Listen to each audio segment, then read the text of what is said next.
Welcome back, everyone. I would like to thank each and every one of you guys for providing huge support to the channel. I am truly grateful. If you haven't subscribed yet, please consider subscribing.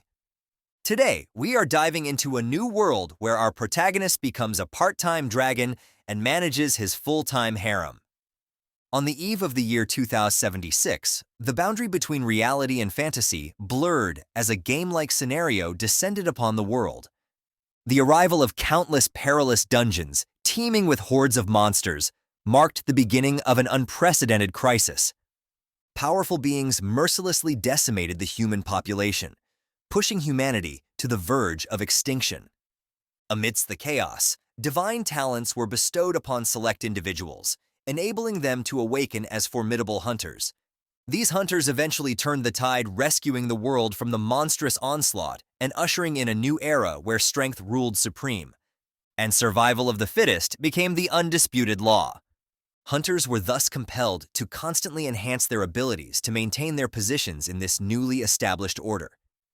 In their quest for dominance, these hunters ventured into the depths of various dungeons, confronting formidable bosses, securing treasures, and advancing their levels. This relentless pursuit of power and wealth signified the dawn of the era of global hunters. During this era, the establishment of the Hunter Square marked a significant development. This grandiose structure, renowned for its imposing height and the aura it radiated, presented a preliminary challenge to those who sought to embark on a pivotal journey within society. To gain entry, individuals were required to ascend 1,000 steps, a symbolic trial preceding the awakening of their hunter class. Successfully entering the Hunter Square allowed them the opportunity to awaken their potential and commence their path as esteemed members of the community. However, not every hunter hits the jackpot, and Su Yang is a perfect example. Walking down the grand staircase of the Hunter Square, he couldn't help but feel disappointed. He had hoped for a special or rare class, but ended up as a warrior, the most basic kind you can get. His stats weren't anything to brag about either, with his strength at 12 only, and both speed and spirit is at 10. When warriors like him doesn't have a great start, they often find themselves at a disadvantage in close quarters combat and face a higher risk of injury or death. Despite investing considerable time and effort into their training, warriors like Su Yang often feel their contributions are overshadowed by those with more specialized abilities. As Su Yang was trying to wrap his head around becoming a basic warrior, a useless shit who has nothing better to do than strut around with parasites on his back decided to approach Su Yang and start throwing shades at him. As he had heard how Su Yang had just awakened as a warrior, and that he should be happy since it is what he deserves. A nobody orphan who couldn't afford a clue, let alone a spot in any respectable guild, basically, calling him the perfect candidate for grunt work. But Su Yang, having none of it, hits him with a quick clapback, literally clapping his hands like he's trying to catch a fly that ain't there, stopping Wang Fei from yapping. And then he pretended to congratulate him on becoming an ice mage, a class as rare as a good hair day for Wang Fei, while sneakily dicing how mages turn into glass cannons after their awakening.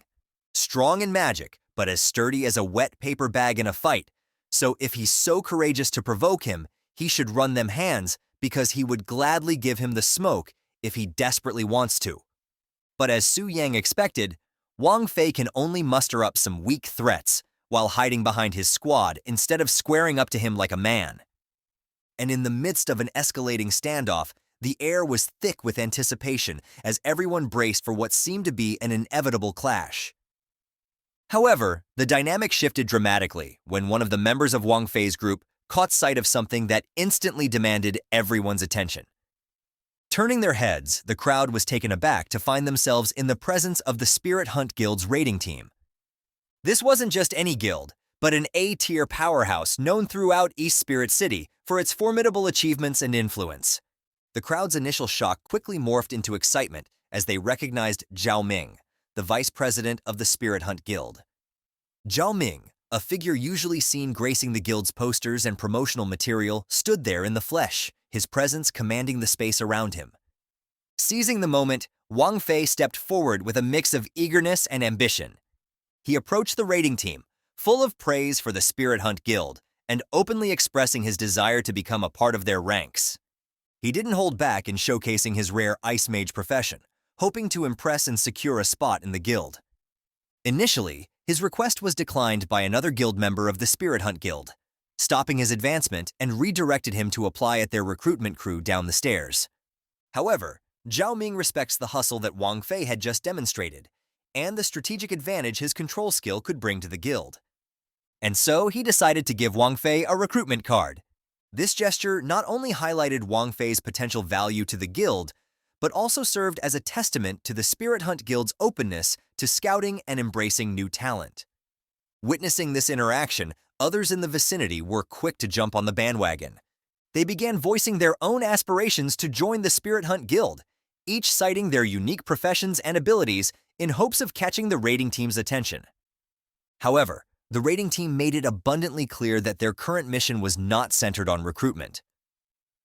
They advised all hopefuls to follow the guild's official recruitment process, emphasizing that proper channels and procedures needed to be adhered to. Their response was delivered with the kind of efficiency and professionalism that left no room for further discussion or negotiation. But before they could leave, Su Yang asked if they are also interested about warriors. But he was only met with disdain, as if he just asked a stupid question and wasted their time to even consider talking to a warrior. This encounter, brief as it may have been, left a lasting impression on everyone present. It showcased the prestige and selectiveness of the Spirit Hunt Guild, while also highlighting the competitive nature of the world they inhabited. And for Su Yang, this was yet another reminder of the challenges that lay ahead. There was definitely an isolation treatment for warriors like him, and it seemed to garner no interest from the elite guild. In a world where strength and the rarity of one's profession determined one's future, Su Yang couldn't help but feel that his fate was already sealed, given the general reluctance of even lower-tier guilds to accept warriors. But as he was in deep thought, Su Yang overheard why the vice president of Spirit Hunt Guild was here in the first place, and it was because they are actually planning to raid the Black Dragon's lair today. And they are using the teleportation gate inside the Hunter Square to get to the entrance of the dungeon. This was a surprise to you, Su Yang, because the Black Dragon's lair is the largest S-tier dungeon in City C. It not only has numerous small monsters, but it is also filled with powerful elite creatures. Even though death in this world doesn't mean immediate demise, instead, one loses levels in experience until one level drops to 0. The heavy competition between top guild is at all-time high, so the risk of losing a level and rare equipment should really be considered. There is also the most terrifying boss that awaits in the Black Dragon's lair, the level 99 Black Flame Wings Athos. And Su Yang had heard that even the strongest S-rank guilds have fallen at its feet. But they say the Spirit Hunt Guild has a large number of hunters at 4th Transcendence or higher, and they've never failed a raid, so Su Yang assumed that maybe they really can do it. But thinking about what others will accomplish really bummed him out, thinking the harsh reality that he may be destined to be a pauper in this life, trampled under the feet of these powerful beings. But before despair could fully take hold of him, Su Yang was startled by a sudden notification, lifting his gaze. He was met with a system interface proclaiming him a perfect soul host, indicating that the part-time system would soon be bound to him. The revelation was astonishing, but nothing prepared him for what came next.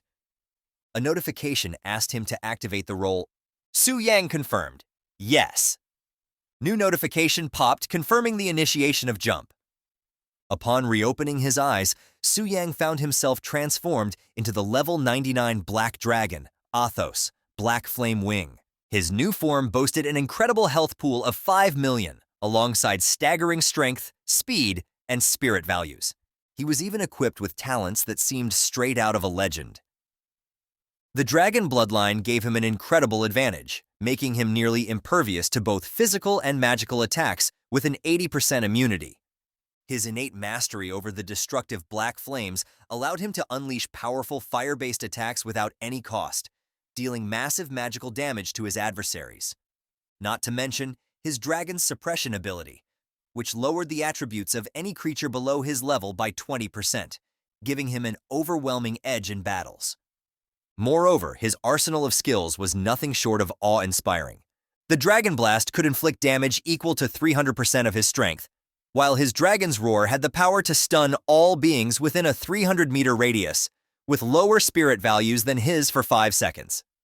The Dragon's Eye skill granted him the ability to survey any area within his domain without needing direct line of sight, adding an element of omnipresence within his territory. The realization of his capabilities left Su-yang in a state of shock and disbelief. Unlike a typical level 99 player who might excel in one attribute, the Black Flame Dragon's attributes were off the charts, with over 3,000 in strength alone. Coupled with his resistances and unique skills, Su-yang felt an unparalleled sense of power coursing through him, a feeling so exhilarating that he couldn't help but release a mighty roar, a primal expression of his newfound might. Despite knowing that his transformation into Athos, the Black Dragon, was temporary, the thrill of experiencing such power was intoxicating. He understood that if he could leverage this power to defeat other players, the experience and strength gained could be transferred to his original body. This realization filled him with excitement and determination. Even if his original form was considered the least desirable among professions, this opportunity could catapult him to new heights, allowing him to level up rapidly and redefine his destiny in this world dominated by the strong. In the midst of his awe, however, Su-yang noticed the monsters in front of him were clearly affected by something. On closer inspection, he realized they were reeling from the after effects of his Dragon Roar skill, which he had unleashed unintentionally. Among them, a hooded figure stood out, addressing him as king and begging for mercy. It dawned on Su-yang that these monsters recognized him as their leader, presumably because he was currently embodying the Black Dragon, and so he acted what he assumed a superior being would do, looked down at his subordinates as inferior beings, and command them to rise as he no longer uses his roar. After that, the hooded monster praises him for having such power even at this early stage, and if he reaches maturity, he would undoubtedly crush the human world. With this, Su-yang was reminded that the dragon he possessed right now is just at the juvenile stage, and this is surprising since everyone knows that a boss in an instance have fixed level. But it seems like it wasn't the case for this Black Dragon, for its title suggested that he has a chance to gain level. This revelation piqued Su-yang's interest, but his attention soon shifted to a captivating sight, a beautiful elf imprisoned within a cage.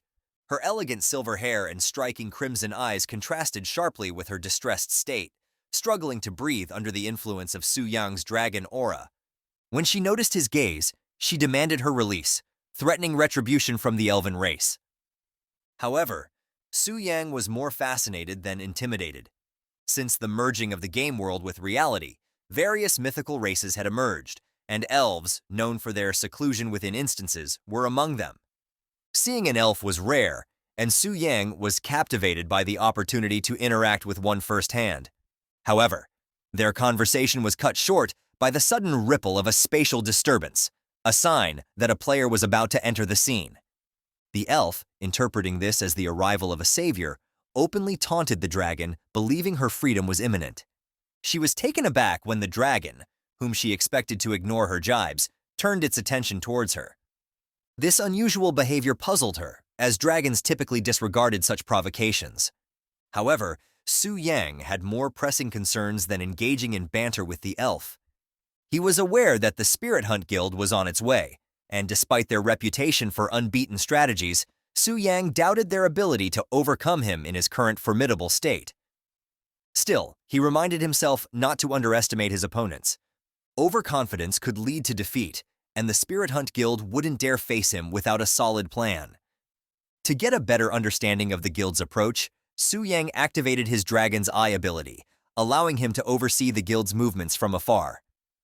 He quickly spotted the guild's main assault team, led by Lei Shan, a level 99 Thunderstorm Master.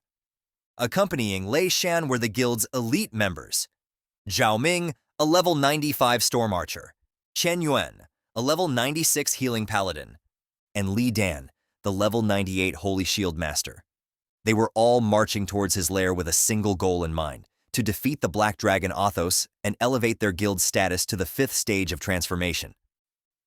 Su-yang couldn't help but respect their boldness, yet he was curious to see how long their confidence would hold up against his minions. Thus, The guild's advance was soon challenged by a swarm of flying magic wyverns. But Lei Shan, who was completely unfazed by these lesser creatures, calmly ordered his tanks to lead the charge, while the rest of the guild used fire attacks to maximize their output, which his guild members followed thoroughly. And with this, they completely dispatched the wyverns effortlessly without halting their march. Meanwhile, Su Yang was duly impressed by the Spirit Hunt Guild's prowess and coordination, recognizing them as the formidable force they were known to be. Realizing that his lesser minions had barely made the guild break a sweat, Su Yang decided it was time to up the ante.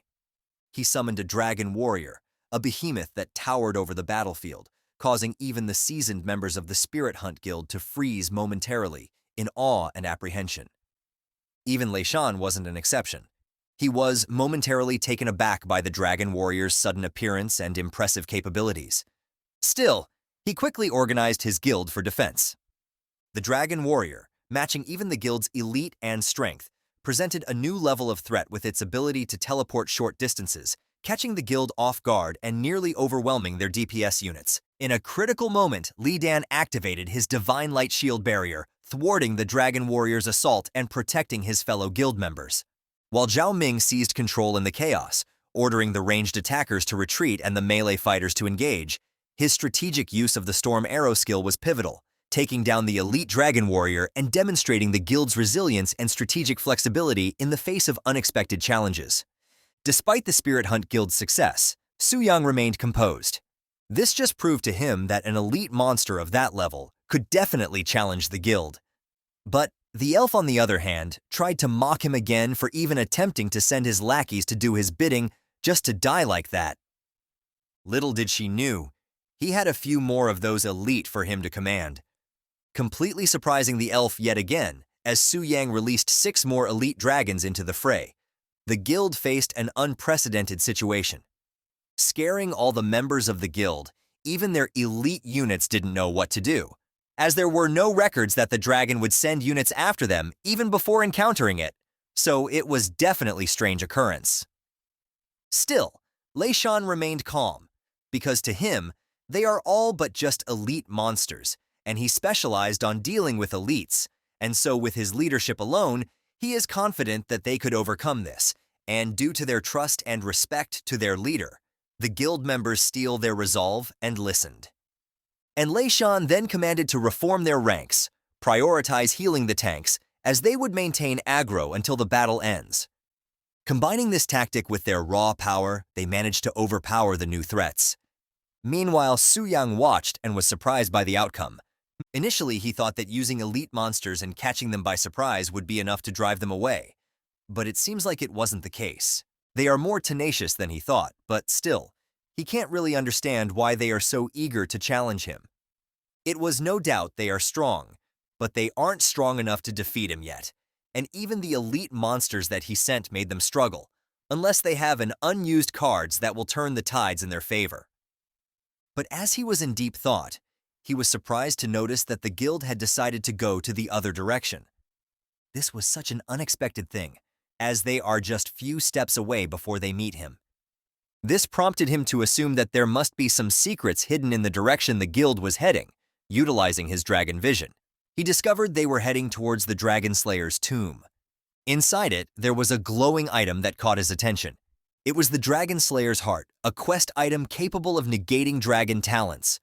Following the threat this posed, a surge of rage overtook Su Yang, and his subordinates was startled yet again, asking him if he was okay. But he couldn't care less what they asked, as his mind was more preoccupied of the fact that what's happening right now is just like the strategies and what happens in games, where a boss with almost invincible resistance was weakened by the players through certain mechanism or items. And if that item allows player ignore his talent, then there is indeed a possibility that he will be defeated. But now that he knows this, he wouldn't just stand and wait for them to acquire this item. And so, with a powerful flap of his wing, he left his lair. The sight of him taking first really made the monsters rally in excitement. Their king taking action could only mean victory, so they cheered as he leaves. And even the elf was taken aback by this sudden change of attitude of the dragon, because the dragon usually waits for adventurers to get near his lair and never leaves early. And the way that it reacts was much more concerning, as if the dragon was in a rage, leaving the area with intense speed, breaking the sound barrier and creating a shockwave that even the ground collapsed. Meanwhile, as the Spirit Hunt Guild continued their march through the instance, Lei Shan expressed frustration at the unexpected challenges they had encountered since entering. This wasn't in the guide that were given to them. Hearing this, Zhao Ming speculated that the heavenly mechanism pavilion that gave them their guide might have deceived them. Lei Shan, however, remained confident in the pavilion's reputation and the authenticity of their strategy, especially when he had exchanged this strategy using his universe ring, which Zhao Ming understood, so he dropped the subject. But since there were too many uncertainties that happened in this raid, Qingmen raised concerns about potentially alerting the Black Dragon if they faced another unexpected situation. To which Lei Shan dismissed these worries, since the Black Dragon is just a boss in an instance with power, and it's complacent, as the guide had stated, it is but a lazy, overpowered lizard. As long as they don't initiate an attack, he is confident that it won't leave its lair, and they really shouldn't worry. This dragon is just a stepping stone for their guild, and now that it has caused so much damage to their guild, he promises to take it all back from it. Chen Yuan, on the other hand, was enticed by other things, because as long as they complete Elf Maiden's Easter egg, not only they can obtain a pass to the Elven Kingdom, but the Elf Maiden will also obey their commands, and Lei Shan quite understand the needs of his men. So he promises to have the authority with the elf, as long as they defeat the dragon first, but their planning was abruptly interrupted when Qian Yuan spotted a large silhouette in the sky. Initially, they mistaken it for a small flying dragon monster, which wasn't a threat by any means. But still, this was yet another unexpected thing to happen, because flying dragons are labeled as guard monsters. Therefore, there is no reason for them to appear here. But as soon as the silhouette got close, it also got larger, and now they wish it was just a simple guard monster. Unfortunately for them, it wasn't the case, as the true identity of the silhouette became apparent. It was the Wing of Black Flame, the boss they were supposed to confront later in their quest. Shock filled everyone's face, but one thing was in their mind. Those bastards from the Heavenly Pavilion had truly deceived them. Faced with the sudden appearance of the Black Dragon without the Dragon Slayer's heart, which they believed was essential for their victory, the guild contemplated retreat, and seeing them cower only made Su Yang smirk, as the supposedly invincible Spirit Hunt Guild was just a coward all along without their tricks. But even still, this was in favor for him, so he decided to eliminate them and level up in one go. However, Lei Shan's resolve hardened as he witnessed the dragon preparing to attack.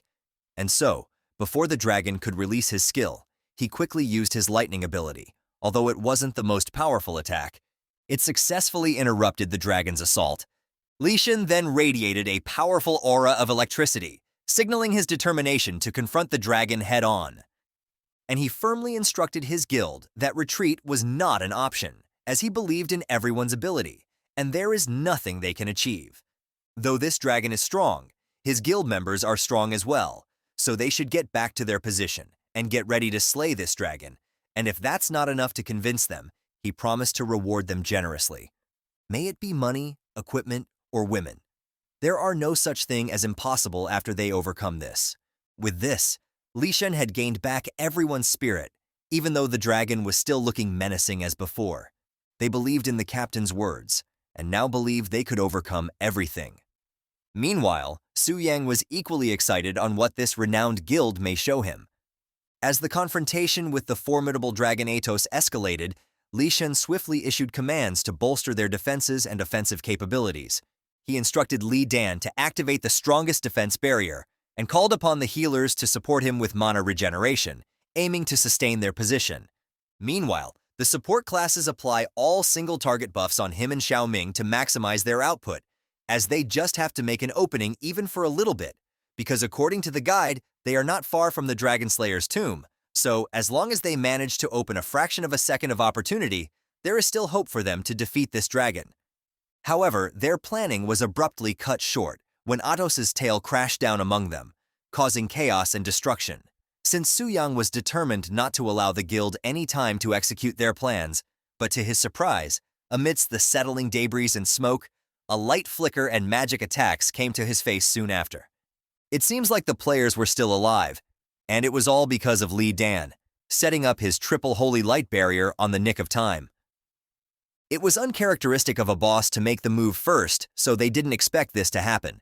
But since a boss can only use one skill at a time, they have the opportunity to retaliate, and therefore Qian Yuan invoked a divine blessing to enhance their holy light skills, while others follow suit with this. Lei Shan and Zhao Ming were enhanced with buffs, and has maximized their potential, preparing to unleash their full might against the dragon. Meanwhile, Su Yang acknowledged the execution power of an A+ level guild. They just got caught by surprise, but in an instant, they were able to ready themselves to counter, making it late for him to even dodge, and therefore he just focuses on the defense just in case. With that, the two had released their most devastating blows all at once, mixing all their most potent skills to make one highly concentrated attack to Athos, that its impact was visible far beyond the immediate battlefield, and Lei Shan was confident that they at least managed to lessen Athos's health by 5%, so he commanded his guild to prepare another attack. But to his surprise, as the smoke dissipates, he was in shock to see that the guild's most potent attacks barely scratched Athos, dealing a meager 10,000 damage. It wasn't even at 1%, showing to them how powerful the dragon's reduction rate was. With this, the others were thinking of retreating, but Lei Shan urged his guild to persist, since the dragon's health hasn't dropped to 75%, so it won't release its skills anymore. Therefore, they still have a chance to distract it and get the artifact, and so they continued. However, Su Yang was growing impatient with the guild's tenacity. They are just like a swarm of mosquitoes now. Their attacks can't even damage him anymore. And what's worse is that they still seem to grasp on hope, but he can't just entertain them for this long. And so he decided to end their resistance with a devastating dragon roar that even the ground that he was standing on had crumbled. While the guild members received the full-on blast of its devastating power, they lay flat on the ground defeated. Only Athos remained standing proud, as it seems like even an A-level guild is not matched for him. In the aftermath of Athos's devastating dragon roar, Lei Shan, struggling to remain conscious, was confounded by the dragon's use of such a powerful skill. Unexpectedly, the guide had failed them once more, providing false hope and strategies. Despite this setback, Lei Shan's spirit was unbroken. He urged his guild members to regroup and launch another attack, clinging to the belief that Athos would be momentarily vulnerable after using its roar. But as he surveyed the battlefield, Lei Shan's heart sank, as his guild members was already incapacitated, sprawled helplessly across the ground. Even the guild's strongest fighters had been overwhelmed by Athos's formidable power. But what really broke his spirit was the dragon he thought was paralyzed was far from immobilized. Contrary to their guide's information, the dragon was on the move, ready to strike again. Without warning, Athos unleashed a dragon's breath, a skill even more destructive than what they had made, laying waste to what remained of their defenses. The breath's sheer force and intensity were beyond anything they had anticipated or could withstand, while Lei Shan could do nothing but curse at this damn dragon, and promised to return this favor 100 times more. After that, a system interface popped up. Since the intruders had been completely eliminated, the distribution of experience would now commence, and to his surprise, the amount of XP was overwhelming. But it was to be expected since he just eliminated a guild that consists of high-level players, ranging from level 80 to 99. In turn, leveling up won't stop, and he could even see that he is overflowing with experience. He accumulated 990,000 points that propelled him from level 1 to 20, reaching the level cap of the first transformation, and due to the experience, overflow 40% of it was lost. So currently, his remaining experience reserve is now at 430,000. But it's still huge, and this meant that his level can continue to skyrocket after he job change. He might even reach level 40 of the second transformation today. This is simply terrifying and exciting to him. Furthermore, he has 200 unallocated attribute points, so he was thinking of coming back to his original form as soon as possible. But before he could, Su Yang noticed the battlefield was littered with shimmering lights. A clear sign of equipment drops from the high-level players he had just defeated. Excited by the prospect of acquiring rare items, he eagerly collected them, expecting gold tier gear at most. However, to his astonishment, among the loot were items of even higher rarity. A diamond-tier longbow, accessory, and cloud flow boots, along with a platinum-tier staff and a flame greatsword. These finds exceeded his expectations, particularly the longbow, which he recognized as Zhao Ming's. The vice president of the Spirit Hunt Guild, Suyang, found amusement in the thought of Zhao Ming's reaction to losing such a prized item. Despite being a warrior and unable to use some of the equipment, he knew their value on the black market could net him a substantial profit. In addition to the weapons and armor, Suyang discovered a variety of potions and premium skill scrolls capable of boosting his abilities. But what excites him even more is that among these treasures was a broken boundless gem, an exceptional item that could remove level restrictions from equipment. This gem was particularly exciting for Suyang, as it would allow him to wield equipment like the platinum-tier greatsword, which typically required one to be level 79. This weapon was not only a perfect match for his warrior class, but also boasted incredible attributes, including an enchantment that added flame damage to his attacks and the ability to summon a flame giant, albeit with a one-day cooldown. This is such a strong weapon to have, so as soon as the system had notified Suyang that he could now return to his original form, he didn't hesitate to go back. Instantly, light enveloped Suyang's dragon form, and in the next moment, he found himself back in his human form, surprisingly, right at home. He had expected to return to the location he was at before the transformation, but it appeared the system had a more convenient approach. But that's not really what matters. The most important thing is that he was now level 20, and what happened was not a dream. And with this, Suyang went straight ahead and allocate his points, putting 100 on strength and 50 each to speed and spirit. Although warriors usually don't add spirit with the advantage he has for receiving a system, he can't just follow the usual path, and he had obtained scrolls, which has a minimum required spirit for him to use. But to his surprise, the moment he confirmed the distribution of his points, an overwhelming aura burst forth from him. It was as if the very essence of his being had been supercharged, unleashing a wave of power that resonated throughout the room. This sudden manifestation of strength was so intense that it sent a shockwave through his belongings, leaving a trail of disarray in its wake. The experience served as a stark reminder of the raw power he now commanded, prompting a mental note to not to overdo it in the future. Now that was settled. The next thing he should do is to go to the temple to make a job change. But as he get a look at the time, he realized that it's already too late for him to do that today. So it seems like he has no choice but to rest for now, and just go to the temple tomorrow and take the transfer quest, which really excite him as he looks forward to complete his job change. Back at the Spirit Hunt Guild headquarters, the return of their leader so quickly stirred a wave of shock among the members. They understood that his early return signified one of two things. Either they had swiftly vanquished the dragon or faced a crushing defeat. The latter became apparent as they observed their leader's diminished state, noting the drop in his level from 99 to 90, a sight they had never before witnessed.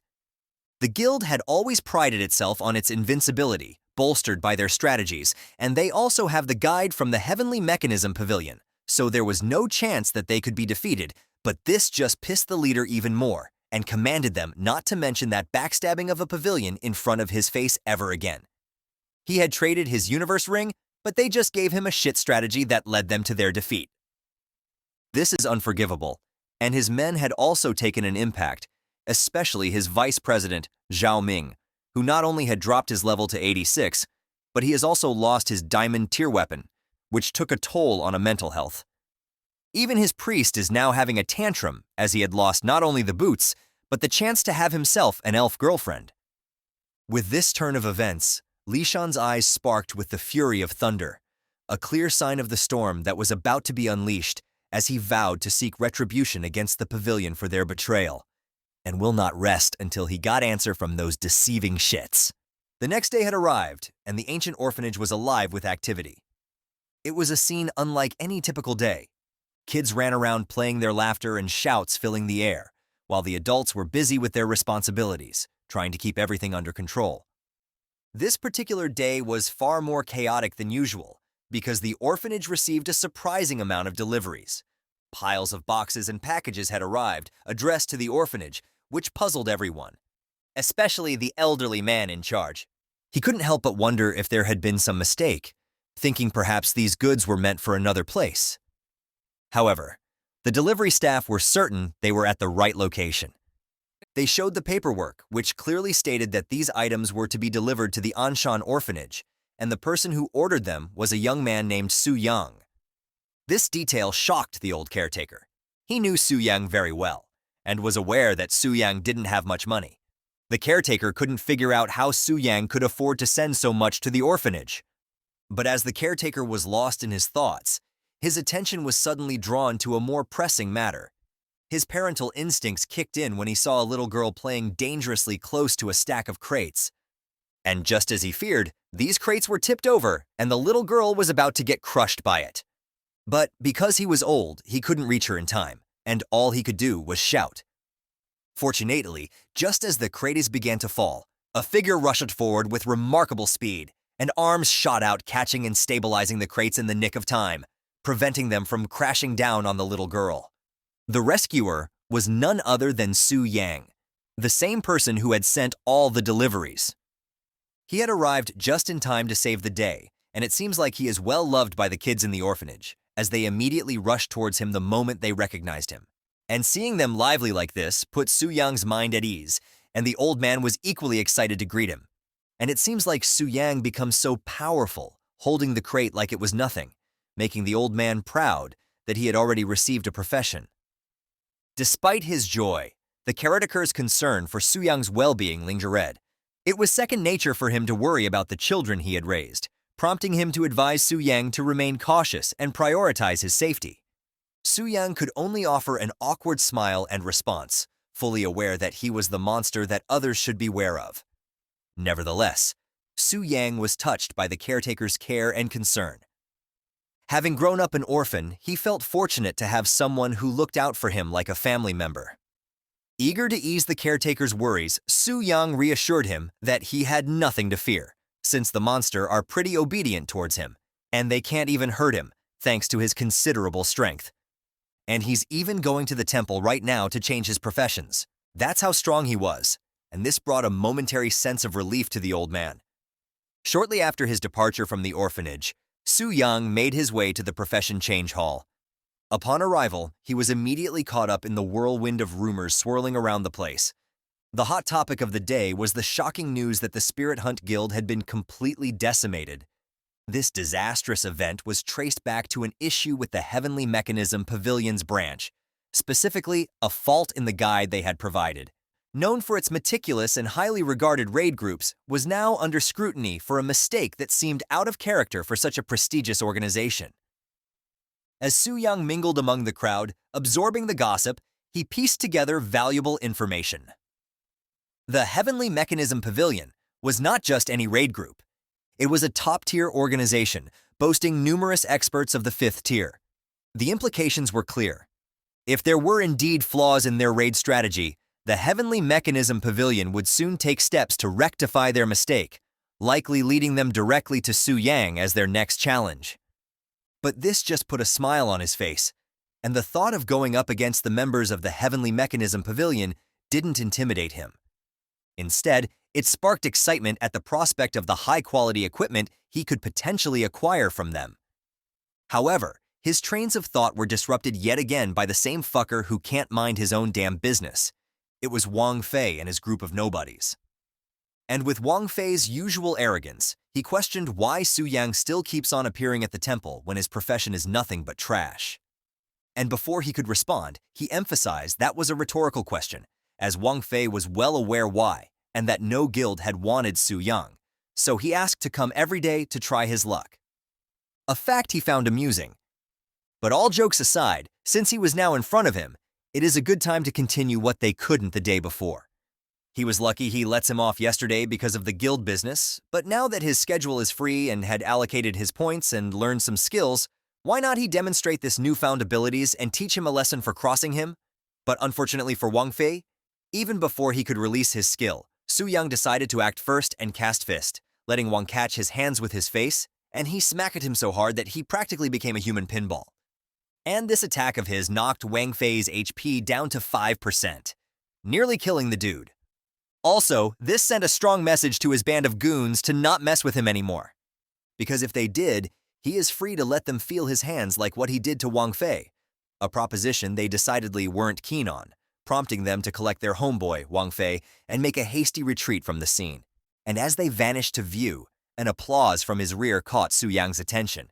Turning towards it, he was met by the sight of a woman clad in black, her attire reminiscent of a nun's.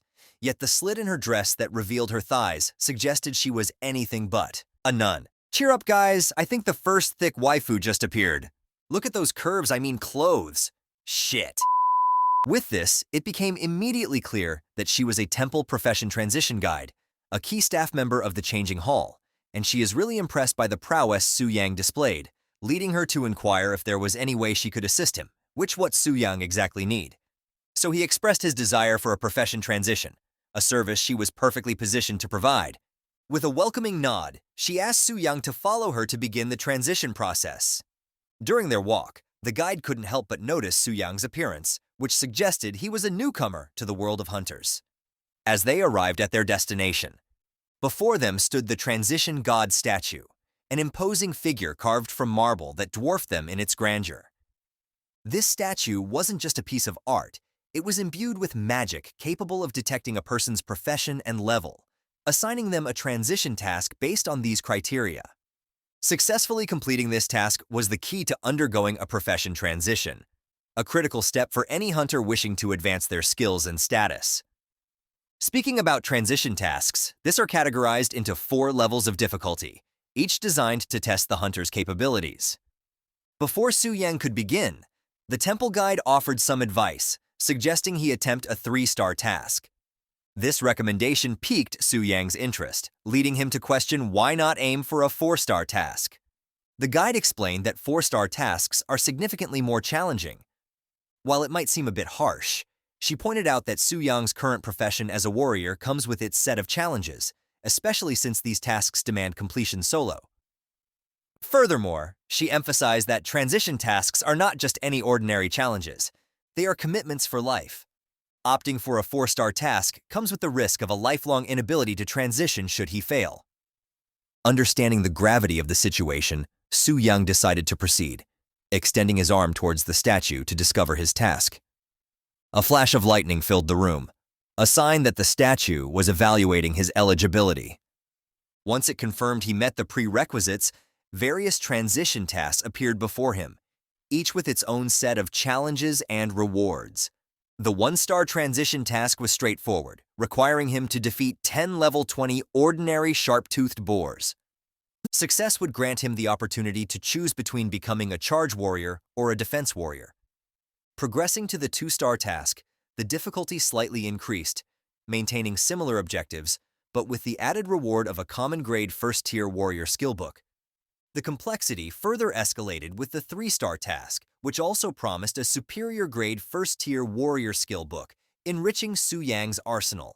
The 4-star task upped the ante, challenging him to undertake more daunting feats, but offering the prospect of transitioning into a bloodthirsty warlord, accompanied by a fine-grade first-tier warrior skill book. But the most notable of all is that there is option beyond what he was initially informed of. A daunting 5-star transition task.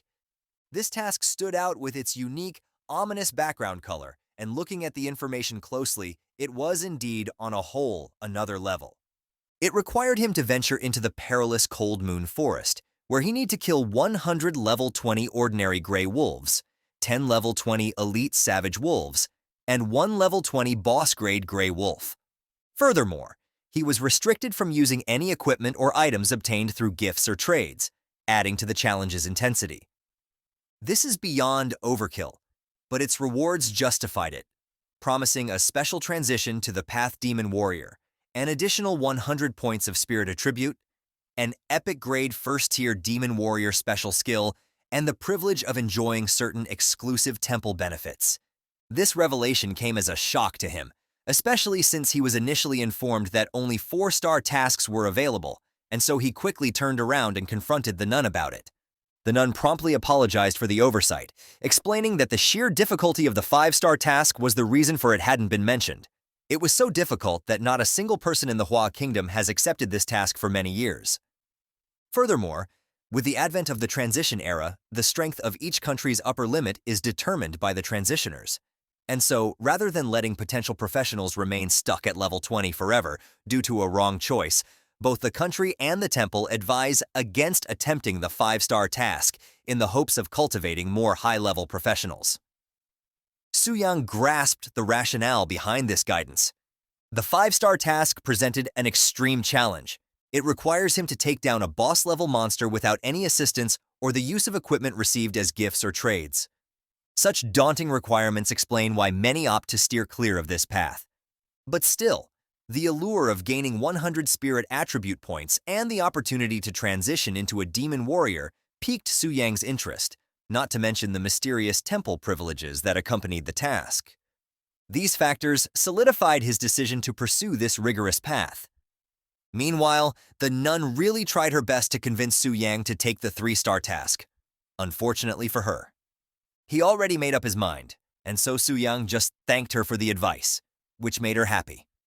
But even before she could finish her response, and the system chimed in, confirming Su-yang's acceptance of the 5-star challenge, her shock was palpable, her advice eclipsed by his audacity. And all she could do now is ask why the hell he would do such a thing, and Su-yang just confidently replied that it was all on his feelings. He felt that the 5-star task was more suitable for him, but before she could say anything more, Su-yang assured her that she doesn't need to worry about him failing, because he will definitely complete the task, and they should ready the temple since he is very curious about what the temple's privilege hold. I think I have a rough idea of temple privileges, and I think you guys too. Comment down now and let's see how many were correct. After that, he just walked away like a Chad and fade away from view. The nun, who was paralyzed by disbelief, soon snapped back to reality in panic, and then shouted at one of her co-workers, instructing them to report to the high priest that someone was foolish enough to dare accept a 5-star task. Upon his arrival at the transmission center, Su-yang was met with an unusual scene. A multitude of hunters idly gathered, not out of choice, but due to an unexpected energy fluctuation disrupting the portal's operation. This delay, a rare inconvenience at the center, had caught everyone off guard, including Su-yang. However, Su-yang, unlike many others, was not particularly perturbed by the holdup. He had no immediate rush to begin his journey to the Cold Moon Jungle, and decided to use the unexpected pause to better plan his trip. But not many shared his opinion. Among those affected by the delay was a city girl named Shu Yan, and she stood out from the crowd. Her distinct displeasure was noticeable. Coming from a large, bustling city, she was unaccustomed to and unprepared for the inefficiencies and problems of smaller towns. Her disappointment was compounded by the unwanted attention from local men, prompting her to caution her sister, Shu Qian, to stay close and avoid getting separated in the crowded space. I think she deserves the attention she is getting. Shu Qian, understanding her sister's concern, complied, but her attention soon shifted when she spotted a familiar figure among the crowd. It was Su-yang, calmly waiting in line for the portal, a sight that unexpectedly warmed her heart and brought a blush to her cheeks. But this moment of recognition did not go unnoticed by Shu-yan. She sensed her sister's sudden interest, and so she quickly inquired about the focus of her gaze, which flustered Zhu Qian immediately. But still, she tries her best to downplay her reaction by explaining that Su-yang was simply a classmate who had also changed professions the day before. But Shu-yan just found this odd because Su-yang is currently lining up for a portal leading to the notoriously dangerous Cold Moon Jungle, a destination ill-suited for novices. Concerned that Su-yang might be unaware of the risks, Shu Qian felt compelled to warn him against proceeding without adequate preparation. However, before they could act on their intentions, the portal's operations unexpectedly resumed, and Su-yang was swiftly transported to his destination, leaving Zhu Qian in a state of shock and worry for his safety. Unbeknownst to her, Su-yang stepped into the Cold Moon Jungle with confidence, and therefore quickly noticed the absence of other hunters. This solitude in such a dangerous area piqued his curiosity, suggesting that the other hunters had perhaps sensed the imminent danger and scattered, leaving him to face the jungle's threats alone. And his suspicions were confirmed when a monster launched an attack from behind. But Su-yang was fast in his feet and avoided the attack. But as he faced the creature head-on, he recognized it as a target from his quest. which he didn't expect to appear so soon. Since dealing with this kind of monster is really tricky if one relies on oneself alone without using trading prop and equipments, and as expected, the monster was fierce and fast, closing the distance instantly. Unfortunately for it, Su-young has tricks of his own, taking out his long, red, flaming sword and sliced that big, black monster like butter, and quickly cooked it right after, as its buff ability was on effect. This was such an unnecessary overkill, but Su-yang just wanted to use this sword at full power as fast as possible, since he had used a great amount of money in order for him to use it, all because this weapon doesn't have a gem slot to begin with. At first he thought he could use it right away since he got the gem which ignore level requirements, but without a slot, it was useless. So he has to use a high-level drilling stone to carve in one, but luck wasn't on his side when he was doing this, as it kept on failing again and again, which drained his wealth from 100 million to 60 million. Nonetheless, getting to use this weapon is lucky enough, so he just decided to look at the brighter side of things, and he still has the long bow that was owned by Zhao Ming. If he is able to sell this, then he will gain the money that he lost, and maybe Zhao Ming himself would buy this back, which is very funny if he thinks about it. But his financial concerns must be put aside for the moment, as Su-young found himself under attack from monsters once again. Fortunately, he didn't need to flee thanks to a silver-level scroll in his possession. This scroll activated a charging barrier around him, capable of absorbing up to 50,000 points of damage, effectively shielding him from the onslaught, and the low-level monsters have low IQ, so they keep on continuing to attack the barrier non-stop, unwittingly positioning themselves exactly where Su-yang had intended. With this, Su-yang unleashed a devastating swing of his sword, emitting a fiery whirlwind that swept through the monsters. This powerful attack allowed him to eliminate 15 wolves in a single stroke.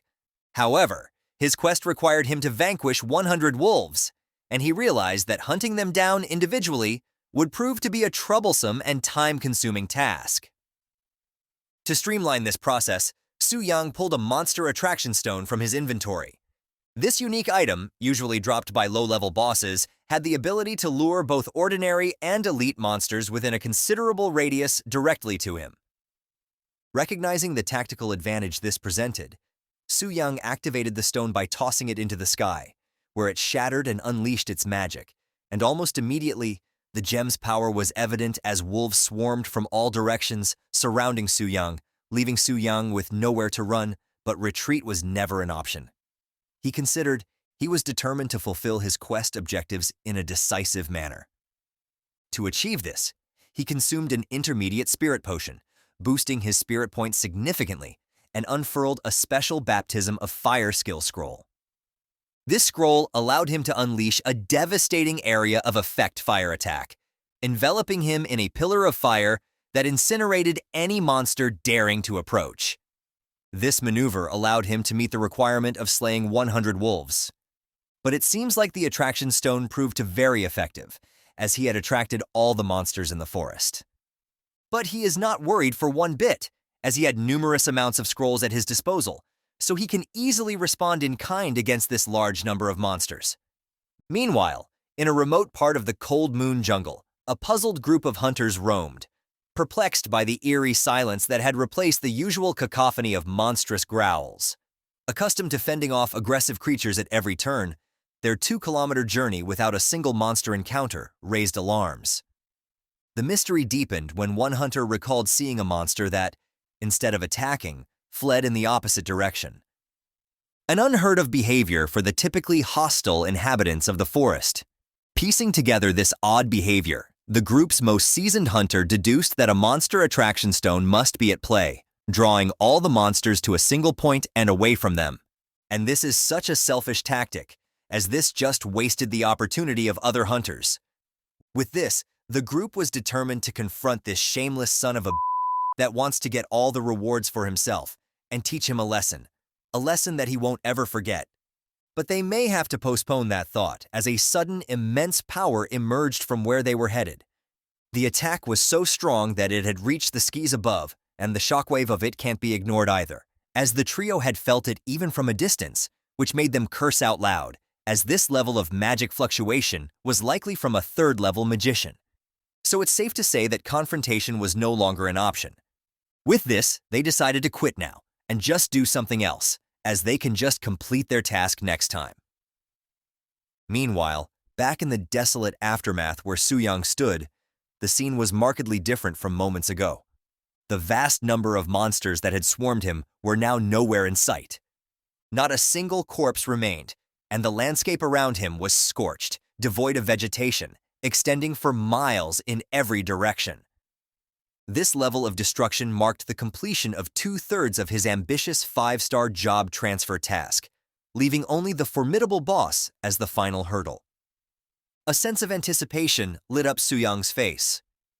Despite having to utilize several scrolls to get to this point, the task had proven less challenging than he'd initially thought. Based on the nun's reaction back at the temple now, with only the boss battle ahead, he wondered if this would be the challenge he had been seeking all along, and he eagerly made his way towards its lair. The destination was the Cold Moon Cave, known to be the dwelling of the fearsome Blue Wolf King, a challenge typically recommended for a team of 3 or more hunters all over level 20. With this, just a few blocks away, a group of 3 can be seen peeking through a corner. They are above level 20, and a well-rounded team at that. Among the trio was Zhang the Mage, Lee Sen, the tank, and Zhao the Archer. Each plays a crucial role in their planned confrontation with the boss, and Lee Sun was particularly confident since their brother Zhang had bought him a primary strength concoction which allows him to survive for a longer period of time. But Zhao the Archer, on the other hand, was skeptical about all of this, since he had just changed his profession recently and haven't tried his new skill yet, so he doesn't even know if they are strong or not. But Zhang couldn't have that, especially when he had prepared this much and he was more than motivated than the other two, because the Wolf King had a 100% chance to drop its crystal core, a prize that could forge a silver-level staff, which is enough for him to use until he reached level 40. And so he tries his best to make Zhao confident about himself, set aside his apprehensions, and focus on the potential rewards their victory could bring. But before he could even finish his speech, Zhao signaled him to stop as he noticed an unexpected figure approaching the cave. With this, all their eyes focus on the mysterious figure, and it was actually Soo-young confidently walking towards the boss lair, quickly alarming the group as they feared he might claim their target first. But upon closer inspection, they realized that this guy is quite young and was notably lacking any form of armor, suggesting he might be inexperienced or lost, and the tank guy asked if they should inform the kid about it. But the selfish Zhang quickly dismissed this idea with a scornful smack, believing his suggestion was stupid. As he thinks differently, he saw this as an opportunity to use the newbie as a bait for free, and while they wait for him to absorb the first wave of the boss skills, which they assume he couldn't even survive, they can go up and reap the benefits. With this, Lee San couldn't help but admire Zhang's cunningness. Unfortunately for them, it didn't go as they had planned, as the ground beneath them began to tremble. This unforeseen quake was the result of Soo-young's actions. His eradication of a significant number of wolves in the Cold Moon Jungle had incited the rage of the Wolf King. Infuriated by the loss of its pack, the Wolf King's power surged by 30%. But as an onlooker, the trio remained clueless, unable to comprehend why the boss was enraged by the arrival of the newbie. With this, Zhang assumed that the newcomer had messed up their whole plan, and he wasn't about to let that slide, especially when there were spoils to be claimed. So he pops out of hiding, trying to rally his crew to move now before the boss dips out on them because of this mess. And he was convinced that the kid would get folded easily, so they have to get their ass up immediately. But before he could even get close, an intense gust of wind suddenly blew on his face, pulling his hood back and forcing his gaze forward, and he couldn't believe what he is witnessing right now. Even his crew were exactly the same expression as him. Turns out, the newbie they thought was going to get wrecked flipped the script entirely. As he took down the boss with one clean hit, light work no reaction type of shit. It wasn't even a fight! Now they realize not to judge a book by its cover, as the kid is one hell of a monster himself. Meanwhile, Soo-young remained stoic as it proved that the 5-star quest he was made to believe was hard, was nothing but child's play. After taking down the boss, Soo-young sifted through his loot with high hopes, only to be met with disappointment. The items dropped were mediocre at best, a far cry from the riches he'd amassed as a dragon. Among these, the Wolf King's crystal core stood out, not for its value to Soo-young, but for its sheer lack of appeal. Still, he was done with his quest, so there is that going for him. And so he decided to go back to the transfer hall. But before he could, Zhang completely heard his dismissive comments about the core, and so he tries his luck by asking Su Yang if he would be so kind to just give it to him. But little did he know, Su Yang had caught every word of his earlier disrespect and his plans to use him as mere bait, and therefore Su Yang confronts Zhang about this, and his shitty personality, because now that things didn't go as he pleased, he has the audacity to try befriend him and get what he wants. Well, too bad. Su Yang isn't a pushover that they can just step on. And so Su Yang shattered the core in front of Zhang's face, establishing dominance and a lesson not to mess with him ever again. And if he so wants to fight him right now, he would be glad to give him some smoke. And because Zhang was bitchmate, even though he was violated like that, he didn't do nothing and just let Su Yang walk away. At the same time, Zhang's crew can't believe what just happened as well, and they wish all of this was just a dream, because no one would even believe them that they encountered a damn rookie this strong who can kill a boss with one swing. A few moments later, Su Yang had successfully returned to the Hunter's Square, where he was met by the nun he had recently encountered. She initially thought he had come back with more questions, but Su Yang quickly set the record straight, informing her that he had completed his 5-star task and was ready for his job transfer. And only shock could be seen on her face. This was understandable since he took up a 5-star transfer task after all, and finishing at this rate is totally unheard of, which in turn made the nun skeptical. But as she checked out the receipts, it seems like Su Yang wasn't lying at all. Su Yang had indeed accomplished the task, and with this, the nun began to see him in a new light. This guy isn't a show-off nor an idiot after all. It turns out he was really powerful, so powerful that it made people wonder if he was cheating. But the system won't lie, and the fact that he returned uninjured speaks volume of his strength. As she continues to look at him intently, Su Yang felt increasingly uncomfortable, and so he snaps her out of it by inquiring whether he could now initiate his job transfer, which was successful, and so the nun led him to the statue once more. But as they made their way to the statue, the nun found herself increasingly preoccupied with thoughts of Su Yang's remarkable strength. She considered how advantageous it would be for her church to have someone of his caliber exclusively. Luckily, she had already informed the priest about Su Yang, reducing the risk of him being recruited by others. But as she continued to think about Su Yang, her thoughts took a more personal turn. She revealed to be down horrendous for real.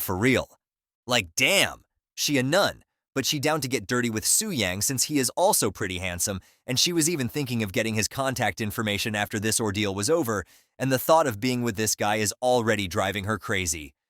But these thoughts were momentarily set aside as they arrived at the statue, and not a moment wasted.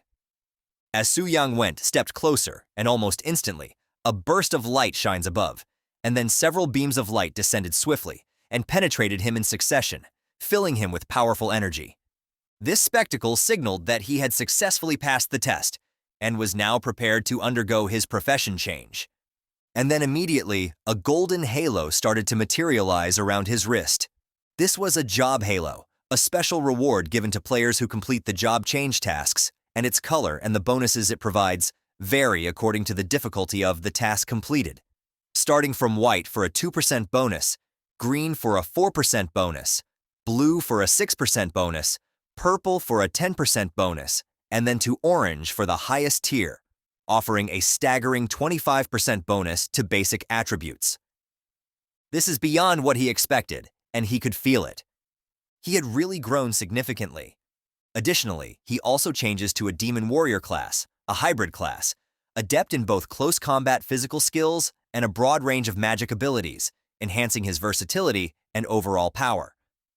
Furthermore, since he had completely changed his job, his level cap was elevated to 40, and the surplus of 400,000 experience points from his previous endeavors instantly boosted his level to 34. This significant jump provided him with 210 attribute points, which he swiftly allocated to enhance his strength and spirit to 90 each and his speed by 30. This strategic distribution of attributes, combined with his flaming sword, dramatically amplified his capabilities. Su Yang's strength surged to over 500, his spirit reached 300, and his speed climbed to 100, marking a substantial evolution from his initial state.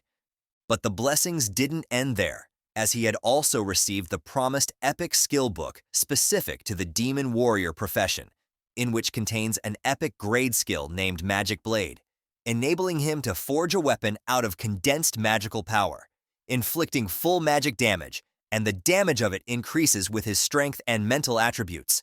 This was such a great skill that Su-young didn't think twice to try it out, materializing a blade made out of mana and swung it. But to his surprise, the skill's capabilities exceeded his expectations, as the blade can be controlled through mere thought, and can even be transformed at will without being restricted by appearance. This adaptability made it invaluable for close-quarter combat and ranged attacks alike, and the most important thing about this skill is that it could be enlarged infinitely, and only limited by Su-young's mana reserves, which is equivalent to owning an heirloom weapon that couldn't be destroyed, showcasing remarkable cost efficiency. There was no doubt that it was indeed a 5-star job transfer mission. The distinction was clear, as the rewards far surpassed those of lesser tasks. And with this, Su-young resolved to pursue more 5-star challenges in future job changes, but his trains of thought were disrupted by the nun, congratulating him on his achievement, and from today on, his name will be engraved on the temple monument, and he will become a VIP guest of the Job Transfer Temple. But speaking of VIPs, Su-young went ahead and asks what the privileges were. My man got his priorities in order, eager to get all the benefits. But the nun was unsure of the details, and so she suggested waiting a moment while she sought clarification from her superiors. But it seems like there was no need for that, as another figure showed up to the scene, willing to explain everything regarding matters related to VIPs. And all I could say is, damn! I don't know about you or what the temple is cooking here, but I need to reincarnate now. I will definitely work damn hardest and become a pope that will spread the temple's words and… I am sorry my emotions just took over. I apologize. Dressed in an enchanting white gown, the newcomer was none other than Bai Ling, the senior priest of the transfer temple in Dangling City. Her arrival caused a stir, surprising even the nun. The position of senior priest is nearly equivalent to the highest authority within the temple, making her presence at this moment noteworthy. But the equally surprising thing that Su-young had accomplished was enough of a reason, and naturally, she had to receive such an important guest in person. But, with Bai Ling now present to address any inquiries and formalities, the nun's role was rendered unnecessary, prompting Bai Ling to politely dismiss her, which she understood. But deep down, she was crying her hearts out, as she had not yet acquired Su-young's contact information. Now that was settled, Bai Ling approached Su-young, extending her arm for a handshake. Simply puzzled by her gesture, Su-young hesitated until Bai Ling explained that it was simply the easiest way to transport him privately to the VIP room for a more detailed discussion. Trusting her intentions, Su-young grasped her hand, only to witness a magic circle envelop them, a precursor to their sudden teleportation. In an instant, they found themselves in a different section of the temple, revealing the handshake to be a sophisticated space transfer technique. Su-young marveled at the realization that a temple priest from a third-tier city possessed such advanced abilities. No wonder people say that the strength of the transfer temple is unimaginable. And as Su-young was thinking this, Bai Ling noticed Su-young's look of wonder and modestly downplayed her abilities. She mentioned that her skills weren't inherently powerful. Rather, they are just borrowed power from the temple's sacred statue, that's all to it. On the contrary, he is more surprising. According to the current records, there had never been a 5-star job changer in Dangling City. And even in the Tianling City, the last successful 5-star job transfer had occurred a decade prior. This surprised Su-young, since Tianling City is the superior city of Dangling, and its development level is several levels higher than that off Dangling. But only one of them had been able to complete a 5-star task in 10 years. So it seems like the value of completing this 5-star transfer task were far greater than he had initially perceived. And just as he had realized, Bai Ling began detailing the suite of benefits awarded to him by the Transfer Temple, in accordance with its long-standing traditions.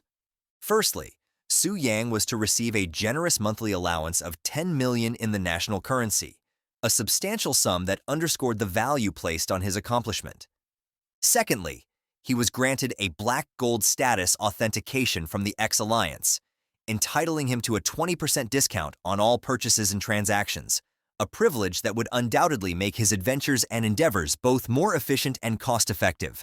I think there are some hidden ones they are not telling us about, but we will find out eventually. This revelation left Su Yang in awe of the temple's largesse, particularly as these benefits were seamlessly integrated with his ID, simplifying his access to these newly acquired privileges. However, Bai Ling had more surprises in store.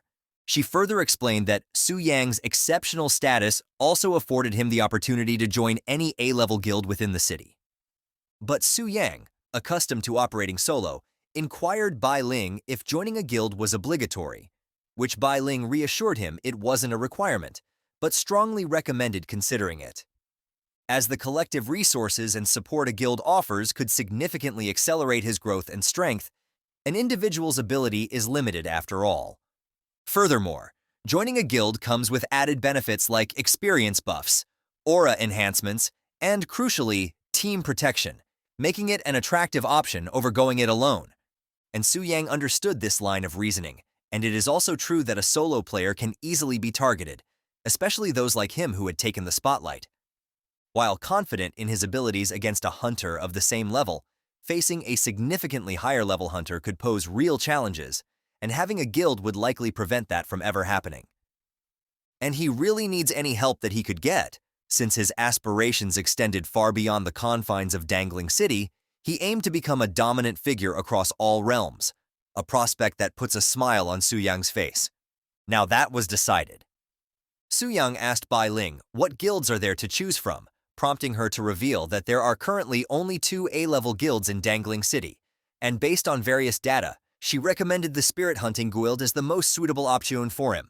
This suggestion landed awkwardly with Su Yang, considering his recent encounters with members of that guild, eager to explore alternatives. He prompted Bai Ling to introduce the other guild, leading to the mention of the Yu Yun Guild. Unlike the Spirit Hunting Guild, the Yu Yun Guild was known for its strength and discretion, competing closely, yet maintaining a low profile. But Su Yang doesn't care. He only wants to join any guild other than the Spirit Hunt Guild, so he chose Yun without much thought, which surprised and confused Bai Ling. But choosing this guild would be much more of an entertaining sight for her, and so proceeded to manage the membership formalities on his behalf, seamlessly integrating him into the Yu Yun Guild's ranks. But before Su Yang could depart, she very much liked to inform him that the Yu Yun Guild is composed entirely of women, completely catching my boy Su Yang off guard. Our boy has failed the mission successfully. He just took the first step toward making his harem, or you can say managing the harem. In the city of Tianling, the Phantom Cloud Guild stands out with its base resembling an opulent mansion, befitting its status as an A-level guild. And just like what had been stated before, the guild is exclusively comprised of women. Among them is Lin Yu Yu, a level 85 hunter and leader of the B-rank guild named after her, the Yu Yu Guild, and Lin Yu Yu often finds herself lamenting the lack of engaging activities. Meanwhile, Lin Yu Yan, wait a minute, Lin Yu Yu and the other is Lin Yu Yun. Why does it have to be confusing? I had to confirm twice just to make sure they have different names. I'll just call Lin Yu Yu Blackhead and Lin Yu Yan as a Redhead. Redhead is a formidable level 99 hunter and the leader of the A-rank Phantom Cloud Guild. She overhears the frustrated remarks of Blackhead, and so she pointed out that she is not even in her own guild. She is just freeloading every day at their place, so she doesn't have the right to complain. And since Blackhead is in the wrong, she humbles herself, but she can't just go back to her guild since she finds the responsibilities there overwhelmingly tedious.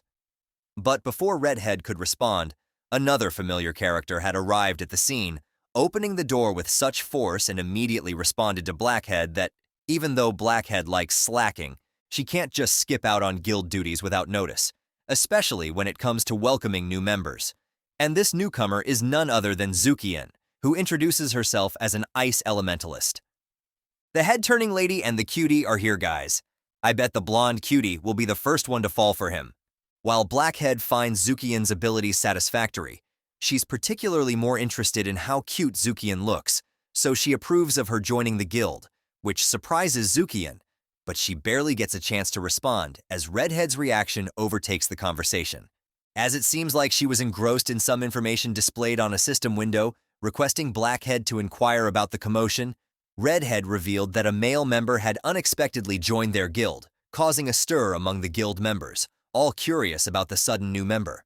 Blackhead found this peculiar, considering the Phantom Cloud Guild's policy of only accepting female members, and wondered if there might have been an error on the part of Redhead's subordinates. However, Redhead corrected her, stating that the Transcendence Temple directly assigned the new member after completing a 5-star task and being designated a VIP, giving him the privilege to join any A-rank guild of his choosing, leaving Redhead with no grounds to deny him. This revelation left the guild members in awe of the mysterious new member's achievements, but the question still remained. Why the hell didn't he choose to join the Spirit Hunters Guild instead?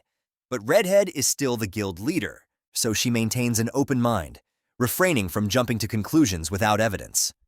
She proposed setting the speculation aside for the moment, intending to personally meet the mysterious Su Yang. Redhead was prepared to take action if he turned out to be troublesome or disrespectful, reassuring everyone that there would always be ways to remove him if necessary. Amidst this discussion, Shu Qian, recognizing Su Yang's name, expressed her astonishment, prompting Redhead to inquire if she knew him. Shu Qian shared that Su Yang was indeed a friend from Dangling City and had recently ascended, suggesting he should still be at level 1 just like her. This led Redhead to assume it was merely a coincidence in names, but before they could move on with the matters at hand. Another lady came barging through the door just like another girl. This girl was none other than Mu Rongshui, a level 95 hunter who is also a member of the Phantom Cloud Guild. Wow, these are all well-rounded girls. I mean, in terms of talents, no literally. She is here to confirm the shocking news that the Spirit Hunt Guild had indeed suffered a total defeat in the Black Dragon dungeon. Though the details of their mission were murky, the outcome was unmistakably a disaster. Mu Rongshui continued explaining that during the incident, Zhao Ming's weapon might have exploded during the raid, and when she checked the auction house, there was already a similar weapon called Storm's Call listed for auction. According to her, there was only one bidder for the weapon, which was likely from the Spirit Hunters Guild, and she asked others to guess what she did. The redhead replied, "You shouldn't raise the price too much?"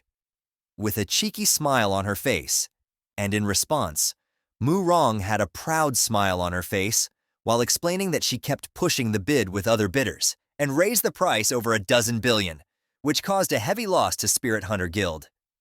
The Blackhead also praised Mu Rong for this act. Damn, these girls are smart and cutthroat. I would stay clear of these crazy ladies. On the other side, in Spirit Hunters Guild, we see the Soar Express of Zhao Ming, who was literally crying and declared Ice Witch her sworn enemy. The leader also had a dark expression as he explained that he can't reach the seller through private messages and had paid 14 billion for the weapon, which was a huge hit for the guild. Wow!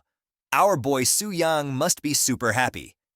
He got the power as Black Dragon, money from selling all the overpriced gear, and soon will get the harem also. Lucky bastard. Qian Yuan guesses that the news about Zhao Ming's weapon explosion might have spread, which caused this pre-planned malicious bidding. Lei Shan kicked Zhao Ming on the butt and told him to quit his sulking attitude. As they all walked toward the exit, and Lei Shan mentioned they had successfully bought back all the lost equipment during the raid, and it's time to get back to the business. Zhao Ming was still rubbing his butt while trying to recover from the impact of that heavy kick. The scene then shifts to Heavenly Mechanism Pavilion headquarters, where the leader of the group, whose name is Zhou Tai, with 110 level and is a bloodthirsty warrior, was denying the claims of Lei Shan that their strategy had a flaw. He continued his explanation saying they have cleared the Black Dragon Fortress dungeon 5 times, and based on those raids, they came up with this strategy. He further explained that they meticulously verified every step, and there shouldn't be any issues if they followed the guide step by step. Lei Shan explained that they followed every step, but the behavior of the Black Dragon was completely different from the description in the strategy. He continued further saying that he is not questioning Zhou Tai's professionalism, but he is not a fool to sacrifice his guild's main force just to blackmail them.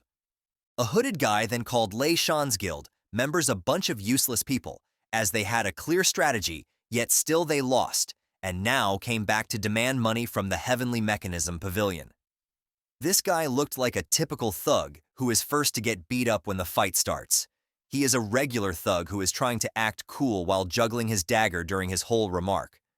We came to know that this guy's name is Liu Qi, and his level is 103. Lei Shan get offended by his remark and asked him to watch his words. In response, the thug teased Lei Shan to train harder or stop playing if he can't handle the defeat. At this point, even Zhou Tai got annoyed and cut him off by telling him to hold his tongue. Then he addressed Lei Shan and said that Heavenly Mechanism Pavilion has always placed utmost importance on integrity and will never sell any incorrect information. Therefore, he will arrange an exploration team to retrace the steps, and if they find any errors in the strategy, then they will bear all the losses incurred by Spirit Hunter Guild. If the strategy is correct, then it will mean that Spirit Hunter Guildmaster made a mistake somewhere, and it will not be their concern. And asked Lei Shan if that is acceptable to him, to which Lei Shan agreed. Then he proceeded to inform Zhang Kexin, who is a level 108, a 5-star holy healer, and Zhuang Zhen, who is a level 104, 5-star Mountain Barrier Master, and Liu Qi, the typical thug, to investigate the dungeon with him and Lei Shan tomorrow. While all of them were agreeing to Zhou Tai's decision, the door of the room busted open and black smoke started rushing in. Lei Shan and Qian Yuan quickly took a defensive stance and readied their spells for the attack. Zhou Tai asked them to stay calm as the person barging in is Mr. Chen Lun from the headquarters of the Heavenly Mechanism Pavilion. Lei Shan was surprised that a big shot was here. We get a clear look of Chen Lun, who is level 115 and a 5-star necromancer. He said that Zhou Tai needs to inform him whenever he is going to the Black Dragon Fortress as per their previous conversation. Zhou Tai apologized and explained that they are going only as a part of their follow-up service, and he didn't want it to trouble him with such tiny matters. But Chen Lun cut him off and said he did not need an explanation and would go with them tomorrow. To which Zhou Tai agreed.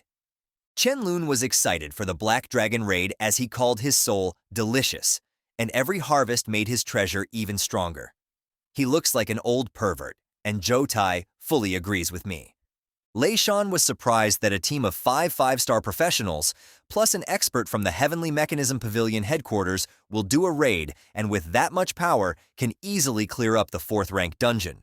In case they kill the Black Dragon, it will work out fine, but if they get wiped out, they surely deserve it.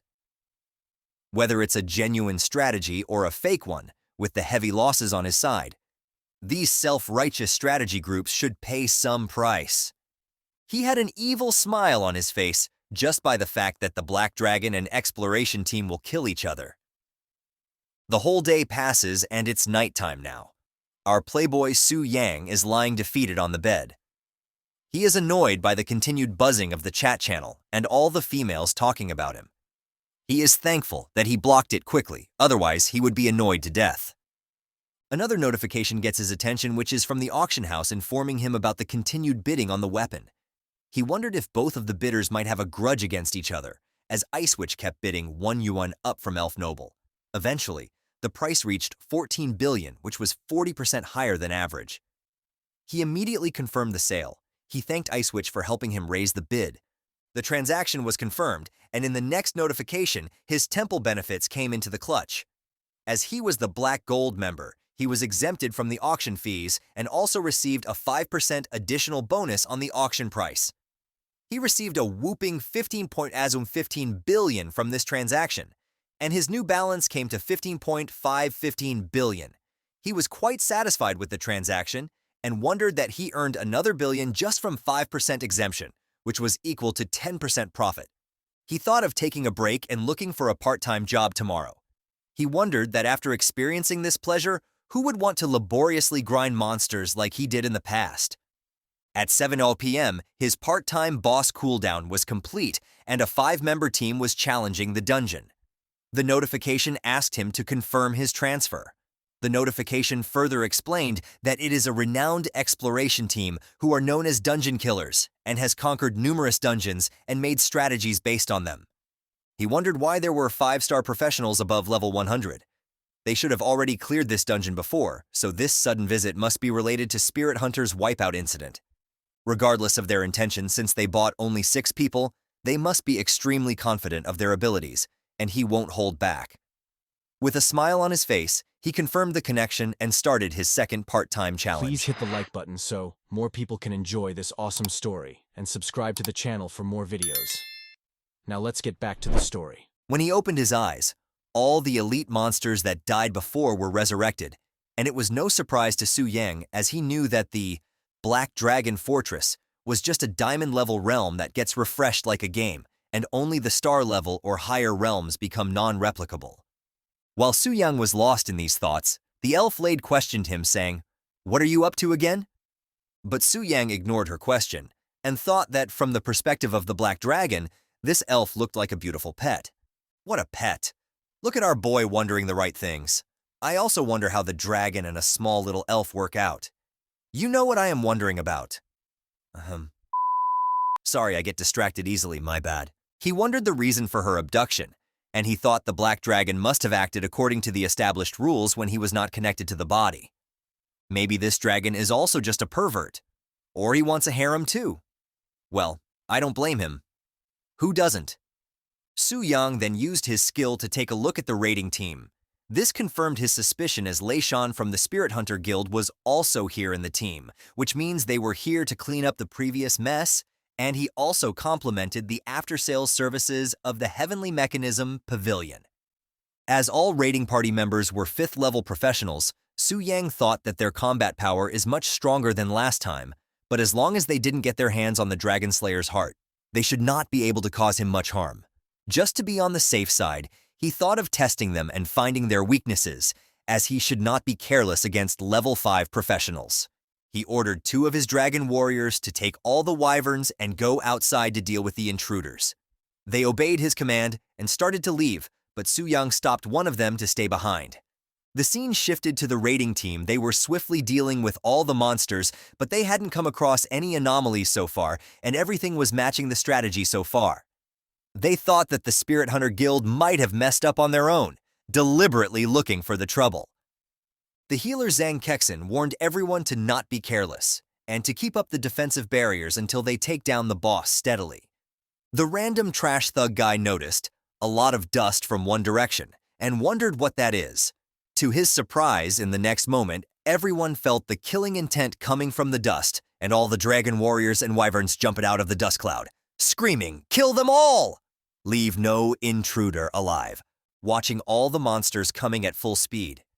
Lei Shan freaked out that he is going to meet the same fate again and screamed it was the same last time, but there are even more monsters now. While hiding behind Zhou Tai agreed that it was unexpected, but this level of threat still couldn't affect his exploration team.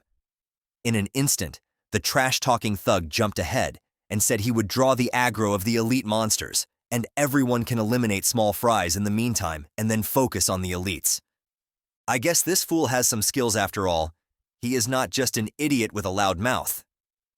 Everyone agreed and launched their flashy attacks and took care of all the monsters swiftly. After taking care of all the monsters, Zhou Tai ordered everyone to continue forward with the raid. After watching this massacre, Su Yang thought that they were truly worthy of being 5-rank experts. Their strength seemed like immortals descending to experience life. He noted that the mysterious-looking mage didn't even make a move during the attack. He decided to take care of the things by himself and took a flight, to which the elf girl was surprised and his underlings started cheering. Lord Atos is taking action again? Wait, why did I say, again? The underlying questioned himself. The other one added to the statement by asking, have you ever seen Atos take the initiative before? They answered, saying no, but this scene looked familiar to all of them.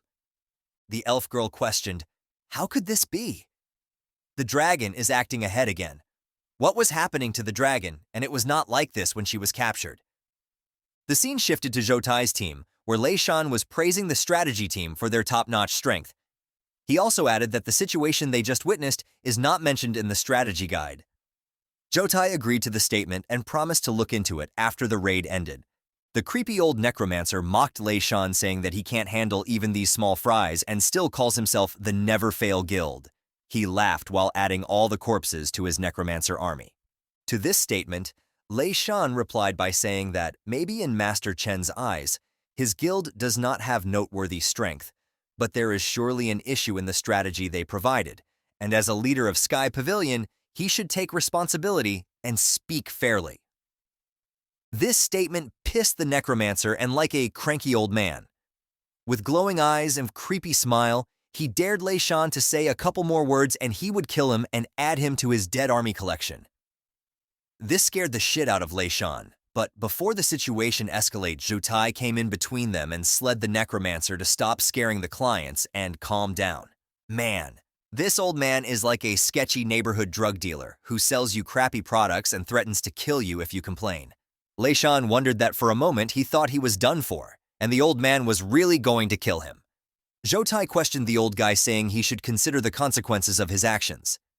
If he kills Lei Shan, then how would they get more contracts in the future? Lei Shan was annoyed by all this and thought he should let him gloat for now, and he would see who would laugh after meeting the Black Dragon. While thinking this, he noticed a huge shadow and looked up. There he was. Black Dragon, he screamed. It's the Black Dragon.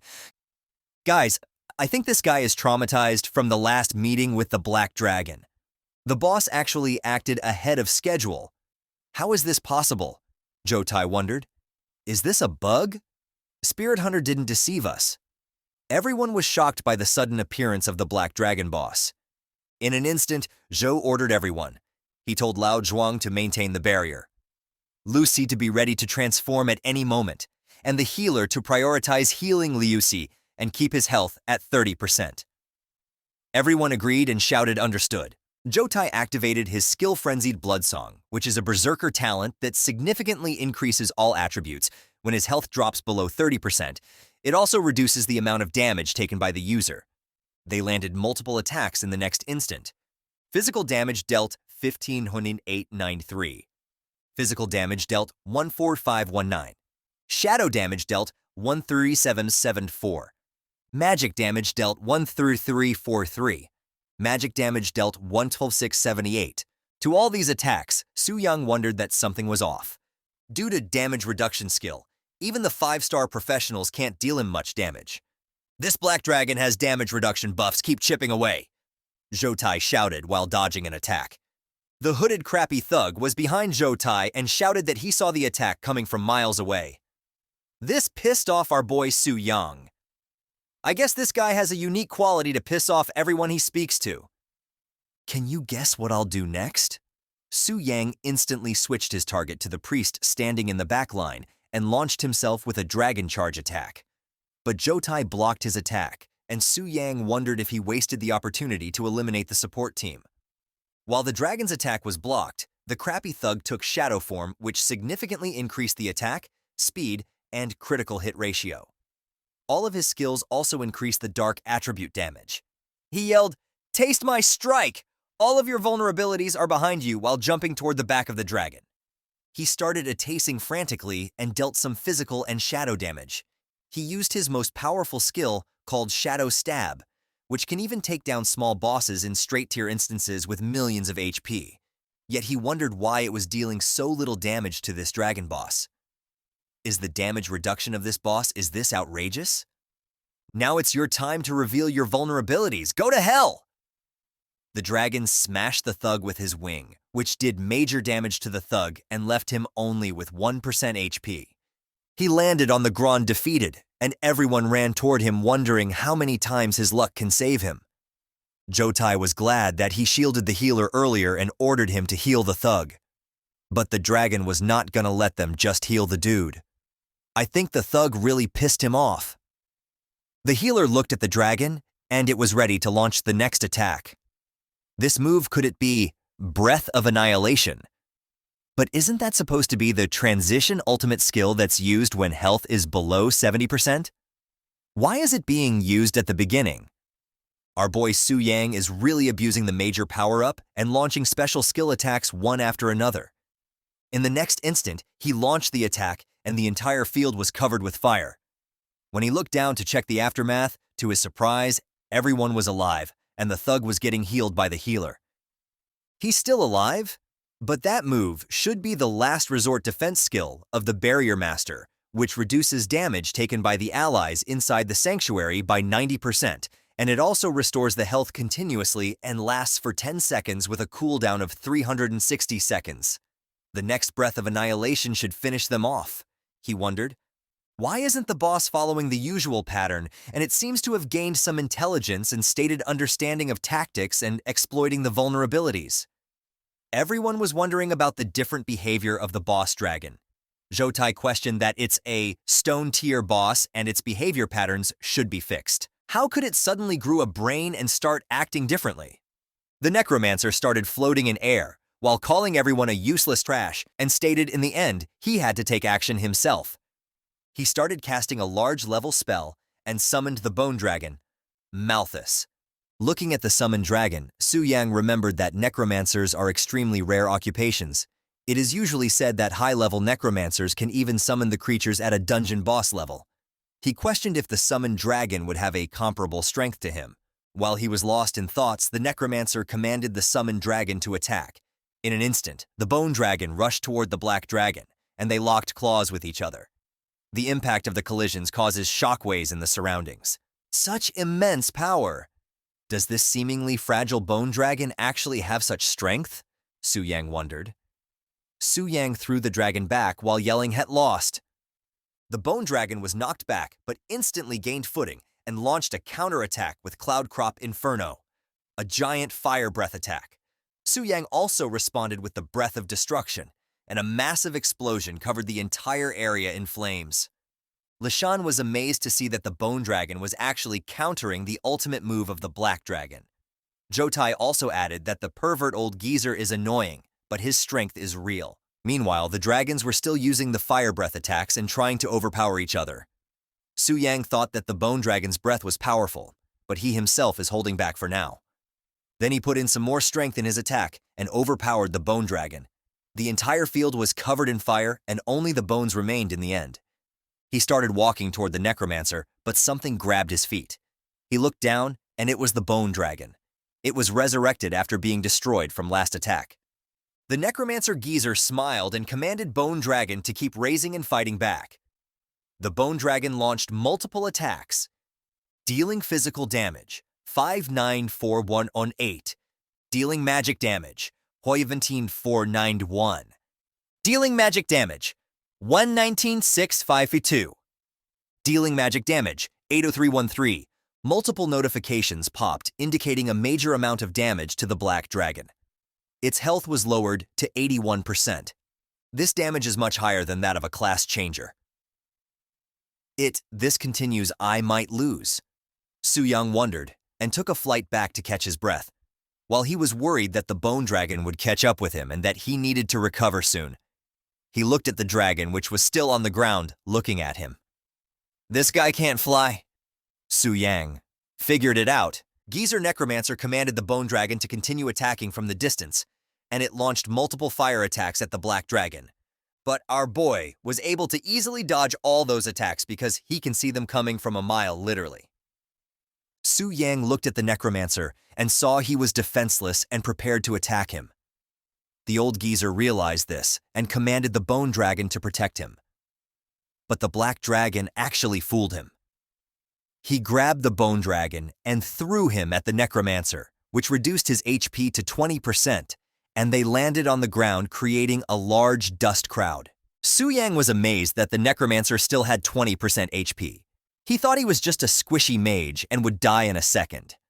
When Su Yang looked down, Zhuangzhen was managing the barrier and healing the geezer Necromancer. Due to the sharing the pain skill, which shares half the damage taken by teammates, and also provides a 50% damage reduction.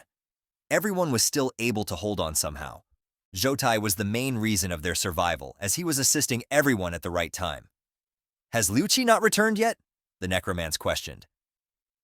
Why is he talking about the crappy thug guy who got wrecked in the last chapter? I almost forgot about the guy. Zhoutai replied that, according to his calculations, he would be here soon. Liu Qi? That assassin! I didn't even notice he'd been missing for a while. Su Yang realized the crappy thug was missing. Guess I wasn't the only one forgetting about him. Su Yang guessed that he might be gone to retrieve the Heart of the Dragon. Captain Liu Qi is back, Zhang Kexin shouted. That's great, Zhuangzhen said with a relieved expression, and Lishan also got his hopes up and thought they could win. But instead of Liu Qi, It was a subordinate of the Black Dragon who was running toward them. He shouted that he had accomplished his mission and presented Heart of the Dragon to Su Yang. Su Yang praised the Dragon Warrior for swiftly completing the task. Jotai was shocked by the realization that the only hope they had to defeat the Black Dragon was gone now. "How is this possible?" he muttered. Su Yang mocked Jotai for scheming and using low-hand tactics to win. He touched the heart, and a bright light surrounded him. A new notification popped. Detecting uncontrollable factors. Diamond Tier Secret Realm. Black Dragon Fortress. Level change imminent. The secret realm begins to rise to Starlight Tire. The scene changes to the city where people were shocked and wondering if there was an earthquake due to the intense vibrations. The MILF priestess questioned the master priest that there was an unusual surge in spiritual energy and what could be the cause of that. The head MILF Bai Ling explained that she is sensing a powerful aura emerging from a hidden realm. She explained further that she never expected it to affect the real world. She was afraid that something big was about to happen in this world. I guess she is right. Something big and black is coming for them. I mean, coming for Jotai. Shit. Everybody was shocked. Star level? How could this happen? Lashan said with a pale face. I never heard of a hidden realm upgrading like this before, Zhuangjun added. Jotai was too shocked by the current situation and kept looking at the Black Dragon. With the realm upgrade, Su Yang's Black Dragon also leveled up. He reached level 100 and all his attributes increased. He also unlocked a new skill Starshine. Su Yang opened his status window, which showed that he is now an early growth stage Black Dragon with level 100. The new skill he unlocked was Spirit Town's Purifying Inferno Prison. It conjures up an infernal prison with incredibly potent black flames. It annihilates anyone who tries to resist and deals 1000% strength attribute magical damage. It has an additional effect that destroys the souls of professionals who get killed by it. He can also choose to destroy the soul or not. Su Yang was amazed by all these new developments. The new notification informed him that the advancement was due to him obtaining the Dragon Slayer's heart. Su Yang wondered if the Black Dragon was supposed to be at Starshine level strength from the beginning.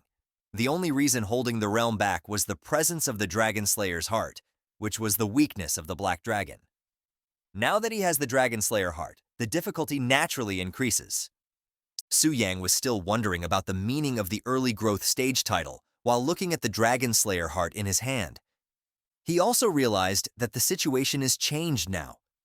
They won't be able to defeat him as he evolved and got more powerful.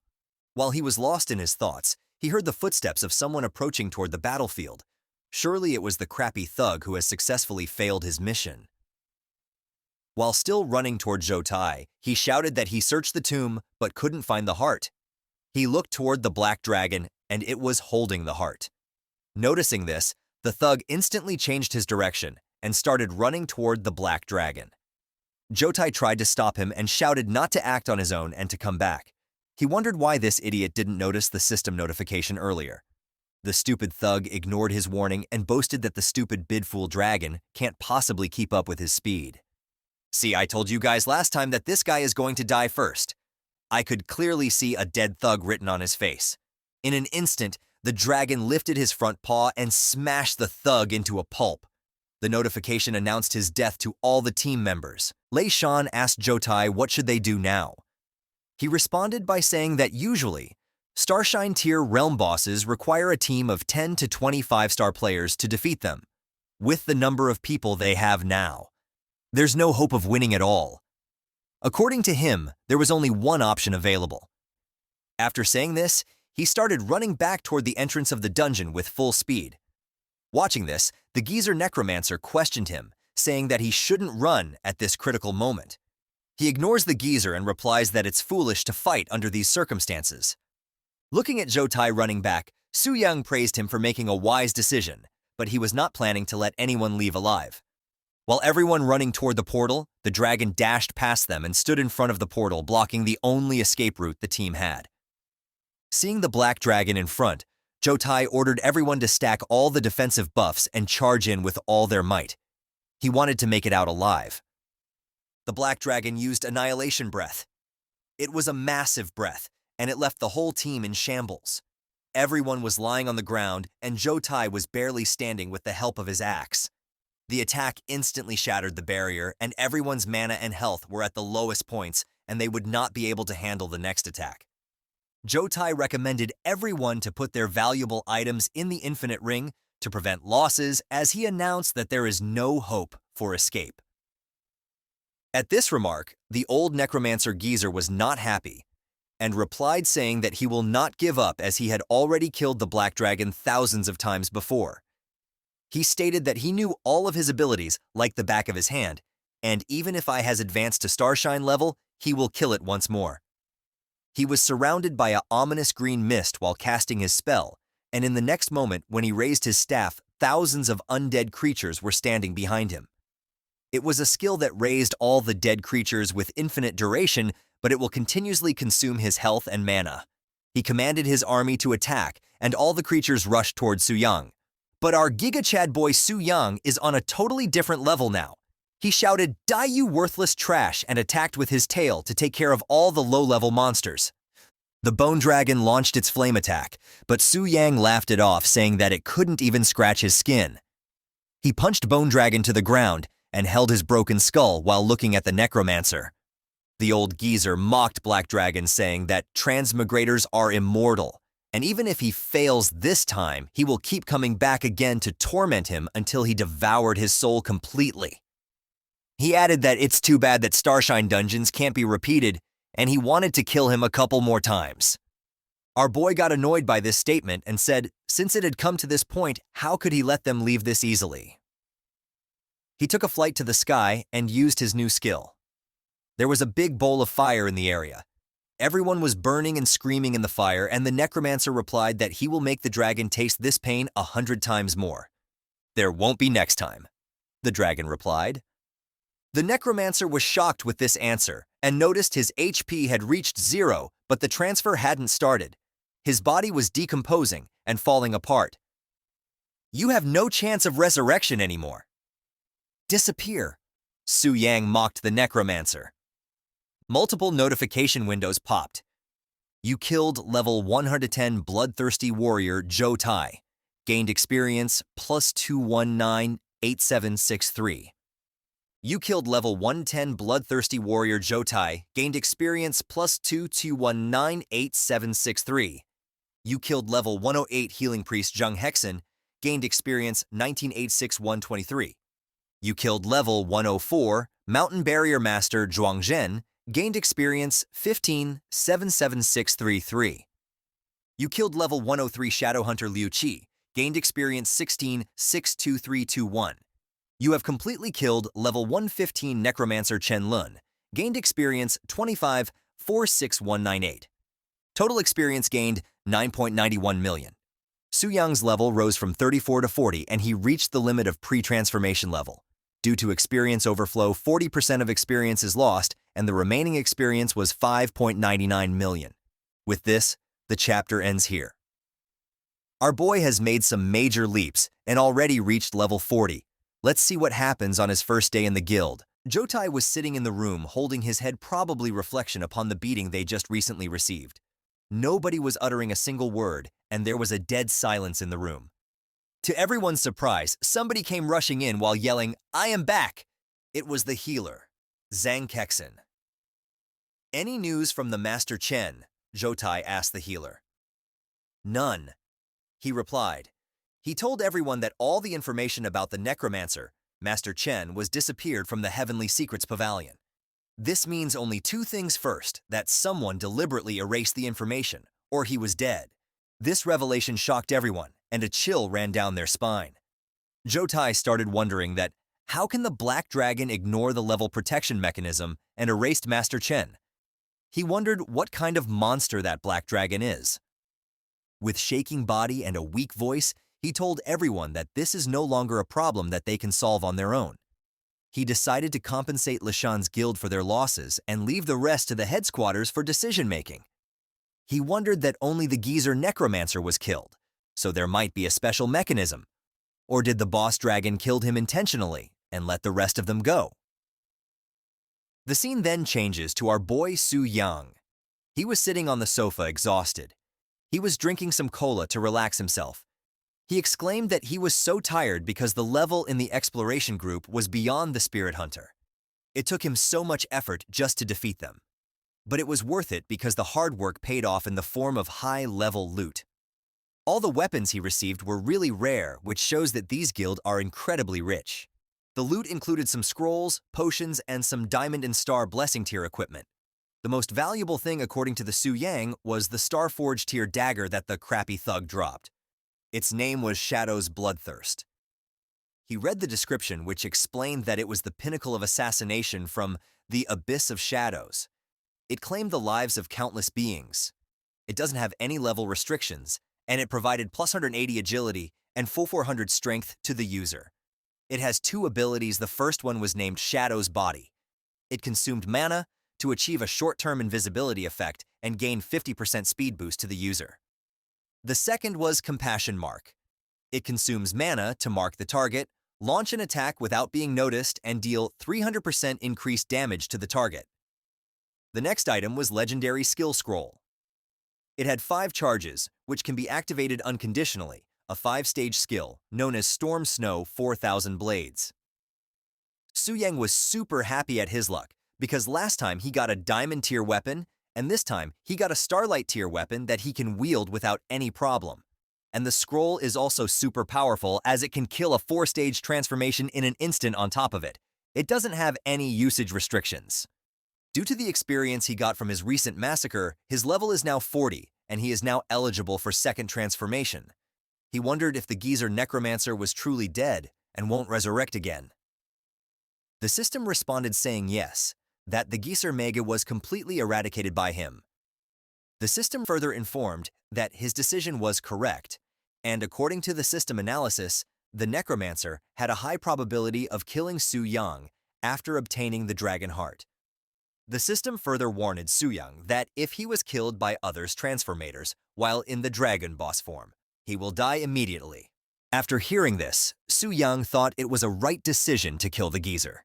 He further thought that if he was not smart, he might have been died by now. But with this event, the adventurers will not dare to challenge him recklessly now.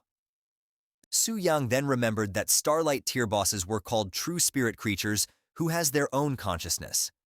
He wondered what happens to the Bok Dragon's conscience when he uses its body. The system instantly answered, saying that the chosen boss will have its consciousness wiped when Lu Fan is in the body, regardless of the level of the boss. And when Su Yang is not connected, the boss will act normally according to rules set by the system. Moreover, if Lu Fan kills the dragon boss, the system will then find a new higher level boss, which will have event stronger capabilities than the previous boss. Su Yang then took out the heart of the dragon, which was required to kill the dragon boss successfully. He was happy that if he wants to kill the black dragon, he has the essential item, and everything is falling into right places. The notification window then informed that the layered dragon's heart was from unknown tier. It has many effects like 50% spirit boost and 100% strength boost.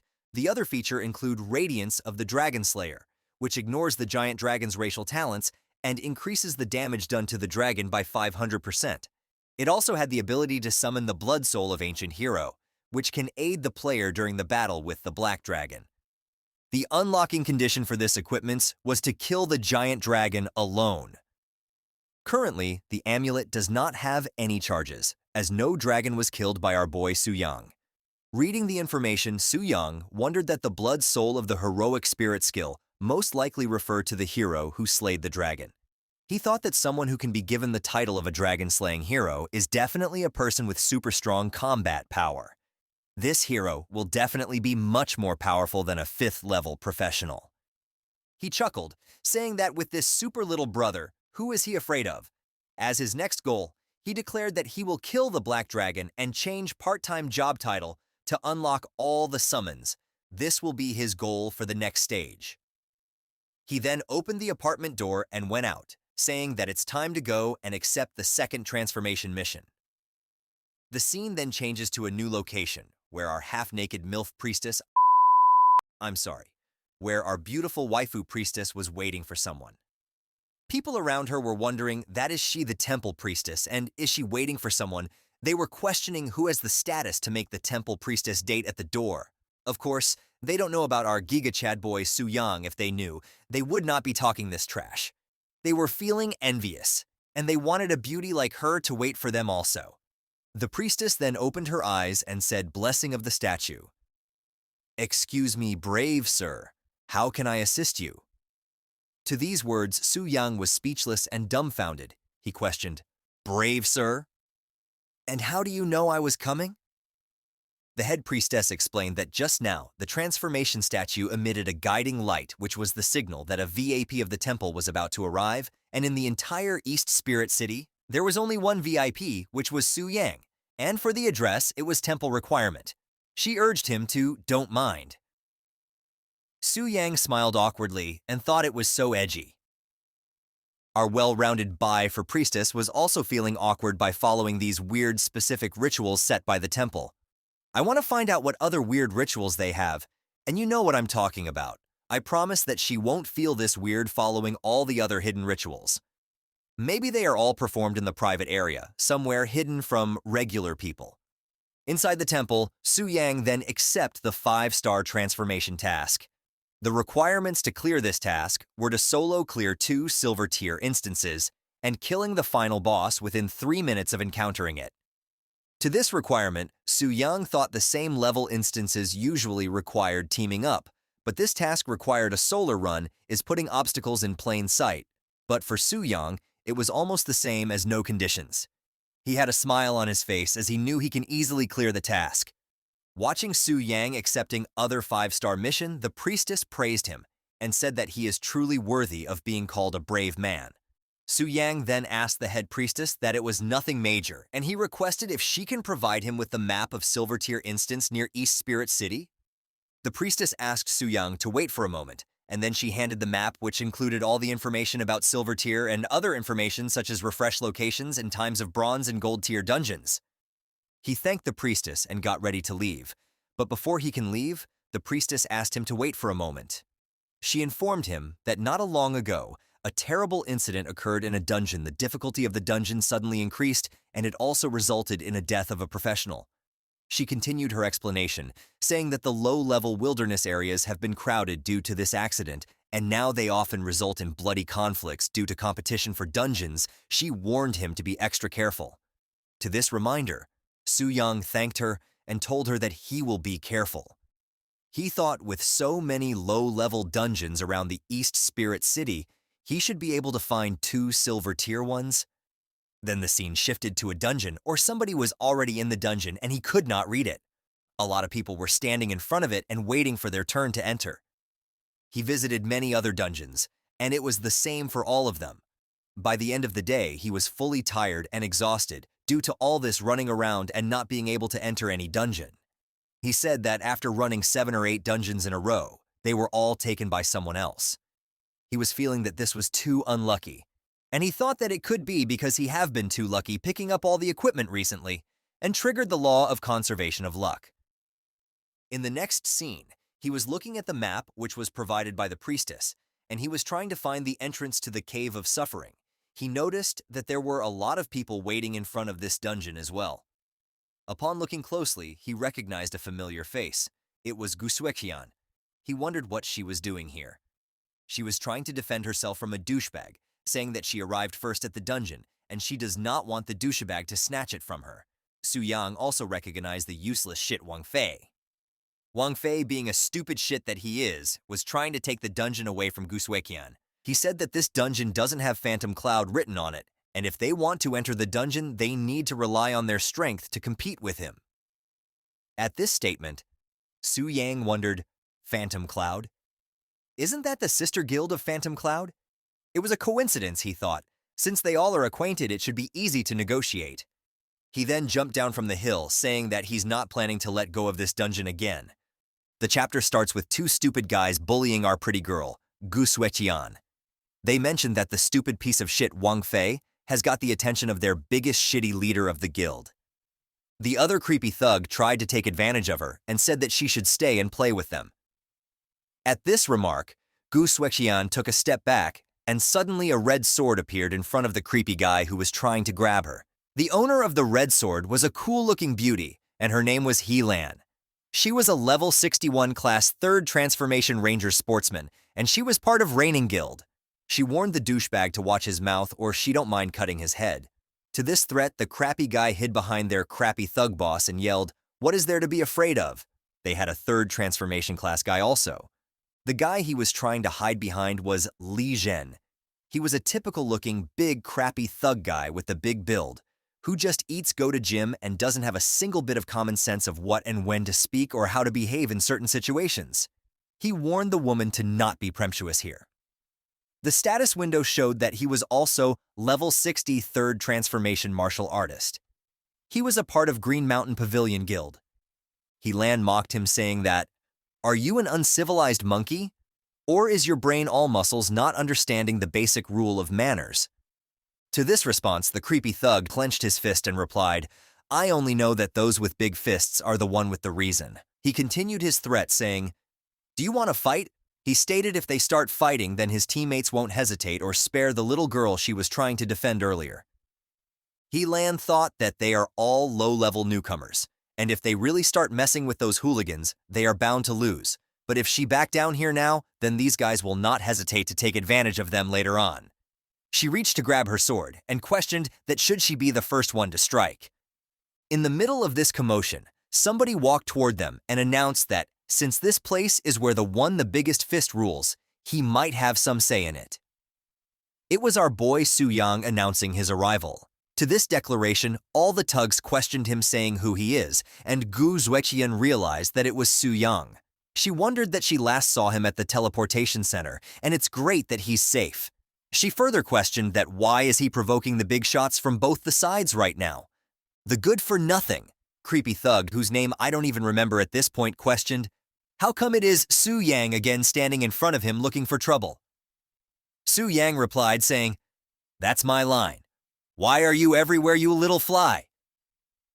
The crappy ice mage was feeling powerful standing beside his crappy guild leader.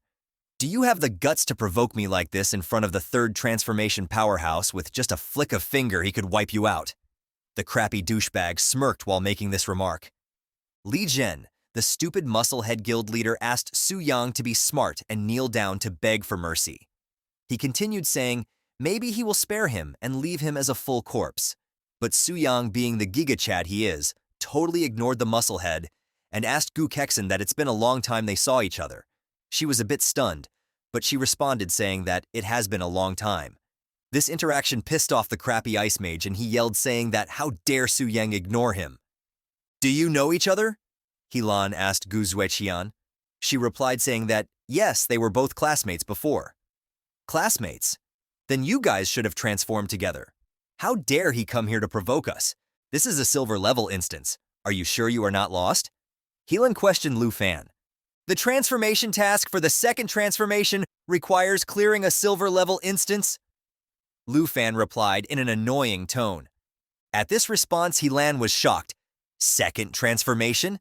Wait a minute, if this guy really transformed with Gu Sueqian, how come he's level 14 just a few days? How is this even possible?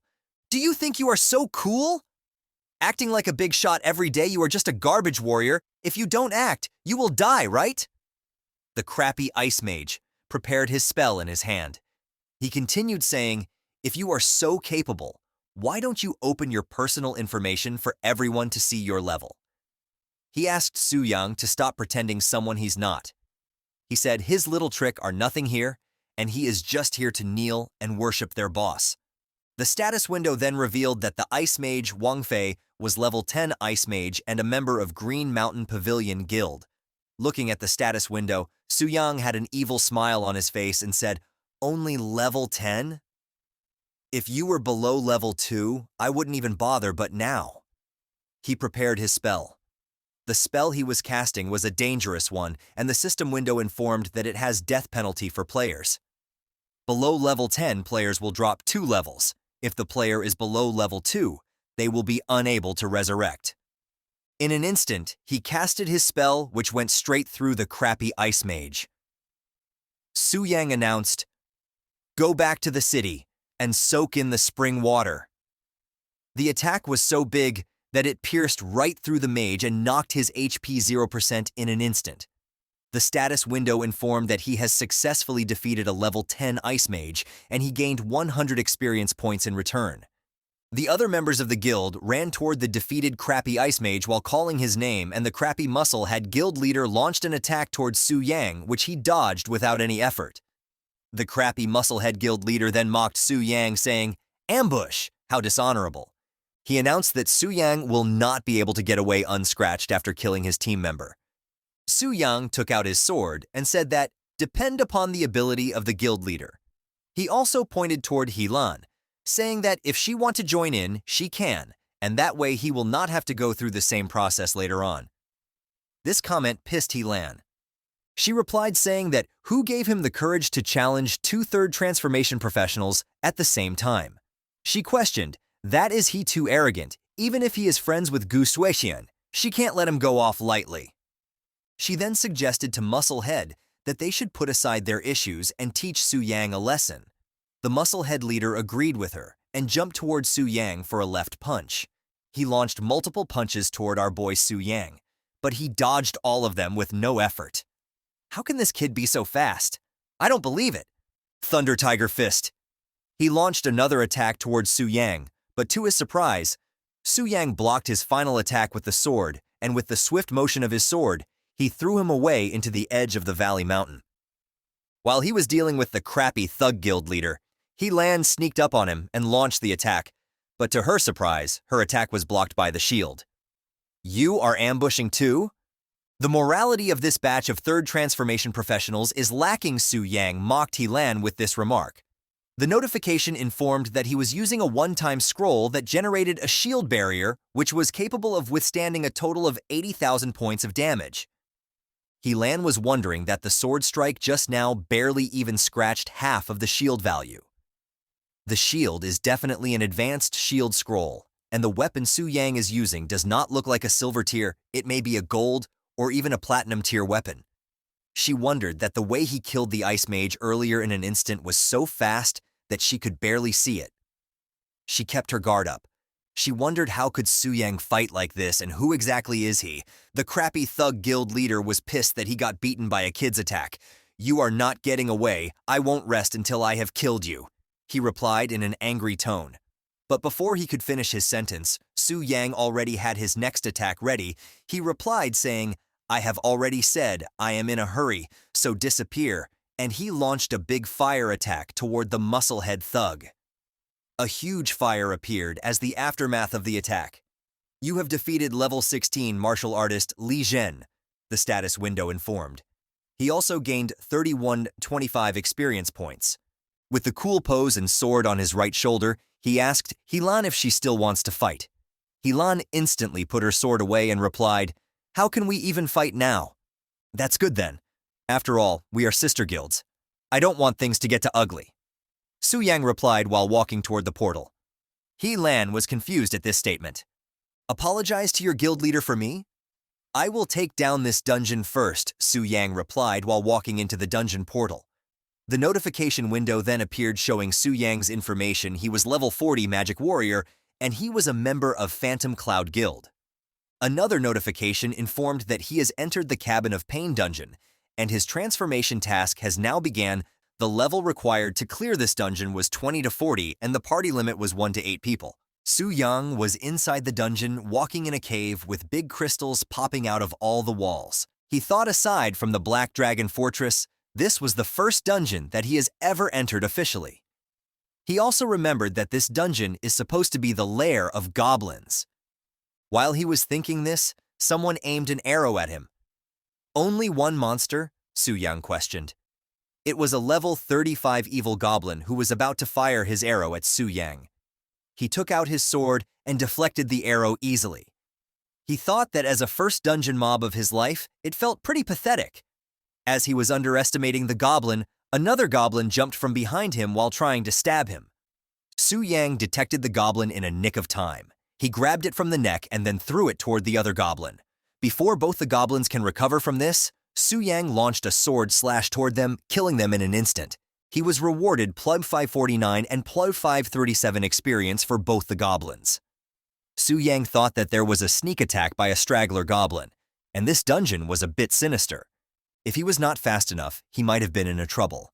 He reflected that previously he relied on mostly his attributes to overpower the enemy. But if he encountered stronger opponents in the future, he will have to use skill to determine the outcome of the battle. He summoned his Demon Blade skill, saying that he will practice it during this dungeon raid. While he was walking, 2 more goblins launched an attack at him from behind. He transformed his Demon Blade skill into a shield and deflects their attack.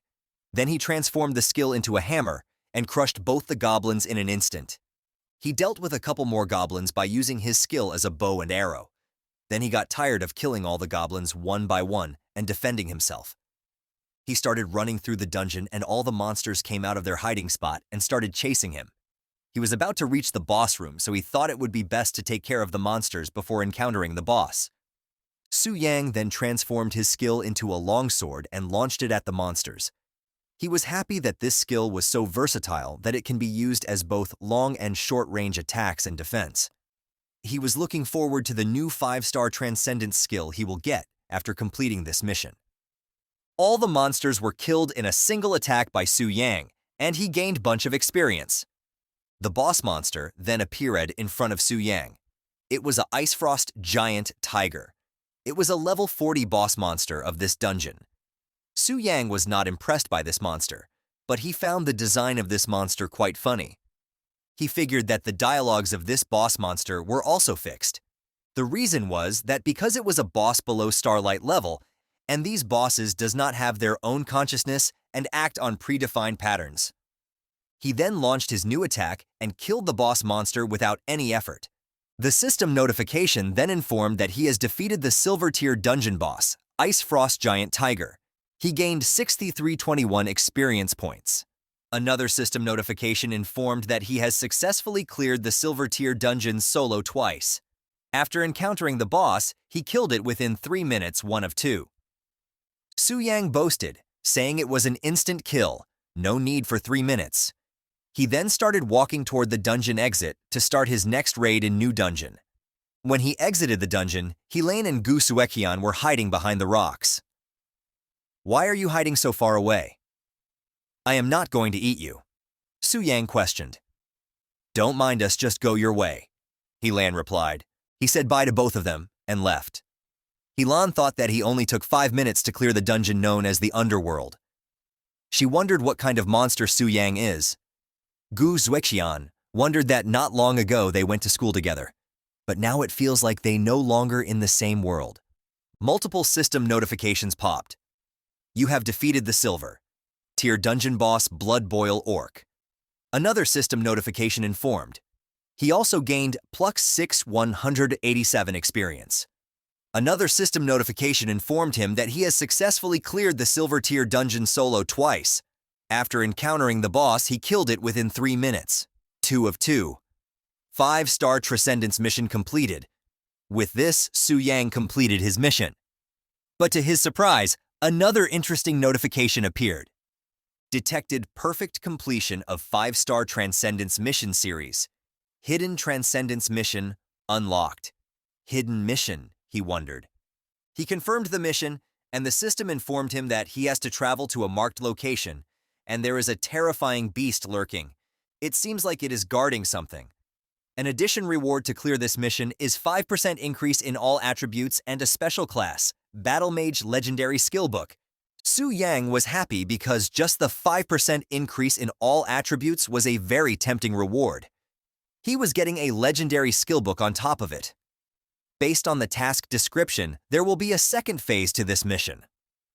He wondered about the incredible value of the 5-star Transcendence mission. He confirmed the mission instantly. The target area of the mission was an advanced wilderness area of Tianling City, where the average level of monsters were over 40. According to his calculations, the terrifying beast that system mentioned must be over level 50. To defeat this monster, Su Yang decided to unlock Starlight Grade weapon. But to use a Diamond Grade or higher weapon required a Grandmaster Blacksmith, which can socket a boundless gem into it. There is no one like that in the Dongling City. Then he remembered that a branch of the Celestial Mechanism Pavilion is in Tianling City. They also sell various kind of information. He decided to visit them as they are also a part of the X Alliance. He wondered how they will react to his X Alliance Black Gold membership card. The scene changes to the city of Tianling, where Su Yang was standing, and wondering that it was incredible that so many people gather in the city to purchase the strategies. He thought it was truly a testament to the leading strategy group. He admitted that he was feeling a bit nervous while walking into the building. He joked, saying that he just sold their items and officially ascended to the rank of a new rich person. He was feeling embarrassed due to this. Upon entering the building, there was a long line at the reception desk, and people were arguing with each other, and receptionists were trying to keep people calm and wait their turn according to the number they have been provided. Lu Fan amazed by such a huge crowd interception desk. While looking around, his gaze fell upon someone familiar. It was Zhou Tai and Liu Qi. He was a bit shocked that he ran into them so quickly they were walking somewhere. Liu Qi, who we know as the crappy thug, was urging to Zhou Tai about his lost weapon. He said, can the loss of his weapon be reimbursed? According to him, it was a Starshine level weapon. In response to this statement, Zhou Tai said that having caused Chen Lun's downfall, the headquarter has been lenient and had not troubled them, but more did he wanted from them? Frustrated by this situation, Liu Qi kicked the garbage bin which was nearby him while yelling that he had to grind for months again to get the weapon. By the twist of fate, the garbage bin flew straight toward our boy Su Yang. He caught the incoming garbage with his left hand and said, "Who's the uncultured one throwing things around?" in an annoying tone. Hearing this, Liu Qi got angry and questioned our boy that if he had a problem with that. In response, our Giga Chad boy said that, of course he has a problem. He questioned that being high level mean that the thug could do whatever he want. He grabbed Su Yang from the shirt and yelled that, how can a mere 40-level newbie dares to talk back to him? He was super pissed and said that he can do whatever he wants here. He argued that whether Su Yang believe it or not, he can kick him out of here anytime. Hearing all this, Su Yang had a smile on his face which pissed the guy even more. He questioned Su Yang why was he laughing. To all this, Su Yang thought of getting his revenge next time this crappy guy entered the Black Dragon Sanctuary. He thought he will wipe him out. Zhou Tai, being the mature guy, stopped Liu Qi immediately and told him to mind their image a bit. He said it was a trivial matter and urged both of them to not hold on to it. But by this time, Su Yang was already annoyed and questioned, what kind of treatment was this? He questioned, was this how the esteemed Tiangi Pavilion treats their guests? He affirmed that he was disappointed. Hearing this, Zhou Tai got annoyed and said that they are high-end strategy group here, and they don't sell strategies for dungeons at his level. Liu Qi added saying that Zhou Tai should not waste his words on this kid and watch him kicking this kid out with one foot. Su Yang instantly took his black card out and held it with 2 fingers, while both of them were staring at him with killing intent. Being a dumb idiot, Liu Qi slapped the card out of Su Yang's and questioned him. Was that trashy card supposed to scare him? Su Yang was amazed at the level of stupidity of this guy. He wondered, that doesn't this idiot even recognize the value of the card? The flicked card, the landed at somebody's feet. It was Grand Steward. Zhou Tai questioned that why the Grand Steward was here, and the idiot Liu Qi said that he was looking forward to the arrival of the Grand Steward. The notification window then informed that the guy's name was Jia Yue, he was level 120, and the Grand Steward of First City, Yongfeng City. He was annoyed by the current scene. He picked up the card from the ground and walked toward the idiot, Liu Qi. Without saying anything in the next moment, he delivered a super extra special Giga slap on left cheek of the idiot Liu Qi. The idiot fell on the floor due to the slap and questioned, what is he doing? He reminded him that he was his brother-in-law. The Grand Steward totally ignored him and walked toward our boy, Su Yang. While handing him the card back, he welcomed him as esteemed VIP and introduced himself as the Grand Steward of Yongfeng City. He further apologized for the trouble subordinates have caused him. At the statement, our boy brushed it off, saying that it was no issue. He also wondered why such an important figure was welcoming him. The Grand Steward then looked at Su Yang and asked him, at such a young age, he already possesses the Black Gold membership card of the X Alliance. Could it be that he has completed the 5-star class transfer mission and obtained the VIP privileges of the class transfer temple? Su Yang responded in agreement. Then he ordered Zhou Tai and the idiot Liu Qi to treat this distinguished guest properly. Zhou Tai responded saying, "Yes, Grand Steward." The idiot responded in, "Huh?" The Grand Steward then announced that he will be taking his leave now. He grabbed the idiot Liu Qi from his cape and started dragging him behind while saying that he wanted to talk with him about the next dungeon. The idiot Liu Qi was screaming like a little child, saying that he can walk on his own and he does not have to drag him like that. He pointed towards Su Yang and said that he will get back at him. Su Yang just waved bye to him. Hearing about the next dungeon, he thought the next dungeon already. Does the Tianji Pavilion have a new move? While he was lost in thought, Zhou Tai asked, what can he do for him? In response, Su Yang asked that he would like to know the whereabouts of the master-level blacksmith in the city, and if they have unbound gems here. He mentioned that the treasure pavilion ran out, and he would like to buy a few more. Zhou Tai responded, saying that information is not a problem, and they have the unbounded gems, but they are expensive. Stopping him. Midway his statement, Su Yang flicked his fingers, saying anything that can be solved with money was not an issue for him, and instantly a bag full of gold landed in front of him. Seeing the big chunky bag of gold, Zhou Tai said that he would have someone to assist him, or rather, he will personally retrieve all the stuff he has requested. He asked our boy Su Yang to wait for a moment. At this response, Su Yang thought that Zhou Tai was quick to change his face. Truly a salesman. While waiting for his stuff, Su Yang thought that Yongfang City was the capital of this region, and even the Grand Steward was so respectful. He was now even more curious about the background of the temple. After getting the information and his goods, Su Yang was checking the mini-map and wondering that Old Wolf Forge was a master-level blacksmith, and he was hiding in such an inconspicuous place. He said it was all right decision to entrust Taijin Pavilion. Then he got distracted by some other people who were talking around. You are saying the exploration team is preparing to go to the Black Dragon Sanctuary again? Is that true? People have died in there, and they still dare to go? The other person responded, saying I have only heard about it, but everyone is too scared now, there's hardly any response. The first person then responded, saying that he thought as much. Not even for $100 billion would he go. Hearing this conversation, Su Yang thought that, as expected, Chen Lun's death has dealt a huge blow to the morale of the exploration team, and they probably want to come again for a while.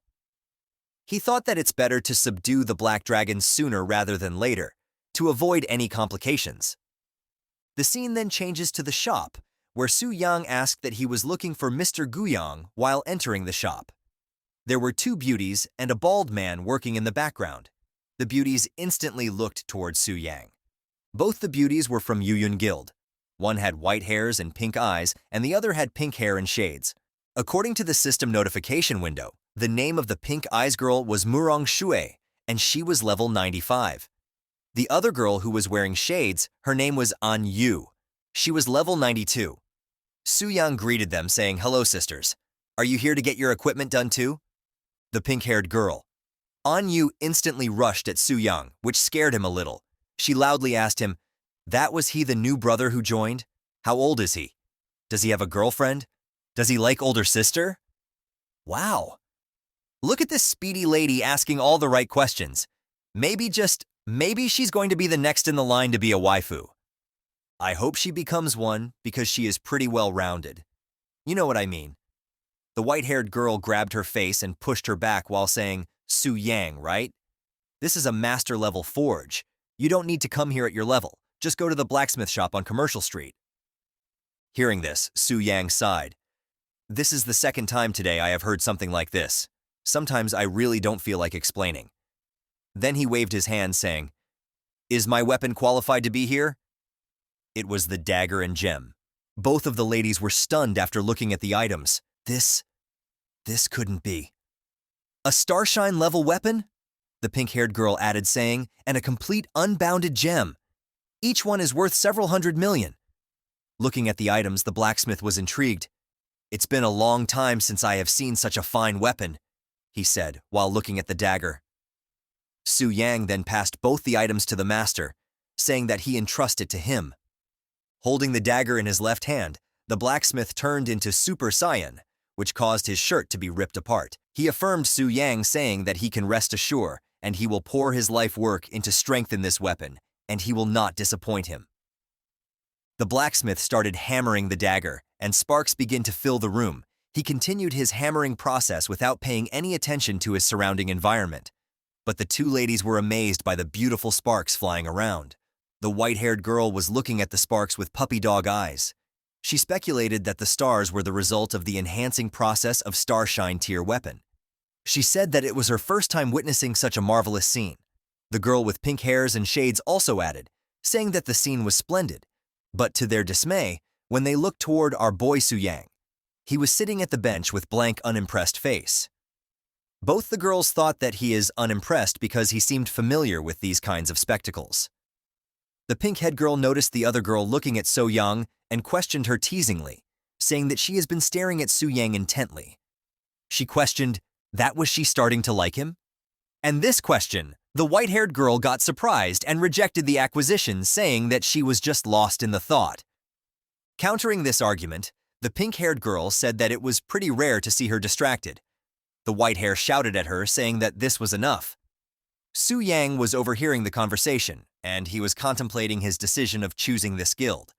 A few hours later, the process was done, and the blacksmith announced that he has successfully finished the weapon, and it was looking amazing. Looking at the weapon, Su-yang was amazed and thought that this was truly a work of a master, and he also completed it in one go. He thought that last time he tried, he wasted so many materials. He asked the blacksmith master that how much does he owe him for the work. In response, the blacksmith said that he had to put a lot of effort in the weapon, and normally he would charge 1 billion in the fee. But today he felt particularly invigorated, and he will make an exception and do it for free. Hearing this, the pink-hair girl questioned that a grandmaster level forging for free? She was amazed by this event. Su-yang, in response to the blacksmith master, said that he wouldn't dream of taking advantage of an elder. And he mentioned that the money is easy to come by, but a master like him is hard to find. He urged him to accept the 1 billion in fees. He said he will be visiting him often. At this gesture of goodwill, the blacksmith gave thumb up to our boy and said that he got guts, and he will accept the payment and look forward to his next visit. Looking at this interaction, the pink-haired girl was starting to fall in love with our boy Su-yang. He mentioned that he not only passed up every opportunity, but also spent 1 billion and he's still smiling. She questioned, that was this the composure of a tycoon? Her face was getting all red. The white-hair girl questioned that could he truly be the young master of an S-tier guild. The scene then changes to the outskirts of Tianling City, the Wild Spirit mountain range. The level recommended to visit this area was 40 and above. Su-yang was standing on a tree branch while scouting the area and looking at a volcano.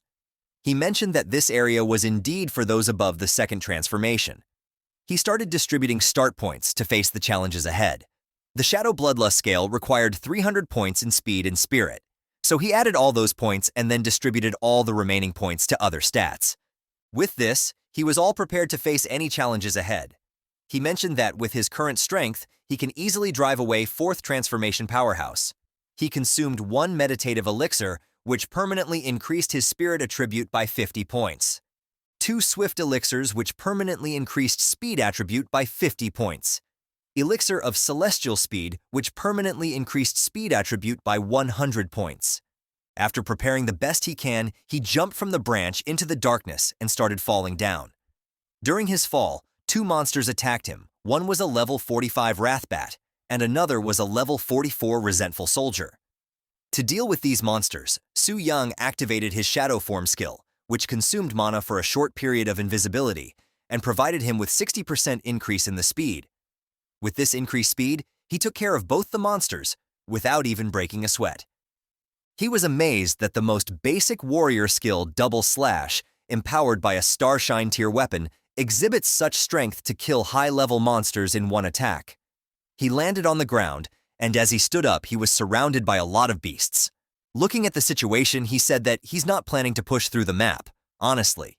He was going to use the old method and blast through it in one go. After saying this, he simultaneously used a lot of scrolls, which caused a major blast in the area. The blast was visible from very far away. Su-yang then walked into the cave, saying that this was the cave of Terrifying Beast. Given the mission's design, He assumed that the monster will be level 50 or higher.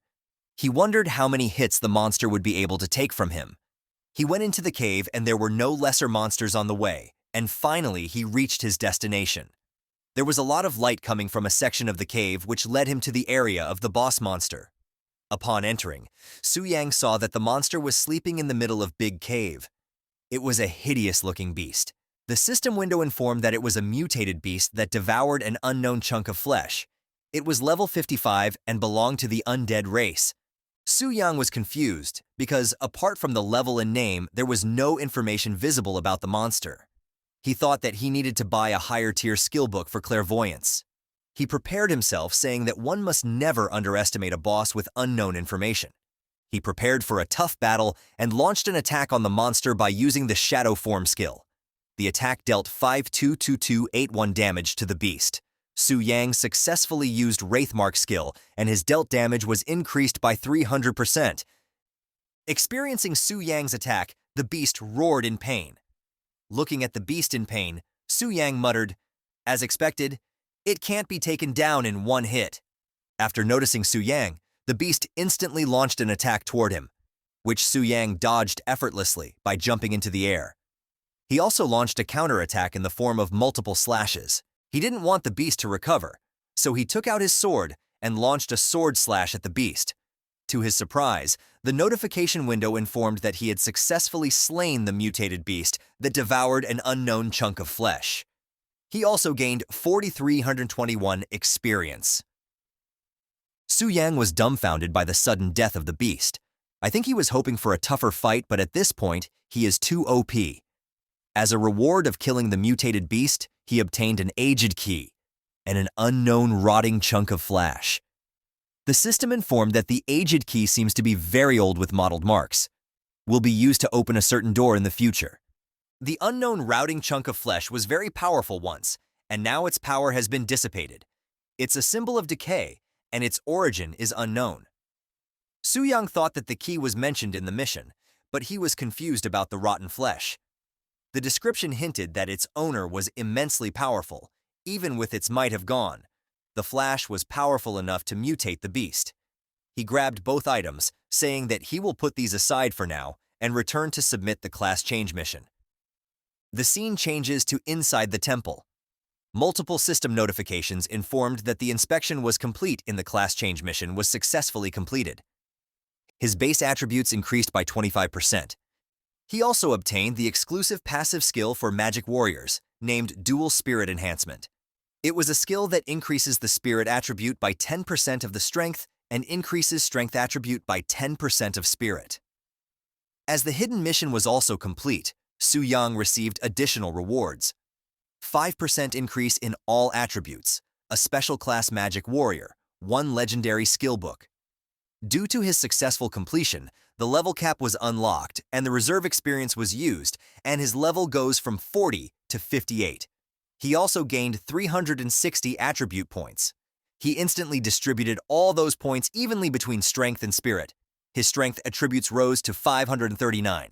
His speed attribute rose to 407. His spirit rose to 591. Su-Yang was amazed by his terrifying base attributes. He mentioned that his base attributes have already completely crashed those of the third transformation professionals. If he includes equipment attributes, he is fully capable of facing against the spirit hunters. He was excited, thinking of defeating a fourth transformation while being a second transformation warrior. Su-Yang thought that with the double attributes, mixed damage combined with that mark, his strike could likely be too much to handle, even for a platinum deer dungeon boss. He was truly amazed by these legendary skills. The notification window then showed that he was a magic warrior with the legendary skill Dual Destruction Blade. The scale merges the magic blade with the currently equipped weapon. It consumes half of the mana to launch a powerful attack, which deals 200% strength attribute damage plus 200% spirit attribute damage. The priestess then congratulated Su-Yang on completing the 5-star second transformation. She informed him that his VIP benefits had also been officially updated. The previous monthly 10 million was now increased to 50 million per month. The discount rate for the X-Alliance Black Gold card also increased from 20% off to 30% off. The priestess then questioned Su Yang about his next plan. Su Yang said that he's bit tired these days and he plans to rest for 2 days. He mentioned that it was important to balance work and leisure. The priestess agreed with his statement and said that it was indeed very important to rest. Su Yang then thought the rest doesn't mean doing nothing at all. He will take some time to visit Tianji Pavilion to buy some things and then prepare to kill the Black Dragon. Continuing from where we left off last time, Zhou Tai and Lu Si appear before Jia Yu, the Grand Steward of Yangfeng City. Jia Yu addresses Zhou Tai, informing him that he will be responsible for the Secret Realm expedition and inquires if 30 members of the exploration group should be enough to clear it. Zhou Tai responds that 30 people should be sufficient, but he shares his reservations about the special mechanism that prevents resurrection. Jia Yu reassures him, explaining that the headquarters has already prepared a countermeasure. Each member of the group will be given a life jade ring to ensure their survival. Zhou Tai breathes a sigh of relief, mentally noting that it's always good to have a little backup plan when entering places with no respawn points, like going on a dangerous quest with an extra life in your pocket. Zhou Tai remarks that the life jade ring is such a precious item and expresses his gratitude to Jia Yu. Jia Yu responds, saying he will leave the task to Zhou Tai, and if not too busy, he would love to personally come and slay a dragon to stretch his muscles. Just then, a girl with a cold demeanor interrupts their conversation, stating that this black dragon is not for them to handle. Seeing the girl, Jia Yu is shocked and immediately addresses her as young mistress, asking why she is there. He then tells the others that the young mistress is present, urging them to hurry and greet her formally. This young girl is Lu Linger, the daughter of the head of the Tianji Pavilion. Her sudden appearance is like an unexpected boss fight in the middle of a tutorial. Everyone's caught off guard, and they know it's time to level up their game. Jia Yu bows before her, apologizing for not knowing of the young mistress's visit and failing to greet her properly, pleading for her forgiveness. Both Zhou Tai and Lu Si are equally shocked at the sudden appearance of the young mistress. Lu Linger reassures Jia Yu, telling him that there is no need for formalities since she did not inform anyone of her visit. She instructs him to ensure that no one leaks this information. She then declares that from now on, no one is allowed to enter the Black Dragon Fortress without her permission, and that she will personally tame the Black Dragon. Zhou Tai and Lu Si can only exchange stunned glances, thinking they've just gone from level 1 to a boss raid with a single sentence. Jia Yu asks if this is the Pavilion Master's wish. Lu Linger counters by questioning if he would dare defy her if it is not her father's wish. Jia Yu humbly assures her that he would never dare to do so and promptly agrees to give the necessary orders. As Lu Linger prepares to leave, she instructs Jia Yu to prepare information on the Black Dragon for her and to arrange a room for her rest. Once she departs, Jia Yu visibly relaxes, expressing his surprise at the young mistress's sudden visit and admitting it was his miscalculation. It's like watching a chess player realizing they've been checkmated in one move. Jia Yu and the others are swiftly adjusting to the unexpected power play by Lu Linger, the young mistress who clearly holds more sway than they anticipated. Still in shock, Lucy asks if Lu Linger is indeed the daughter of the Pavilion Master and the youngest genius of the Global Beast Master Association. Jia Yu confirms this, explaining that the Global Beast Master Association is a super organization on par with the X-Alliance, dedicated to collecting rare and exotic beasts from around the world. Whether dungeon bosses or wild elites, they're all fair game for their hunts. He continues, praising Lu Linger's extraordinary talent. She joined the Global Beast Master Association at a young age, and there are very few people in Longxia who can match her prowess. This time, the young mistress came secretly, likely aiming to tame the Black Dragon before any other Beastmasters. If she succeeds, Lu Linger will undoubtedly ascend to become the top Beastmaster on the continent, and the prestige of the Tianji Pavilion will soar to unprecedented heights. Jia Yu further cautions everyone not to entertain any funny ideas. He emphasizes that when they enter the dungeon with Lu Linger, they must follow her commands without question. Specifically, when the Black Dragon is weakened, they are to let Lu Linger take the lead in taming it and not to steal the kill. Zhou Tai acknowledges the task, stating that he will retrieve the basic guide to dragons for Lu Linger immediately. Lu Si chimes in, questioning how they could ever defy the Pavilion Master's daughter. Just then, Zhou Tai checks for the guide and is shocked to discover it was sold yesterday to none other than Su Yang. Lu Si wonders aloud why Su Yang keeps popping up on the radar. Is he intentionally stirring up trouble? Jia Yu dismisses it as a coincidence, noting that Su Yang couldn't possibly have known about Lu Linger's visit. However, he ponders why someone like Su Yang, seemingly at a lower level, would be interested in dragons. Zhou asks what they should do. Should they ask him to return the book? Jia Yu shakes his head, saying no. Though it's concerning, they shouldn't offend a VIP of the temple so easily. There must be other versions of the dragon information out there, and they should go look for them. Later, at Su Yang's home, he's scrolling through the basic guide to dragons, pondering the hefty cost of 5.1 million gold coins for the book. He chuckles to himself, remarking that the Tianji Pavilion really knows how to do business. He hopes this book proves to be worth its weight in gold, or rather, in gold coins. He reads through information about red dragons, white dragons, and finally finds details on black dragons. It strikes him as odd that there's no mention of the black dragon boss's 80% double damage reduction trait. Su Yang reflects that with the Tianji Pavilion's level of professionalism, they shouldn't have missed such a crucial detail. He wonders if it's because the exploration team can't access detailed information on black flame wings, similar to when he encountered the monster that devoured the unknown rotten flesh in the desolate Spirit Mountain range. All details hidden behind question marks. It's like diving into a game where the key boss mechanics are a mystery until you're face to face with them, hoping your sword is sharper than their secrets. From the exploration records, Su Yang discovers that throughout Longxia, only 3 black dragons have been discovered. 2 of them have already been cleared, leaving only the black dragon boss that he's targeting yet to be defeated. As he delves deeper into the records, he realizes that the information about the defeated black dragons doesn't quite add up. He wonders why the early growth stage, supposed to correspond to the stellar tier, is listed as Radiant Moon tier. As he sifts through the detailed information, he finds that the dragon in the Vain Desolate Mountain was initially identified as a higher tier. However, after its defeat and the analysis of its dragon heart, its growth stage was determined to be early growth stage. After subsequent research, it is concluded that this black dragon had inadvertently swallowed unknown rotten flesh, leading to its power increase. Su Yang also comes across a special note mentioning that the Tianji Pavilion is willing to purchase unknown rotten flesh for a high price. From this, he deduces that this meat truly has this effect. Excitedly reflecting, Su Yang feels like he's hit the jackpot this time. He considers that with the Tianji Pavilion making such a high-profile announcement to purchase it at a high price, the meat's value must be significant enough for the pavilion to ignore the possibility of people demanding exorbitant prices. He ponders the game-changing potential of letting the Black Dragon absorb this thing. With its power, he could skyrocket to Radiant Moon-tier strength in an instant. And then even if dozens of 5th-rank professionals come his way, they will be left scratching their heads, wondering what hit them, because they sure won't be scratching Su Yang. And once he cashes in on these newfound benefits, his level might just blast straight up to the 4th rank. It's like finding a cheat code in real life, but instead of invincibility, it's a dragon-sized power boost. Lying on his bed, Su Yang contemplates his unstoppable ascent through the ranks. Yet a nagging thought creeps in. He shouldn't overdo it. The Tianji Pavilion isn't dumb. They won't keep sending reinforcements after so many beatdowns. Eventually, they'll wise up.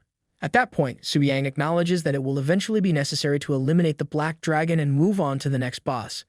Even with all the benefits, he admits to himself that he's a bit reluctant to do it. After all, it's not every day you have a level 99 Black Dragon boss as a part of your entourage. Just then, a screen pops up in front of him announcing that if he kills a boss he's previously tamed, it will automatically become his 100% loyal subordinate. Su Yang, almost dropping his snack in shock, wonders if this means he can have a pet Black Dragon.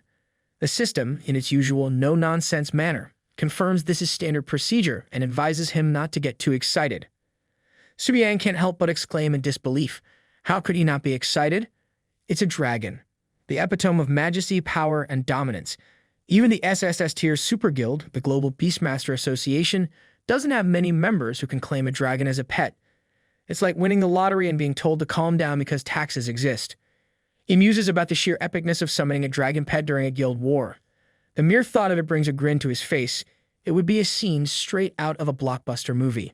However, reality sets in as he reflects on his current stats.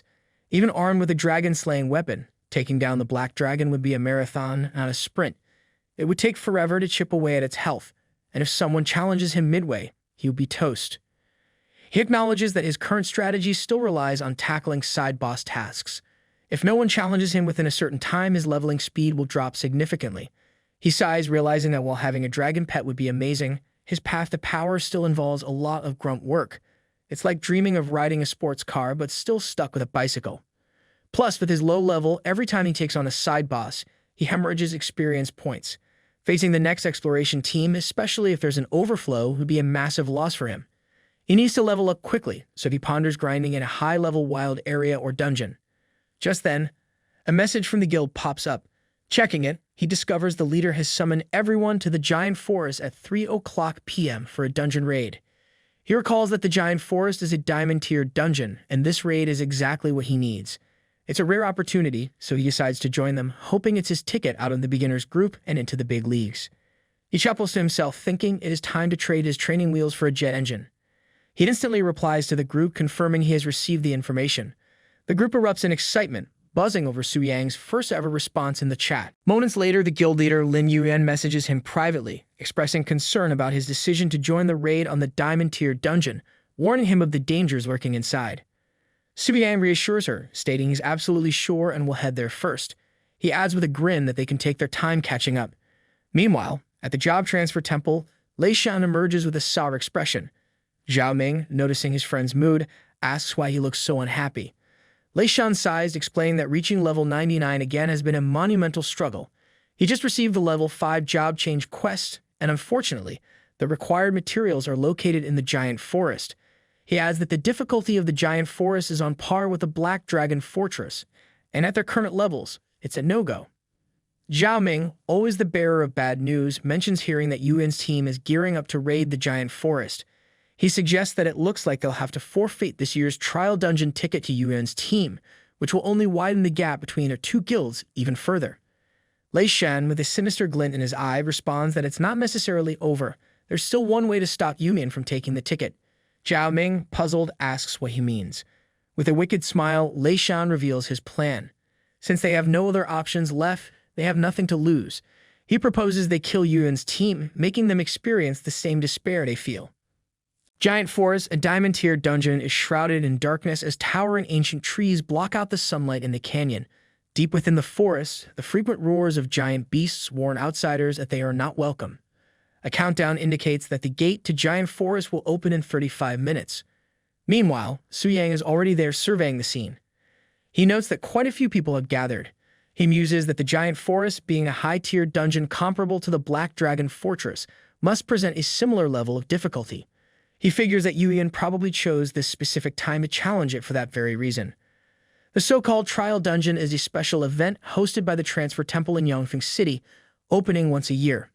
Only A-grade or higher guilds with 5th-tier professionals are eligible to enter, and each city has only one admission ticket. Participants who rank in the top 3 in performance during a trial period receive incredibly lavish rewards, including a star-tier weapon, 3 diamond-tier weapons, and an additional guild buff. It's the kind of loot that makes even seasoned adventurers drool with anticipation. This trial dungeon is a massive draw for any guild. As one of the only 2 A-grade guilds in Chanling City, both Yumian and Lingxiu are eager to outshine each other. Their ambition to reach the 5th tier and compete for the trial dungeon entry is palpable. Reflecting on their history, Su Yang considers that Lingxiu was initially stronger. However, they suffered a devastating wipeout in the Black Dragon Fortress, losing levels and equipment, which now puts them at a significant disadvantage in the upcoming competition. Naturally, it's become Yumian's turn to take the lead. Most of the people gathered here belong to B-grade guilds and pose no real threat to Yuan and Lingxiu. Just then, Lei Shan arrives with his guild members and loudly addresses the crowd. He commands all the low-level professionals to listen up, declaring that this dungeon is claimed by Lingxiu. He warns that if they don't want to meet their end, they should leave immediately. The B-grade guild members, easily intimidated by Lei Shan's bold proclamation, scatter and retreat, giving up their claim to the dungeon without a fight. However, Su Yang remains unfazed, calmly sitting on a large stone near the gate, patiently waiting for his own guild members to arrive. Su Yang reflects on Lingxiu's current predicament, noting their lack of high-level members capable of tackling a diamond-tier dungeon. They barely have any players at level 90, which suggests they're ill-prepared for a serious dungeon dive. Observing their stance near the dungeon gate, it appears they're more interested in waiting for someone rather than gearing up to enter. He can't help but speculate if Lingxiu's strategy involves blocking Yumian's team from entering the dungeon altogether. The idea of simply occupying the spot without intending to engage in the challenge strikes him as underhanded and dishonorable. Just then, Lai Dan approaches Su Yang. He throws a playful jab, asking if Su Yang's ears are just for decoration or if he missed the guild leader's speech.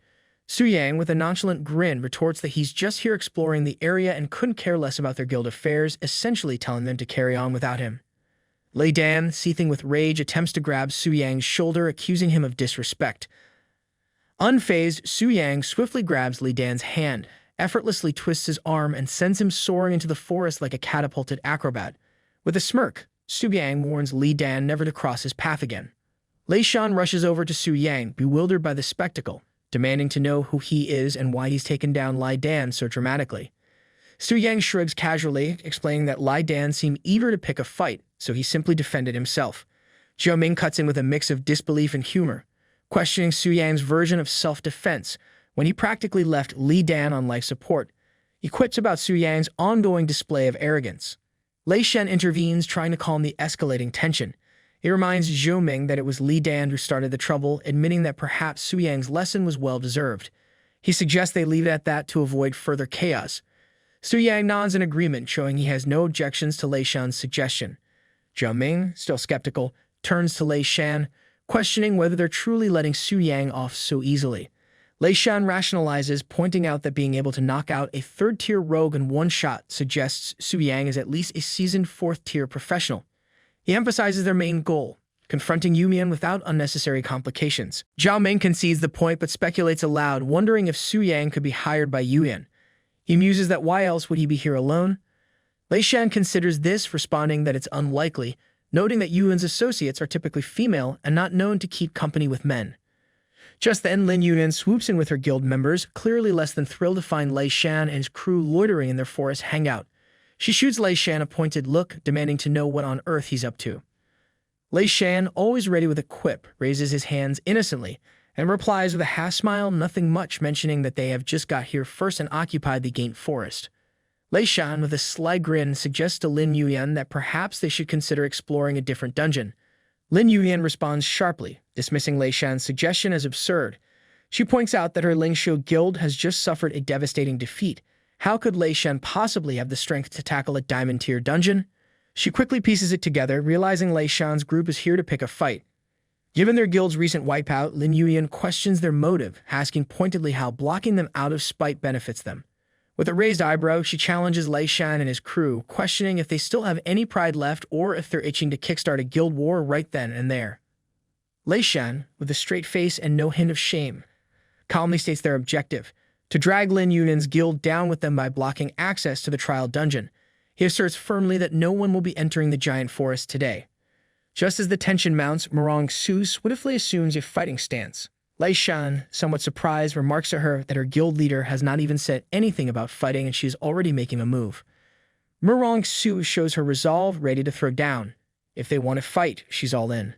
Lai Dan echoes her sentiment, eager to settle things decisively. As tensions reach a boiling point and everyone gears up for action, Su Yang intervenes, aiming to clear things up with Lei Shan. He questions Lei Shan's bold declaration that no one will enter the giant forest today, throwing in a playful jab seriously who crown him king of the forest. Witnessing Su Yang provoking Lei Shan, the girls of Yuan's guild are a mix of excitement and shock, their reactions a lively swirl of anticipation and disbelief. Chimuzi declares this a historic moment, the first male member of their guild finally making his debut, surely a tale worth recording for future generations. Lin Yuan, caught between awe and amusement, finally sees Su Yang in the flesh. She nods appreciatively, her expression a blend of curiosity and approval. Su Yang, ever the smooth talker, or at least he tries to be, apologizes that he has not reported to the guild, but he thought it might be easier for them all this way. After all, who needs formalities when you can just shake things up a bit? Lin Yuan's gaze flickers with intrigue as she considers Su Yang's impressive resume. A 5-star profession, VIP status at the temple, and owner of a Star Glory tier weapon. Rumored to be a potential heir to an S-tier guild, Su Yang seems to harbor more secrets than a treasure vault. She ponders silently whether she should pry into his mysterious background or let the enigma be. Meanwhile, Lai Dan curses Su Yang, saying that he has pursued and used several times and she never even looked at him, and now she's flirting with that kid. He vows that he's going to kill him. Zhou Ming leans into Lei Shan, noting that it seems this kid is genuinely affiliated with Yuan. Not just an outsider, but bona fide member. Lei Shan's expression darkens with fury as he confronts Su Yang, demanding to know if he had been toying with him earlier. Su Yang's response is as audacious as ever. What if I was? He goads Lei Shan further, daring him to strike back if he dares. Suddenly, Zhou Ming launches a surprise attack with his arrows aimed at Su Yang. But Su Yang is quicker than anticipated. With lightning reflexes, he snatches the arrows from midair and swiftly hurls them back at Zhou Ming. An eye for an eye. Su Yang quips with a smirk that he believes in returning favors. The arrows find their mark and Zhou Ming collapses, defeated. Lei Shan, fueled by fury, readies himself to strike at Su Yang with all his might. Meanwhile, Su Yang maintains an unruffled demeanor, observing the chaos unfold with a serene calmness. He astutely notes the disruptive nature of Lei Shan and his cohorts, who seem intent on causing trouble by blocking the dungeon. He subtly questions their grasp of time management, implying that their dungeon antics might be squandering valuable opportunities. Su-yang playfully suggests that if he misses out on slaying some fat sheep, they should be prepared to shoulder the responsibility. Enraged, Lei Shan demands an explanation from Su-yang, questioning his reference to fat sheep and dismissing his talk as nonsense, especially considering their dire situation. Su-yang, undeterred by Lei Shan's threat, resolves to take action. He announces his intention to teach him the lesson, swiftly activating his skill scroll. As Su-yang unleashes his skill, Lei Shan reacts quickly, ordering his team to erect a defensive barrier and activate all available team damage reduction skills. Lei Shan challenges Su-yang, mocking his audacity and facing them alone and boasting about their impenetrable defense barrier. Su-yang, unfazed by Lei Shan's bravado, simply retorts with a confident "really?" Then take this, and launches his skill scroll towards them without hesitation. His guild members watch in awe as Su-yang's attack unfolds. The sheer power and intensity of the elemental wave leave them stunned. Murong Su, wide-eyed at the spectacle, compares it to a cataclysm from ancient times, a testament to the devastating force Su-yang wields. Lei Shan's eyes widen in disbelief, struggling to comprehend this seemingly legendary attack. Su-yang commands with a smirk, his voice laced with confidence, and unleashes the Storm Thunder Thousand Blades technique. In a blink, Lei Shan and his men vanish without a trace. Then, turning to Lin Yuyan with a raised eyebrow, Su-yang casually suggests that with the obstacles cleared, they might as well kick off a dungeon raid. Meanwhile, his guild members, jaws practically scraping the floor, are frozen in shock at the spectacle. Lin Yuyan's eyes widen in disbelief, her mind racing with questions about how it's even possible for the spirit hunters to be obliterated in an instant. Murong Su chimes in, her voice tinged with skepticism, noting that even a legendary skill scroll shouldn't have the power to wipe out an A-rank guild so effortlessly. Jumuzi interrupts with a hint of excitement, revealing her drawing of the scene. She urges everyone to examine it closely. As they peer at the intricate lines of her illustration, a realization dawns. There, unmistakably depicted, is Su-yang wielding a blade crafted from condensed magic. Lin Yuyan nods thoughtfully, piecing together Su-yang's strategy. She concludes that he likely employed the legendary skill to dismantle defensive magic, followed by unleashing a barrage of epic skills to sow chaos and finally wielding the magic blade to swiftly dispatch their weakened adversaries. Quite the strategic masterpiece, she remarks, impressed by the sequence of events. Murong Su adds her perspective, noting how at level 58 skills shouldn't pose a threat to Lei Shan, yet Su-yang's prowess, coupled with his opulent gear, marks him unmistakably as the scion of a top-tier guild. Just as the discussion settles, Su-yang interrupts with a casual inquiry about proceeding into the dungeon. Lin Yuyan responds promptly with an affirmative yes, ready to embark on their next adventure. As they step into the dungeon surrounded by towering trees, Su-yang remarks on the environment, noting its resemblance to the territory of giants. Lin Yuyan concurs, cautioning about the complex terrain. She advises everyone to stick together and remain vigilant. Amidst the murmurs of preparation, Yu approaches Su-yang, voicing her concerns about their chances of clearing the dungeon smoothly. Su-yang reassures her confidently, stating that it shouldn't pose a problem. Yu persists, her worry evident as she brings up the possibility of unexpected situations, drawing parallels to past challenges like the Black Dragon Fortress. She half-jokingly instructs Su-yang to protect his big sister if such a situation arises. Su-yang chuckles warmly at Yu's protective tone, nodding in agreement. Not to worry, he replies with a grin that he'll keep his magic wand at the ready. As they venture forward, the bushes nearby begin to rustle, causing both Yu and Stubbian to jump in fear, imagining a lurking monster. To their relief, it turns out to be just a harmless rabbit. They continue cautiously, but their respite is short-lived as a level 89 two-headed raptor suddenly emerges, launching an attack. Shu-yan's panic rises again, but Lin Yuyan swiftly takes charge, urging everyone to stay calm and stand their ground against what she dismisses as a minor threat. With decisive speed, she darts towards the raptor and dispatches it effortlessly within seconds, demonstrating her formidable combat prowess. Just as they recover from the encounter with the raptor, a formidable level 95 giant rock bear emerges and charges at them. Yu, feeling the threat, calls out to Su-yang for assistance. Without hesitation, Su-yang swiftly moves to her side and swiftly dispatches the bear with practiced ease. While dealing with the bears, Su-yang casually inquires why they don't have a secondary tank. Yu explains that high-level female tanks are rare, which prompts Su-yang to volunteer himself for the role. He asserts confidently that he'll handle tanking duties, directing the healers to keep a close watch on his health points. Acknowledging his instructions, the healers focus their efforts entirely on supporting Su Yang, ensuring he remains resilient in the face of further challenges within the dungeon. More raptors and bears suddenly swarm in, launching attacks at them. Su Yang, bolstered by the healer's support, continues to fend off the monsters with relentless determination. He recognizes that these battles are leveraging his fourth-turn support skills, instantly doubling his strength. With coordinated effort, they eventually overcome the onslaught. Lin Yuyan expresses her gratitude to Su Yang, acknowledging that his presence has significantly boosted their chances of success in the dungeon. Su Yang humbly deflects the praise, commenting that it's his first time teaming up for a dungeon and he'll rely on her guidance for effective team coordination. Lin Yuyan reassures Su Yang, remarking that his first-time team experience suggests he's likely been soloing dungeons until now. She marvels inwardly at his mysterious background, pondering his identity further. As they continue clearing out the remaining monsters, they finally approach the final boss. Lin Yuyan turns to Su Yang with a question, asking if he's nervous about the upcoming battle. She mentions and uses confidence in the strategy borrowed from Tianji Pavilion, expressing hope that it will guide them to victory. However, she admits lingering concerns due to Ling Xiao's previous mishap in the Black Dragon dungeon. Su Yang responds with unwavering confidence, assuring them that his intuition guarantees success in this dungeon.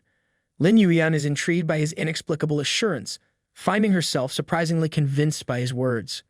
Acknowledging his confidence, Lin Yuyan decides to place her trust in Su Yang's intuition. Together, they launch their coordinated assault on the final boss, ready to face whatever challenges lie ahead with determination and teamwork. Meanwhile, at Tianji Pavilion's headquarters, Zhu Tai updates Jia Yu about a recent clash between Ling Xiao and Yu Yan near the giant forest. Jia Yu listens attentively, asking about the outcome. Zhu Tai grimly informs him that Ling Xiu was wiped out. Jia Yu nods thoughtfully, reflecting on the nature of desperation and its tendency to lead to irrational behavior. He laments that while he once held them in high regard, it appears this year's qualification for the Trial Secret Realm in Tianling City now rests squarely with Yu Yan. Maybe they should start betting on their victory early. Zhou Tai brings up another matter regarding the Black Secret Realm, catching Jia Yu off guard with a mention of such a secretive place. Meanwhile, Su Yang and Lin Yuyan continue their intense battle against the boss. Lin Yuyan moves with grace and precision, delivering the decisive blow that brings the boss down.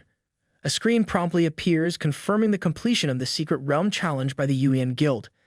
The message instructs them to allocate the rewards, leaving it to the guild leader's discretion. Lin Yuyan playfully approaches Su Yang, teasing him that he had a chance to deliver the final blow but graciously let her take the glory instead. Su Yang chuckles in response, modestly suggesting that she could probably use the extra benefits from the kill more than he could. Gratefully acknowledging his gesture, Lin Yuyan thanks him and mentions she owes him one. Soon, the other guild members gather around Su Yang, showering him with praise and gratitude, acknowledging his crucial role in their successful dungeon run. One of the girls, in a lighthearted tone, compliments him, noting that upon closer inspection, he's actually kind of cute. She cheekily asks if he'd like to add her as a friend to stay in touch. Witnessing the girls fawning over Su Yang, Mrong Su jokingly chides them as embarrassing fools, prompting Su Yan to divert her attention to the loot. Excitedly, Su Yan announces their impressive finds, 2 platinum-tier items and 1 diamond-tier item. Lin Yuyan turns to Su Yang, offering assistance with equipment distribution and asking if there's anything he needs. Su Yang graciously declines, thanking her and explaining that his warehouse is already brimming with diamond-tier equipment. Murong Su adds to the excitement, revealing they've also acquired the materials required for the 5th transfer quest. With this, she declares they've secured their ticket to the Trial's Secret Realm entry, much to everyone's delight. And Yu, bubbling with excitement, suggests to Lin Yuyan that they should all go out for a celebratory meal later. Lin Yuyan laughs warmly, agreeing wholeheartedly to the idea of the celebration. Turning to Su Yang, she asks if he plans to join them. Before Su Yang can respond, a notification interrupts him. A challenger has been detected, prompting him to consider connecting for the challenge. Surprised by this sudden development, he speculates if the exploration group acted ahead of schedule. Apologizing to the group, he explains that an urgent matter has arisen, requiring him to leave immediately and skip the celebration.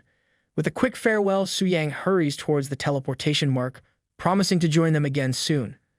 The next moment, Su Yang awakens to find himself transformed into the Black Dragon. Quickly activating his skills to assess the situation, he's surprised to discover that only one individual is attempting the dungeon. Judging by the appearance, a striking elf, it's clear this challenger is no ordinary adventurer. Scratching his dragon scales thoughtfully, Su Yang considers his next move. The elf, a level 140 court magician named Alcaray Lawrence, strides forward with confidence, effortlessly dispatching beasts as if they were mere annoyances. Su Yang, observing from his transformed state as the Black Dragon, marvels at Alcaray's formidable power. Deciding to test Alcaray's abilities further, Su Yang signals his elite monsters to engage. The monsters, with all the bravado they can muster, announce their intent to crush Alcaray's skull, a statement that might sound more intimidating if they weren't facing a seasoned court magician. The dragon priest among Su Yang's elite monsters boldly demands that Alcaray offer his blood as a sacrifice to Lord Eidos. In response, Alcaray scoffs at the name Eidos, dismissing the Black Dragon as a mere juvenile. A few forbidden spells can deal with such trash, he declares confidently. With a swift incantation, Alcaray unleashes his magic spells, swiftly and effortlessly dispatching all of the elite monsters. With a cocky grin, he remarks that calling them trash would be an insult to trash itself. As the blood of the elite monster splatters on his cheeks, Alcaray grimaces in disgust. He wipes it away, muttering that the blood of these lowly creatures is more distasteful than reheated leftovers. Alcaray laments that if it weren't for the princess, he wouldn't lower himself to set foot in such a filthy place. Alcaray then summons a towering mountain giant and commands it to act as his protector, warding off any filth that might mar his elegant attire as it clears his path of obstacles. Meanwhile, Su Yang observes from a distance, impressed by Alcaray's effortless dispatch of elite monsters above level 95. He speculates whether the elf might belong to a formidable 6th-tier class, potentially surpassing even their elite exploration group in strength. Su Yang reflects on the overwhelming power of a 6th-tier individual like Alcaray, realizing their group stands little chance against him in a direct confrontation. A troubling thought indeed. Suddenly, a spark of recognition ignites in Su Yang's mind as he recalls Alcaray's mention of the princess. Could he be referring to the girl elf they found imprisoned? Approaching the sleepy elf girl with curiosity and urgency, Su Yang calls out to her to wake up, teasing her gently about her prolonged nap. Startled awake, the elf girl responds groggily, asking who's calling her. Su Yang, in his black dragon form, questions the elf girl if she is indeed the princess of the Elven Kingdom. Startled by the talking dragon before her, the elf girl expresses her astonishment, asking incredulously if the dragon can actually speak. The black dragon retorts humorously, pointing out that she never bothered to ask him before and suggesting she might be focusing on the wrong details. The elf girl confirms she is the princess, playfully teasing the dragon for its apparent lack of awareness, calling it dumb for always seeming clueless and suddenly becoming intelligent. With a chuckle, Su Yang wonders how anyone could possibly accept such a transformation. The elf princess, reflecting on her situation, realizes that the black dragon may have seen her body while she was asleep all this time. Her thoughts turn suspicious, wondering if the dragon might have done anything inappropriate during those moments. Feeling uneasy, she accuses the dragon of being perverted and hastily demands it to stay away from her, starting to shout for help. The black dragon, perplexed by the sudden turn of the conversation, seizes the elf girl's cage in its massive claws. With a low growl, it warns her that it's running out of patience and demands answers. If not, she might become its next meal. Planning to intimidate her into revealing her story, the dragon leans closer, his eyes gleaming with calculated menace. Startled and frightened, the elf girl stutters her name, Lilith Savraya, revealing herself as the 6th daughter of the Honorable Queen Savraya. The black dragon ponders Queen Savraya and recalls from its knowledge that the Elven Kingdom, along with the Dragon Kingdom and the Giant Kingdom, are part of the SSS Ultra-Ultimate Subspace Nations, remarkably powerful entities. Among them, only the Elven Kingdom maintains friendly relations with humans, and it's governed by Queen Savraya, the supreme ruler. Reflecting on this information, the Black Dragon is surprised by the significance of Lilith's background. It hadn't anticipated that the seemingly ordinary elf girl would hail from such a prestigious lineage. The Black Dragon informs Lilith that her people have arrived to rescue her.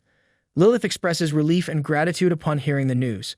However, the mood shifts abruptly when the Black Dragon shows her real-time footage of Alcaray effortlessly defeating all his elite monsters. Lilith's face twists into a mix of shock, puzzlement, and horror as she gazes at Alcaray on the screen. She blurts out in disbelief, questioning why it had to be him. The Black Dragon inquires if Lilith knows Alcaray, noticing her unhappy reaction. Lilith responds vehemently, expressing her disdain for Alcaray and his family, labeling them as despicable scum and trash. She declares that she would prefer to remain locked up for life than be rescued by him. Curious and concerned, the Black Dragon presses further, asking what Alcaray did to her. Lilith reveals bitterly that he is a wolf in sheep's clothing, recounting how he attempted to deceive and assault her. Fortunately, she managed to realize his intentions in time and escape from his grasp. The Black Dragon questions Lilith about her status as a princess and how Alcaray dared to treat royalty in such a manner. Lilith explains with a sigh that the Lorne's family holds unparalleled power in the Elven Kingdom, making them nearly untouchable even by her own mother, let alone someone like herself who is not favored. Reflecting on the situation, the Black Dragon realizes there is more complexity to the story than meets the eye. It decides to leverage their shared conflict to its advantage. With a mischievous glint in its eye, the dragon tells Lilith about its plan to hand her over to Alcaray. Frightened and shocked, Lilith pleads desperately, exclaiming that she would rather face certain doom than fall into Alcaray's hands. Her distress is palpable as she implores the dragon not to go through with its plan. The Black Dragon responds firmly, making it clear that it isn't seeking her opinion. It explains that Alcaray is a formidable 6th-tier powerhouse, and she likely knows better than the dragon itself how powerful he is. The dragon warns her that refusing to hand her over could endanger its own life. However, it offers a potential lifeline. The dragon proposes that unless she begs for its assistance and reveals Alcaray's weaknesses, it won't proceed with its plan to hand her over. The elf girl begs the Black Dragon, offering to disclose Alcaray's weakness in exchange for her safety. Her eyes plead desperately like a kitten trying to negotiate with a tiger, though in this case, a very scaly, fire-breathing tiger. The Black Dragon, gazing at her, realizes it might have gone a tad too far in intimidating her. Reluctantly agreeing, the Black Dragon grumbles and instructs her to spill the beans on Alcaray's Achilles' heel. With hesitant voice, the elf girl reveals that the Lawrence family boasts unparalleled spiritual power and magical prowess. But there's a catch, like owning a sports car with tissue paper doors. Their bodies are as fragile as a porcelain teacup. Even if their magical prowess soars to the celestial heights of the 5th or 6th tier, their physical strength remains stuck at the kindergarten level. The Black Dragon chuckles softly, amused by the elf girl's description of the Lawrence family as a pure glass cannon. An incredibly unbalanced build indeed. Listening intently, it nods as the elf girl explains further, detailing how the family compensates for their physical fragility with a formidable magical barrier. Her voice quivers with concern as she admits that, given the dragon's current strength, breaking through that barrier might prove to be a Sisyphean task. Her words weigh heavily on her as she sinks to her knees, reflecting that nothing has changed after all, and she really is going to be taken away by that scum and become his sex slave. The Black Dragon reassures the elf girl to trust in its abilities, yet inwardly acknowledges the truth in her words. As it sees it, the only feasible path forward involves consuming this less-than-appetizing morsel to advance to the Radiant Moose stage. It's like deciding to eat a moldy sandwich to level up, unpleasant but necessary for growth. However, the dragon grimly reflects on the consequences. Beefing up itself would beef up the dungeon's difficulty, prompting the explorers' guilds to tighten security, directly impacting their next slaughter, the Fat Sheep plan. The dragon ponders whether there might be a way to have its cake and eat it too. It contemplates how its body transformed upon reaching the Starlight stage, gaining a flashy new look, lacking substantial functional upgrades. Its armor, though impressive to look at, offers little in terms of real attribute boosts. Suddenly, the word equipment triggers an idea in its cunning mind. Recalling how the heart of the dragon's slayer morphed into equipment in its own claws, the dragon muses aloud. If that could happen, couldn't it similarly transmute the equipment from its human form into something truly useful? The elf girl, her eyes pleading desperately, implores the Black Dragon to let her go, emphasizing her fear of falling into Alcaray's clutches. However, to her surprise, the Black Dragon vanishes into thin air right before her eyes. She looks around bewildered, wondering where it could have gone in such a sudden disappearance. Meanwhile, the Black Dragon breathes a sigh of relief as it successfully transitions into its shadow form. It marvels at the effectiveness of its newfound technique, basking in the thrill of evading detection. For the dragon, it's akin to pulling off a disappearing act worthy of a magician's encore. Back with the elf girl, uncertainty lingers in her mind as she ponders whether the Black Dragon managed to escape, or if there's more to this vanishing act than meets the eye. Stu Yang, still merged with the Black Dragon, marvels at the effectiveness of equipping Shadow's Bloodlust onto the creature. Activating the weapon's special ability effortlessly transitions the Black Dragon into its shadow form, a swift and seamless transformation. But that's not all. Su Yang discovers that the equipment's attributes, his own capabilities, and even his talents are all seamlessly shared with the Black Dragon. Of particular note is the dual spirit amplification effect, which he had applied to the dragon. Checking the creature's updated stats, Su Yang's eyes widen in surprise as he sees a significant boost in both strength and spirit, numbers jumping by several hundred points in an instant. Reflecting on this newfound synergy, Su Yang realizes that this method effectively bridges the gap in basic attributes between them. With a grin, he acknowledges that it's now time to properly entertain their uninvited guest. Meanwhile, approaching deep into the lair of the Black Dragon, Alcaray's voice echoes ominously. He shouts, demanding the black dragon to surrender the princess immediately, promising to consider leaving it with the body still in one piece. His threats ring through the cavern, a stark contrast to the dragon's hidden presence. Alcaray's taunts grow louder as he challenges the dragon to show itself, questioning if it's trembling in fear. He mocks it as a cowardly soft dragon, scoffing at the effort he's had to put in to reach this point. Alcaray's taunts escalate as he considers using a forbidden spell to obliterate the lair along with the black dragon. His voice drips with malice as he calculates the potential collateral damage, casually mentioning that while the princess might perish, memory manipulation spells could still make her compliant upon resurrection, pure and unblemished as he ominously puts it. His grin twists into a malevolent sneer as he revels in the thought of possessing such a princess, his excitement palpable. Alcaray then says that's it, and is about to cast his forbidden spell, but before Alcaray can unleash it, a clawed hand materializes out of nowhere, striking him with incredible force. He is sent hurtling through the air, his health plummeting dangerously to a mere 6%. The sudden attack leaves him dazed and vulnerable. The black dragon's voice cuts through the chaos, dripping with disdain as it calls Alcaray a scum, a truly depraved one at that. It mocks him for shattering any lingering stereotypes about elves, especially in the most despicable of ways. With barely any life left in his battered body, Alcaray wonders in disbelief when the black dragon appeared and how it managed to evade his senses completely. He questions how it could shatter his formidable magic barrier with a single devastating blow, deeming it utterly impossible. Meanwhile, without hesitation or risk, the black dragon swiftly delivers its final decisive strike upon the now defenseless Alcaray. Standing over him, it asserts confidently that common sense holds no sway when dealing with someone as exceptional as itself. The black dragon's word spirit cleansing inferno reduces Alcaray to a crisp. A notification pops up informing Su Yang of his triumph over Alcaray Lawrence, the 140th level court magician, rewarding him with a whopping 12.1 million experience points. Su Yang eagerly checks out the spoils left behind by this unfortunate soul, only to be pleasantly surprised by the discovery of legendary items and banishment spells amidst the wreckage. Looks like even in defeat, Alcaray managed to drop some serious loot. Upon inspecting the treasures, Su Yang discovers the banishment spell, Thunder of the Infinite World. This spell promises cataclysmic damage, summoning endless thunder that shakes heavens and earth, ready to blast any enemies within range into next week. Talk about shocking surprises. Next up, he uncovers the first legendary item, the soul-summoning Stone Lunar Wolf Spirit. Activating this stone summons 2 ethereal 6th-tier Lunar Wolf spirits to the fray. These spirits, revered as messengers of the nature goddess and guardians of the elves, are like having supernatural furry friends on speed dial, perfect for a wild party in battle. As if that weren't enough, Su Yang lays eyes on the second legendary item, the Scroll of Nature's Guardian. This scroll boasts impressive resilience, capable of enduring up to 7 attacks from 6th-tier skills without so much as a scratch. It's like the indestructible shield of plot armor, ensuring Su Yang can take on even the fiercest foes with a grin and a shrug.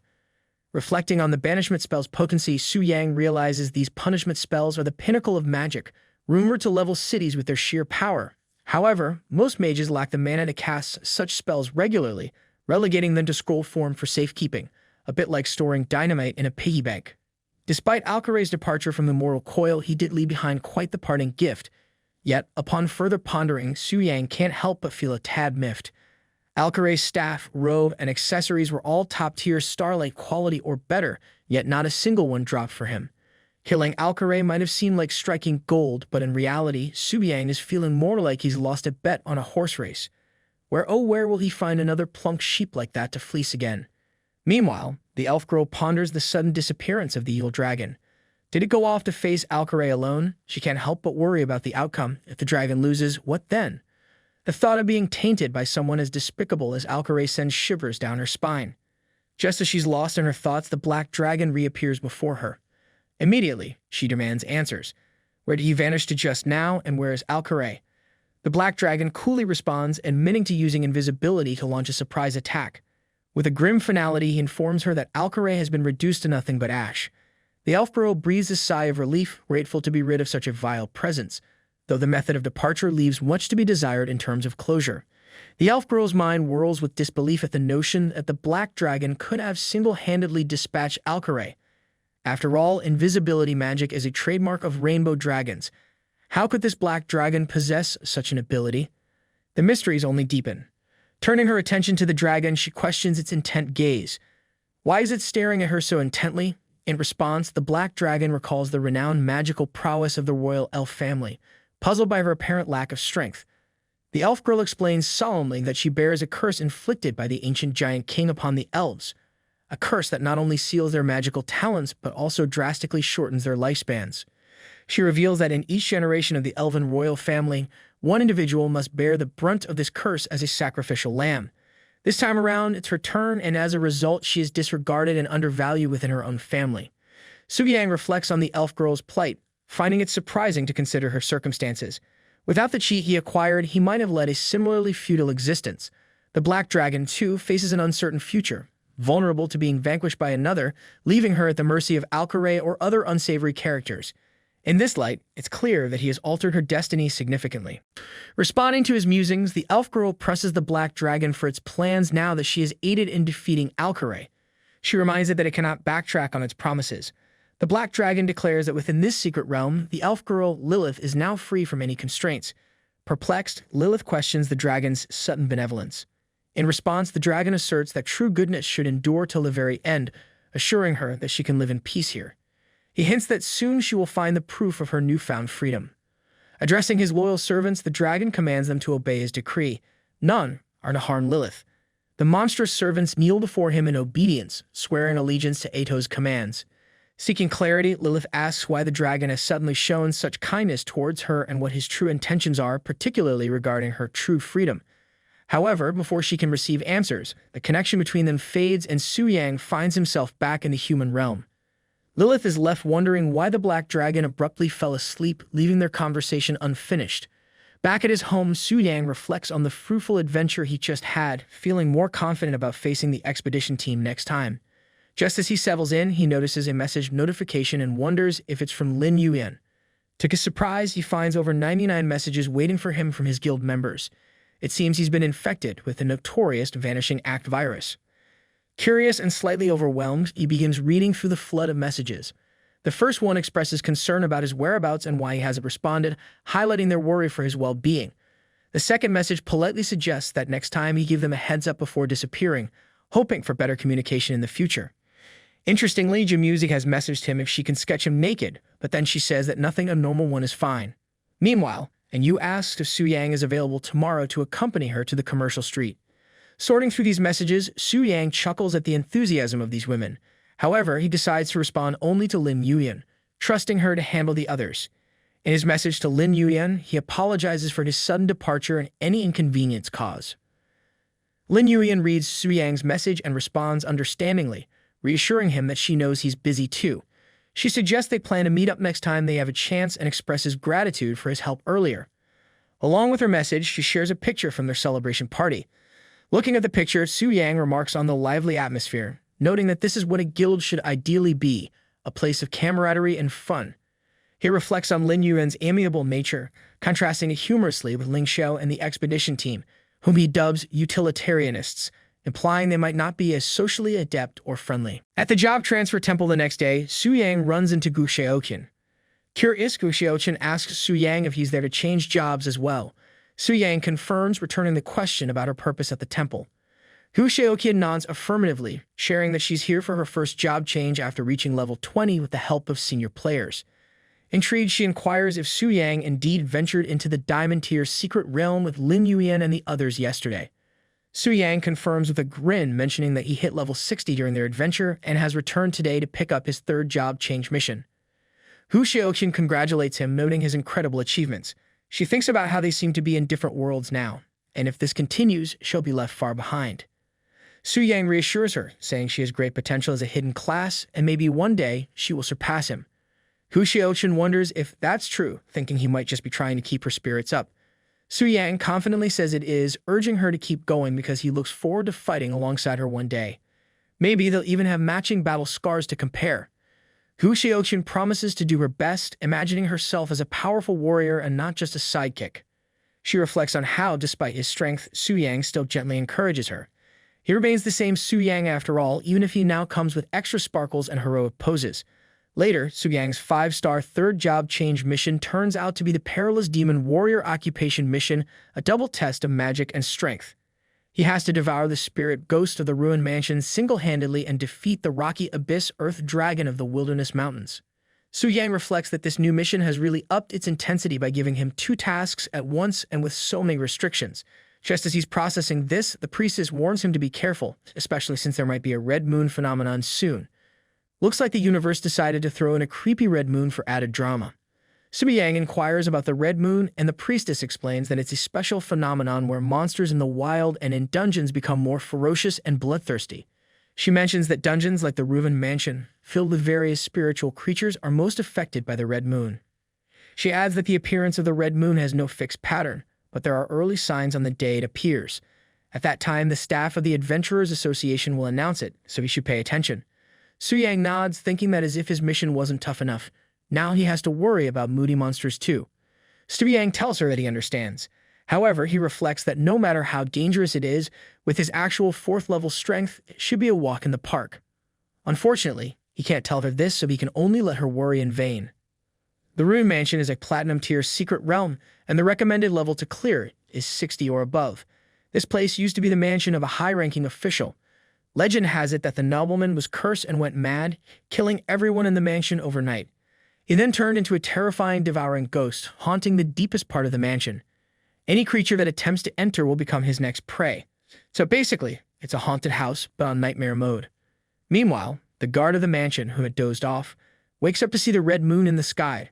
Realizing this is ominous, he wonders why the red moon couldn't have chosen another day to appear. Of all days, it had to be the one when he got drunk. However, he thinks logically that since no one usually comes to the ruined mansion, there shouldn't be a big problem. He decides to set up a warning and then go back for another drink, figuring that a little more alcohol might make the red moon look less scary. However, just as he's about to do it, the guard is shocked to see someone already in the mansion. He wonders who could be so reckless as to enter the dungeon during the red moon. A little while earlier, Su Yang enters the mansion and swiftly dispatches level 56 ghost child monsters, moving forward confidently. He tells himself that this red moon dungeon is not a big deal for him. Suddenly, the ghost children transform into monstrous, level 70 mad creatures. He wonders if they have mutated and if this is the true effect of the red moon. Looks like the red moon decided to turn things up to 11, just to keep him on his toes. Su Yang realizes that their speed has increased significantly, and they have become more ruthless. The mad ghost children attack Su Yang more ferociously than before, clearly more terrifying and deadly. Su Yang tells them to stay away and employs his demon blade technique, cutting them into pieces. Just then, the system notifies him that his sanity value has been deducted by 10 points. His current sanity value is now 91 hundredths. If the sanity value reaches 0, he will fall into irreversible madness, so he needs to be cautious. Su Yang thinks that dealing with crazed monsters and a ticking sanity clock really adds a special kind of thrill to his day. Su Yang wonders why it suddenly feels like a Lovecraftian nightmare. He realizes he underestimated the effects of the red moon. The monsters have significantly increased in both attack and defense and sneakily added a sanity system. As more monsters attack him, he continues to use his demon blade and sword rain techniques to dispatch them. He understands that he has to be more careful from now on, thinking that whoever designed this dungeon must have moonlighted as a horror movie director, because this setup is scarier than a haunted house on roller skates. The battle intensifies as Su Yang encounters more monsters. After a relentless hour of battle, his sanity level drops to 60, and he has only 20% mana left. He reflects on how frustrating it is to rely solely on magic attacks. It's like waiting for a slow internet connection to load a cat video. Mana recovery is slow, and the decreasing sanity value is starting to affect his focus. He wonders how much longer until he reaches the final boss. It feels like waiting in line at a theme park, except the roller coaster might actually eat him. Just then, a level 82 zombie giant appears out of nowhere. Seeing the zombie giant, Su Yang mutters that he wanted to clear the dungeon on his own strength, but it seems they're forcing his hand. He decides to use the legendary summoning stone and summons the lunar wolf spirit. 2 enormous lunar wolf spirits, each level 125, appear before him and swiftly dispatch the zombie giant. Su Yang grins, thinking that sometimes even heroes need a supernatural backup, like calling an Uber when the bus breaks down. Su Yang reflects on the instant kill, acknowledging the expected power gap of a legendary summon in a platinum-tier dungeon. He rubs the chin of the lunar wolf spirit, grateful that summoned beasts don't have loyalty issues. With these 2 high-level fighters by his side, he feels confident that he wouldn't be afraid to go head-to-head with an expedition group in real life. He chuckles, admitting that while it might disrupt the game's balance a bit, he's ready to streamroll everything now. Sometimes you just gotta enjoy being the overpowered hero, right? Staying so, Su Yang instructs his lunar wolf spirits to handle the remaining beasts, and in a matter of seconds, they swiftly dispatch them. Soon after, Su Yang reaches the room of the final boss, although it took him a while to locate it. He kicks the door open, ready to face whatever challenges await him inside. Inside the room, an undead kneels, praying to his ancestors for forgiveness, confessing to numerous murders and promising more today. He laughs madly. He reveals himself as a level 90 undead. However, before the undead can reach Su Yang, his lunar wolf spirits squash the undead as swiftly as slicing a cake. Su Yang hastily intervenes, telling his spirits not to kill the undead outright, but to leave some health so he can finish the job himself. He approaches cautiously, preparing for the final showdown. He looks at the undead, scratching his head and muttering that at this level, it's practically auditioning for a role as a diamond-tier dungeon boss. The red moon boost really cranked up the scare factor. Without his trusty lunar wolf spirits, he might have ended up coasted by now. Su Yang delivers the final blow with a flourish, quipping that it still wasn't strong enough to secure his perfect 5-star job advancement. He adds with a half-smile that he'll need to hit the training mats a bit harder, maybe throw in a few more boss battles to spice things up. A system notification appears announcing that Su Yang has defeated the level 90 boss, Red Moon Corruption Devouring Spirit Ghost Undead, and gained 98,322 experience points. It also mentions that the undead drop a platinum-tier ghost dagger, a ghost fire ring, as well as a devouring spirit ghost soul core and devouring spirit ghost resentment. Su Yang's loot is like winning the lottery, but with extra ghostly perks. Su Yang reflects that platinum-tier equipment no longer holds much interest for him, but the devouring spirit ghost soul core catches his eye. He muses that this item might just come in handy. Despite the 80-point spirit boost not being much for him now, Su Yang considers it might be more valuable as an ingredient for potions. He casually strolls towards the exit, muttering all right, gearing up to head to the next mission site like he's heading to a buffet. Except the only thing getting devoured here is monsters, not his lunch. Outside the mansion, young Mistress Lu lingers, surveys the scene with her men, loudly wondering if those bumbling intruders are still making a mess inside. Liu Si, scratching his head, chimes in with a grin, suggesting maybe they stumbled upon a secret stash of snacks and got cozy. He hastens to add, though, that there might still be sneaky stragglers lurking about, trying to slip away unnoticed. He starts to say that only someone like Miss Lu Linger could handle such situations effortlessly. After all, navigating this spooky mansion under the eerie red moon isn't exactly a picnic for the faint-hearted.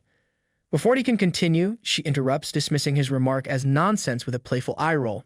She presses for details, which guild the intruders belong to, how many there are, and how long they've been inside. Liu Si, looking like a deer caught in headlights, attempts a joke about them being so stealthy they might have joined a ghost guild, but it falls as flat as a pancake. He stammers, unable to provide any real information, much to Lu Linger's amusement. Jia Yu interjects confidently, claiming he's been monitoring the situation for half an hour. He jokes that he's interrogated every A-level and B-level guild in Tanling City, but they all plead innocence, leaving the mystery unsolved.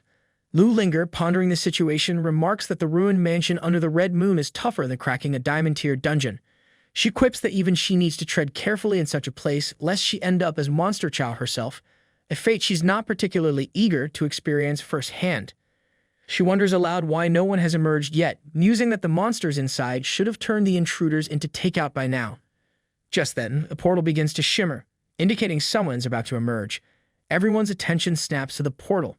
Su Yang steps out, scratching his head wearily, reflecting on how mentally and physically draining the ordeal was. He's taken aback to find a group waiting outside, looking at him as if he's the surprise dessert they didn't order.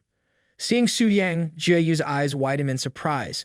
Su Yang, suspicious of their presence, wonders if the expedition group has uncovered his true identity and set a trap for him.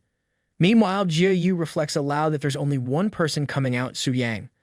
Liu Si, equally shocked to see Su Yang again, can only stare in disbelief as if he's just seen a ghost, albeit one that's a lot less transparent and a lot more bewildering. Emerging from the portal, Su Yang wonders aloud why so many big shots are gathered here at such a late hour. He mentions that it is just a small, platinum-level secret realm, not exactly an event for a grand assembly, questioning the need for so many big shots. A guard steps forward, raising an eyebrow at Su Yang's obliviousness, and wonders aloud if Su Yang is aware that it's the red moon tonight. The guard is baffled by Su Yang's decision to venture into the dungeon alone as if he has a death wish. Su Yang shrugs, acknowledging the dungeon's grim nature but questioning if it's really that serious. The guard responds with a fervent nod, emphasizing the dire consequences. He shudders at the thought of the punishment he'd face if Su Yang had perished inside. Lu Linger steps up, telling the guard to be quiet and step back. She then asks Su Yang if he cleared the dungeon alone. Su Yang confirms, wondering if there's a problem.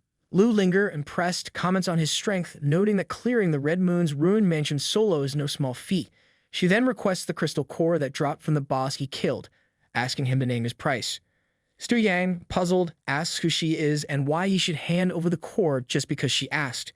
His question leaves everyone stunned. Lu Linger's manager approaches Su Yang, looking like someone who just heard a cat bark and wonders if he knows who he's talking to. Su Yang replies with a shrug, saying he doesn't know and asking if he should.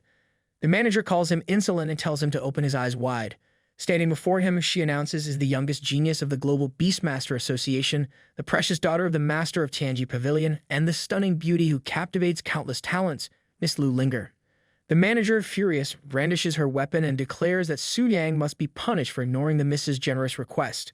Lu Linger, frustrated, taps her manager on the head and tells her to stop this madness. Su Yang takes a moment to reflect, thinking that if she is indeed the daughter of the master of Tianji Pavilion, she certainly has a lot to be proud of. However, it doesn't seem like she's here to target him specifically. He wonders if all this drama is just part of her daily routine. He then addresses Lu Linger, asking what Ms. Lu has to say.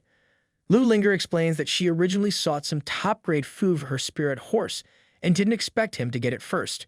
She admits it's been years since anyone dared talk to her like that and commends his courage. With a sly grin, she adds that if he can withstand her soul-hunting falcon for 3 minutes, she'll pretend nothing happened. She then summons her level 90 soul-hunting falcon to attack Su Yang. Su Yang, seeing the formidable falcon, chuckles nervously and mutters that this seems a bit unreasonable. Witnessing all this, Liu Si, with a mischievous grin, comments that daring to offend the young lady means Su Yang is doomed. Jiu Tai, however, reflects that it's not necessarily true. If Su Yang can clear the Red Moon dungeon alone, his strength must be at least 4th tier. As the falcon uses its blade storm attack, Su Yang keeps dodging. He quickly realizes that the summoned beast isn't just fast, it can also attack from a distance. Simply defending isn't going to work. Reluctant to reveal his true strength but left with no choice, Su Yang summons his sword, the Shadow's Bloodlust. As the falcon attacks again, he thrusts his sword into it, using the soul mark. In an instant, the falcon is done and dusted. Proud Su Yang remarks that it hasn't even been 3 minutes yet. Furious, Lu Linger seethes, fuming over how he dared to kill her spirit beast. Su Yang calmly responds, pointing out that she told him to last 3 minutes and never said he couldn't kill it. He wonders aloud if she's so used to throwing her weight around that she can't grasp this basic principle. Reflecting to himself, Su Yang thinks that even if it comes to a fight, he's not afraid of her even with her forbidden spells. Lu Linger, now furious as hell, releases her purple aura. Witnessing this, Su Yang realizes that this woman is indeed very strong. Just as Lu Linger is about to attack Su Yang, Jiu Tai jumps in, reminding the young miss that this man's identity is special and she can't just start a brawl. Lu Linger, looking puzzled, asks what identity Su Yang holds. Jiu Tai explains that Su Yang is a VIP at the temple and a golden member of the X-Alliance. The Grand Court has explicitly instructed them to handle his matters with care, like he's some kind of high-maintenance celebrity. Lu Linger, narrowing her eyes, inquires if Su Yang, having both identities, has also completed the 5-star job transfer quest. Su Yang, catching the word also, wonders aloud if she's a VIP at the temple too. Lu Linger replies that she was up until the 4th tier. She recalls how she barely completed the first 3 tiers with the entire help of Tianji Pavilion, practically needing a cheerleading squad to get through it. She marvels at how Su Yang completed it alone, looking so relaxed as if he was on a casual stroll in the park. She can't help but wonder if he's secretly a superhero in disguise. Su Yang tells Lu Linger that she should understand the special nature of this identity, and if there's nothing else, he'll be on his way. Lu Linger steps onto her horse and instructs the others to head back. Liu Si, still puzzled, asks if that's it. Lu Linger, furious, snaps back, asking if he's planning to rob a temple VIP and oppose the temple. Liu Si quickly backs down, saying he wouldn't dare and they'll follow her lead. Meanwhile, Su Yang reflects with a smirk that being the young lady of Tianji Pavilion isn't that great. He silently vows that once he tames the Black Dragon, they'll all see who the real boss is. The screen then shows Su Yang that the first part of his quest, Devouring Spirit Ghost of the Ruined Mansion, is completed. With that, Su Yang now has to complete the second part of the quest, defeating the Rock Abyss Earth Dragon of the Wilderness Mountains. He reflects that once this is done, the hidden quest should appear. Later, At the entrance of the Wilderness Mountain Range, Lu Linger arrives with her team. She is pleased to find that the boss is still alive with 100% health. She comments that it looks like no one has come to tackle this earth dragon yet. Shutai and Liu Si, eager to please, tell her that when she instructed them beforehand to reserve the challenge slot, they took care of it immediately. Liu Si even mentions that they practically put up a do not disturb sign for the dragon. Lu Linger remarks that although the dragon's level is quite low, it's still a rare dragon-type world boss, and they should use it to get some practice. Just as they move ahead, a guard appears in front of Lu Linger, politely asking her to excuse him and not cut the line as there are others ahead of them. Surprised, Lu Linger asks what he means and then gives a cold stare to Liu Si and Zhu Tai. Liu Si, indignant, asks the guard how dare he and if he even knows who he's talking to. He mentions that they reserved their slot early and there were no other teams before them at that time. The guard explains that he's just an ordinary staff member and doesn't have the guts to mess with them. He clarifies that a temple VIP used their privilege to cut in line ahead of them. That's how the system shows it, and there's nothing he can do about it. Lu Linger, annoyed, says that if the staff is causing trouble, they should just replace them. Just then, Su Yang arrives and tells them to make way and not delay his dungeon run. Lu Linger gives him a cold stare. Seeing her, Su Yang internally groans, thinking, why is it her again? Liu Si wonders aloud why Su Yang keeps popping up everywhere like an annoying fly at a picnic. Su Yang, with a touch of suspicion, suggests that it's his line since running into them twice in a row makes him suspect they might have some grand plan against him. Lu Linger rolls her eyes, clearly unimpressed, and tells him not to flatter himself. She has no reason to target him. She warns Su Yang not to get too cocky just because he has the temple's privileges. If he ever fails in his class transfer, that would spell the end for him. Su Yang, with a grin, thanks her for the reminder but assures her she doesn't need to worry about him. He then curiously asks what brings the young lady of Tangi Pavilion to such a low-level wild boss area. Surely, he adds with a smirk, it's not because she feels like picking on weaklings. Zhou Tai steps in explaining that the young lady is here to practice taming the black flame-winged dragon, and this earth dragon is just a warm-up. He hopes Su Yang doesn't end up meddling with the young lady's grand plans. Su Yang apologizes, stating that this earth dragon is his class quest, and he has no reason to give it up. Lu Linger, not backing down, tells him to go ahead but warns that once she tames the black flame-winged dragon, even the transfer temple won't be able to protect him. Su Yang shrugs it off, suggesting she stops bragging about things that haven't happened yet. He casually advises her to wait around for the next boss respawn. With a cheerful bye-bye, he steps into the portal, leaving the tension behind. Lu Linger's manager mutters that Su Yang is such an impolite barbarian. Zhu Tai, still in shock, wonders if Su Yang really plans to go in alone and take on the boss. If Su Yang truly expects them to wait for the next respawn and questions if Su Yang is seriously planning to solo the boss. Maybe Su Yang thinks he's in a one-man action movie. Meanwhile, inside the portal, Su Yang reflects on Lu Linger's desire to tame the black dragon. He realizes that with her strength and the support of the exploration team, she might actually succeed. Considering her status, she probably has some hidden trump card. Therefore, he decides he needs to speed up his own efforts. Moments later, as Su Yang gazes at the Earth Dragon from afar, he wonders if it's the Rock Abyss Earth Dragon. It looks more like a giant lizard than a majestic dragon, definitely inferior to the black flame-winged dragon. Su Yang can't help but think it must have been hit with the ugly stick a few too many times. The Rock Abyss Earth Dragon is revealed to be a level 61 wild boss. Su Yang, determined and slightly amused at the challenge, leaps up to attack it. Even though he can't use Wolf Spirit and Demon Blade, he believes having a Starlight-level weapon should be enough. He uses the Soul Mark and strikes at the dragon's head, but to his surprise, the Earth Dragon's defense is so high that his attack barely scratches it. The Earth Dragon retaliates, attacking Su Yang with a fury that could only come from a dragon that's been rudely awakened. Su Yang fights back, delivering powerful blows with his Starlight-level weapon. Soon, he manages to knock down half of its health. Feeling confident, he decides to push forward. However, just then, the Earth Dragon enters Berserk mode. The ground rumbles ominously as the dragon prepares for its dragon charge. Su Yang braces himself, dodging the dragon charge. He quickly realizes that continuing like this leaves him no opportunity to strike back. He needs to come up with a new strategy. Reflecting on the situation, he deduces that the dragon charge must be the boss's phase transition skill at half health. There should be some mechanism to stop it, he thinks. Su Yang glances around, hoping for a hint or clue to end this oversized lizard's tantrum. Just then, Su Yang spots a granite wall and realizes it's a very clear hint. He moves towards the granite wall, with the Earth Dragon following him closely. At the last moment, he dodges and the Earth Dragon crashes headfirst into the granite wall. The impact leaves the dragon dizzy and lightheaded, clearly stunned. Su-Yang notices it now takes 20% more damage.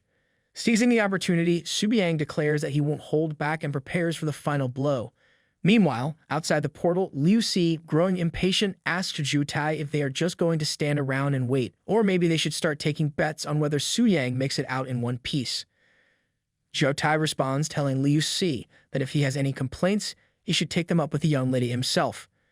Lu Linger, meanwhile, is sitting on a stone chair waiting patiently for Su-Yang to complete his quest. Her manager approaches and suggests they should go back, questioning if she truly believes Su-Yang can solo the boss. Lu Linger, with a hint of amusement, replies that there's no rush. She wants to see what Su-Yang is capable of. Just then, a screen appears announcing that Su-Yang has killed the boss solo in a record time of 20 minutes and 18 seconds. Lu Linger raises an eyebrow, impressed despite herself, while her manager looks like he might need to pick his jaw up off the ground.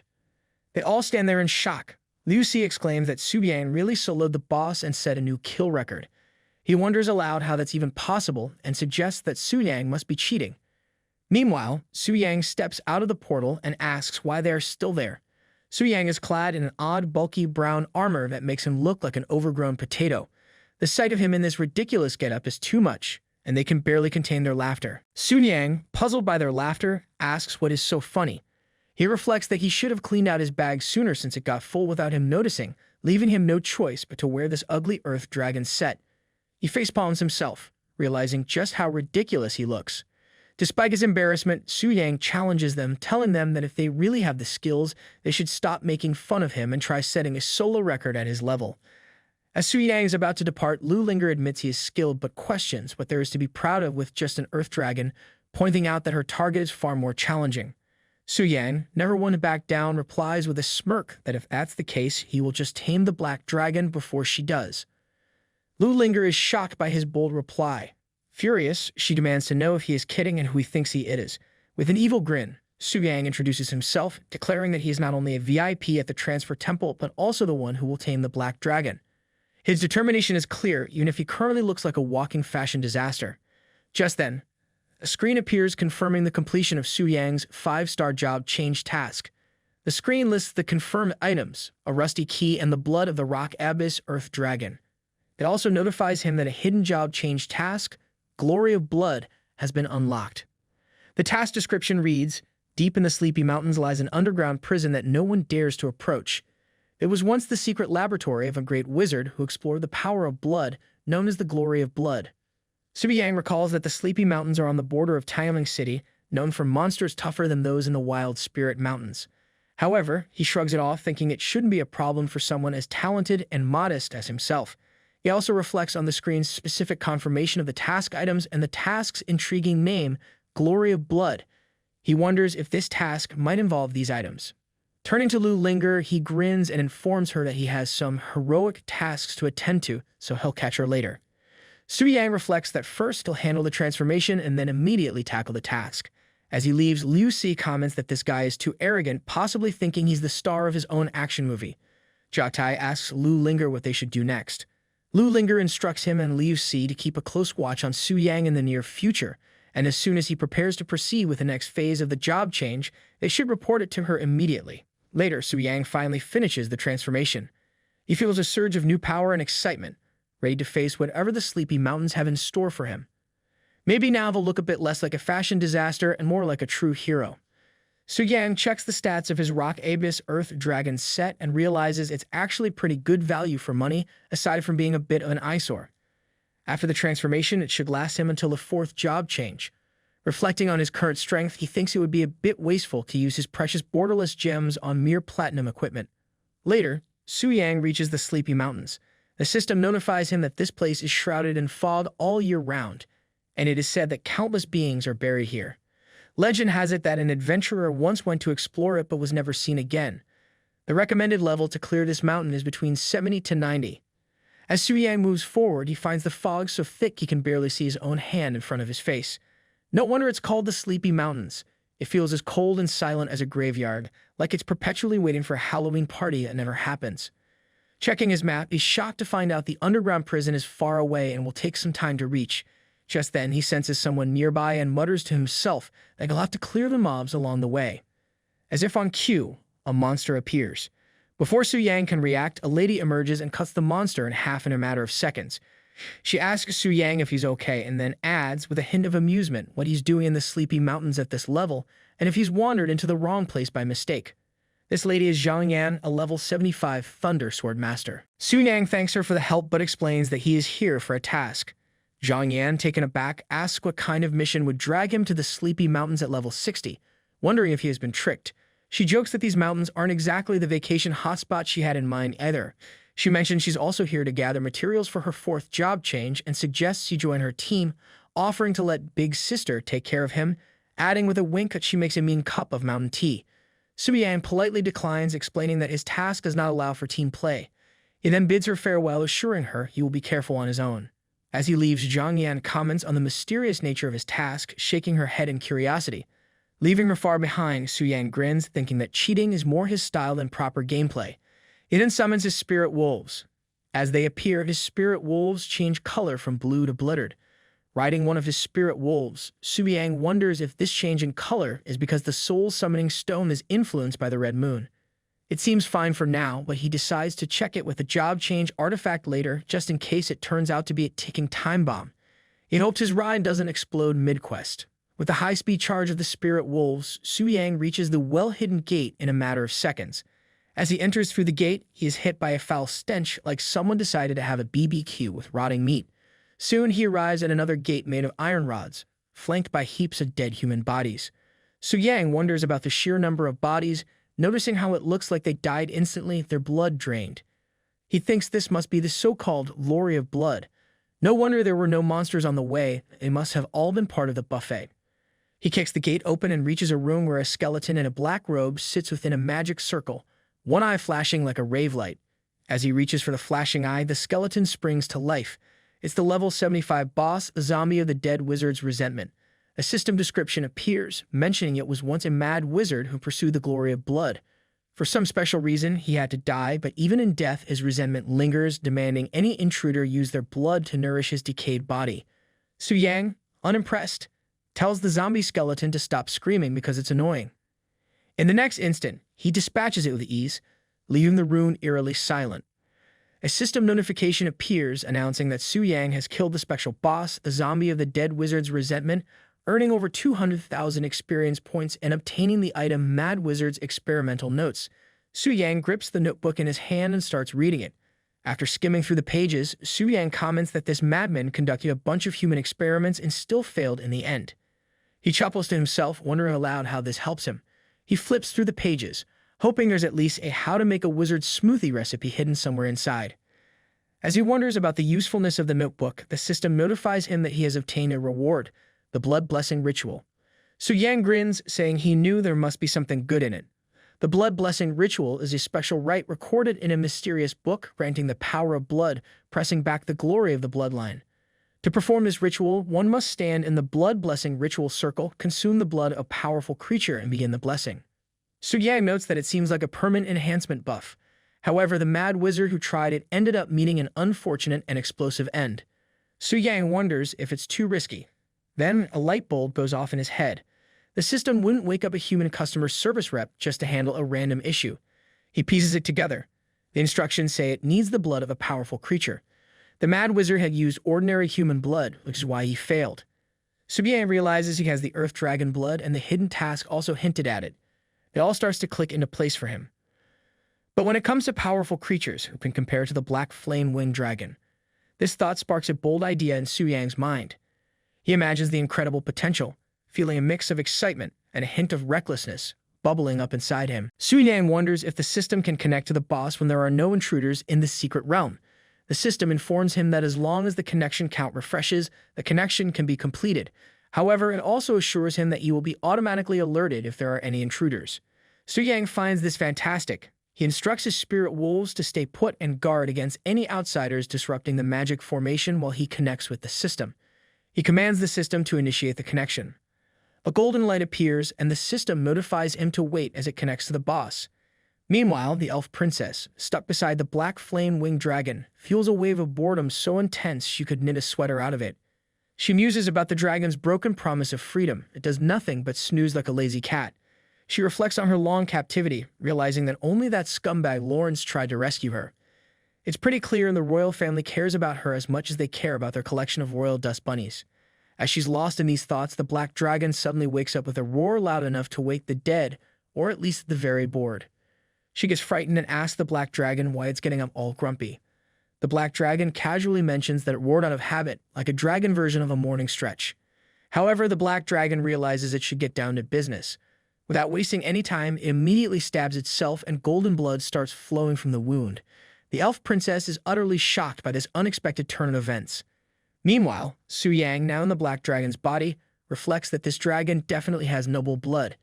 Using its blood for the ritual will surely yield outstanding results. The elf princess, bewildered, asks the black dragon why it is suddenly hurting itself. The dragon shrugs it off, saying it just got a bit too excited and casually let out some blood. The elf chuckles, teasing that maybe it got rejected in a dream by a little female dragon. The black dragon, with a hint of amusement, asks if she's worried about him. Embarrassed, the elf retorts that she doesn't care about him, she's just curious. She advises the dragon not to overthink things. The black dragon then carefully collects his golden blood into a bottle and stores it in the warehouse.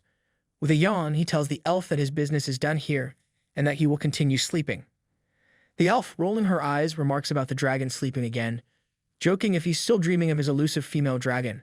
The black dragon, with a hint of exasperation, tells her not to worry about it. He warns her that the next wave of enemies will be coming soon, and she should be patient. The elf is left bewildered, unable to comprehend what the black dragon means. Before she can say anything else, the dragon is already back to his favorite activity, sleeping. Su Yang, back in his normal body, scans his surroundings and concludes that it looks like no one came to disturb him. With a sense of determination, he steps into the middle of the ritual circle. He recalls that, according to the task flow, he must stand at the center of the blood formation and then swallow the essence of a powerful creature's blood. What happens next? Well, that's completely unpredictable, a real roll of the magical dice.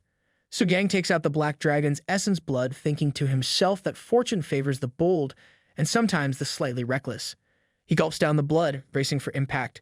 Suddenly, his body gets covered in the blood and he feels an intense pain so hot it feels like his throat, body, and head are melting faster than ice cream in a heat wave. He realizes this blood is clinging to him like an overenthusiastic hug from a very clingy friend, trying to devour and assimilate him. His spirit wolves start growling, sensing their master's distress.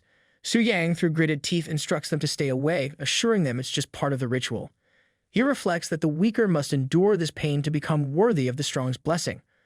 Only equally strong beings can grow stronger through the tempering of such intense pain. Soon the chrysalis completes and the blood layers around him crack open like a badly made piñata. The ritual of the blood blessing is finally complete and he feels a complete life transformation, even greater than the boost he got from his previous job change. He reflects that now he can rival a 5-tier strong fighter. A system notification appears, stating that using the black dragon's essence blood to complete the blood blessing ritual has resulted in an increase of all attributes by 50%. Additionally, he has obtained a new skill called Primordial Black Flame. This skill has the destructive power of the black flames mastered by the black flame winged dragon, capable of incinerating an ordinary person instantly. Su Yang marvels at the violent flame, truly an embodiment of destruction and power. He realizes that merely being the boss didn't feel like much, but now, wielding this flame, he truly understands the terrifying extent of the black dragon's power. He comprehends how desperate fighters must feel when facing such a force. Power instills fear, and the weak naturally submit to the strong. Animals understand this rule best. Deciding to test the power of the black flame, he unleashes it. The explosion is so immense and powerful that the entire ruins begin to crackle and crumble. Quickly, he hops onto his spirit wolf, and they dash outside, faster than a squirrel on caffeine, escaping the collapsing ruins just in time. Once outside, Su Yang realizes that, thanks to his experiment, the secret of the blood blessing is now buried, and he can't reuse it. He considers it a pity and thinks he'll need to control his newfound strength better next time. However, he decides it's time to switch jobs. Just as he's about to proceed, he hears someone crying for help. The voice sounds familiar and he wonders if it might be the female swordsman from before. A young girl holds her sword up, trying to protect herself from 4 strong players who want to attack her. Her clothes are ripped and she has cuts all over her body, looking like she just lost a fight with a really mean cat. The players are all very strong, each around level 90 or higher, standing over her like a group of big bullies who think they are the best. The girl tries to scare them away by saying she will call the transfer association for help, But the players just laugh because they are already on the association's blacklist. They think rules are silly and just want to cause trouble. One of the players brags that they have been hunting other players for a month and now they've caught a pretty girl with nice curves. He smiles like a villain from a silly movie, telling her to serve them, and maybe they will let her go. Hearing this, she puts the sword to her neck, thinking she would rather end her life than be humiliated by such mean people.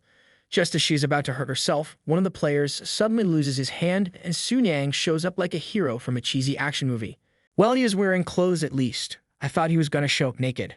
He walks in confidently and says he came here because he heard about a group of bad players picking on others. With a funny villain-like voice, he asks the 4 players how they want to die, offering them a choice between a quick death or a slow, painful one that goes well with a nice drink. Seeing their friend hurt, the other players rush at Su Yang, not knowing how dangerous he really is. The young girl, thinking he cannot win, tells him to run away.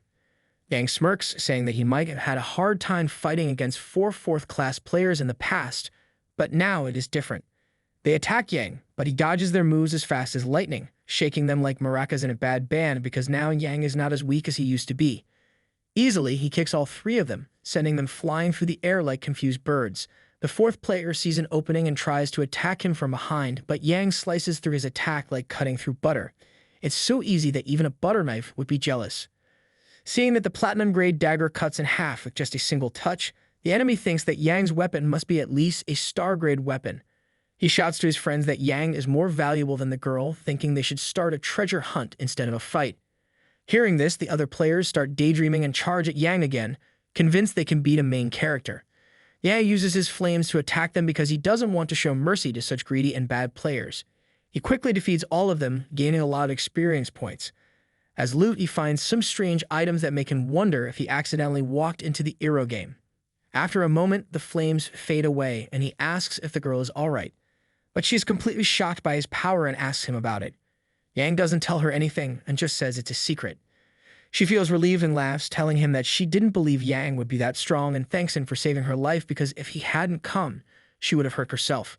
Since the girl doesn't know his name, she asks him to tell her and he introduces himself. Hearing her name reminds her of something because she heard about him from Yu.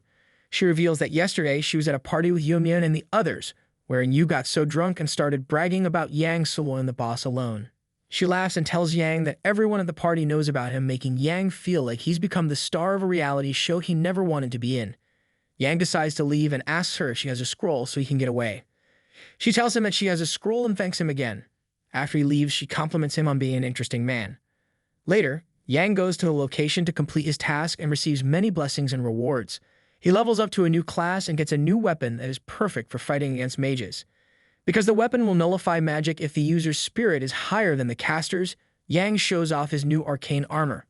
The armor consumes magic power to reduce magic damage by 30%, plus increases the magic damage he deals by 30%, truly about a cheat code. And to top it all off, he gains a legendary skill book. After obtaining it, he gets more skills and an increase in speed, strength, and spirit. This new skill is like a twin to the dual spirit enhancement, but even better with Yang's current stats. His physical damage increases by 248%, and his magic increases by 159%. Thanks to this skill, he can now easily crush the Rock Abyss Earth Dragon without even using his skills. Seeing Yang's new upgrade, Bai Ling looks sad but congratulates him because his strength has reached a whole new level. Noticing her unhappy face, Yang asks why she seems down. She replies that the transfer temple in Dongling City only offers up to 3rd-class transfers, so now Yang will need to go to Chanling City alone for transfers. Her heart feels emptier than a cookie jar after a midnight snack. Just when she says that, suddenly a statue with 4 hands and a beautiful warm glow appears before her. She wonders if that is the statue of blessing. A light flows into her, and seeing that scene makes Yang realize that it's exactly like the blood blessing ceremony, but this one feels holy and bright, while the other was creepy and dark. After completing the blessing, she transforms into a beautiful angel with big wings. She advances to a 5th-class temple priestess, and another message appears telling her to proceed to Timeling City for employment. Yang asks if she really reached the 5th class. As she comes back down, she tells him that the advancement process for temple priests is different from transfer students, but she is so glad because now she can stay by his side. After that, she clings to him, saying she is too tired and would like to rest. She asks if that's okay, but before he can answer, she immediately falls asleep with a pleased face. He replies that he feels more reassured with her by his side and tells her they should go to the city together. Well, I think our Jigga Chad was pulling some strings behind the scenes. I never knew when they grew this close to each other. I don't know what else he is hiding from us. Only time will tell, and I am here for it. Meanwhile, outside the door, the other players are growing angry and anxious. The door still hasn't opened, and they're all waiting for their turns, fidgeting nervously. It feels like being stuck in line at the DMV, but way worse because everyone's holding swords and losing patience fast. Suddenly, the door swings open and Su Yang steps out, cradling an unconscious Bai Ling in his arms. As soon as the players see her, they start shouting in surprise because they instantly recognize her. Whispers fly through the crowd like wildfire and everyone's minds race, wondering what on earth Su Yang and the priestess are doing in there. Something spicy, they bet. Ignoring their wild guesses, Su Yang speaks calmly, telling the players that those who need a job transfer can go in now, and he asks them to step aside. But suddenly, a bald player, eyes blazing with anger, grabs Su Yang's shoulder and demands to know what he did to the priestess. It's like the bald guy thinks he's some kind of superhero, swooping in to save the day, but really he's just acting like a grumpy sidekick in a bad comic. Su Yang turns his gaze toward the bald guy, his eyes cold and serious, and with a voice that could send shivers down anyone's spine. He tells him to move aside. The bald guy's face turns pale, and he looks like he's about to wet his pants. Trembling, he stammers, asking who Su Yang really is.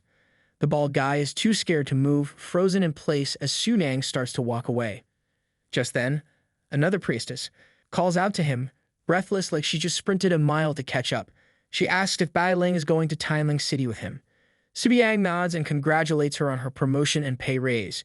She smiles, but there's a hint of sadness in her eyes like she just lost her favorite toy.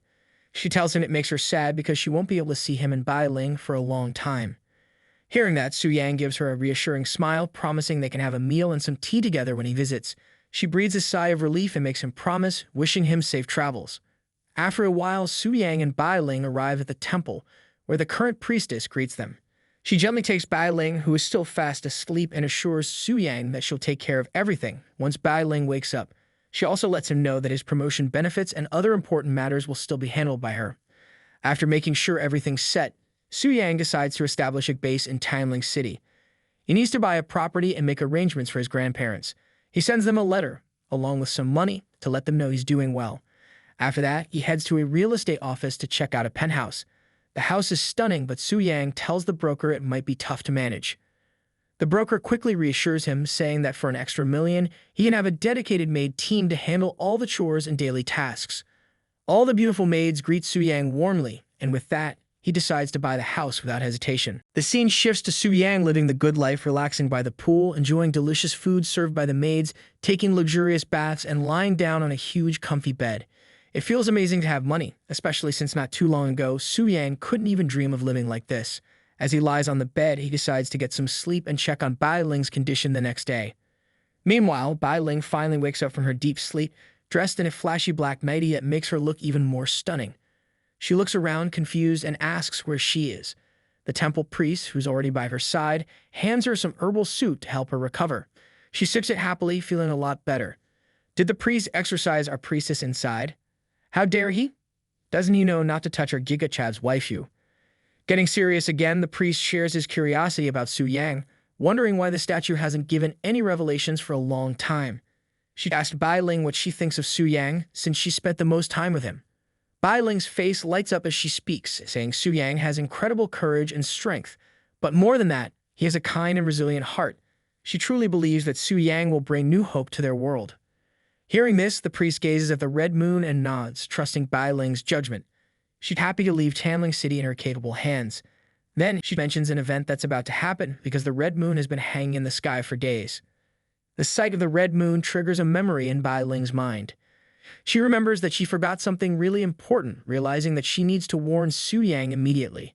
She takes off running, her heart pounding because Su Yang doesn't know about the red moon invasion, and she needs to warn him fast. As she runs, she prays for his safety. Seeing Bai Ling so worried about Su Yang makes the priest wonder if she's really fallen for him. On the other side of town, Su Yang is sleeping peacefully when a girl's voice suddenly wakes him up. He rushes outside, asking the maid what's going on. The maid's voice shakes as she shouts, "Monsters." It turns out that the rare event of a red moon invasion has triggered, and players now have to fight off the invading monsters.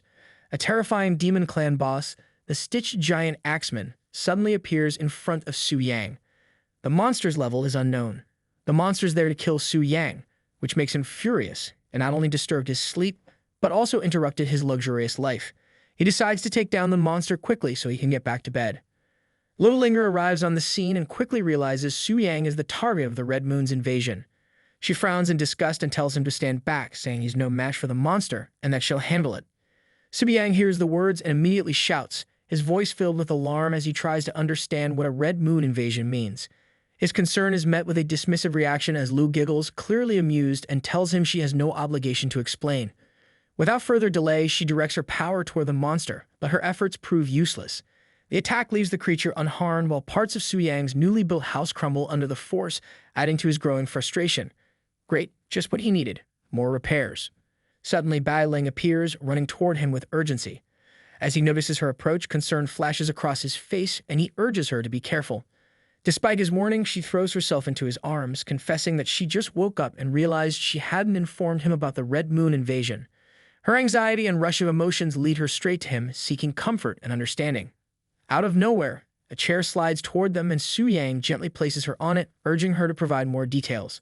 Settling down, she begins to explain, her voice laced with fear. She tells him that whenever the Red Moon descends, monsters from an unknown subspace emerge. These creatures, known as Scarlet Decay, target the area where each warrior resides, their sole purpose being to eliminate the warrior. Only the warrior can harm them, and this terrifying event is what they call the Red Moon invasion. With a shudder, she reveals that any player slain by these monsters cannot be resurrected, adding a sense of finality to the situation. Yikes. Talk about a game over. Bai Ling continues, explaining that the Red Moon invasion occurs after a warrior's third advancement, a fact she was supposed to share with him the day before but had fallen asleep instead. Su Yang takes in the information, his mind racing as he tries to process it all. He questions why the monster appears so powerful, a hint of doubt in his voice. Bai Ling responds, revealing that the monster's strength adjusts to match Lu's abilities due to its unique characteristics. She also discloses Lu's goal of obtaining the Red Moon Crystal Core, further complicating the situation. Determined, Su Yang resolves to face the monster himself, preparing for the inevitable battle. Time to show this monster who's the boss. On the other side, the monster's power rivals that of Lu's magic creatures, leaving her puzzled.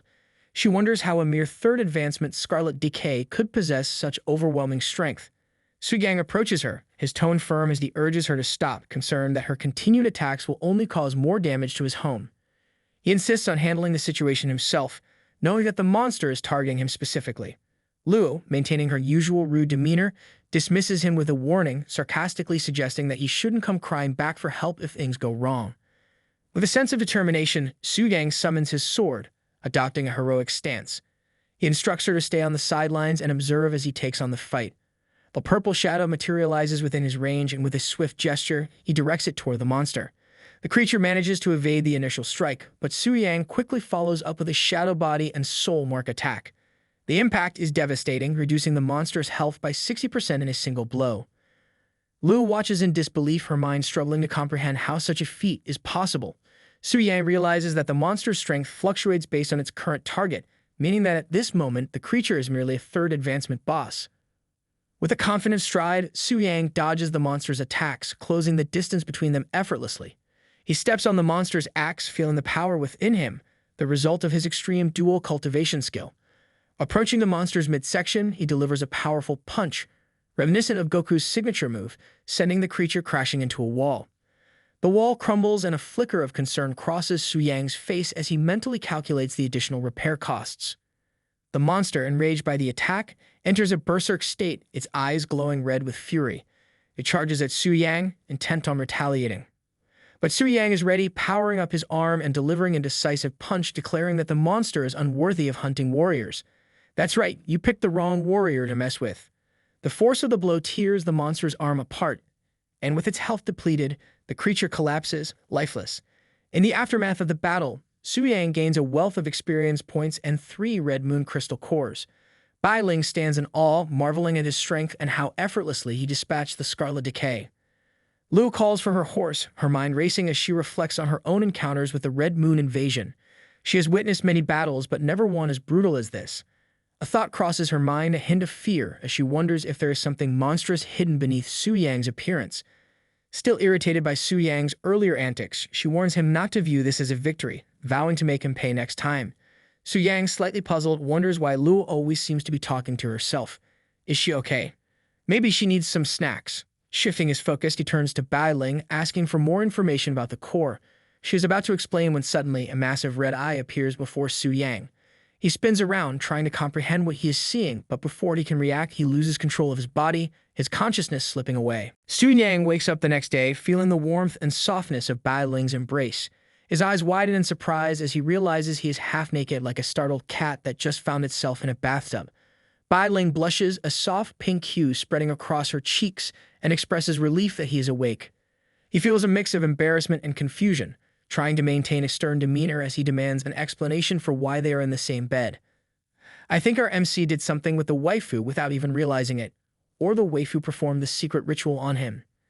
You know what I mean? Bai Ling quickly reassures him, sensing his unease. She explains that he was cursed last night by the Scarlet Decay, a dangerous affliction, and she had to perform a purification ritual to save him. Despite his initial alarm, she calmly details the temple regulations that require close contact during such rituals. I want to be part of this ritual also. According to her, when a hero battles the Scarlet Decay, they risk becoming infected with the Scarlet Power. If the infection accumulates too much, the hero might transform into a Scarlet Wither. She explains that the ritual requires close contact between them and she had no choice but to bring him back to the room and remove his clothes when he lost consciousness. Hearing this, he feels a wave of relief, though his embarrassment lingers. Suddenly, she coughs, and as her header shifts, it reveals a mark on her neck. He notices it immediately and, concerned, inquires about it. Bai Ling tries to brush off his concern, explaining that the mark is related to her special constitution, which allows priests to purify the scarlet contamination with the help of the deity's statue. She assures him that the contamination will fade in a few days. Moved by her words, he grabs her hands, urging her not to push herself too hard. He admits that he would feel guilty if she were injured because of him. Bai Ling's heart races, her blush deepening as she tries to change the topic. She starts explaining the benefits of his new status, now that he has reached the third advancement as a VIP of the temple. She explains that with this advancement, he gains two significant benefits. The first is an increase in his monthly subsidy, from 50 million to 1 billion. That's a raise that could make anyone do a happy dance. The second is a black gold membership shopping discount, which now offers 50% off in the Alliance, an increase from the previous 30%. Additionally, he now has the right to join any S-level guild. Hearing about the increased subsidy brings him joy, though he decides to refrain from joining any S-level guild to avoid unnecessary attention. Better to stay under the radar than to become the main character in a drama. Bai Ling continues, informing him about the opening of the Red Moon Crystal Core Exchange Shop. It's a special shop established by the temple, where players can trade their Red Moon Crystal Cores for extremely rare and precious items, equipment, and even forbidden spells and divine artifacts. She explains that all he needs to do is place his hand on the deity's statue to see the items available for exchange in the shop. The following day, driven by curiosity, he goes to the deity's statue, eager to see what the shop has to offer. Even Lu Wen eagerly anticipated this moment. He places his hand on the statue and a menu appears, filled with legendary and rare items and spells. It's astonished to see such treasures, items that cannot be bought even with a fortune in the X-Alliance. However, his excitement dims when he notices that the price of the starting item is 300 Red Moon Crystal Cores, while he only has 3. Realizing that he is far from meeting the minimum exchange standard, he decides to quickly increase his strength and level up the monsters of the Red Moon invasion so he can farm more crystal cores. Bai Ling, who has been accompanying him, informs him that she needs to return to the temple for her duties. Su Yang decides to head back home as well since he needs to repair the damaged areas. Before leaving, Bai Ling mentions the arrival of foreign dignitary in the city. At the teleportation gate of Tianling City, the princess of Sakura Country, Asu Makiko, arrives with her guards. Her profession is that of a beastmaster, and she is at level 128. Her purpose for coming to the city is to tame a dragon, as there are no dragons in the realm of Sakura Country, forcing them to pass through Tianling City. The city's diplomatic consul Lai welcomes them. Afterward, he taunts Wuzi, questioning her confidence in the princess's ability to tame the fiercest and most brutal black dragon. Wuzi responds with determination, stating that they have great confidence in Makiko's talent. She even boldly claims that Makiko's skill might surpass that of their country's most talented beastmaster, Luo. Tensions rise between them, but Makiko intervenes, stopping the clash with a calm and almost childish tone. Lai is surprised by her naivety, wondering how the Asui family raised Makiko to be so innocent. He points them toward the teleportation point, instructing them to proceed on their own as he has official duties to attend to. Wuzi feels insulted and angry at the lack of proper greetings, frustrated by the dismissive treatment. Another samurai-looking man comments that Longsha is so powerful that they don't bother with small countries like Sakura. Makiko, hearing this, scolds them gently, reminding them of their country's teachings. Both samurai reflect on how the king of Sakura has overprotected her. While they converse, Liu and another man observe them from a nearby building. Liu dismisses Makiko as a mere girl, not considering her a threat, but expresses more concern about Su Yang. She asks the man if the investigation yielded any useful information. He reports that they thoroughly investigated Su Yang and discovered that he recently acquired the starting profession of a warrior, that he rapidly leveled up and increased his strength in a short time. The man points out the most intriguing detail, that Su Yang has no backing, meaning he achieved everything on his own, which is truly remarkable. This revelation makes Liu more uncertain about Su Yang's true capabilities. Despite his low level, he always manages to pull off the unexpected. She wonders if Su Yang can really tame the Black Dragon. Just then, the man informs her that the foreign team is leaving. Liu shifts her attention back to Makiko, who is about to enter the teleportation point. But before she steps through, Makiko suddenly turns around and waves her hand as if saying goodbye to Liu and the man. They are both shocked, realizing that Makiko has detected them even though they were using a stealth tool. Liu, now reconsidering her earlier assessment, admits that she underestimated Makiko and acknowledges that the girl might pose a significant threat after all. Looks like she's not just a pretty face. She immediately mounts her horse, flying toward the Black Dragon Fortress, instructing the man to gather their people quickly and meet her at the fortress entrance within half an hour to prepare for the secret realm. Meanwhile, Su Yang is busy overseeing the maids as they clean the house and construction workers work on rebuilding a wall. Suddenly, a message appears notifying him of intruders challenging the secret realm and asking if he wants to connect to the boss. He confirms the connection, preparing to teleport. Before leaving, he advises the maids to take care of the house, explaining that he has urgent business to attend to. Upon arriving at the secret realm, he finds out that Liu is leading the team. Liu addresses the players, promising generous rewards if they help her tame the Black Dragon. Seeing her, Su Yang can't help but laugh, deciding that she will pay for the repair costs and all the previous troubles with interest. It's time to collect on that debt. Su Yang, in his massive and intimidating dragon form, addresses his underlings with a grave tone. However, this time the exploration team seems better prepared.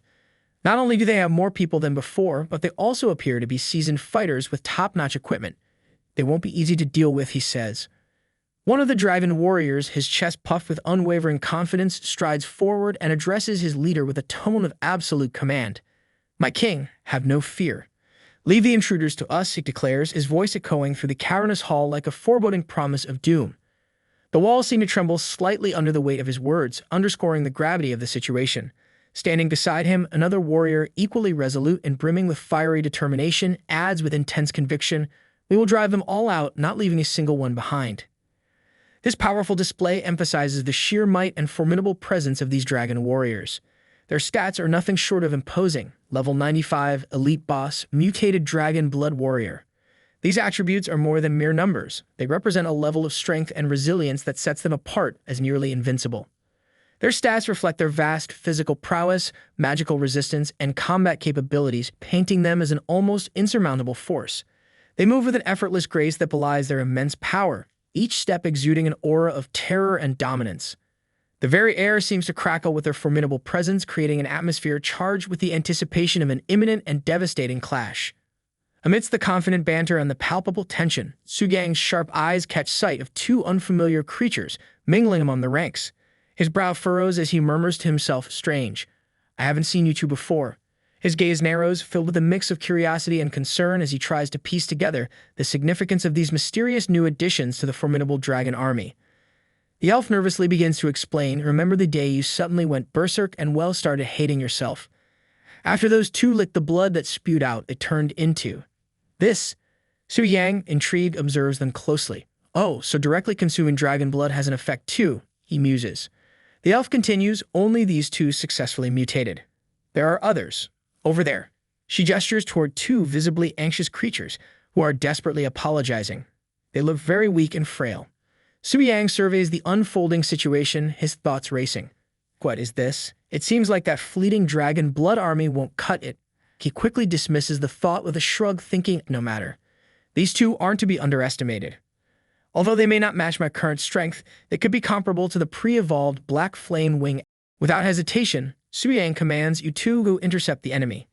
Yes, They respond in unison, their voices brimming with readiness and determination as they set off to carry out the order. Noticing a hint of unease in the elf's demeanor, Su Yang turns and asks, "What's wrong? You don't seem happy." The elf hesitates for a moment, then offers a soft, somewhat forced smile. "It's nothing," they reply, though the words are tinged with uncertainty. As Su Yang refocuses on the task at hand, the elf is left to grapple with her own thoughts. This time, the hero team is incredibly strong. She reflects inwardly. They might actually defeat the Black Dragon, but why don't I feel much joy in my heart? The elf's mind is clouded with an unsettling sense of disconnect, struggling to reconcile her emotions with the gravity of the impending battle. The scene shifts dramatically as the hero team initiates their assault. Each member moves with precise coordination and immense force, their collective power crackling through the air. The intensity of the fight reverberates through the environment, the clash of energies shaking the very ground beneath them. Jutai, maintaining a steely focus amidst the chaos, commands, "Steady advance. Watch out for any potential threats." The battle unfolds with an electrifying energy, the air thick with tension as the team engages their formidable foes with disciplined ferocity. As they press forward through the dimly lit corridors, Liu Linger comments on Shutai's focused demeanor, saying, "Look how tense you are." Even if the Black Dragon has evolved to the stellar tier, the smaller monsters won't change, she remarks, her tone steady and reassuring. Shutai, ever the cautious strategist, counters with a wry smile. "Better safe than sorry," he replies, his gaze sweeping the area with a vigilance born from experience. Warning, the harsh, shrill blare of alarms cuts through the air, causing everyone to jump. "Attention! The lead boss is incoming," the system announces, its urgency unmistakable. The team springs into action with practiced precision, their readiness evident in their swift, coordinated movements. Moments later, two colossal creatures materialize before them, their immense forms casting long shadows over the floor. Just as we were talking about it, Jutai mutters under his breath, his eyes narrowing as he sizes up the imposing figures that have appeared seemingly on cue. Liu Linger, unfazed, issues a command, "Only two elite monsters. Take them down." She quickly assesses the situation and adds, "Spread out. Prevent any combo attacks between the two bosses. One's immune to physical damage, the other to magic. Use the right damage types." The battle intensifies as the team spreads out, each member executing precise strikes with a synchronized efficiency that is both impressive and deadly. The air crackles with the energy of their attacks as they work together to dismantle their foes. Amidst the chaos, a commanding voice rings out, "Control their HP, prevent the low HP berserk mechanic." The order is clear and urgent, aimed at ensuring that the bosses don't enter a frenzied state that could turn the tide against them. In the midst of the fray, Crappy Thug steps forward and unleashes a devastating attack, Shadowhorn Instant Kill, which sends shockwaves rippling through the battlefield. The impact is immediate and dramatic. One of the bosses collapses with a thunderous roar, its last words echoing, "For the glory of Lord Athos. Kill the intruders." The fall of one boss only serves to heighten the tension. The remaining boss, now alone and enraged, surges with an explosive surge of power. Its stats, attack power, defense, magic resistance, and attack speed all skyrocket, transforming it into a far more formidable opponent. With a guttural growl, it charges back into the fight, its presence almost palpable with the newfound strength. Jotai, eyes wide with alarm as he observes the rapid escalation, shouts over the clamor, "This is even more intense than a normal berserk mode." His voice is filled with both awe and concern as the battle reaches a new dangerous peak. Liu Linger quickly assesses the situation and shouts, "It's summoning minions. Watch out for their group buffs. Split the battlefield. Don't let them regroup." She swiftly takes command, her voice cutting through the chaos. "Don't panic. Stick to the plan and keep draining their HP. No matter how many small fries come, they're still just small fries. Off-tank, pull the minions away. The rest of you, focus on the boss. My spirit beast will join the fight as well." Her team moves like clockwork, every member executing their roles with flawless precision. The battlefield transforms into a chaotic storm of power and strategy, where each strike and maneuver is perfectly timed. Amid the frenetic action, one of the team members, his voice brimming with confidence, exclaims, "The young lady helping us? There's no way we can lose." His words ripple through the ranks, bolstering the team's morale as they continue their relentless assault on their formidable foes. The battlefield is chaotic, with powerful strikes and mystical energy flying in every direction, yet Liu Linger remains focused, orchestrating the fight with precision. Suddenly, she commands, "Wait, leave a sliver of health. Don't kill it yet." "Yes, yes." The team responds, quickly adjusting their tactics to follow her instructions. As the enemies weaken, one mutters bitterly, "Damn intruders. If you're going to kill me, just end it already. Why drag it out?" Lu Linger approaches the weakened enemy, her eyes fixed on it with steely determination. Although it's in humanoid form, it's still a dragon, she thinks to herself. Let me see if I can tame it. The dragon bellows in defiance, its voice a thunderous roar. Damn you, cursed humans. You dare try to control me? I will never. Before it can complete its defiant proclamation, Lu Linger steps forward with unwavering resolve. With a graceful yet commanding gesture, she activates her beast-taming technique and intones, "Become my power." The dragon's fierce resistance begins to waver as its mind becomes shrouded in a haze of confusion. Its roar falters and it mutters, who am I? Lu Linger, her tone both calm and authoritative, responds, "You're my loyal servant now." The dragon hesitates, its internal conflict clearly audible as it weakly intones, "I am your servant." But before it can fully submit, another dragon, observing the situation with growing alarm, shouts urgently, "Don't be fooled by her. Snap out of it, hey." The cry is charged with desperation, a final plea to resist the control that is overtaking the dragon. Seeing the unfolding danger, Su Yang's voice cuts through the clamor with icy fury. "Outrageous! You dare intrude on my territory and attempt to take my subordinates." His tone grows colder as he continues, "While capturing pets might be a routine matter from a player's perspective, I am the boss here. How can I simply allow you to have your way?" Su Yang's gaze sweeps over the battlefield, assessing the situation with a strategic eye. His thoughts churn as he considers the formidable lineup facing him. Looking at their lineup, I probably can't win, even as a stellar tier. The realization hits him hard. Do I really have to swallow this thing to try advancing? He hesitates, his eyes fixed on the strange object before him. Its expression reveals a deep internal struggle, torn between the necessity of the action and the distaste it invokes. The decision weighs heavily on him, reflecting the gravity of the moment and the stakes of the battle ahead. The elf, observing the dragon's hesitation with a mix of disbelief and revulsion, exclaims, "What is that disgusting thing? Wait, don't tell me. You're going to eat it? No way. No way." With a resigned expression and a deep sigh, Su Yang responds, "I don't have a choice. If I want to win, this is the only way." Steeling himself, Su Yang takes the plunge and swallows the object in one swift gulp. The elf, eyes wide with curiosity and a hint of dread, asks, How does it taste?" Su Yang's face contorts in a grimace of pure disgust. "Disgusting," he replies, his voice tinged with revulsion. "Slimy, and it tastes like a sewer." His reaction leaves no doubt about the unpleasantness of the experience. Before he can say more, something begins to change inside him.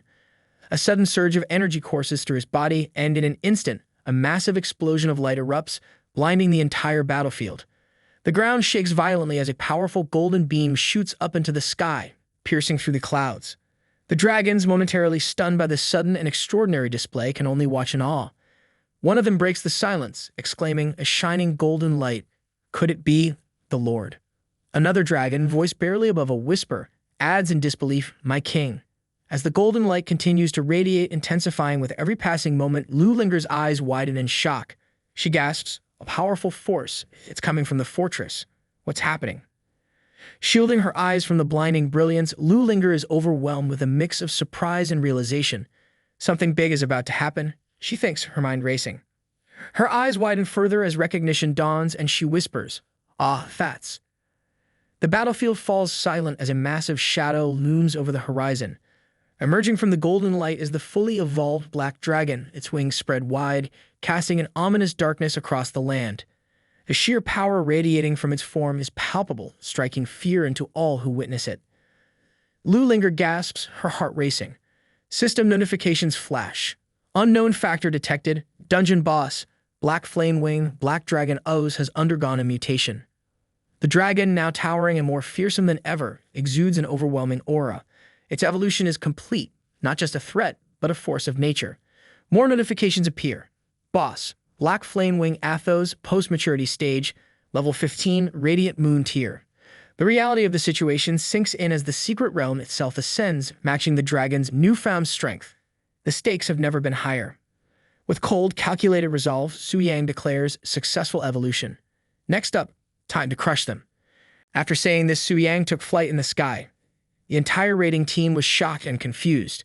The crappy thug started yelling, saying that it all seems like a joke. The last time Dragon advanced to Starshine rank, and now the dungeon level jumped straight up to Moonlight rank. He yelled, "What kind of prank was this?" He started yelling at the GM to come out and explain this situation. Zhutai stopped him from yelling. He said that he was shocked too, but they need to calm down first and assess the situation. The priest urged Zhu Tai that they can't handle the Moonlight rank boss right now. Lu Linger was also nervous due to this sudden development. Despite this keeping her calm, she urged everyone to stop shouting while saying that she think this might be a bug in the dungeon system. She questioned that how could a Moonlight rank Black Dragon progress so rapidly. Cutting her thoughts, our guy Su Yang questioned her then if she still thinks it's a bug. He mocked her saying that she is so naive and let him give her a lesson and started charging the skill. Looking at this, Zhu Tai assumed command over the situation and shouted everyone to activate defensive spells. In addition to this, he commanded to use all the damage reduction skills and asked everyone to not hold back and survive this situation. Su Yang was about to use his skill, but the entire reading team prepared by casting Mountain Barrier, Holy Light Defense Array, Century of the Earth Mother, and Enhanced Fire Resistance. With all these skills, the reading team was prepared to face the Black Dragon. Su Yang was ready and fired his massive incineration purifying fire pit. There was a loud boom in the area, and the whole area got covered in a massive firestorm. In the aftermath of this skill, 10 people were killed instantly and 6 were barely hanging on. Zhu Tai was also damaged a lot. He clenched his fist saying that it was a good thing that they didn't come unprepared. The notification window revealed that they have the Ring of Life Emerald. This ring revives the user at full health when they died in the dungeon. The effects of this ring instantly got triggered. All the dead members revived at their position with the full health. Looking at this, Su Yang noticed that they have used one-time revival item. He wondered that the exploration team really went all out this time. Lu Linger used her chain summon skill and summoned all of her beasts. According to her, the dragon had just used a big move and they can take advantage of this because according to her, the dragon will not be able to move for some time now. Hearing this, everybody launched their attack on the Black Dragon. The entire area shook from their relentless attacks. But to her surprise, all the attacks did almost no damage to the Black Dragon and she was shocked to this revelation. Zhu Tai responded saying that the heart of the dragon was already consumed by it and originally they planned to chip away Black Dragon's health slowly. The crappy thug added to this statement saying that was the plan to beat Starshine rank boss. Now the one they are facing is a Moonlight rank boss. According to him, the stats of this monster can crush all of them. He questioned Zhu Tai that how can they even wear this boss down. The Black Dragon raised its hand in the air while declaring, against the absolute power, all fancy tricks were meaningless. Someone from the group chapter that the dragon boss was about to use another skill. To add to their despair, somebody else mentioned that the damage reduction skill hasn't yet refreshed and the team has no time to defend also. The priest tried to use his skill to block the incoming damage, but before he can even complete the spell, Su Yang launched Dragon Impact skill. A person named Zhen got heavily damaged trying to block the Black Dragon's skill. Another person from the team advised to just prepare themselves to die. Lu Linger with a grave expression on her face. This was a totally hopeless situation for her. She realized that nearly everyone from her team was wiped out. She questioned that how can this Black Dragon be so strong? Zhu Tai started between her and Black Dragon saying that she should just run and they can try to hold the Black Dragon back so she can escape safely. She questioned saying that are you telling me to give up? According to her, she is prepared for a very long time or just this day. Zhu Tai cut her off saying that from the moment the Black Dragon advanced they lost any chance of winning. Now the best they can do is to minimize their losses. According to him, as long as Lu Linger survives, they can at least report back to the master. He begged her to consider this. Although regrettingly she realized that Zhu Tai was right, she instantly turned back and started heading toward the exit. Looking at her running away, the Black Dragon questioned her, are you trying to escape now? According to him, she's the main course of today. He had no intention of letting her go. Somebody used a taunt skill to distract the Black Dragon away from the mistress. Zhu Tai declared that the Black Dragon shouldn't even think about chasing the young miss. According to him, they were his opponent. Zhu Tai motivated his team saying that they should go all out and try to rip off a scale from the dragon. Su Yang understood their tactic, that they were planning to sacrifice themselves to save the young miss. In the next moment, a loud boom sound was heard. The entire area was covered with flame. The Black Dragon had used its flame scale and granted death to all the raid party members. Lu Linger was dashing toward the exit on her unicorn. She was contemplating that she lost very miserably and she will not be able to call herself a genius after this incident. She consoled herself saying that there is hardly anyone who can subdue a Moonlight rank Black Dragon. She smiled a little saying that if she couldn't do it, neither can Asubi Makio or Su Yang. According to her, she wasn't lost yet, as long as she get back safely and find the next dragon to subdue. While she was about to finish, this thought instantly hit a wall and crashed on the ground. Well, that was not a wall she crashed into, it was our Giga Chad boy Su Yang. Looking at the towering figure of the Black Dragon, Lu Linger realized that Zhu Tai and the others weren't even able to last 1 minute against the Black Dragon. She commanded the Blue Tiger to hold the dragon off, but in the next moment she was grabbed by the Black Dragon. She started yelling at the dragon to let her go while Su Yang held her in the hand. He smacked the blue tiger with his tail. He questioned her that she is a mere human think that she can subdue the black dragon. He was about to eat her, saying that she now has to pay for her foolishness with her life. Lu Linger started crying loudly, which surprised the black dragon. While crying, she declared that she just didn't want to lose to Su Yang and Sakura Girl. According to her, she just didn't want to disappoint her dad and wanted to prove that she was the greatest beast tamer. She stated that she didn't want to be outdone and she didn't want to be eaten either. She kept crying nonstop, and Su Yang thought that she was so simple and fragile inside. He sympathized with her, saying that he got that she's just competitive, but he can't just let her go for nothing. He declared that it's fine, that he will not eat her and will give her a quick death. In the next moment, the black dragon started breathing a small amount of fire and roasted Lu Linger like a marshmallow. The system notification then confirmed her death, and Su Yang gained a lot of experience as she was a 5th transformation beastmaster. He declared that after all, humans and monsters are natural enemies, and he said that she was just unlucky that she ran into him. Su Yang stood at the center of the battlefield, breathing heavily, his eyes glowing with satisfaction as a familiar sound echoed in his mind. He had done it. Level 72. Finally, the grinding had paid off, and the hard work, relentless effort, and calculated strategies were now bearing fruit. His body ached from the intensity of the battles, but nothing could drown out the sense of achievement surging through him. He surveyed the field. Scattered around him were piles of loot, glittering like treasures from ancient legends. Platinum coins, diamond-crusted relics, rare weapons, all valuable. But for Su Yang, it had become ordinary, a ho-hum part of his dungeon-clearing routine. More platinum, more diamonds, he muttered to himself, shaking his head. May have been there, done that. The wealth didn't thrill him anymore. Once you've had enough riches to swim in like a dragon, what was more gold going to add to your life? He was no Scrooge McDuck. His attention wandered to the rest of the spoils, hoping for something, anything that would actually be exciting. He wanted more than just wealth. He wanted power, and he needed items that could push his stats to the next level. As he scanned the remaining loot, something caught his eye. A ring, not just any ring, but one with a soft, ethereal glow that seemed to pulse with life. Instantly, his heart quickened. This wasn't an ordinary piece of equipment. He could feel its potential just by looking at it. Su Yang reached down and picked up the ring, carefully inspecting it. It shimmered in the light, a celestial glow enveloping its surface. A relic left behind by a great spirit master after their death.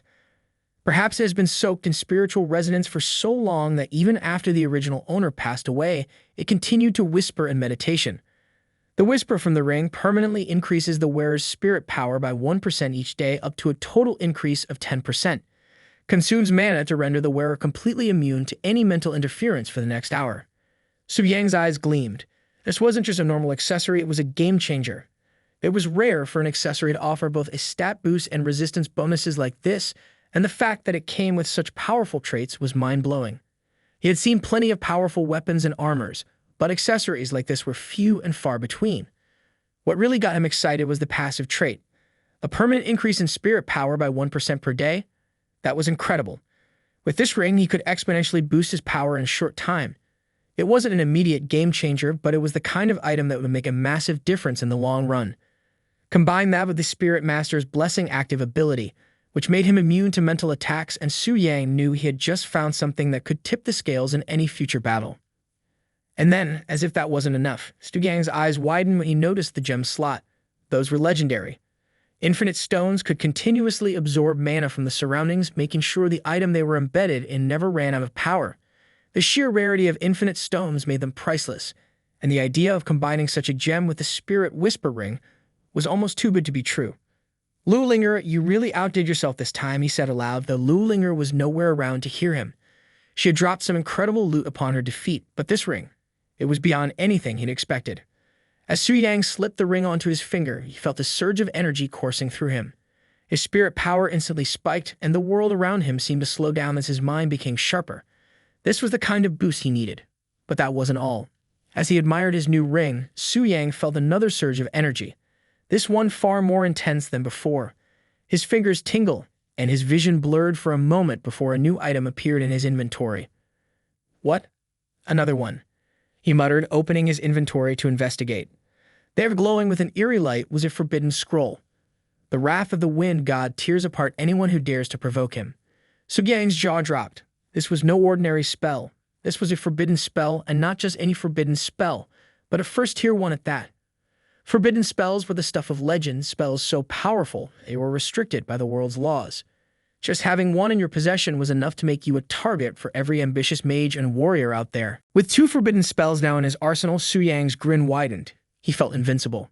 With these 2 trump cards, he could decimate any opponent foolish enough to cross his path.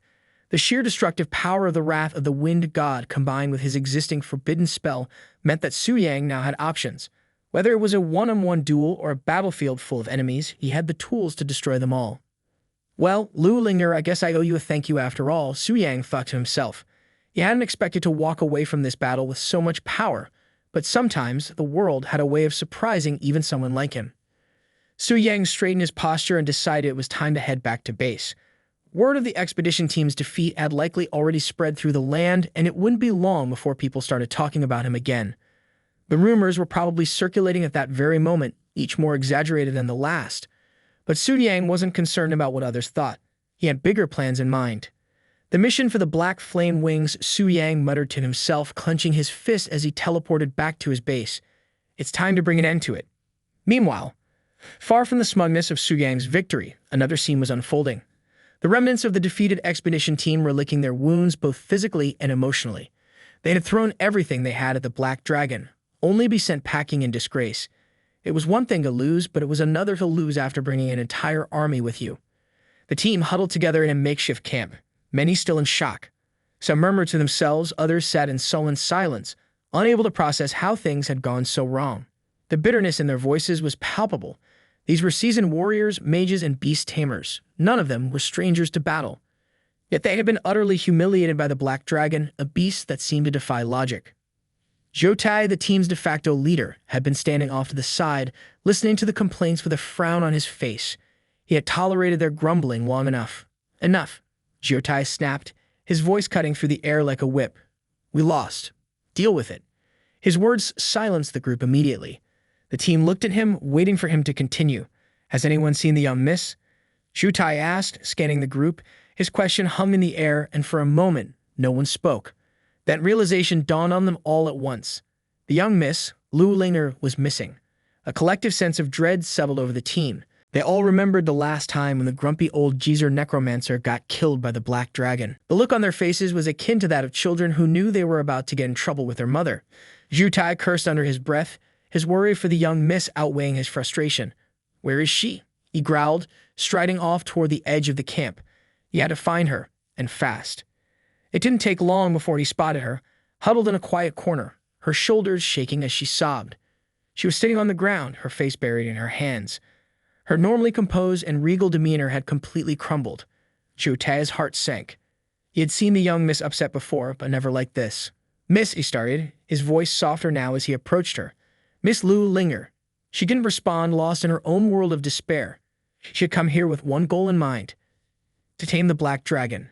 As one of the most gifted beast tamers in the land, Lu Linger had believed that she could accomplish what no one else could. But she had been wrong. Her preparations hadn't been enough, and she had been soundly defeated. How can I call myself a genius monster master now? She whispered through her tears, more to herself than to anyone else. The title had once filled her with pride, but now it felt like a cruel joke.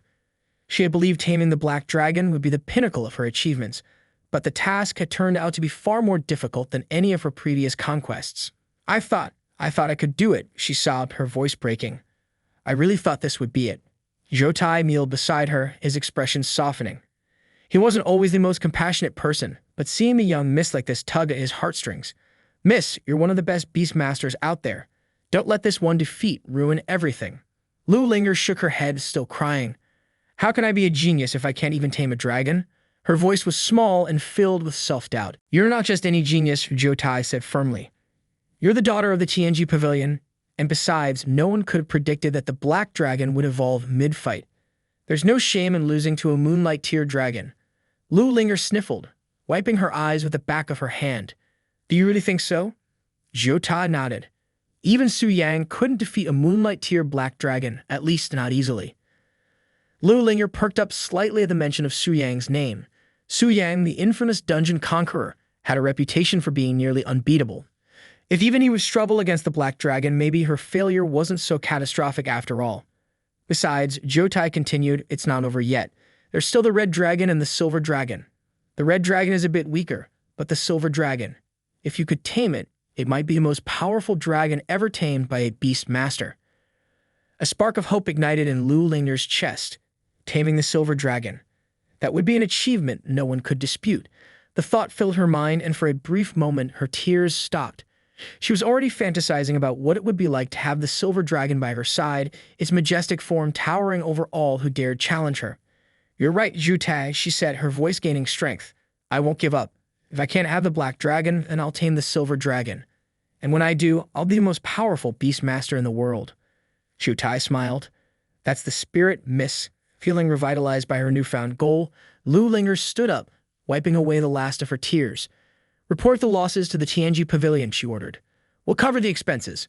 Zhu Tai nodded. "Understood."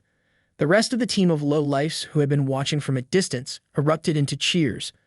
"Long live the young miss," they chanted, their spirits lifted by her determination.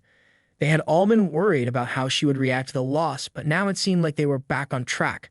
But just as they were preparing to leave, a new team appeared at the dungeon's entrance. It was Ashu Makiko, another renowned beast master, accompanied by her own team. "Could it be Miss Lu Linger?" Makiko called out, recognizing her rival from a distance. Lu Linger turned, her eyes narrowing slightly. "That's me. Are you here to tame the black dragon too?" Makiko smiled and nodded. "I am." It seems we had the same idea. The two beast masters locked eyes for a moment, a silent challenge passing between them. Makiko extended her hand for a handshake, but Lu Linger wasn't in the mood for pleasantries. Without a word, she turned away, mounted her unicorn, and rode off with her team. The members of Makiko's team were left fuming. "How rude," one of them exclaimed. "Does the bitch think she's better than us?" "The bitch is probably just upset because she couldn't tame the black dragon," another said with a smirk. Makiko, however, wasn't interested in their complaints. "Quiet," she ordered. "She's angry. Let it go. Why are you defending her?" One of her team members asked, confused by her attitude. Makiko shook her head. "It's not about defending her. She's not our enemy. Focus on the task at hand." Her team grumbled but followed her lead, knowing better than to argue with their leader. As they approached the dungeon, they checked the status and were shocked to see that it had jumped from Starlight Tier to Moonlight Tier. "What the hell? How are we supposed to fight that?" One of the team members asked in disbelief. "It's like Longsha is playing games with us," another muttered. Makiko frowned, realizing the difficulty of the situation. Taming a Starlight Tier dragon was one thing, but a Moonlight Tier. That was an entirely different level of challenge. She quickly contacted their boss, Mr. Lai, to inform him of the situation. "Boss, the dungeon has leveled up. We're going to need more backup," she said, her tone serious. Mr. Lai, to his credit, remained calm. "I was aware of the change," he said. "Stay at an inn for now. Someone will come to assist you." Makiko sighed, but there was little else they could do for now. She and her team made their way to a nearby inn to rest and regroup. Meanwhile, the question still lingered in her mind. How had the dungeon evolved so quickly? Could it have been manipulated? The next day, a lone figure appeared at the dungeon's entrance. Su Yang had returned. He walked in as if the dungeon was his own domain, his aura radiating confidence and power. The area was quieter than it had been the day before, the remnants of the previous battle now nothing more than memories. Only one thing remained, the black dragon. "It's time," Su Yang said, his voice low and determined. "Time to put an end to this dungeon." With that, his aura flared, enveloping him in a brilliant light as he prepared for the final battle. Su Yang was standing at the edge of the fortress of the Black Dragon. He thought that in the past he always connected to the Black Dragon boss to face the challengers who were entering the dungeon. He reminisced, saying that it is finally his turn to enter the dungeon as a challenger, and he said that he must admit the feeling was quite extraordinary, and the next moment he saw a number of wyverns heading toward his location. "Here comes the grand welcome," he talked to himself. Admitted that the scene was quite familiar to his usual strategy that he used against all the challengers. But this was different strategy is not going to work on him because he is the Giga Chad. "Beasts, open your eyes wide and see who's standing for you." Su Yang yelled in a large wave of horror-aggressive tone. He emitted a large wave of aura, which pushed back all the wyverns and filled the entire area with his energy. This is the aura of Lord Ethos? The wyverns questioned. Our Giga Chad standing heroically with both hands in the pockets and glowing red eyes. He was surrounded by a purple aura and was about to go Super Saiyan like Goku. The wyverns questioned that why does a human carry Lord Athos' aura? Then they noticed the energy and flames surrounding our Giga Chad. There's no doubt it's Lord Athos' black flame, yet lost Su Yang commanded all the dragons in angry tone. He thought that the battle with the black dragon was imminent, and he should not waste his time with these small creatures. In the next moment, he flicked his finger to summon 2 ghostly moon spirit wolves. He commanded the walls to guard this area and keep releasing the moonlight deer pressure so that all the small creatures will stay away from that area. After saying this, he started his connection to the black dragon boss. The scene changes to the black dragon, and the elf princess was sitting beside him. She commented that there was already a new challenger so soon. The black dragon took flight to the skies and headed toward this direction of the dungeon entrance. Watching the black dragon flying away, the elf princess pitted the unlucky ones who were about to become the sacrifice of the black dragon. According to her, it was always a crushing victory for the black dragon, and at this point, she had already given up on her freedom. She thought that there was no credibility in a monster's promise, hence the reason she has given up on her freedom. The black dragon then landed in front of both the wolves. Watching the black dragon landing in the area, both of the wolves were scared. The first one asked the other what should they do. There was no way that they can beat this dragon. The other wolf mentioned that this black dragon smelled like their master. Did this dragon eat him? The other was replied saying that that shouldn't be possible, because if the master was dead, they should also have been disappeared already. Ignoring their conversation, the black dragon raised his claw and thrusted it into his chest. Looking at the scene, the boat wolves thought that the black dragon was crazy. Pulling back his claw filled with golden blood, Su Yang thought that last time he noticed that when he self-harmed the black dragon, his damage reduction didn't work on itself. He thought that, however, he should not injure the black dragon below the half health. That might affect the drop rate of the items. The status bar showed that the black dragon health was at 54%. Su Yang then commanded the black dragon to follow his orders. He told him to stand still and suppress his flesh recovery to the maximum. He also told him to command all the monsters in the dungeons to stop moving. After this command, he disconnected from the system. He then appeared right in front of both the wolves. The wolves were surprised by his sudden appearance. "Look, the master is still alive after all," they cheered happily. "Thanks to you, I managed to stage the comeback from a weak class." "It's impossible not to have some feelings about that," Su Yang mentioned while walking slowly toward the black dragon. The black dragon was standing still without any emotions and with a large gaping hole in his chest. Su Yang mentioned that now a new path has opened and it was time to move forward. He commanded the dragon to die and then reborn as his servant. He promised that together they will conquer even broader lands. He yelled Black Dragon Atho's name and leaped in the air toward him. The 2 wolves were behind him, ready to attack the black dragon. The black dragon was standing still without any emotions in his eyes. They were just black holes, and he was a mere puppet without any emotions and soul. Su Yang and the wolves started attacking the black dragon relentlessly. 2 hours later. The wolves were about to collapse, and Su Yang's hands were numb by just attacking the black dragon. "What is this? That's straight up cheating. It's not even fair. I was expecting a decent fight, but all I get is one side rampaging, another side getting slaughtered without doing anything." Imagine if the black dragon was fighting back a little. Our Giga Chad would have instantly become Giga Flat. Jokes aside, I feel really bad about the black dragon. A little sad, actually. While drinking a potion, Su Yang finally admitted that he understood the feeling of exploration teams. According to him, if it wasn't for his over-the-top stats plus 900% damage increase from the soul marker and extreme dual cultivation, he wouldn't even be able to break through the black dragon's defenses. Replenishing his energy, he headed toward the black dragon again, saying that just a little more and finish it in one last attempt. The saying changes to the elf princess, who was sleeping at the ground peacefully. A loud roar from the black dragon woke her up. "Is that the roar of the black dragon?" she questioned. The sky started clearing out and the fog that was covering the dungeon lifted slowly.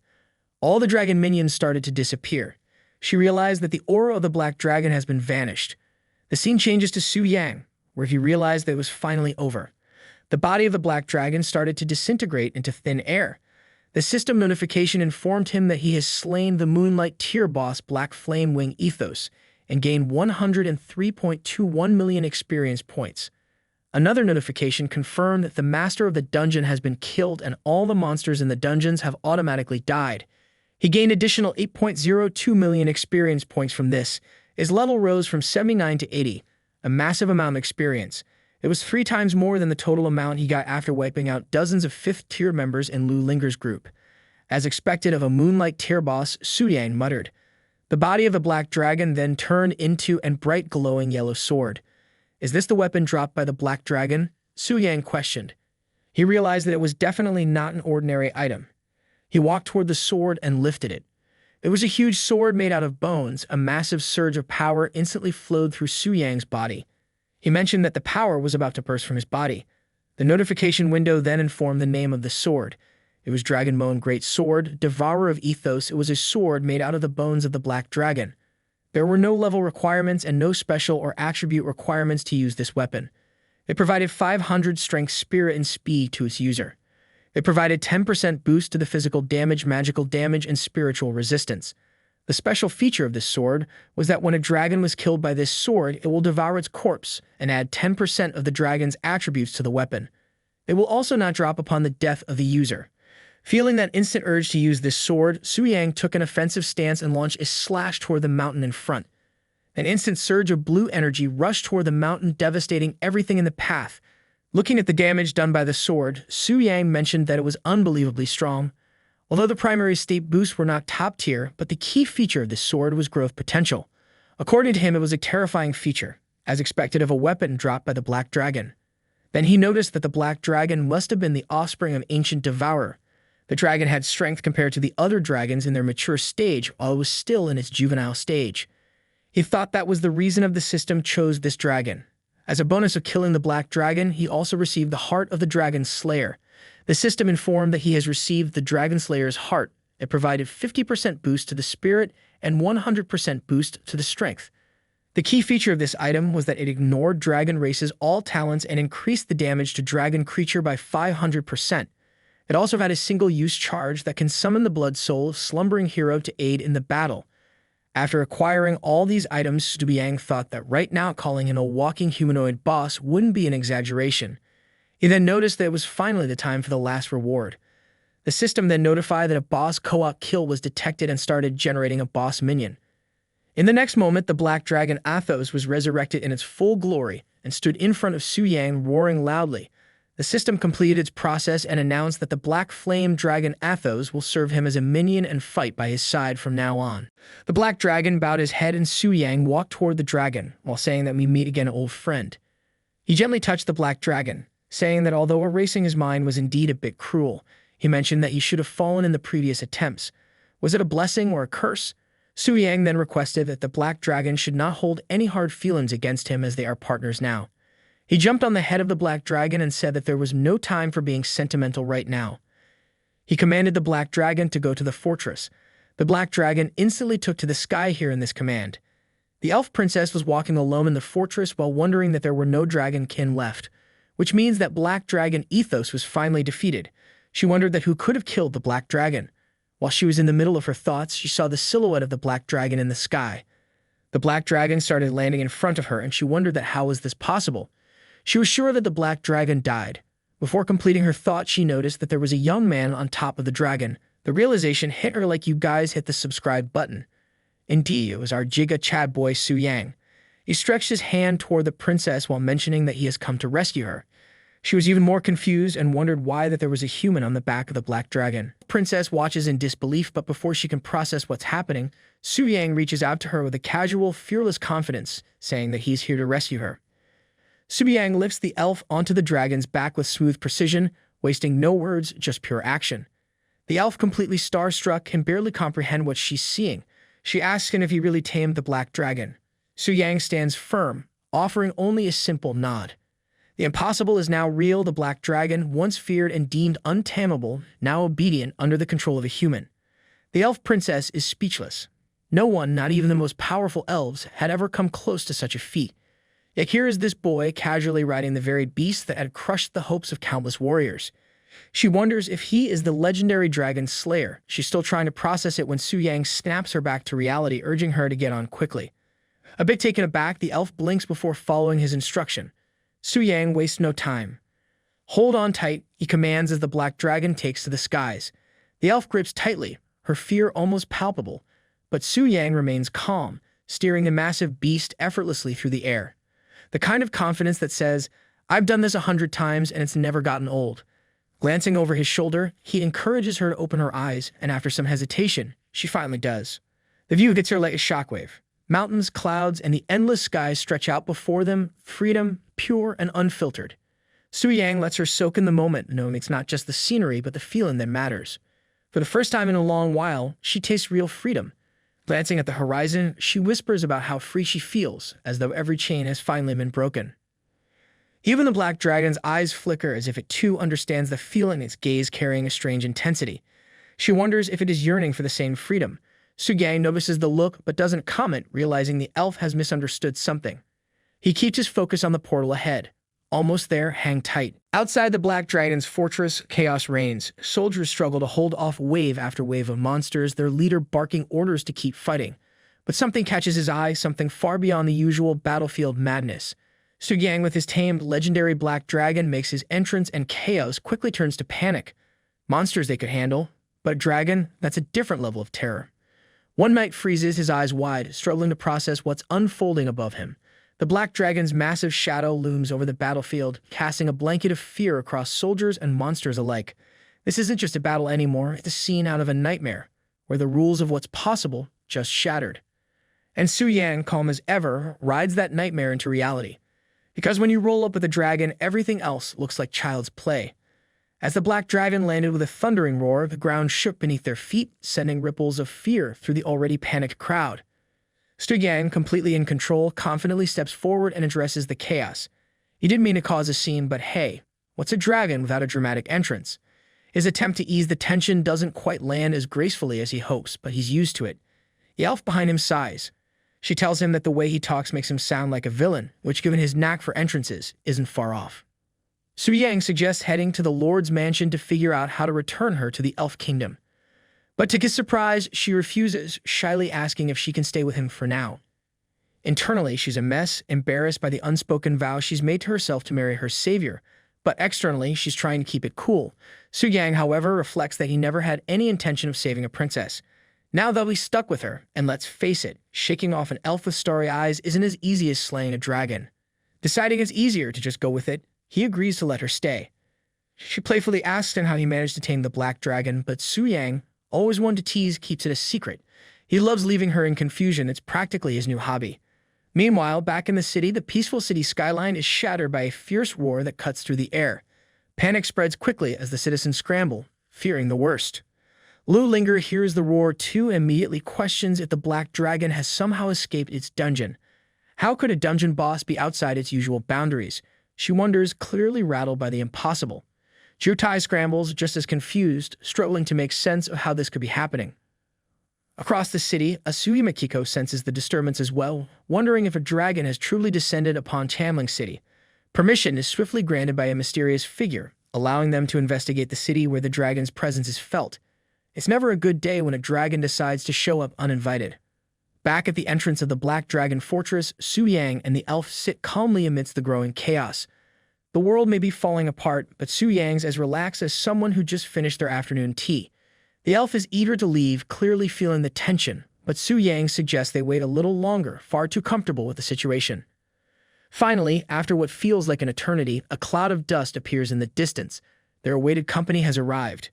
It turns out Wei Ming, the Lord of Tianling City, has stepped in to take matters into his own hands. Mr. Jia and almost 100 men are with him. Whispers ripple through the crowd, with people speculating whether a world boss has spawned or if the black dragon somehow escaped its dungeon. Then they see it, a massive black dragon towering above, sending shockwaves through the onlookers. Even Wei Ming, known for his calm under pressure, is left speechless. Seeing a boss out in the open is like spotting a volcano in your backyard. It shouldn't be happening.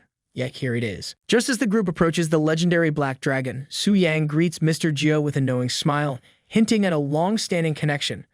Wei Ming's jaw nearly hits the floor.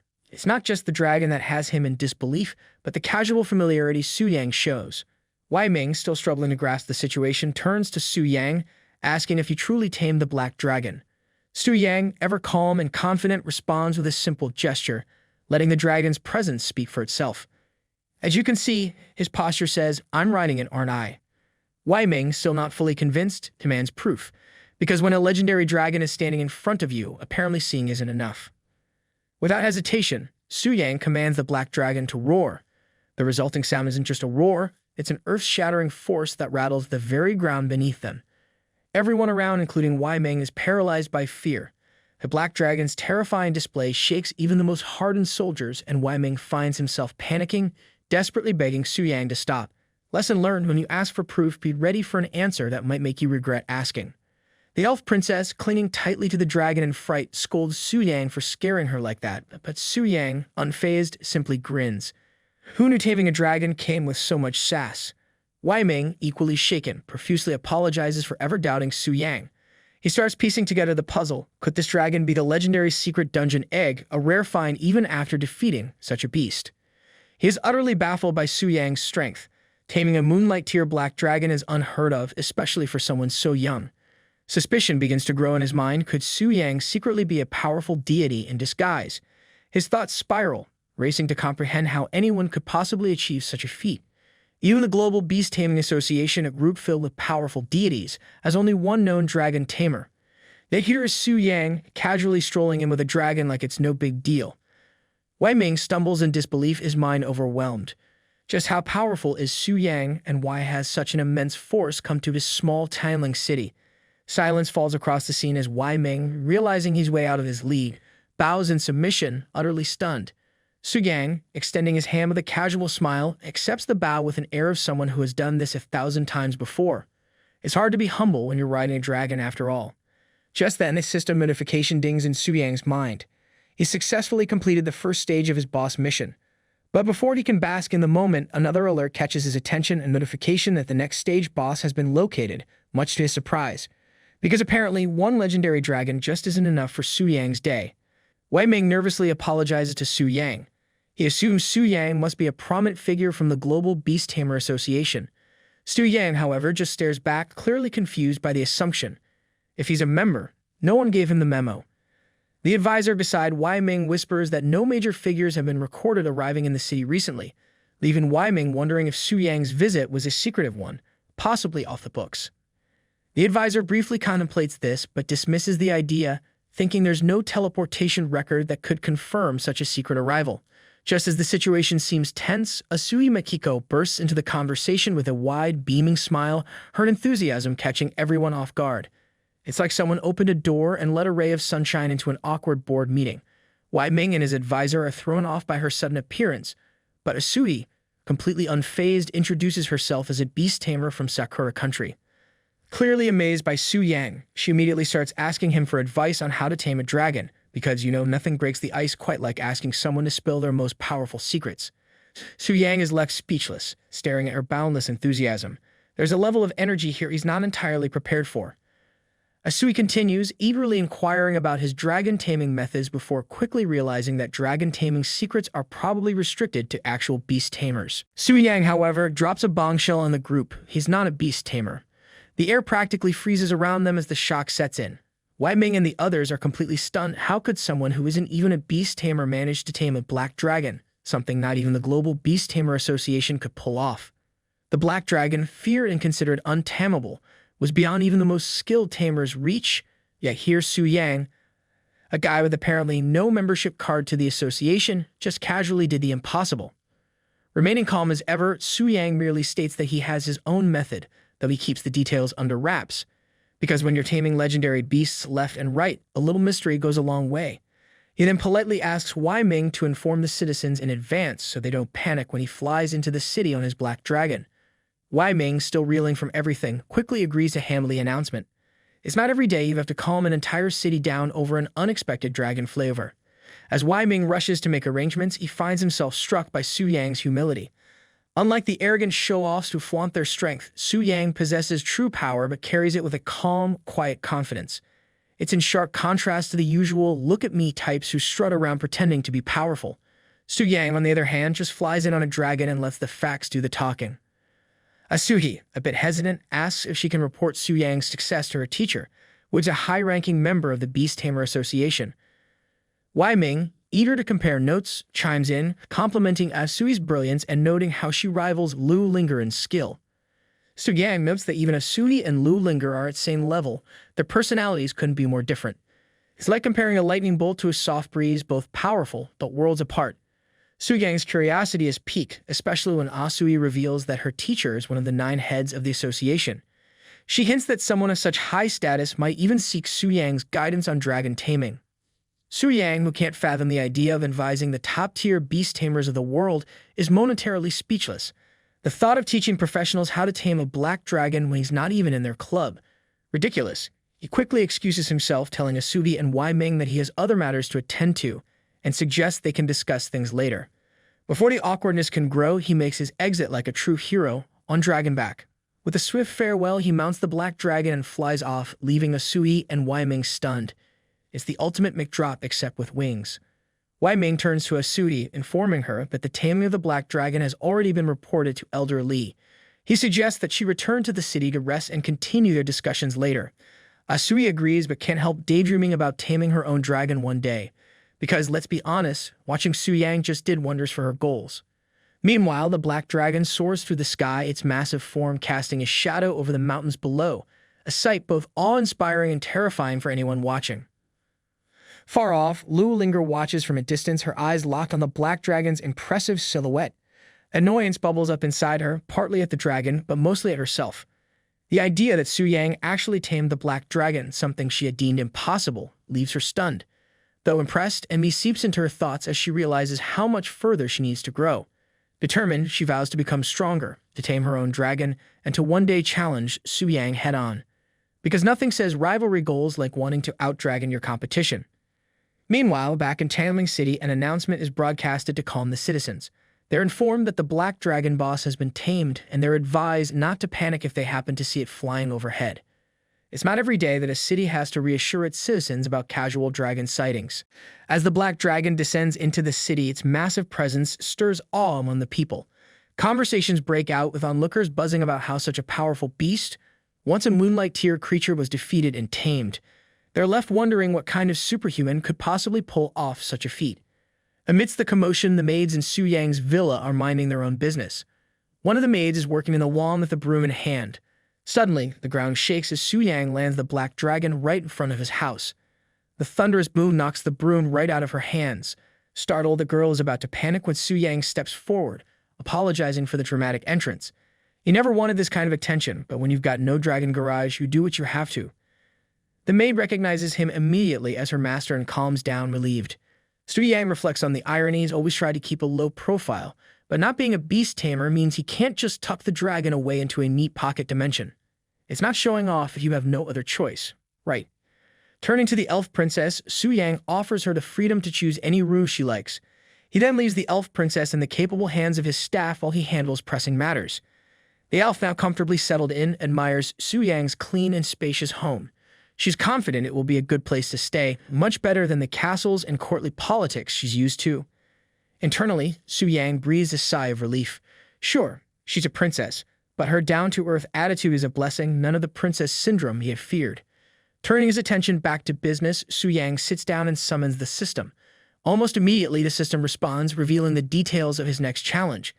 His heart skips a beat as the next boss is revealed to be from the Demon Abyss, a sovereign of original sin, ranked at the terrifying god tier. Su Yang, who has faced plenty of formidable opponents, is genuinely shocked. God tier, that's like skipping the last levels of the game and suddenly facing the final boss while still holding your starter gear. His mind races as he recalls the globally recognized ranking system issued by the Temple of Professions. From the 5th tier onward, every 50 levels constitute a new tier. The 6th tier is known as the Starlight tier, the 7th as the Moonlight tier, and the 8th as the Sunlight tier. Together, these are the legendary tiers, and above them all is God tier. And now he's about to face one. No pressure. The system lays out the rankings in full detail, explaining how the God tier sits at the pinnacle of a long and arduous journey, which includes passing through the Starlight, Moonlight, and Sunlight tiers. Only those who complete the Trial of the Gods can ascend the Godhood staircase to reach this exalted level. Su Yang can't help but think how extreme this leap feels. One moment he's taming a Starlight tier dragon, and now he's being matched against a God tier boss from the Demon Abyss. That's like skipping high school and going straight to running a multinational company. As Su Yang contemplates this next phase of his journey, he reflects on how his own transformation has progressed since taming the black flame-winged Athos. What new doors will this connection open? Curious, he summons his connection, and the process begins. Swirling energy engulfs him as his body undergoes a transformation, preparing him for what lies ahead. Suddenly, Su Yang finds himself into the body of the God tier boss from the Demon Abyss. The sheer size and overwhelming aura of the creature nearly takes his breath away. Its stats are off the charts, its strength beyond belief, its speed nearly impossible to track, and its resistances make it almost invincible. Physical damage has minimal effect on him. Fire and water barely scratch him. He has a strong hold in darkness and is untouchable. But there's one glaring weakness: light.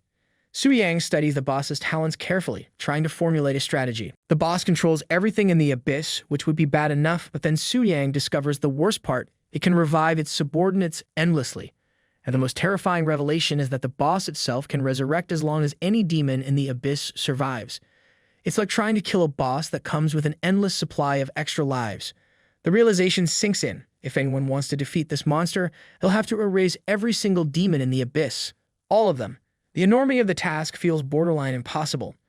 As he absorbs the system's explanation, Su Yang learns more about the demon abyss itself. Unlike typical dungeons, this place is a vast, dark rift that connects to the human world, functioning almost like a gateway. It's akin to the Elf Kingdom or Dragon Kingdom. But where those places are filled with peace, the abyss is a realm teeming with demons and unimaginable danger. Every country has its own entrance to the abyss, making it accessible but also incredibly perilous. Each level of the abyss descends deeper into chaos, and with each step, the demons grow stronger. Even the first floor is no joke, with demons starting at level 40, making it one of the most dangerous locations known to adventurers. It's like starting a marathon by running through quicksand, while being chased by monsters.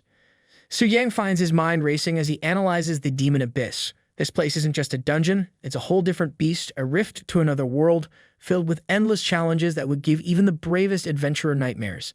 The deeper you go, the stronger the demons become, and it's the sheer depth that turns it into a living nightmare. The furthest humanity has ever reached is the 386th floor, conquered by elite SS-ranked guilds like the Ring of the Archmage and Knights Sanctum. These guilds don't just visit the abyss, they practically rent out space there. For now, Su Yang knows those guilds are far out of his league, but one day he'll count them as rivals. First, though, he has to focus on the impossible task in front of him, facing a god-tier boss. The boss's revival abilities alone are enough to make anyone throw in the towel, but Su Yang, he's not about to back down. He scans the area, taking in the thrones meant for the 7 kings of sin, noting how only 4 of them glow with life, while the other 3 sit in darkness, their former occupants defeated by adventurers before him. Being in the body of a god-tier boss, Su Yang reflects that this is his chance to flex, quite literally, by unleashing the boss's second talent. With a casual wave of his hand, he taps into the power of sovereignty, the overwhelming authority of the Lord of Original Sin, and uses the resurrection skill. Purple energy begins to swirl around him, thick with malice, as it pulls at the runes scattered across the arena. Suddenly, one of the dark thrones ignites, flames crackle to life, and King Beelzebub, the gluttonous, is resurrected. Beelzebub's grotesque form emerges from the throne, dripping with hunger and raw power. It's the kind of monster that would make you lose your appetite and probably your lunch. The sheer presence of this creature is suffocating. Beelzebub, a Blazing Sun tier boss, boasts massive stats, 20 million HP and strength beyond normal comprehension. And with that stat sheet, you'd expect him to be ruling the kingdom, not kneeling like a disgraced henchman. Yet there he is, kneeling before the sovereign, ashamed and begging for forgiveness. It's almost sad if it weren't so gross. Su Yang's eyes glow with disappointment, clearly unimpressed with what was supposed to be a grand revival. This wasn't the revival that he had expected, as it is only a mere sunlight tier king. What kind of weakling did he bring back? Su Yang thinks, half amused by the underwhelming performance of the once feared Beelzebub. But then Su Yang finds out that Beelzebub's 2 talents are nothing to scoff at. The first talent is, the more he devours, the stronger he becomes without limit, except for the god tier itself. The second talent is even more horrifying. Anything Beelzebub consumes offers a tribute to the sovereign, permanently transferring 2% of the victim's attributes to the god tier boss. In other words, every bite Beelzebub takes makes the real monster even stronger. Su Yang quickly connects the dots. Beelzebub can funnel his kills to the sovereign. This means every victory Beelzebub achieves is essentially a win for the sovereign as well. But now, with Su Yang possessing the body of the sovereign of Original Sin, a light bulb goes off in his mind. If those tributes were funneled into the sovereign's true form, it wouldn't mean much. But if they could be transferred to Su Yang's actual self, he realizes with a spark of excitement he could ascend immediately. As Beelzebub grovels for forgiveness, Su Yang listens half-heartedly, more focused on the thrilling possibilities of this newfound connection. Suddenly, a knocking sound interrupts Beelzebub's pitiful plea, driving Su Yang's attention back to his own house. He reflects that he has to go back into his own body, but before he does so, he addresses the once feared king of gluttony, kneel before him, to go back to the abyss he guards and await his next summon. He adds that this time he must not disappoint him. Beelzebub, once feared across the realms by demons and humans alike, now looks more like a wit dog than a king. Kneeling before the sovereign of original sin, he humbly submits to his master's command. It's almost pitiful, like watching a once mighty lion reduced to a house cat. Inside, Beelzebub is overwhelmed, reflecting on how even lust and greed have fallen, yet the monarch chose to resurrect him first, without punishment. In his mind, he's singing praises, convinced the sovereign holds him in the highest regard. Talk about delusions of grandeur. He vows to make the humans pay and offer the greatest tribute to the king. The system promptly activates its omniscient monarch authority, sending Beelzebub back to the 100th layer of the demon abyss.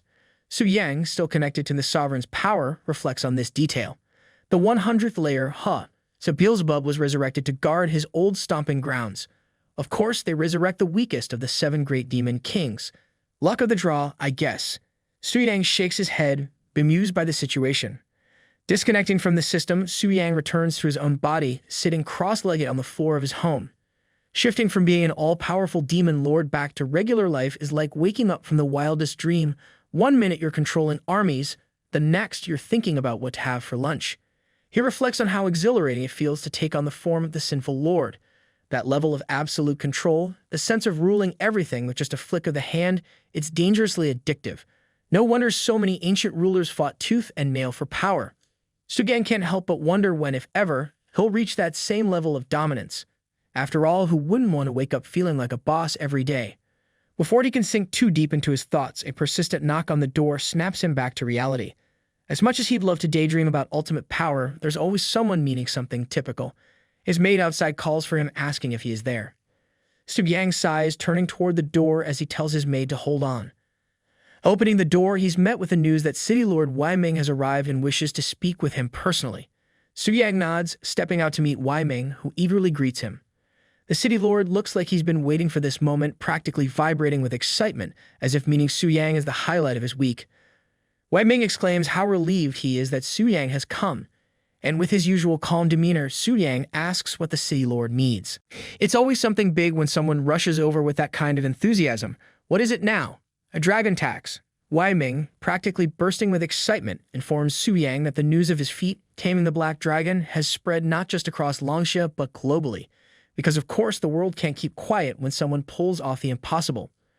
Su Yang listens as Wai Ming explains how his achievement has caused a huge sensation in the world of beast tamers. The symbol of the black dragon illuminates the room, glowing in the background as a constant reminder of Su Yang's monumental accomplishment. It's like the room itself is ready to throw him a parade. The announcement from the Global Beast Tamer Association is clear. Taming such a legendary creature has shattered previous assumptions about what's possible in the field. This marks a significant milestone in the history of beast taming. However, as with all groundbreaking feats, the world remains skeptical. Of course, there are always those who say, "Pix or it didn't happen." Wai Ming continues, mentioning that many experts didn't witness the event firsthand, which has led to lingering doubts. To address this skepticism, the Global Beast Tamer Association has issued an official statement, and one of its top leaders, currently in Longxia, is preparing to meet Su Yang, the so-called beast taming genius. Su Yang, feeling the weight of this sudden attention, asks when this leader will arrive. Wai Ming tells him they should arrive soon. Just what Su Yang needs, VIPs coming to inspect him like he's a museum exhibit. The sudden global spotlight makes Su Yang uneasy. Knowing the top figures in the Beast Tamer Association aren't easily impressed. These people have tamed creatures he hasn't even heard of, and now they're coming to scrutinize his work. No pressure, right? Meanwhile, at the Tanling City Transport Hub, Lu Linger and her subordinates try blending into the crowd. Unexpectedly, Lu Linger is avoiding the VIP passage, preferring to move discreetly with the masses. It turns out an important figure is about to arrive here. As tension builds, whispers spread like wildfire through the area. Make way, everyone, make way. The crowd stirs, excitement rippling through as all eyes turn to the new arrival. Something big is happening and everyone can feel it. Hearing the commotion, Lu Linger wonders what all the fuss is about. It's rare for a crowd to buzz like this unless something huge is about to go down. At the center of attention, the guards announce the arrival of Elder Lu Dashi, one of the great leaders of the Global Beast Tamer Association. His presence causes a stir, and the crowd parts eagerly to make way for him. Elder Lu Dashi greets the onlookers with humility, apologizing for any disturbance his arrival may have caused. As if anyone's actually bothered, half the crowd looks like they're about to ask for his autograph.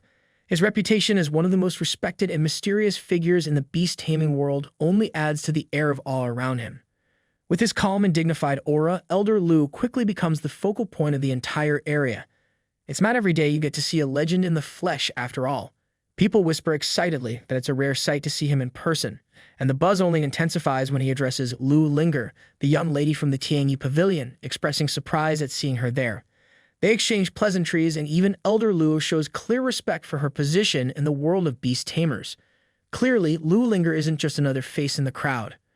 The young lady, however, reveals her frustration and disappointment.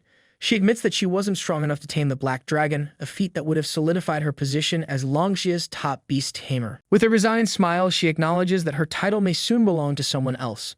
Elder Lu Dashi, always composed, gently advises her not to place too much value on titles and superficial achievements. He encourages her to focus on what truly matters in the path she has chosen, because when a legendary elder gives advice, it's not the kind you roll your eyes at. Elder Lu reminds her of what is truly at stake: the dragon spirit's secret realm. This special realm, connected to the land of dragons, offers incredible rewards for those brave enough to venture inside. But there's a catch. The requirements to enter the dragon spirit's secret realm are strict. One must have a dragon companion to qualify. And of course, dragons aren't exactly something you can pick up at the local pet shop. Currently, only one person in the world has such a companion, Valeria from the Eagle United Federation. Elder Lu recounts that many, himself included, have tried to tame dragons, but none succeeded like Valeria. Lu Linger listens carefully, her mind already racing. Elder Lu continues sharing the insights from his teacher's research. According to the findings, the stronger the dragon companion, the greater the blessings and rewards one can obtain in the dragon spirit's secret realm. This is why Lu Linger had sought to tame the black dragon, believing that its unmatched strength would bring the highest benefits. Because why settle for a regular ride when you could have the Ferrari of dragons? Lu Linger, ever determined, expresses that now, because she has failed to tame the legendary black dragon, she's eyeing for the silver dragon. While not as formidable as the black dragon, it still leaves above the red dragon in terms of potential. It's a step down, sure, but still a worthy challenge, and definitely more manageable than the death wish that is taming a black dragon. Elder Lu advises her to be patient, reminding her that the Tianyi Pavilion has already secured the white dragon's secret realm, a significant achievement in itself. He suggests that instead of rushing into another attempt, she should join him to meet the mysterious beast-taming genius who has captured the world's attention. But just as quickly, Lu Linger suddenly remembers something urgent and rushes off, clearly uninterested in meeting Su Yang. Because when you're on a mission to prove your own strength, running into someone who just casually tamed a black dragon isn't exactly on your to-do list. Her pride keeps her focused on her own plans, and Elder Lu watches her depart with a knowing smile, amused by her strong sense of independence. Meanwhile, Wei Ming and Su Yang prepare to meet this mysterious genius, the man of the hour who, unbeknownst to them, is already in their midst. Just then, they hear a powerful roar that can only mean one thing: the arrival of the Elder. But just as he's about to land with all the grandeur he envisioned, Su Yang's legendary black dragon opens its eyes, fixing a sharp, menacing glare on the flaming beast. The reaction is instant. The flaming beast halts mid-air, frozen in shock. You could practically see its thoughts. Nope, not today. The fear of the black dragon engulfs the flaming creature, paralyzing it. Then, with the kind of authority that only a dragon of legend can command, the black dragon lets out a mighty roar, sending a shockwave that rattles the very air around them. Elder Lu, for all his grandeur, barely holds on as his mount struggles to steady itself. It's the kind of moment where you realize your fiery and majestic beast is basically a nervous cat in front of a lion. Realizing that his flaming beast is nothing more than a piece of shit, Elder Lu abandons the idea of landing on his beast entirely. Better to spare what little dignity remains. He leaps off and lands himself, trying to salvage the moment. Wei Ming introduces himself, politely greeting Elder Lu and pointing out that Su Yang is the genius tamer who mastered the black dragon, in case the glowing, legendary dragon wasn't enough of a clue. Elder Lu's eyes light up in genuine amazement. For once, even he is caught off guard. The idea that someone so young could tame a black dragon is almost too much to believe. He praises Su Yang, remarking that such a feat is nothing short of remarkable. The young are destined for greatness, he reflects, clearly impressed. Su Yang, ever humble, brushes off the praise, downplaying it as mere luck, as if taming the most dangerous creature in the world happens by accident. Elder Lu laughs heartily, telling Su Yang there's no need for modesty. You're the first to tame a black dragon, be proud. With a nod, Elder Lu makes a surprising offer, an invitation to join the Global Beast Tamer Association. But Su Yang hesitates, and Elder Lu immediately picks up on it. Concerned, the Elder asks if something is troubling him. Su Yang sighs, knowing this conversation is going to take a turn. He informs Elder Lu Dashi that he isn't actually a beast tamer and therefore can't join the association. You could almost hear a record scratch. Elder Lu, completely taken aback, blurts out in disbelief, "Wait, what? Not a beast tamer?" Subiyang, calm as ever, confirms it, showing his ID, level 80, magic spirit weapon warrior. See, I'm not joking. The look on Elder Lu's face is priceless as the realization hits. A warrior. Shock spreads through the Elder's entire demeanor as he tries to process what he's just learned. It's like finding out someone climbed Everest barefoot. Just as Su Yang turns and begins walking away, Elder Lu, still speechless, calls out for him to wait. Elder Lu Dashi decides to inform the Global Beast Taming Association about his encounter with Su Yang, sending a series of rapid messages between the association's elders. It doesn't take long before the conversation explodes with reactions. Elder Lu opens the discussion, calmly stating that he's met Su Yang, the young man who tamed the legendary Black Dragon, which in this crowd is the equivalent of saying he just met someone who discovered the Fountain of Youth. Elder Zhao Han immediately responds, questioning why there's any hesitation and whether Su Yang has agreed to join, because clearly, who wouldn't jump at the chance to join the most prestigious beast taming club in the world? Elder Trump from the Evil United Federation jumps in with his usual confidence, claiming their organization is the strongest, and of course, Su Yang has no reason to refuse. Because, if you have dragons, why wouldn't you want to be part of the cool kids club? Elder William Smith, ever the diplomat, congratulates Longxia on having another genius in their ranks, while Valeria, the only other person to have tamed a dragon before Su Yang, eagerly chimes in. She's clearly excited to no longer be the sole dragon whisperer in the room. But just as the excitement reaches its peak, Elder Lu drops a bombshell that silences the group. Su Yang is not a beast tamer, he's a warrior-class professional. Cue the record scratch. Elder Lu can practically feel the collective gasp from the other elders through the screen. It's like finding out the star of a cooking show doesn't actually know how to cook. President Heralina of the Siberia Northern Plains, quick on her feet, suggests offering Su Yang honorary membership. Because if you can't recruit him the traditional way, why not bend the rules until they fit? 9 elders immediately like the idea. In the world of beast tamers, that's as close to unanimous agreement as you get. Standing before Su Yang, Elder Lu adopts a warm but clearly calculating expression. He's trying to make this pitch sound like a friendly invitation, but it's pretty clear he's already planning out the next step. After explaining the association's decision, he offers Su Yang honorary membership, giving him access to all the benefits of the Global Beast Tamer Association. Because when you've tamed a dragon that's basically a living legend, they're willing to look past the whole, not actually a beast tamer thing. Su Yang listens, his faint smile betraying a touch of caution. He's not buying the no-strings-attached angle. Su Yang's mind races, there's no such thing as a free lunch, and he knows there's more to this offer. He asks rather bluntly what exactly they want from him. Because if they're giving out perks like this, they've got to be expecting something in return. Elder Lu, with a wave of his hand, reassures Su Yang that it's nothing too special, just a few lessons on how to tame a dragon. Only 10 people. Nothing major, right. But Su Yang's mind kicks into high gear. These aren't just any 10 people. These are the beast taming world's elite, a president included. It's not exactly a crowd you can just shrug off. The benefits of joining an SSF-ranked guild are tempting, though, and it would be a real shame to pass up that kind of opportunity. After a moment's thought, Su Yang looks at Elder Lu and agrees to give the lectures, though he's quick to point out that his experience might not be all that helpful. After all, taming a legendary black dragon wasn't exactly something you'd find in a beast tamer's guidebook. Maybe they'll just throw in some dramatic pauses for effect. Elder Lu chuckles, admitting that even Valeria, the only other dragon tamer, gave a lecture once, and it wasn't exactly groundbreaking either. It's comforting in a way. Personal experiences don't always offer replicable results, and everyone knows that. It's just an opportunity for people to hear his story and maybe learn a thing or two. No pressure at all. With a slight grin, Su Yang nods. He agrees to join the Global Beast Tamer Association. But in the back of his mind, he's already plotting his next move. If it's personal experience they're after, he might as well have a little fun with it. Beast taming leaders, get ready. His version of events might just be the most creative story they've ever heard. Since the merging of games and reality, the world was forever changed by the descent of transfer statues, marking the creation of the Transfer Temple. In an effort to manage these unprecedented events, the World United Council designated a specific area at the very center of the world, soon known as the Holy City, home to the Transfer Temple headquarters. At the heart of this temple stands the enigmatic Euphemia Vega, the divine high priestess. Her identity remains a mystery, her name surrounded by rumors and legends. Because, of course, every overpowered figure needs to be wrapped in mystery. It's practically a rule. Euphemia has never once left the holy city, and her origins, true power, and even her level are completely unknown. For all anyone knows, she could be level 1 or 1000. It's anyone's guess, and that uncertainty is more terrifying than any stat sheet. Clad in radiant attire, she exudes an aura of authority and divinity, commanding respect and fear without even lifting a finger.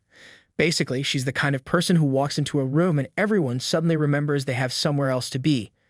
The only documented event involving her occurred 10 years ago, during an infamous clash with Augustin, the president of the SSS rank Guild Ring of the Mage God. Augustin, after ascending to demigod status through completing the Trial of the Gods, sought to test the power of the elusive High Priestess. Because what else do you do when you hit demigod status? Challenge the most mysterious and overpowered figure around, obviously. Augustin stood at the peak of power, known as the 9-turn Element Destroyer, with his level reaching an impressive 300. His strength was unmatched, and with confidence, some might call it arrogance, he launched a barrage of multiple forbidden curse attacks, each infused with immense elemental force, flames, ice, and thunder converging in a display that would make lesser beings break out in a cold sweat. The sheer destructive energy behind his attacks was enough to obliterate entire armies. But in response, Euphemia Vega simply activated her divine shield, a barrier that effortlessly deflected everything Augustin threw at her. Not just deflected, mocked, as if squatting away the most powerful magic in existence was just another Tuesday. Despite the demigod-level force behind his attacks, Augustin couldn't even put a scratch on her defenses. The divine high priestess didn't flinch, didn't break a sweat, and certainly didn't seem impressed. The result was clear and undeniable. Augustin, one of the most powerful beings on the planet, couldn't touch her. Since that day, no one has dared to challenge the Transfer Temple's authority, and Euphemia Vega's legend has only grown. In the present, Euphemia Vega, the divine high priestess of the Transfer Temple, stands tall in her sacred chamber. Her golden mask hides her face, but not her overwhelming power. An alert has been raised, signaling a grave anomaly. The demon abyss, long dormant, has begun stirring. The news is shocking. The slain king of gluttony, Beelzebub, has somehow reappeared. Star-ranked bosses aren't supposed to return from the dead, especially not ones who've been thoroughly defeated. This violation of the fundamental laws of their world sends a chill through the temple, for these rules had never been broken until now. Euphemia's eyes narrow beneath her mask, the reality of the situation setting in. Star-ranked bosses don't just pop back into existence like they're on a holiday rotation. In silent prayer, she beseeches the holy statue for guidance, calling upon the divine light to help her witness the darkness looming below. As the chamber dims, the blessing she seeks is granted. Her eye of insight is illuminated, allowing her to see beyond the physical plane, piercing through space and time itself. Her vision zooms past the layers of the world, focusing on the darkest depths of the demon abyss. It's not exactly a vacation spot unless you enjoy towering monuments of despair and the constant threat of being devoured by ancient sins. Winged figures stand ominously before these towering structures, grim reminders of the trials ahead. Currently, the deepest raid record stands at 386 levels, but every 100 levels, a king of sin emerges. At the 100th level, the grotesque form of gluttony, Beelzebub, looms large once again.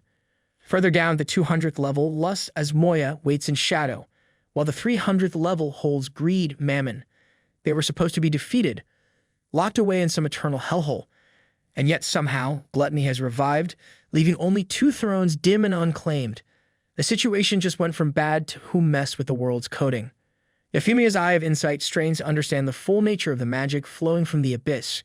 Even with all her divine power, there's something off, something deeper than what she's ever encountered. The sheer magnitude of the magic pouring forth is bottomless, causing her to mutter in disbelief. This isn't just a power surge, this is the kind of dark magic that makes you reconsider your life choices. With renewed resolve, Euphemia raises her gleaming staff, its radiant blue crystal glowing with divine energy. She commands the evil to reveal itself before the holy light, because when the divine high priestess tells you to show yourself, even the darkness better listen. With a fierce shout, she strikes her staff down, and a swirling black portal opens, revealing a figure. As the portal swirls, revealing a distorted form, Euphemia's heart skips a beat.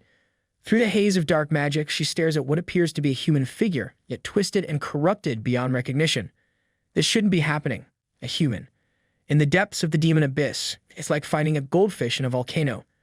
The sight of the dark figure leaves her breathless, her thoughts racing as she realizes the implications of what's before her. Whatever or whoever this is, the balance of the world has just been shaken. Suddenly, the atmosphere shifts, the very air growing heavy with tension. A voice booms through the abyss, shaking the ground beneath Euphemia's feet, asking who dares spy on her king. The force of the voice is enough to make the holy chamber tremble. The air ripples violently, and from the shadows emerges Lucifer, the queen of sin, Pride herself. Because of course, when Pride shows up, she brings enough ego to fill an entire dimension. Lucifer commands Euphemia to be gone. In a heartbeat, Lucifer raises her sword. With one swift motion, she unleashes a devastating beam of energy aimed directly at Euphemia. The high priestess reacts instantly, summoning her divine shield and shouting her command for protection. The beam collides with the shield, but the sheer force of the attack sends her reeling. It's like trying to block a freight train with an umbrella, technically possible, but not recommended. Gasping, her wings flare out as she struggles to regain control midair, but Lucifer's power is overwhelming. Lucifer looms above her, cold red eyes burning with a godlike intensity, the kind of eyes that make you reconsider whether facing her was the best decision of your day. Euphemia's eye of insight, flickering from the strain, finally fades. It's as if the universe itself decided, nope, this is above your pay grade. The high priestess mutters, acknowledging the dispelling of her greatest tool. Her power, overwhelmed, is swept away like dust before a storm. Lucifer, unmoved, stands tall with her black wings, casting a shadow so dark it swallows the light around her. She exudes the kind of confidence that comes from knowing you're always the strongest one in the room. Glancing around, Lucifer scoffs, her voice dripping with disdain. Did her opponent flee? How predictable. Kneeling before a shadowy figure that remains hidden in the depths of the abyss, Lucifer bows her head, a rare sign of submission from the Queen of Pride. Even Lucifer has someone to answer to, a thought terrifying in itself. She speaks with reverence, apologizing to her exalted king for her failure, admitting she was careless enough to allow someone to spy on him. Her crimson eyes glow with wicked delight as she smiles, a kind of smile that signals nothing good is coming. She softly whispers to the figure, her voice filled with longing, wondering aloud when she will be able to hold his face again. Defeated, Euphemia begins to vanish. Her voice trembles and she barely managing to whisper, a god-ranked enemy. The words sound ridiculous, even to her. It's like realizing you've been playing the tutorial all along and the real game just hit New Game Plus without asking. The whole situation is so far beyond anything she's faced before. Her mind spins, trying to make sense of it all. And being served by god-ranked kings of sin, that's like finding out your neighbor not only owns a dragon, but the dragon also pays rent on time. Later, the booming sound shakes the world. A massive golden light explodes from the heavens, glowing like the universe just decided to flip on the world's biggest flashlight. Even as Euphemia fades, she stares up at the sky. She wonders if this a world announcement. Her heart races, knowing it can't mean anything good. The sky opens, and the announcement appears, World Boss. Monarch of the deadly sins has appeared in the deepest abyss of the demon abyss. Across the globe, adventurers freeze mid-quest, some spilling their healing potions, others probably regretting all those times they skipped boss raids for sleep. Carolina, president of the Global Beast Taming Association, pops up on everyone's feed with that annoyingly confident tone. She's all smiles as she explains the stakes. Defeating the monarch of the deadly sins, who commands all 7 of the Sin Kings, gives players the chance to obtain the legendary Sin Reversal series weapons, artifacts so rare and powerful that even the most hardened players perk up. The kind of weapons that make you wonder if they come with a do not use on Mondays warning. Then Augustin, the ever-serious mage god, chimes in with his usual flair for drama, explaining how critical these weapons are. You'll need them if you plan on even scratching the monarch. He mentions the higher the transfer star rank, higher is the drop rate. Finally, Tang Zhan, the loud and proud president of the Undying War Domain, crashes into the conversation like he's announcing the final boss at a wrestling match. Defeating this world-class boss, he says, will unlock the next expansion, Ascend the Divine Ladder. Because nothing says, good job defeating Hellspawn like climbing into the heavens for a rematch. Stay tuned, he adds. Oh sure, Tang Zhan, like everyone's not already sweating buckets over the prospect of fighting a god-ranked monster. Some players are practically vibrating with excitement, while others are already typing looking for group faster than they've ever moved in-game. Meanwhile, Su Yang stands in front of the Grand Cathedral, processing all this. He wonders if he has just become a world-class boss. Bai Ling, still grappling with the sheer magnitude of the unfolding events, exclaims, this is huge. Elder Lu Dashi turns to Su Yang, looking slightly awkward. He explains that he has to leave for a bit, as the president of the Global Beast Tamer Association is calling him into a meeting. Apparently, even in a crisis, there's paperwork and meetings to attend. Lu assures him that he's already completed the membership process so they can catch up later if anything comes up. Su Yang waves him off with a smile, the kind of no worries that only someone who's now a world-class boss can pull off. Just as Elder Lu leaves, Bai Ling standing beside Su Yang speaks softly, her concern evident. Brave hero, with all these anomalies happening recently, what's going on in this world?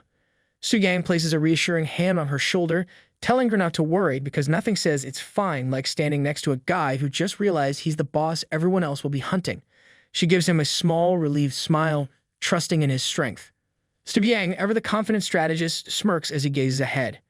His mind is already spinning faster than a player on double XP weekend.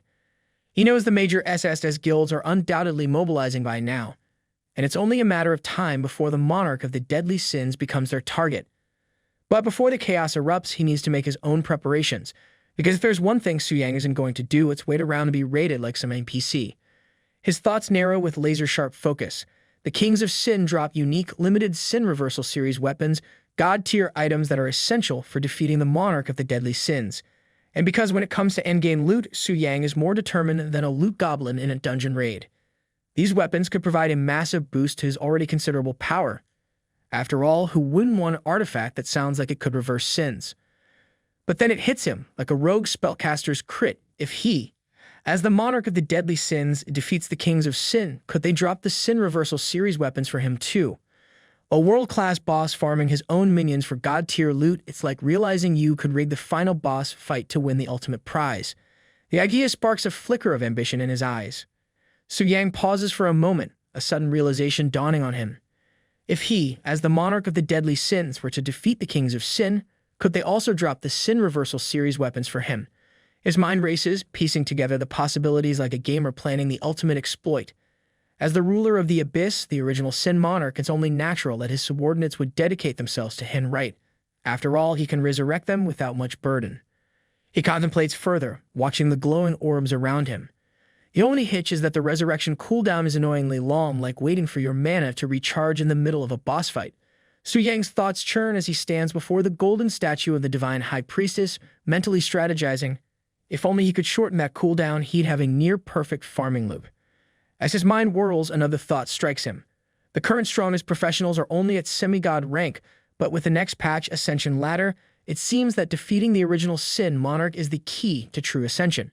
Su Yang's determination flares. If he can solo the original Sin Monarch, wouldn't he be the first to ascend to god rank? He smirks, the kind of grin you get when you realize you found a game-breaking strategy. Thoughts of the competitive elites who have been grinding for years flash through his mind. Being a cheat means thinking like a cheat. You can already imagine their reactions when they find out that he, someone who's only been transferred for less than a month, will surpass them all. It's the kind of revelation that makes him chuckle internally. Su Yang looks up the statue of the divine high priestess, his angelic companion standing quietly by his side. He nods to himself, determined but focused. The grand plan is in motion, but first things first. For now, he thinks, let's focus on the immediate goal. Time to take on my 4th-rank 5-star mission. Bright beams of light shoot into the sky from the Grand Cathedral, illuminating the towering structure. Below, 4 figures stand, each tense and alert. Augustin, Carolina, Tangzhan, and Poker. The atmosphere is heavy, but Augustin, the president of the Divine Magic Circle and 9th-rank Element Annihilator, breaks the silence with a casual tone, saying it seems they all arrive here at the same time. Carolina, smirking at his laid-back demeanor, teases him. You, of all people, actually woke up early. The subtle jab is enough to bring a small chuckle from the others. It's not every day the old drunkard shows up for something this serious before noon. Tangzhan, president of the Immortal War Domain, remains serious. This isn't just any gathering, it's about the new version and the world boss. In true stoic fashion, Tangzhan adds that they need to take it seriously, because nothing says no pressure like knowing the fate of the world is tied to a new patch. Poker, the president of the Knight's Holy Sanctuary, adds gravely that the Holy High Priest herself sent out an invitation letter. This matter is beyond unusual. Suddenly, bright beams of light burst forth from the Grand Cathedral, catching the attention of everyone nearby. Inside, whispers spread through the crowd as Augustin, Tangzhan, and Poker are all gathered there. Everyone seems excited. It's their first time witnessing their heroes up front, because when the heavyweights show up, you know things are about to get real. The excitement builds as the crowd realizes the SSS-ranked guild leaders are present. Whispers ripple through the room like a wave of awe. It's Augustin, the pride of the mages. Others exclaim as Lady Carolina and Tangzhan follow closely behind. The cathedral is practically buzzing with a collective fanboying of half the continent. Above them, holographic projections flicker to life, showing the high-ranking leaders of the world, hovering like a council of gods. One in the audience whispers in awe, wondering if those are the national leaders. They have only ever seen them on TV before. The sense of reverence thickens as the guild leaders enter the room. Augustin, ever the unflappable mage, casually remarks, "Guild giants and national leaders gathered together. Looks like we're in for a good show." Because when you're one of the most powerful figures in the world, even a potential world-ending threat feels like something you can comment on like it's the latest sports game. The divine high priestess, standing with a radiant aura that seems to glow even brighter as she speaks, addresses the assembly of the world's strongest leaders. Her presence is commanding, her voice carrying the weight of the message she delivers. "Thank you all for responding to the temple summons," she begins, her tone poised yet filled with urgency. She remarks that they are all aware of the purpose of this gathering. She reveals that Gluttony, the original Sin King, Beelzebub, has been resurrected. The leaders, previously calm, stiffen at the revelation. This isn't your standard respawn, this is the kind of nightmare you'd expect when world bosses start playing by their own rules. The High Priestess presses on, her tone determined. She explains that the appearance of the original Sin Monarch, a world-level boss, is likely tied to Beelzebub's resurrection. The vibe in the room shifts from curious gathering to endgame boss briefing. The Divine High Priestess stands before the round table, her presence dominating the room as she addresses the gathered guild leaders. She informs them that, according to the guidance of the divine statue, the only way to defeat the original Sin Monarch is by slaying the original Sin Kings and obtaining a reverse Sin series weapon. Because, let's face it, nothing screams ultimate boss fight like an exclusive weapon drop.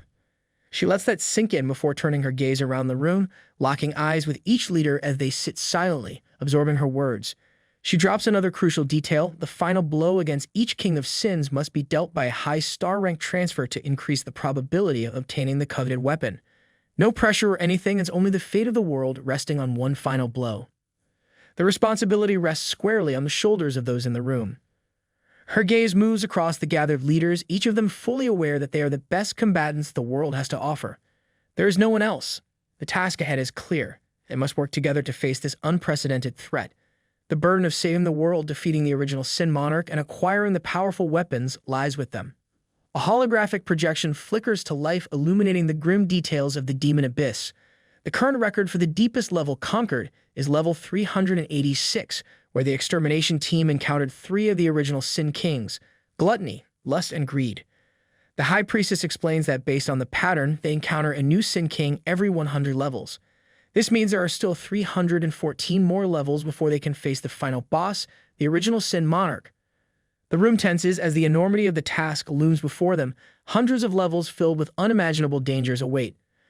High Priestess then turns toward Augustin and Tang Zhan, both of whom are at level 372. The question is simple but critical. How many levels can be advanced with each progression they make? Their experience is crucial in determining how fast they can push through the remaining levels of the Abyss. The room holds its breath, awaiting their response.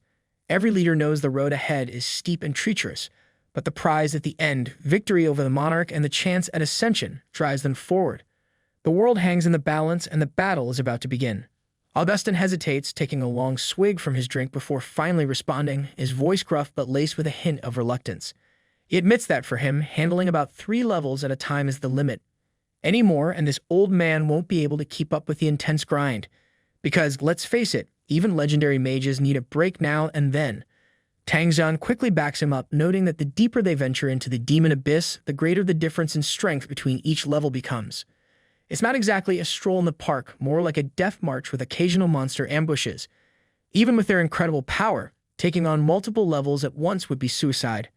The High Priestess listens intently, her expression serious as she contemplates the daunting task ahead. They'll need to level up at least 100 times to reach the goal, level 700. It's not a short-term mission.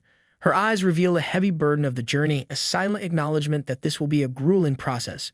Because when you're facing world-class bosses, no one's handing out participation trophies. Poker, the judgment condemner, shifts in his seat. His gait is sharp as he weighs in.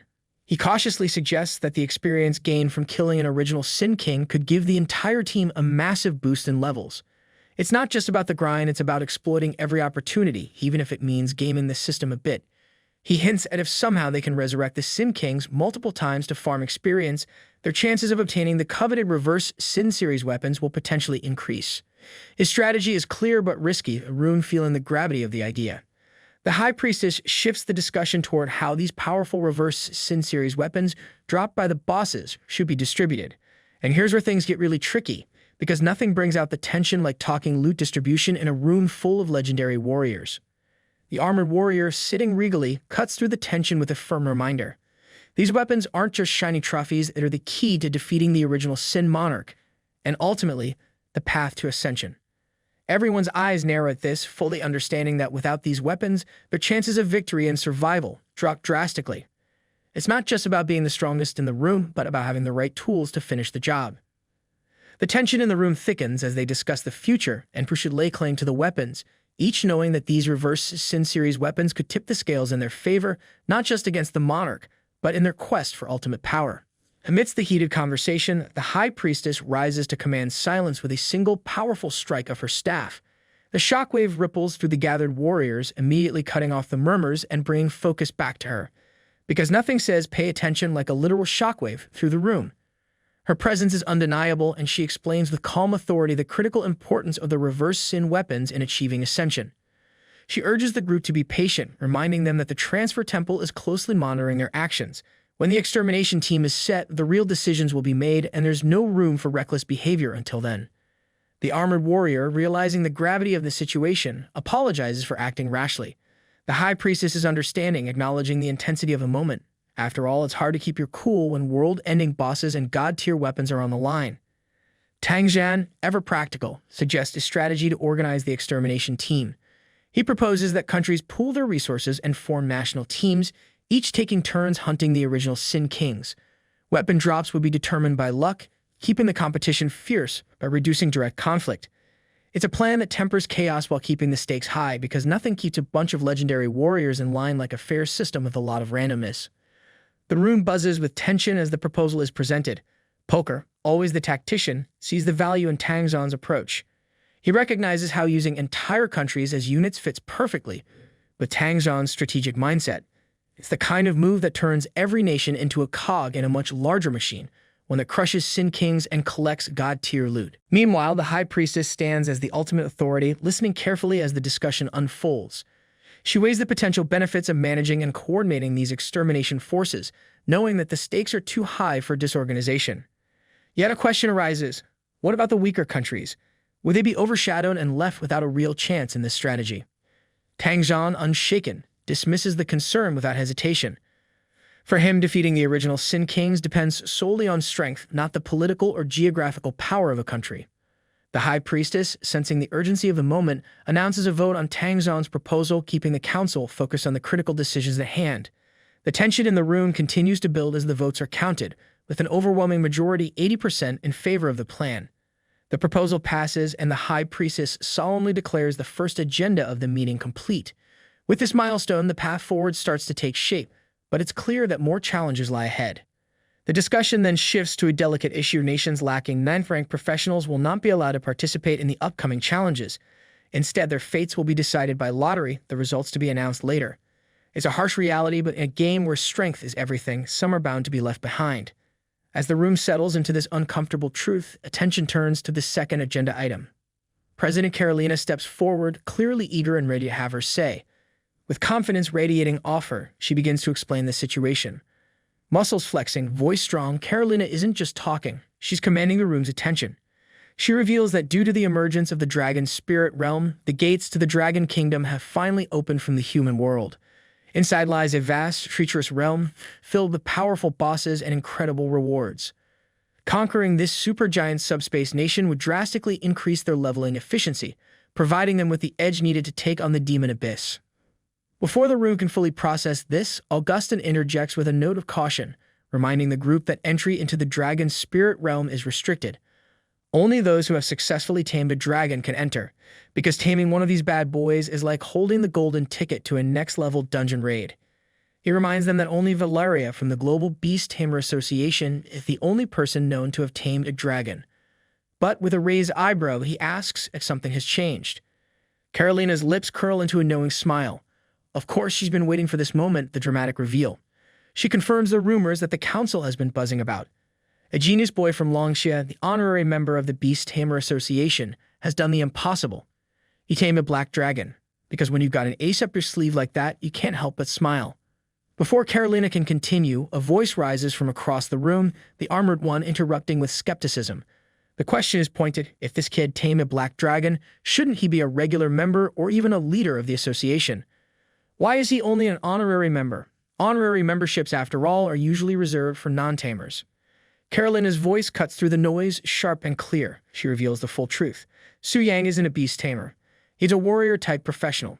The council's reaction is immediate. Shock, disbelief, and confusion ripple through the room. Because who would expect a warrior, of all people, to tame the most legendary of creatures? As the weight of this revelation settles in, the room goes silent, everyone trying to wrap their heads around what they've just learned. This changes everything.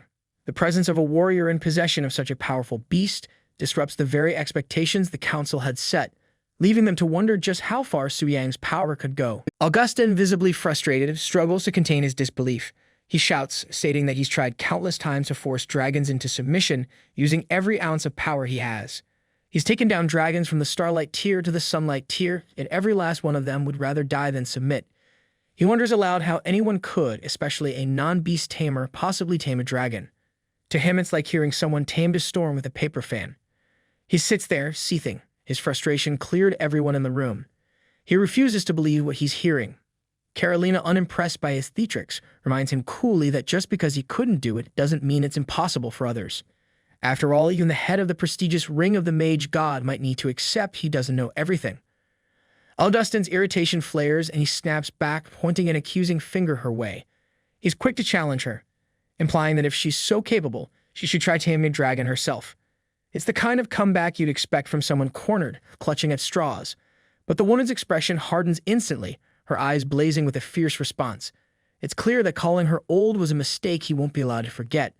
Before their heated exchange can escalate, Poker interjects, attempting to defuse the situation.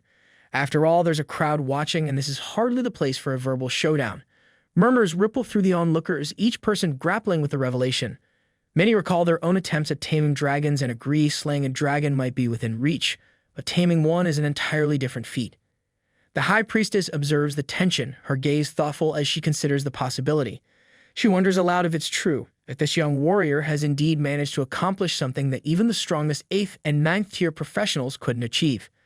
Her eyes sharpen as she looks around the room, everyone sharing in the disbelief. It's like the rules of their world have suddenly bent, and no one quite knows what to do with the news. Carolina addresses the High Priestess with a steady, confident tone, explaining that information on this youth from Longsha is already in their association's member list. Before the meeting even started, the association had finalized his membership registration. The High Priestess scans through Su Yang's profile, her expression serious. It's clear he's a warrior and has only completed 3 transformations. Her gaze sharpens, questioning how someone at his level could achieve such impressive feats. Poker can barely contain his disbelief.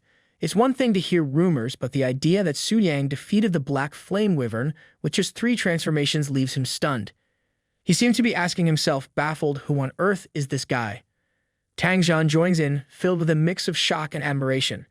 He's amazed that Longsha has produced such a talent, and yet, somehow, he's never heard a single word about Su Yang until now. It's as if a hidden legend has suddenly walked into their lives. Carolina turns to the crowd, her voice steady with conviction. She shares that the association is planning to invite Su Yang to give a lecture, hoping he'll share his experience taming the Black Dragon. She adds with a touch of hope that unlike the last lecture with Valeria, which didn't reveal much, maybe this time they'll learn something truly groundbreaking. Her expression sharpens with determination, suggesting that taming a dragon might not be exclusive to beast tamers after all. She continues, her tone filled with optimism. Maybe, she proposes, they've simply been going about it the wrong way.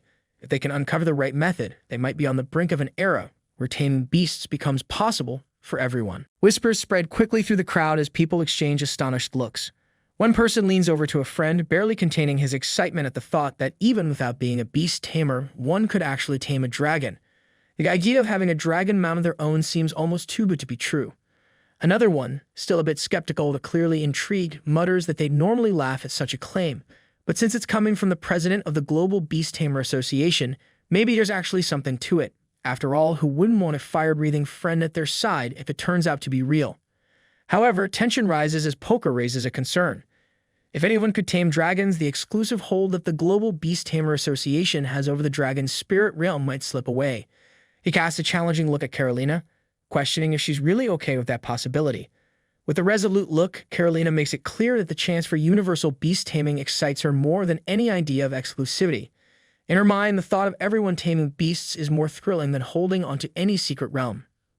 Augustin, watching with an amused grin, can't help but jump in. He's more of a realist than a dreamer and announces his intention to go straight to Longjia to meet this talented young man himself. Never one to pass up an opportunity, he jokes about trading a forbidden curse with the young prodigy as if exchanging magical secrets, or as casual as trading game cards. He's confident that the offer will be too tempting to refuse. Tang Zhan gives Augustin a skeptical look, slightly wary of the so-called drunkard's sudden burst of enthusiasm. Meanwhile, Su Yang sneezes loudly, catching himself off guard. Apparently, even high-level professionals aren't immune to the common cold. Priestess Bailing hands him a tissue with a small smile, remarking that this is outside her knowledge base. She'd never considered viruses ignoring skill levels. Su Yang reviews his latest task, a 5-star, 4th transformation mission titled Ice Witch of the Frozen City. The task requires him to infiltrate the Frozen City, break into the palace, and take down the Ice Witch, a Fu armed with formidable ice powers. The task notes it as diamond-level difficulty, requiring solo completion. The rewards are tempting: a hopping 400 points in strength and spirit, a legendary demon spirit mystical weapon, and an active skill book. He smirks, amused by the challenge. A diamond-level dungeon, the same as the Black Dragon Fortress. Yet here he is, thinking of it like it's a warm-up. With confidence shining in his eyes, Su Yang recalls how Lu Linger failed at this level during her 5-star transformation attempt and was unable to clear it. He muses they really went all out this time, intentionally making it hard. However, he already dismisses this challenge as nothing more than a light jog for him. Without hesitation, he strides toward the blinding entrance, exuding the air of a true boss. Mounted on his black dragon, he grins, feeling unstoppable. With a powerful whoosh, he takes off, riding on his majestic black dragon. Below, Priestess Bailing waves him off, calling after him with a grin, hoping her brave hero returns in one piece, preferably without catching another cold. Meanwhile, deep within the icy dungeon, a group of rookie adventurers huddle together, shivering as they curse their luck. One grumbles, barely able to feel his fingers, wondering if they signed up for an adventure or an impromptu freezer session. Another, frustrated, complains that the Ice Witch's crystal armor dulled his sword without leaving a scratch. With a defeated sigh, one of them admits that he'll likely need to grind levels for months before tackling this dungeon again. However, their complaints are cut short as they notice a massive dragon eye opening, its fierce gaze locking onto them. Panic floods their faces, each one momentarily frozen in fear, wondering what fresh nightmare has befallen them. Before they end up terrified to death, Su Yang steps forward and with a gentle smirk, he signals that their attempt is over and that he's taking over from here. Relieved, the rookies practically stumble out of his way, grateful to be off the hook. As they retreat, one of them looks back in awe, recognizing him as the one from the citywide announcement, the very man who tamed the Black Dragon. The sight of him stepping into the dungeon alone leaves them speechless, as if they're witnessing a living legend in action. Su Yang strides forward, unbothered by the biting cold swirling around him. Suddenly, a thunderous roar echoes through the dungeon as a massive snow monster Bigfoot, level 92, appears with a horde of smaller snow creatures at level 89. They charge, eyes filled with fury, but Su Yang's dragon unleashes a roar even more powerful, scattering the monsters as if they've just remembered something urgent back home. Su Yang steps forward, his gaze fixed on the trembling Bigfoot snow monster that's practically shrinking under his stare. He smirks to himself, feeling that familiar thrill of a boss exerting pressure over weaker creatures. It doesn't matter which dungeon it is, he's still the big fish in this icy pond. With a casual wave, he dismisses the cowering snow monsters, deciding they aren't worth his time. His dragon, however, is far from satisfied, letting out a powerful roar, clearly itching for a bigger fight. Su Yang, matching its enthusiasm, commands it straight to the real prize, the boss. His dragon doesn't waste a second, unleashing a stream of fiery breath that erupts through the frozen landscape. Snow melts, ice shatters, and the dungeon quakes as a massive explosion tears through the terrain. Amidst the destruction, the enraged Ice Witch materializes, shouting in fury at the intruder who dared to wreck her palace. But before she can finish, Su Yang's dragon slams the ground with a forceful blow, cutting her off mid-sentence. Su Yang regards her with a cold, detached look, clearly unimpressed by her theatrics. If he had a clock, he'd probably be checking it right now. Su Yang stands victorious. The system chimes in, confirming his success in defeating the dungeon boss. Flames linger around him, remnants of the dragon's fiery onslaught, casting an intense glow over the icy ruins. He glances at the smoldering remains of the Ice Witch and sighs, mildly disappointed. This so-called challenge barely even warmed him up. Su-yang, flexing with a smirk, mutters to himself, brushing off the ease of his fourth transformation. It was never supposed to be hard after all. He wonders if maybe the legendary stage will provide a real challenge, something to actually make him break a sweat. Meanwhile, a group of girls from the Yu-Yun Guild arrive outside the dungeon. The girl with the snowy hat spots the notification that the dungeon is currently being challenged, raising an eyebrow in disbelief. Next to her, the brown-haired girl suggests they wait. There might be a chance if the current challenger fails. After all, a little wishful thinking never hurt anyone. But an adventurer nearby chimes in with a knowing look, advising them not to get their hopes up. He explains that a true boss has entered the dungeon, and he's not one to leave any job unfinished. When someone like him is inside, the rest are just here to watch, he says with the resignation of someone who's seen legends in action. Curiosity piqued, the girl with the snowy hat asks who this boss could be. The answer leaves her stunned. It's the guy who tamed the black dragon. The crowd collectively sighs, realizing they're just here to catch a glimpse of a living legend as he exits the dungeon. The girl with the snowy hat mutters that they'll try their luck next time, and her eyes gleam with excitement. Noticing the spark in her eyes, her friend, the pink-haired girl, grabs her arm, insisting they stay put. After all, a single glance from the dragon tamer might be an instant ticket to the top, or so the rumor goes. The girl with the snowy hat, more grounded, nudges her friend with a playful shove, urging her to calm down.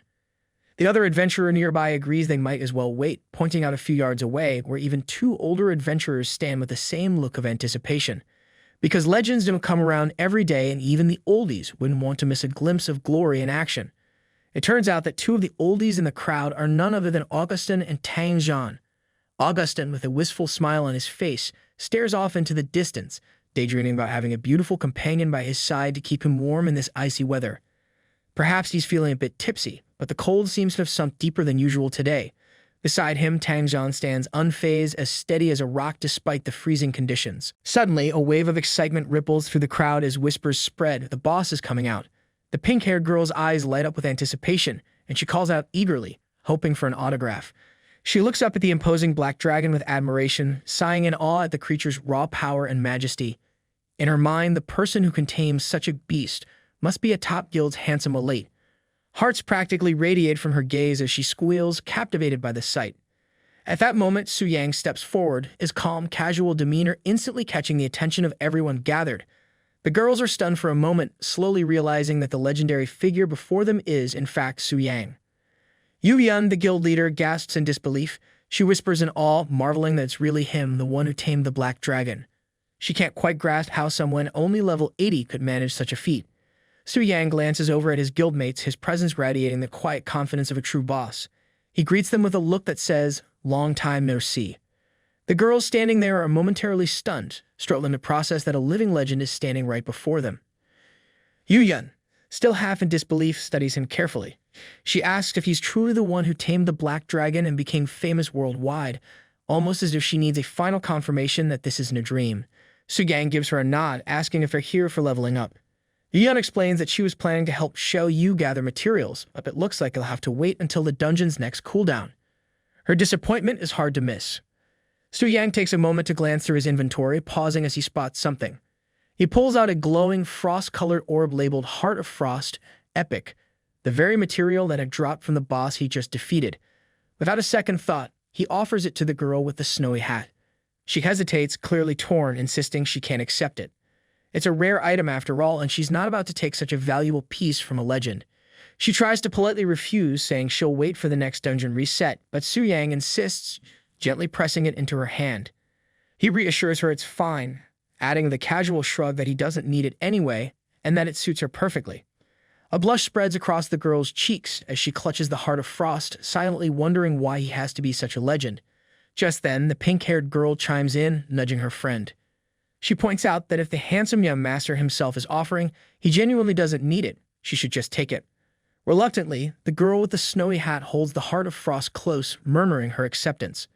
Su-Yang addresses the group with a warm smile, easing the tension. He assures them that there's no need to be so formal.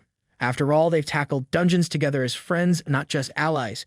The pink-haired girl grins, appreciating his easygoing nature and feeling a bit more relaxed herself. Suddenly, a low, ominous rumble echoes through the icy expanse, capturing everyone's attention. Su Yang glances back at his legendary dragon Athos, sensing something's up. He calmly asks the dragon if something's wrong, and Athos responds with a deep, rumbling growl. Meanwhile, Augustin is reaching out to Athos like he's about to pet the enormous creature before him. With a sly grin, he eases his hand closer and murmurs something about how he's just giving it a friendly pat. Witnessing this, Su Yang wonders, wide-eyed, who this daring old man really is, as somehow, without a hint of hesitation or resistance, this oldie has managed to touch the black dragon Athos like he's petting a neighborhood cat. This old man in a hooded cloak then makes his way towards Su Yang and the girls. The girl with the pink hair wrinkles her nose, muttering something about a strong whiff of alcohol. Beside her, the girl with the snowy hat tilts her head, feeling a flicker of recognition. She wonders aloud if she's seen this man before, some kind of officer perhaps. Augustin, unfazed by their reactions, offers a relaxed smirk and reassures them he means no harm. Then with the faintest shift in the air, he vanishes. Before anyone can even blink, Su Yang finds himself teleported as well. The sudden change leaves him sweating and disoriented. He's baffled, spatial teleportation, and not just that, but a group teleportation too, no gestures, no spells, nothing. He can't wrap his mind around how this old man pulled it off. As he regains his composure, Su Yang addresses the man with a forced calmness, acknowledging the impressive technique. He assumes the old man has some business with him, given how they cleared the area with such ease. He respectfully asks for their names, though the air remains thick and silent, adding to his sense of unease. Finally, the two old men introduce themselves, and the weight of their titles hits like a ton of bricks. Augustin is none other than the president of the Ring of the Mage God, and his companion, Tang Zhan, leads the Undying War Domain. These aren't just any visitors, they're legends, two of the most powerful guild leaders from the top-tier SS guilds. Su Yang's mind races, piecing it all together with rising dread. Two legends in the realm have sought out him, a novice who's barely scratched through his advancement quest. His stomach sinks as a single thought echoes in his head. He's in way over his head. With dread creeping in, Su Yang manages to gather his voice, though a flicker of excitement slips through. He respectfully addresses them, his voice catching slightly as he asks if they've come to discuss dragon-taming techniques. Augustin grins, nodding enthusiastically. Exactly, he says, leaning in with a spark in his eye, eager to hear Su Yang's insights on what it takes to tame a dragon. But suddenly, Augustin's aura shifts, and an immense wave of magical power radiates outward, pressing down on Su Yang like a mountain. The suffocating weight of the magic leaves him stiff, barely able to move. Tang Zhan scowls, unimpressed. He casts a stern glance at Augustin, calling him out for nearly frightening the young one from Longxia. Augustin, realizing he may have overdone it, chuckles sheepishly and apologizes, admitting he got a bit too excited. The tension lifts slightly as Augustin gives a small, embarrassed laugh, muttering something about needing a drink to steady himself. Tang Zhan, ever the composed one, reassures Su Yang that Carolina has briefed them on his situation. He explains they're simply here to exchange information and promises to keep Augustin in check. Augustin, clearly a bit annoyed, rolls his eyes and scoffs at being painted as the bad guy. With a sly grin, he reaches into his robe, pulling out two radiant scrolls. The glow of the scrolls catches Su Yang's eye, and he realizes these aren't ordinary items, they're forbidden spell scrolls. Augustin offers a deal. If Su Yang shares his dragon-taming techniques, the scrolls are his. Su Yang can't help but feel the pull of the offer. Forbidden spell scrolls of this caliber are rare and powerful, and these could be the key he's been searching for. But there's something about Augustin's grin that makes him cautious. The power radiating from the scrolls feels otherworldly, and he senses there's more to this deal than meets the eye. This could be the chance he's waited for, but he wonders, what is it that Augustin truly wants in return? Tang Zhan and Augustin's fierce stares practically pin Su Yang to the spot, an unspoken warning flashing in their eyes. These two are among the best, and if they catch a whiff of his bluff, he's done for. Su Yang feels his heart hammering, knowing he's walking a thin line. But he figures if he's going to bluff, he might as well go all in. With a calm expression, Su Yang raises a finger, projecting as much confidence as he can muster. He acknowledges the value of the forbidden spell scrolls, but points out that they're single use. Boldly, he suggests that a forbidden spell skill book might be a better deal. Augustin's humor fades, his eyes narrowing as he studies Su Yang, clearly puzzled. In his mind, Su Yang's request doesn't add up. He wonders aloud why a warrior would want a spell book. Augustin questions whether Su Yang is trying to push beyond the usual boundaries of a beast tamer, aiming to cast forbidden spells like a mage as well. The suspicion is clear in his gaze, and Su Yang senses he's on thin ice. Tang Zhan steps in, observing Su Yang closely and giving a slight nod as he speaks to Augustin. He mentions that some warriors follow a path that mixes magic with their combat skills, and Su Yang might be one of them. Taking the cue, Su Yang keeps his cool, confirming that he is indeed a mystic spirit warrior, a warrior capable of wielding magic. Accepting this explanation, Augustin finally relents, pulling out a gleaming spell book and extending it towards Su Yang. This is no ordinary spell book. It contains the Tier 2 forbidden spell, Thunder Destruction Technique. Augustin hands it over as a gift, though he warns Su Yang with a serious tone. A spell of this caliber requires significant mental strength, possibly a higher rank, to wield it effectively. Forbidden scrolls may provide an instant boost in power, but Augustin advises Su Yang to think carefully about what he's risking in exchange. Su Yang nods, appearing confident as he accepts the spell book, but inside he's already calculating the potential. He recalls the power of Tier 1 spells like Lightning of the Universe and Wrath of the Wind God, both strong enough to defeat a 6th level advancement. This Tier 2 spell, however, might even be powerful enough to take on a 7th. His mind races with possibilities, but he keeps his excitement in check, knowing that he's just gained something rare and valuable. Getting serious, Su Yang formally addresses Augustin and reminds him that regarding dragon taming, there is no guarantee that they will succeed. He adds that there have been similar cases with the mighty Global Beast Taming Association, and he hopes that Augustin will understand. Augustin just waves it off with a dismissive flick of his hand, as if he's heard it all before. With a grand, sweeping gesture, he commands a sound barrier to be set up, making it clear that things are about to get serious. A few minutes later, Su Yang stands within the shimmering boundary. Tang Zhan and Augustin listen attentively, absorbing the intricate insights shared by Su Yang. Su Yang looks up and asks if they're satisfied with his understanding. Augustin, with a confident gleam, nods and casually declares his intent to head straight to a dragon's sanctuary to try out the techniques. Su Yang blinks, momentarily stunned. Augustin is actually planning to put this into practice right away. Internally, Su Yang can't help but think, geez, this old man is serious. Tang Zhan steps forward, giving Su Yang a careful, scrutinizing look.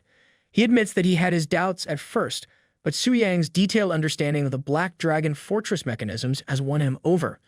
For Tang Zhan, there's no choice but to believe him. Su Yang smirks inwardly, satisfied with his success. Suddenly, Tang Zhan tosses something towards Su Yang, who instinctively catches it. He glances down, curious, as Tang Zhan explains that it's a warrior skill book containing a Tier 2 ultimate technique, the Absolute Destruction Fist. Su Yang examines the book closely, his mind racing. He realizes that this must be Tang Zhan's signature move, an ultimate technique befitting the formidable reputation of Tang Zhan, known as the 9-tier Absolute Tyrant. The generous gift leaves Su Yang feeling a bit uneasy, but he reassures himself that a fellow Longshan wouldn't deceive another from Longxia. Tang Zhan goes on, saying once he tames a dragon, he'll gain access to the Dragon Spirit's secret realm, a hidden realm reserved exclusively for Dragon Masters. Right now, only Su Yang and Valeria hold that title, though in time, others might join them. Su Yang nods, doing his best to maintain a calm exterior, though inside his mind is calculating his next steps. He remembers reading about the Dragon Spirit's secret realm. The rarer the dragon, the greater the rewards it offers. If he's to make the most of this opportunity, he'll need to hunt down more dragons.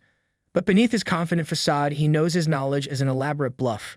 With every step, he's walking a razor-thin line, aware that one wrong move could shatter the illusion he's so carefully crafted. Tang Zhan's expression shifts, his face growing serious as he continues. He explains that after the recent world-level boss event, experience points and drop rates from the Demon Abyss have spiked. Officials are organizing a team of young, talented individuals to undergo specialized training in this abyss.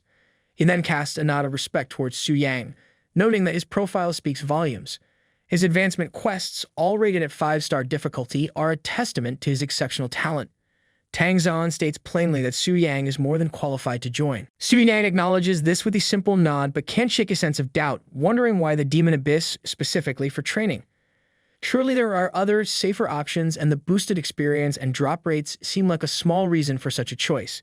Sensing his hesitation, Tang Zhan raises an eyebrow, seemingly impressed by his insight. He reminds Su Yang that since he completed the 5-star third advancement, he must have encountered the Red Moon invasion at least once. Su Yang nods, recalling his encounter with it, and wonders aloud if there's a deeper connection. Tang Zhan's face grows even darker. He explains that despite this game era lasting hundreds of years, no one truly understands what the Red Moon is, not even the revered Profession Change Temple. The temple remains elusive, refusing to explain the phenomenon clearly. Tang Zhan explains they only know that the higher one's 5-star advancements, the more frequent these Red Moon invasions become. Those who fall to the Scarlet Decay face permanent death, erased entirely. His voice holds a note of resolve as he declares that it's almost as if the Red Moon exists to weed out the most gifted players. Standing firm, he concludes that they can't just stand by anymore, something must change.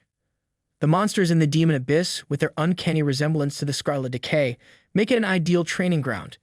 It's not just about leveling up, it's about facing down a real threat. Su Chen tells Tang Jian that now he understands.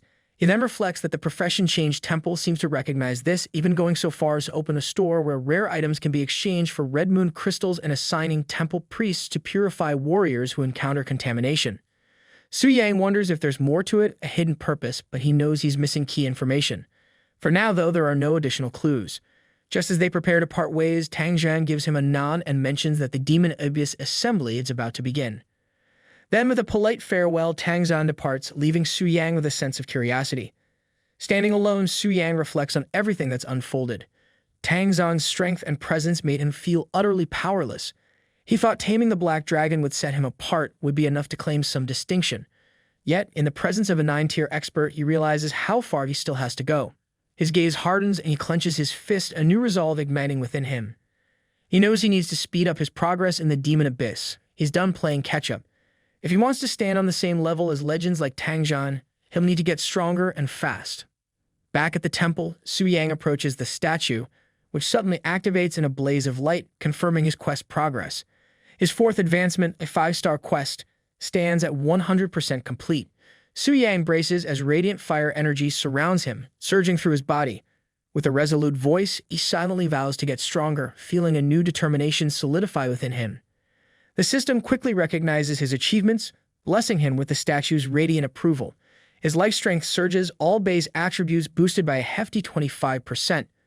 The system announces his fourth advancement as complete, raising his level cap to 100 and awarding him 30 base attribute points per level.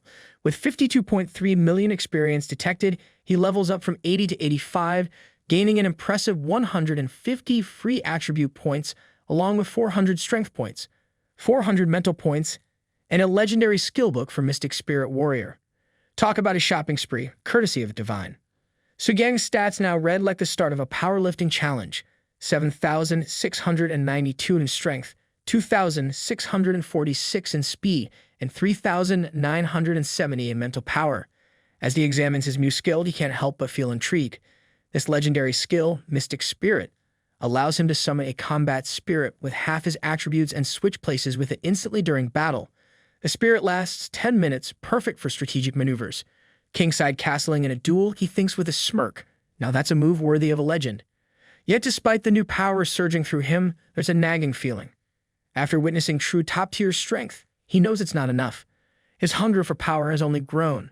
Beside him, Priestess Bai Ling notices his intense expression and offers a cheerful congratulations, but she can't help but ask why he doesn't look happy. Su Yang brushes it off with a smile, simply stating he's deep in thought. Inside, though, his mind races. To truly grow stronger, he knows he must move forward with his plan sooner than expected. Later, the system buzzes with a Boss Link complete alert. Su Yang is back in the Demon Abyss, in the body of the God-tier Demon Lord. His chilling voice echoes as he summons one of his demons, Raffle Samuel, to come and obey him. A towering demon boss materializes from the shadows, bowing low. Addressing Su Yang as Supreme Lord, the demon awaits his command. With a deadly calm, Su Yang grants him death and orders him to return to the darkness of Abyss. Samuel's eyes widen, his expression caught between confusion and terror as he realizes the command is final. Panic overtakes Samuel. He raises a trembling question, desperate for clarity. He asks why his master, the Supreme Monarch, wishes to end him, frantically seeking to understand what he could have possibly done wrong. Su Yang, still settled in the body of the God-tier Demon Lord, regards Samuel thoughtfully. Internally, he muses over Samuel's true strength, a demigod-tier boss, radiating power that surpasses even gluttony Beelzebub's. Indeed, Samuel embodies the essence of the King of Original Sin. Bringing up Samuel's stats, Su Yang studies the impressive display on the screen. Samuel's title gleams. King of Original Sin, Samuel class, demigod tier. His health pool is an astronomical 150 million, his strength a colossal 232.271, his spirit a formidable 55.632, and his speed a staggering 124,313. Su Yang's eyes narrow as he notes Samuel's special ability, 7 Deadly Sins, Wrath. The details reveal Samuel's relentless nature as the King of Wrath, of being locked in a constant state of fury, dealing true damage to any unfortunate enough to cross his path. Additionally, his unique power, Coffer of the Wrathful King, carries a grim consequence. Any target slain by Samuel sacrifices 10% of their health as an offering to the Lord Original Sin. Su Yang considers the power in Samuel's offering skill, realizing it lets Samuel endlessly collect life energy. Imagining the potential, he knows his own health could stack up to a downright terrifying level if Samuel sticks around. It strikes him that killing off this powerhouse might just be a waste, like throwing out a treasure chest because it's a little heavy. Playing it cool, Su Yang keeps his expression icy, glancing at Samuel with a gaze that could cut stone, daring him to question his authority. Samuel, clearly committed to his role as the ultimate loyal follower, bows his head without hesitation. His loyalty shows in his lack of fear. Even as a warrior who's never tasted defeat, he stands ready to obey the command even if it leads to his end. Yet there's a stubborn pride in him, a reluctance he can't hide, as if his very essence is built to resist any quiet exit. He's a storm with nowhere to go, his fury caged, and even though he's ready to obey, it's clear his anger doesn't plan on simmering down. Sensing the powerful aura around him, Su Yang finds himself intrigued. There's no defiance in Samuel, no rebellion, yet the raw anger radiates as naturally as fire gives off heat. It's like watching a volcano agreeing not to erupt, fierce, but still. Su Yang smirks inwardly, deciding he'll keep playing his part as the untouchable boss for now. Su Yang addresses Samuel with an air of calm authority, making it clear that his decision to end Samuel's life isn't a punishment. There's reasoning behind it, something he has carefully considered, almost like a well-thought-out retirement plan with an inevitable twist. Without wasting time, he commands Samuel to return to the deepest darkness and to dedicate his power there, promising him a grand return when the time is right. Hearing this, Samuel perks up, his loyalty instantly rekindled. He understands his master's intention, and with newfound enthusiasm, he's ready to embrace his end if it means dedicating himself to darkness until Su Yang summons him again. With the eagerness of a dedicated employee given an important task, Samuel expresses his gratitude, seeing his upcoming sacrifice as a noble service. Su Yang, satisfied with Samuel's loyalty, summons the dark blade of the demon monarch. With a simple flick of his hand, the blade slices through the air and strikes Samuel in the chest. Samuel, accepting the strike without hesitation, finally grasps the immense power of his master. There's a strange sense of pride in him as he experiences the might of the supreme monarch firsthand. In a final commanding tone, Su Yang instructs him to wait in the darkness, an eternal resting place, until his eventual return. As his life fades, Samuel declares his dedication, vowing to follow Su Yang's will. Meanwhile, down in the 100th level of the demon abyss, Beelzebub is stirred from his idle routine. He senses something big has happened and wonders aloud, a bit baffled about what's going on. No one has dared to challenge him since he was revived, so he's left scratching his head, speculating. Could it be that the Supreme Monarch personally sends Samuel into the void? A notification suddenly pops up in front of Su Yang. Ding! You have killed the King of Original Sin, Samuel. Experience gained 13.4 billion. Level up to level 85. 100 level overflow experience 13 billion. 7.8 billion experience points converted to experience reserves. Su Yang takes a moment to process the numbers. 13.4 billion experience, this is no small prize. It's a testament to Samuel's demigod tier power. But then there's the overflow. A painful 40% of that total, over 5 billion, just going to waste. It stings like missing out on the last slice of cake at a feast. Still, the experience reserves left over from Samuel's defeat are enough to give Su Yang a major boost once he completes his 5th job change quest. The ease of leveling up this time almost makes him nostalgic, like that time he took down the Black Dragon. But this feels even better, a true jackpot. With excitement building, Su Yang shifts his attention to the real highlight. Samuel's item drops. He opens up the inventory and the loot practically glows with legendary potential. The first item catches his eye. Flesh of the King of Original Sin, Samuel. Consuming it grants a permanent 10 million increase in maximum health. It's a one-time use item, a rare gem of an opportunity, like finding a lifetime supply of health potions rolled into one. The second item doesn't disappoint either. Broken Heart of the King of Original Sin, Samuel. This one promises a permanent strength boost of 10,000 points. Su Yang can't help but smirk, thinking of it as a power-up in a bite, a quick and easy way to get a serious edge. Then there's the third item, Demon Horn of the King of Original Sin, Samuel. This one doesn't have a direct use for Su Yang, but he knows it's highly valuable as forging material. In the hands of a legendary blacksmith, this horn could be turned into an artifact, something that would likely be the envy of every demon lord in the abyss. And finally, he examines the fourth item, demon source of the king of original sin, Samel. This treasure grants immunity to demonic power erosion for a hopping 400 layers, effectively a shield against all things chaotic and corrupt. Suyang grins, feeling like he's just hit the jackpot at a supernatural casino. Startled, Suyang blinks and rereads the stats, half convinced he's hallucinating. 10 million maximum health, 10,000 points in strength.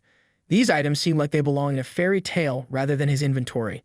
His current base strength barely scrapes past 2,127 points, and his health sits at a humble 53,175.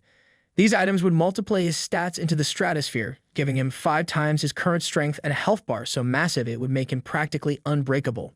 Suyang chuckles to himself, realizing that even without linking to a boss, he's starting to look like one himself, complete with the kind of health pool that could terrify any challenger. The 10,000 points in strength is equally mind-boggling. Combined with the boost he already gets from his job changes and the effects of the Heart of the Dragon's Slayer, his power is set to skyrocket. And with his passive skill enhancements stacked on top, Suyang can almost see himself swatting away 5th job changers and even 6th job changers as if they're minor inconveniences. If any poor soul shows up with wings of black flame, he imagines ripping them apart bare-handed, barely needing to break a sweat. Then he considers the other 2 items. One of them can be used as a forging material for artifacts, which means there's potential for some legendary weapon or armor in his future. Tang Jian had once mentioned that the monsters in the Demon Abyss are similar to the Crimson Withering, notorious for its infectious curse. Fighting against the Crimson Withering leads to Crimson Infection, so it's logical to think that taking on the demons in the Abyss could lead to demonic erosion, a power-draining corruption. As he thinks deeper, a new theory emerges. If the Demon Abyss resembles the Blood Moon and there's a crimson portal of invasion, could it mean there's also a supreme being, a ruler like the king of original sin, lurking somewhere within? In the Abyss, job changers who fall can still be resurrected, but those who meet their end at the hands of the Crimson Withering have no such luck. He wonders if, lurking in these dark depths, a supreme monarch could exist, someone even mightier than the king of original sin. The idea is both thrilling and daunting, but Suyang quickly shakes it off. That's a question for another day. Right now, his goal is crystal clear: secure the first kill of the king of original sin. Once he reaches the divine tier, he'll revisit these big-picture mysteries. Returning to his inventory, Suyang checks out the new equipment, and the first item that pops up is a jaw-dropper, the demigod artifact, Armor of the Wrathful King. The armor itself comes with some hefty requirements, restrictions set for the truly relentless. To even wear it, you'd have to slay 100,000 diamond-tier demons, 1,000 star-tier demons, 100 radiant moon-tier demons, and 10 sun-tier demons. Suyang can practically feel the armor's aura. It's as if it seethes with the fury of its former owner, Samel, a king who lived in a state of eternal rage. Even the armor itself seems ready to destroy everything in its path. The armor's attributes are nothing short of spectacular. It adds a solid 2 million to health, boosts strength by 5,000 points, ups physical resistance by another 5,000, and even increases overall toughness by 35%. Then there's the trait Desire for Destruction. Passively, this trait raises all attributes by 1% for every 1,000 consecutive kills during battle, a feature that's like a growing snowball of power lasting until the end of the fight. And for an added kick, there's the Wrathful Berserker active ability. When rage hits its peak, this ability converts pain into raw power, sacrificing 70% of his health to give him a 200% boost in all attributes for 10 minutes. It's a trade-off that would turn Suyang into an unstoppable force, but only for a short, dangerous window. Suyang studies the attributes of the armor with a grin. The stats are absolutely insane, offering strength, health, and effects that seem almost too good to be true. And with no level or attribute restrictions, this truly lives up to its title as a demigod artifact. But then he frowns. Is this really all? Just this single piece of gear? Where are his beloved inverse sin weapons? Shrugging off the thought, he reminds himself that luck isn't always on his side, and the rewards he's received are already beyond generous. With a sigh, he instructs the system to disconnect, but just as he's about to leave, a notification pops up. There are still special dropped equipment unconfirmed. Do you wish to disconnect? Yes? No. Intrigued, Suyang pauses. Special drops. This setting wasn't part of the usual loot mechanics. Could it be something extraordinary? Curiosity getting the better of him, he selects the option to view the special drop. And there it is, the treasure he hoped for. Artifact Inverse Sin. Punishment of Wrath. His excitement grows as he reads through the description. This weapon isn't just rare, it's one of a kind. The item is unique, limited, and bound to his soul, meaning it can't be traded, gifted, or dropped. It's described as the judgment weapon for reversing sins and taking down demon kings, a fitting title for something that only appears after defeating the king of original sin. The requirements, however, are steep. Only those at the demigod tier with a strength of 50,000 or more can wield it. But the stats, they're off the charts. The weapon grants a monstrous plus 20,000 strength and reduces toughness by a hopping 60%. Then there's the first trait, Deadly Sin, which converts all damage dealt by the weapon into true damage, a game-changer for Su Yang's battles. The second trait, Inverse Sin. Punishment of Wrath applies a 10% debuff to all enemy attributes. And finally, the augmentation, Slayer of Kings, seals the deal. After defeating a king of original sin, the weapon returns to the void, leaving Su Yang with a permanent authority that's bound to elevate his status even further. Su Yang finally grasps why the Inverse Sin weapon series is essential for taking down the king of original sin. Right now, the world's strongest fighters, like Tang Zhan, a ninth job changer at the demigod tier, are impressive, but still fall short of the divine tier. Even if someone of Tang Zhan's caliber can handle other kings like Gluttony, it would be helpless against a true divine tier being like the king of original sin. The brilliance of the Inverse Sin weapons becomes clear to him. Each weapon in the series can strip the king of original sin of a portion of their authority and apply a 10% all-attribute debuff. With all 7 Inverse Sin weapons, this totals a crippling 70% debuff, leaving the king of original sin at only 30% of their original strength. Suddenly, the possibility of defeating such a seemingly invincible foe seems within reach. These artifacts are truly exclusive tools, purpose-built for slaying kings. Just then, one of his demigod demons radiates an aura of presence. Curious, Su Yang wonders who could be calling for him. A voice laced with loyalty reaches out, requesting permission to return to the depths of the abyss with news to deliver. Moments later, a striking demigod demon lady appears, bowing deeply before him. With a respectful tone, she confesses that while he was in slumber, she returned to the abyss without permission. Raising her hand, she conjures a hunter's whip out of thin air and offers it to him. She insists on accepting punishment for her offense before proceeding with her report. Su Yang takes hold of the whip, somewhat puzzled by her eagerness for discipline. Transgression, returning without permission. He wonders what she's talking about. Has something major happened here while he was away? Meanwhile, the demon lady seems to be putting her apology on full display. Su Yang is momentarily taken aback, realizing she might just be enjoying this a bit too much. He has to wonder, is this prideful demon actually a bit of a masochist? Su Yang, who is still in the body of the Demon King, takes a moment to reflect on his predicament. He doesn't know what's going on, but one thing is clear. It's time to embrace the role of the Almighty Sovereign. After all, what's the point of being supreme if you don't act the part? And for offenses like overstepping their bounds, his servants clearly need some correction. Gripping the hunter's whip with as much authority as he can muster, he lands a firm strike on the demon lady's apple bottom. She cries in pain, but Su Yang quickly notices something strange. She doesn't look upset, in fact, is that she seems to enjoy it. She shoots him a sultry look, practically begging him to continue. She wants him to be fiercer, and Su Yang, now really getting into the swing of things, decides to give her the dose she can't handle. He swings his hand down again and again, clearly enjoying his new role as the big boss. His eyes glow red, and with a dramatic flair, he gives a little speech about how he's the one who decides the punishment, not her. He announces that the punishment will double, one for her behavior and one for her attitude. He makes sure she knows who's in charge here, all while looking like he's having a bit too much fun with the whole thing. The demon lady, realizing she might have pushed her luck too far, suddenly looks nervous. She quickly backpedals, trying to save face, and begs for forgiveness for her arrogance. It's clear she didn't expect the Supreme Demon King to be this serious about his new gig. She bows and kneels before Su Yang, her posture as submissive as possible. Su Yang, getting back to business, looks at her and asks her to share the news she brings.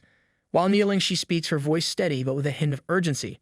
She informs him that during his slumber the previous night, the humans, those pesky, nosy creatures, dared to peek into the depths of the abyss. She is convinced that only one person could be bold enough to pull off such a stunt, is that holy high priest.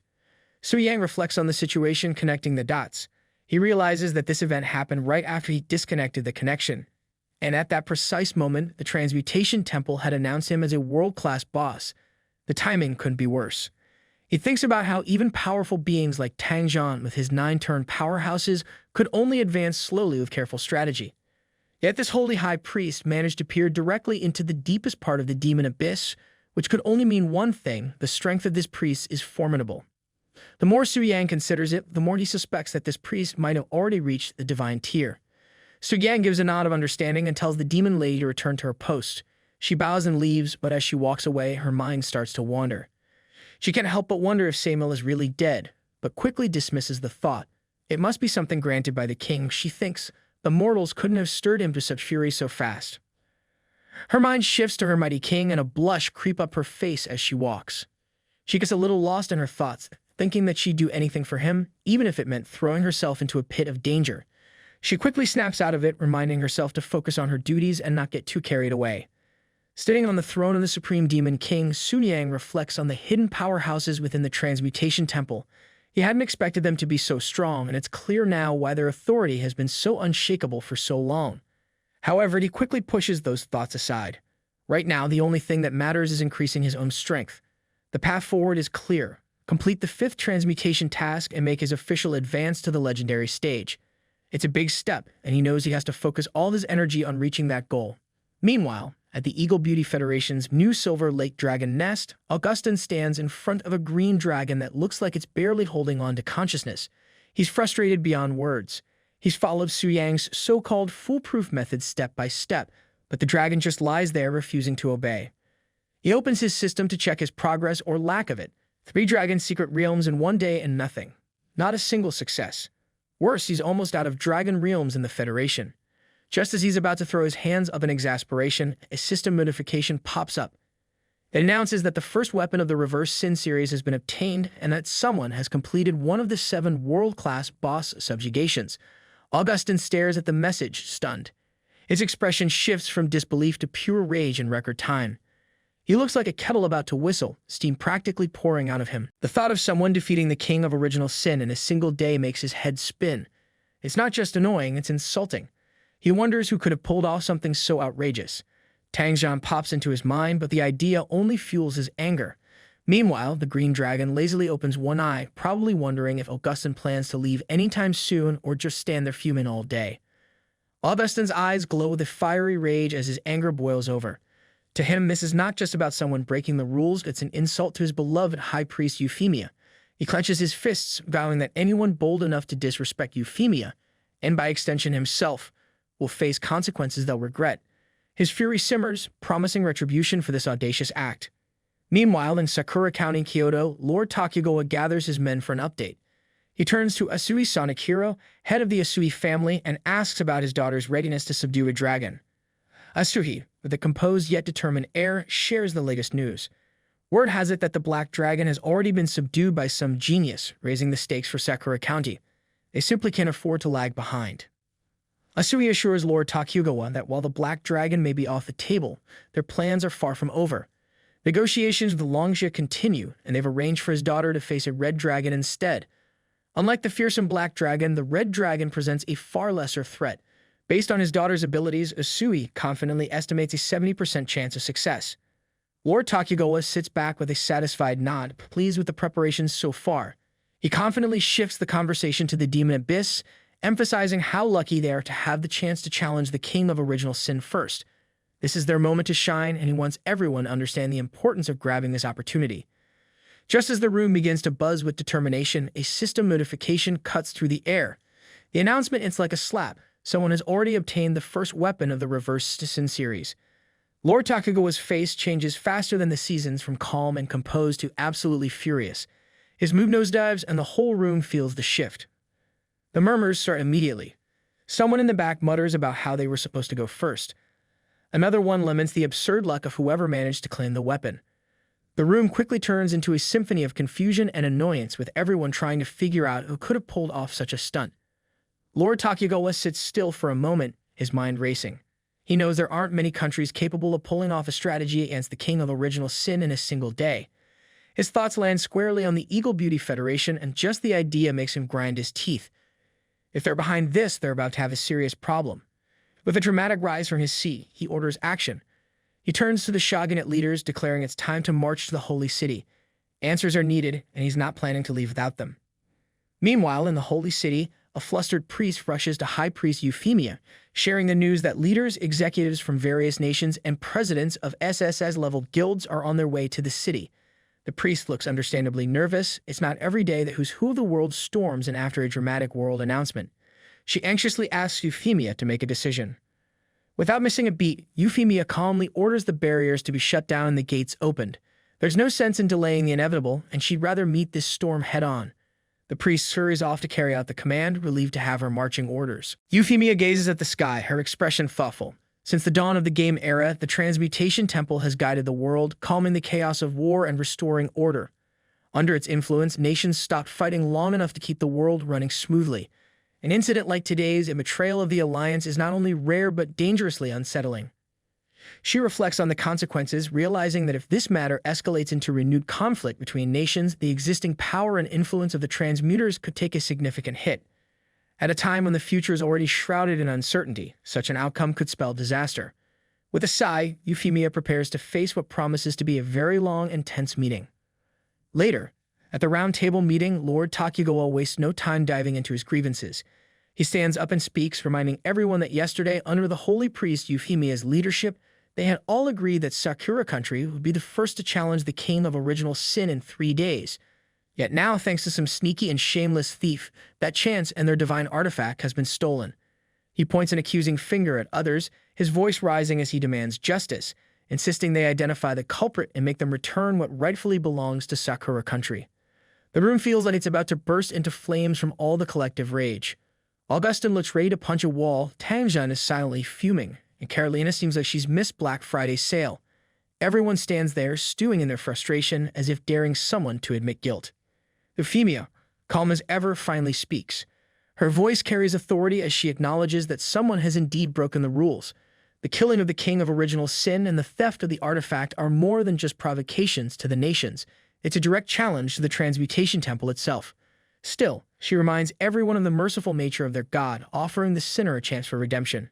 If the thief admits their mistake and returns the artifact, she solemnly promises, on behalf of the temple and all nations present, to let the matter rest without pursuing further consequences. Euphemia extends her hand with an air of finality, raising her staff as if to seal her words. A dazzling golden light shoots upward, piercing the heavens. She begins a chant, invoking the guidance of the sacred statue. She calls for the holy light to expose the deceiver among them, warning that anyone who lies will see the light above their head vanish. Her tone makes it clear there's no escaping the watchful gaze of the statue. Just as her words echo through the hall, small blobs of golden light appear above the heads of everyone present. The shimmering lights hover gently, an unmistakable reminder that honesty is the only acceptable currency in this meeting. The atmosphere grows thick with suspense as all eyes dart nervously around the room, waiting for the holy light to expose the culprit. Just as the golden lights hover above everyone's heads like divine surveillance drones, murmurs ripple through the room. A blue-haired girl leans over to the man beside her, whispering nervously, asking if he's noticed any lights disappearing. The man squints dramatically, muttering that he hasn't seen anything vanish, probably because his eyes are practically blinded by all the glowing orbs. Carolina pipes up, pointing out that it seems no one is lying. She frowns, clearly puzzled, and starts wondering aloud if the culprit is too scared to show up at all. She is annoyed that even the villains aren't playing fair. Tangjun, who has always been the one to stir the pot, breaks the moment of relative calm. He mentions that there's still one person who hasn't been subjected to the temple's glowing lie detector. The room collectively stiffens as all eyes turn toward him.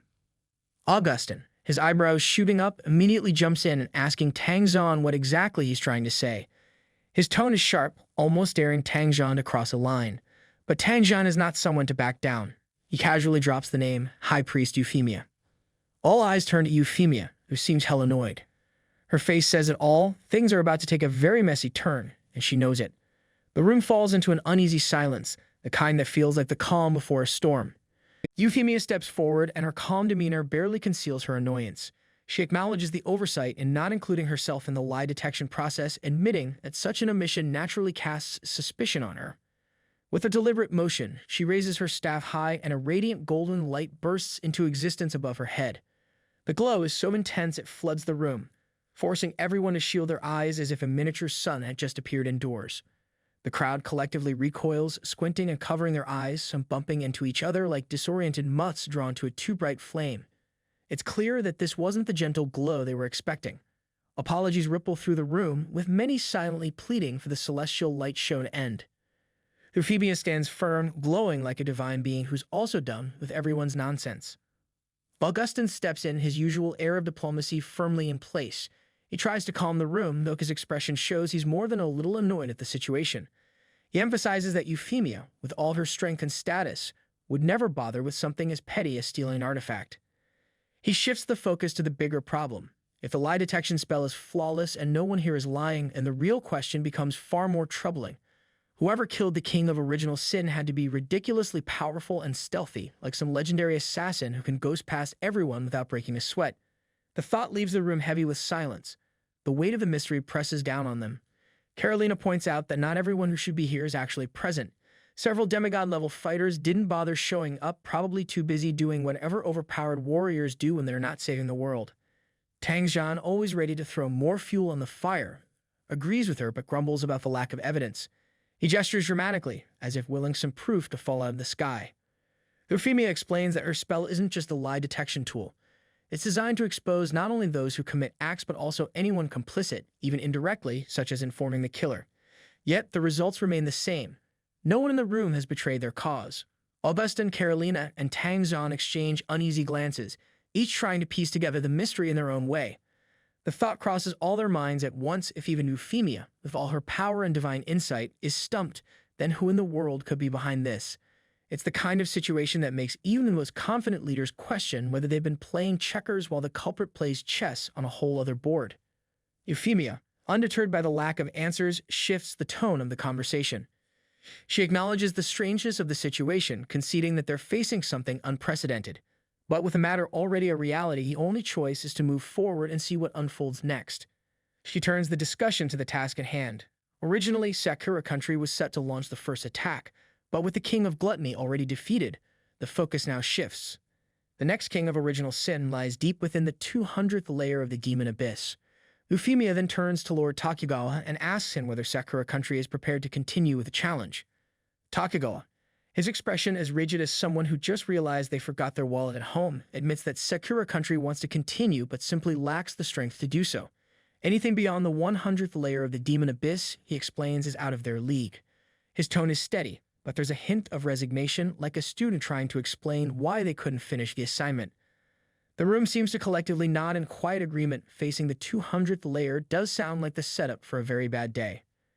Euphemia, unfazed and ever pragmatic, steps in with a solution. She announces that, as per the order of the draw, the Eagle Union will now take over Sakura Country's task of exploring the abyss. To soften the blow, she assures Sakura Country that as victims of this incident, the temple will provide some compensation. It's a fair trade, though it does feel a bit like handing someone a participation trophy after their team gets eliminated. Augustin signals his agreement almost immediately, stepping forward with the kind of confidence that suggests he's ready for the challenge, or at least ready to look like he is. The declaration earns a few glances, but his confidence is hard to argue with. Takugawa calmly accepts the arrangement on behalf of Sakura Country. Euphemia then makes it clear that further measures are being implemented to avoid similar chaos in the future. She announces that, effective immediately, entrances to the Demon Abyss will be guarded by troops from the Holy City. This move is intended to ensure controlled access and prevent any unauthorized actions. Her tone suggests she's done playing referee and ready to enforce a zero-tolerance policy. With no further comments or protests, she brings the meeting to an official close, leaving behind a room full of leaders nodding in resigned agreement, or at least pretending to. Meanwhile, Su Yang, back in his own body, adjusts his jacket with a casual air of someone who just aced a test he didn't study for. He can't help but reflect on the success of his recent adventure. With the weapon of original sin in hand and his experience points maxed out, he feels like a gamer who's just hit the jackpot in a grind-heavy quest. A small grin tugs at his lips as he mentally tallies his achievements. The trip might have been risky, but it's paid off in spades. He's already thinking about his next move, changing his class to something stronger, flashier, and probably capable of breaking a few more rules. But just then, he receives a notification about the world announcement stating that the first original Sin series weapon has been obtained, and one out of the 7 world-class bosses has been defeated. Su Yang looks at the notification startled.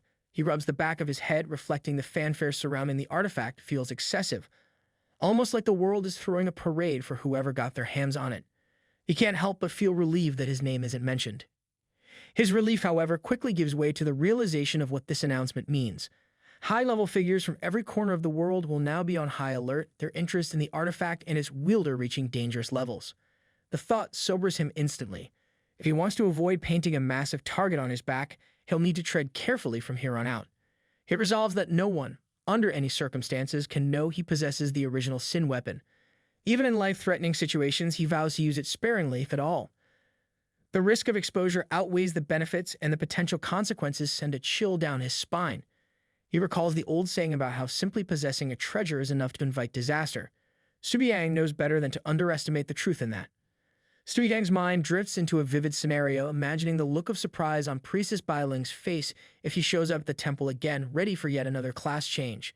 He can almost hear her internal monologue, how his leveling speed is suspiciously fast, the kind of pace that makes people whisper about hacks or cheats. He envisions other adventurers nudging each other, eyebrows raised, murmuring that there's no way this guy is playing by the rules. Something's definitely up with him, they'd speculate, probably while concocting wild theories about secret items or forbidden skills. Thinking it through, Soo-yang realizes pushing forward so quickly might not be the smartest move.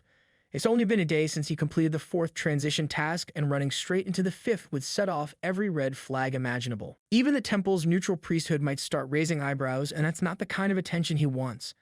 On top of that, his recent high-profile stunt capturing the giant dragon has already drawn more eyes than he's comfortable with. If someone connects the dots between that and the boss defeat, it wouldn't just be bad, it could blow his cover completely. Despite this, the thought of waiting around makes his skin crawl. Sitting idle feels like the opposite of progress, and Soo-yang isn't one to waste time twiddling his thumbs. His mind races for a solution, something that allows him to keep moving forward without painting a bigger target on his back. The dilemma nags at him, the itch he can't quite scratch. Slowing down isn't his style, but charging ahead without caution is a recipe for disaster. He weighs his options, torn between the urge to stay under the radar and his natural drive to push boundaries. One thing is clear, he needs a plan, one that balances subtlety with progress. Soo-yang strolls through his estate when he spots one of his maids bent over a basin, diligently washing clothes by hand. She looks up and greets him with a cheerful smile, and he approaches, casually asking if she's laundering. He thanks her for her hard work, his tone light but sincere. She chuckles, brushing off the praise with a smile that suggests she's used to doing her tasks without much fuss. Suddenly, Soo-yang grabs her hand, his expression shifting to one of genuine concern. He asks why she's still hand-washing clothes when they have a perfectly good washing machine at home. He points out how much effort it must take and how it could hurt her hands. His words catch her off guard, and her cheeks flush as she realizes how close her master is standing. Her thoughts spiral into chaos, her emotions bubbling over like an overfilled kettle. Unable to handle the moment, she abruptly turns and hurries off, practically fleeing the scene. Just as she scurries away, she mutters something about how, despite the convenience of the washing machine, she prefers hand washing. She finds it satisfying to carefully clean stubborn stains, and the joy of seeing everyone in neat and spotless clothes gives her a deep sense of fulfillment. Her words trail off as she disappears, leaving Soo-yang standing there, both puzzled and mildly amused. He tilts his head, processing her explanation, and then a spark of inspiration lights up his face. Cleaning dirt away bit by bit, that idea suddenly connects to his recent dilemma. It reminds him of scenes in movies where gangsters launder money, and he wonders if experience points could be treated the same way. Maybe black experience could be washed into white experience. The concept strikes him as both ridiculous and strangely plausible. All he would need is a spot that's perfect for grinding out points while avoiding suspicion. He claps his hands, feeling a surge of excitement. The mundane act of laundry has somehow sparked a solution to his dilemma. Now he just needs to find the perfect laundromat for his experience points, and hopefully one without too many stains to scrub out. Soo-yang carefully evaluates his options, his mind already strategizing like a seasoned tactician. 2 places immediately come to mind: the Dragon Spirit Secret Realm and the Demon Abyss. Each has its own appeal, but also its complications. The Dragon Spirit Secret Realm, still undeveloped and shrouded in mystery, requires possessing a giant dragon to enter. The lack of information about what lies inside actually works to his advantage if he claims to have gained a lot of experience there. Who could argue? After all, only 2 people are currently eligible to enter: himself and that prodigy Beastmaster from the Eagle Union. It's the kind of exclusivity that practically screams believable excuse. The Demon Abyss, on the other hand, feels like a crowded marketplace by comparison. Open for ages, it's crawling with adventurers, including Tang Zhan and his plans to bring a bunch of young talents there for training. The more people around, the more unpredictable things get, and unpredictability isn't exactly Soo-yang's style. He quickly dismisses it in favor of the Dragon Spirit's Secret Realm. Fewer people means fewer complications and fewer chances of being caught doing anything unconventional. Soo-yang's mind races further. If he can somehow reduce the number of people who qualify to enter the Dragon Spirit's Secret Realm before it opens, his odds of keeping everything under wraps improve dramatically. His mental checklist starts populating with names of those who might capture a giant dragon before the realm becomes accessible. Lu Ling, other Beastmaster geniuses from various countries. The list is intimidating, but Su Yang's confidence doesn't waver. Then an idea strikes him. It's bold, a little absurd, but undeniably effective. Why not transform himself into a self-proclaimed giant dragon hunter and eliminate all the existing giant dragons in advance?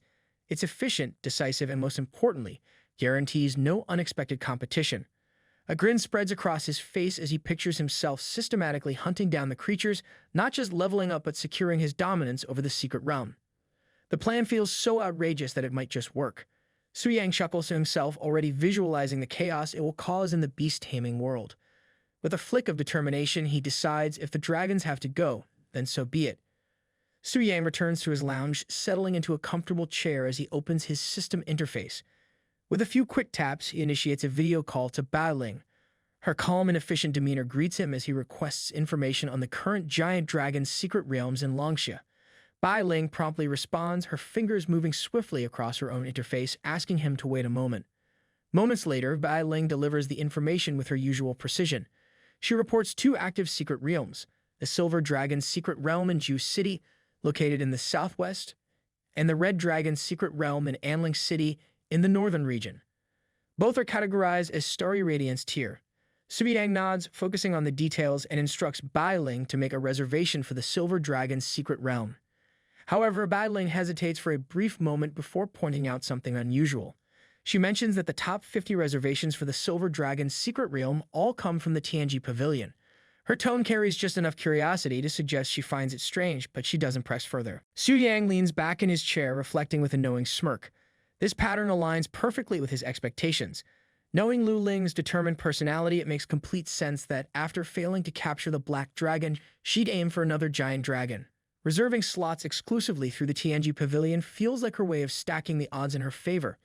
Yet to Su Yang, it's nothing more than an elaborate setup that places her directly in his line of fire again. He chuckles quietly to himself, shaking his head at the situation.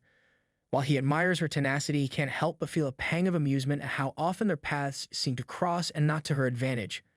With a hint of mock sympathy, he spares a moment to silently mourn for the young lady before moving on. In the end, this is just another step in his grand plan, and Lu Ling is, unfortunately for her, simply an obstacle in his way. Su Yang tilts his head slightly, asking Bai Ling if the temple VIP status grants absolute priority for secret realms. Bai Ling nods, confirming that as long as he makes a reservation, no one, unless they're a higher-tier 5-star class changer, can take precedence over him. However, she hesitates and gently raises the question of whether this could affect relations with the TNG Pavilion. Unfazed, Su Yang waves off the concern, instructing her to proceed with the reservation. He leans back, reflecting with a quiet smirk. The TNG Pavilion is hardly a concern. His temple VIP status alone was enough to ensure that Jia Yu treated him with the utmost respect in the past. Now, with even more accolades under his belt, Tamer of the Black Dragon, honorary member of the Global Beastmaster Association, and a slew of other titles, he doubts they would dare cross him. Even if they had 100-fold more courage, the TNG Pavilion isn't in a position to act recklessly. He lets out a low chuckle, his thoughts shifting to his trump cards. Samo's flesh and shattered heart, spoils from defeating one of the kings of 7 sins, sit in his inventory like ticking bombs of overwhelming power.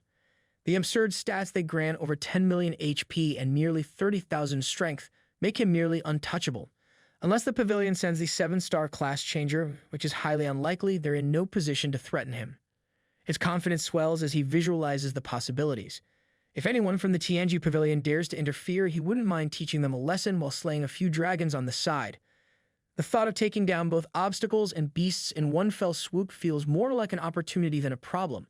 His grin widens as he sets his plans in motion, the thrill of what's to come fueling his determination. Su Yang pauses for a moment, staring at the 2 items in front of him, deep in thought.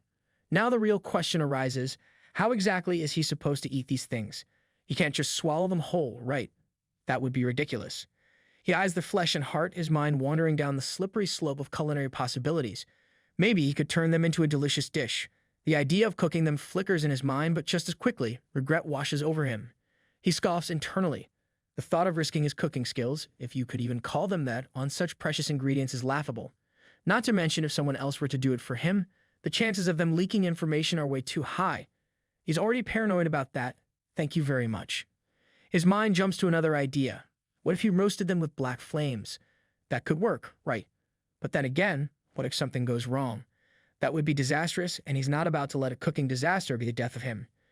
His thoughts spiral, each possibility more ridiculous than the last, and soon enough he finds himself exhausted just from thinking about it. He curses under his breath, frustrated with himself. He wonders why he is overthinking this. It's just some raw blood and guts. How complicated can it be? He shakes his head, realizing he's made a mountain out of a molehill. Su-Yang grabs both pieces of flesh and heart, casually holding them in his hands as he begins to eat. No fanfare, no hesitation, just a simple task at hand. But as soon as he takes a bite, something unexpected happens. A massive golden beam of energy erupts from the window, lighting up the entire room as if a sunburst has gone off inside. The air around him crackles with power, and it feels like the very walls are about to ignite. Down in the house garden, his loyal maid is sweeping when she notices the blinding light pouring out of the window. Her eyes widen in alarm as it seems like Su-Yang is on fire. Panic sets in instantly. Her heart races, and she rushes to the room, fearing the worst.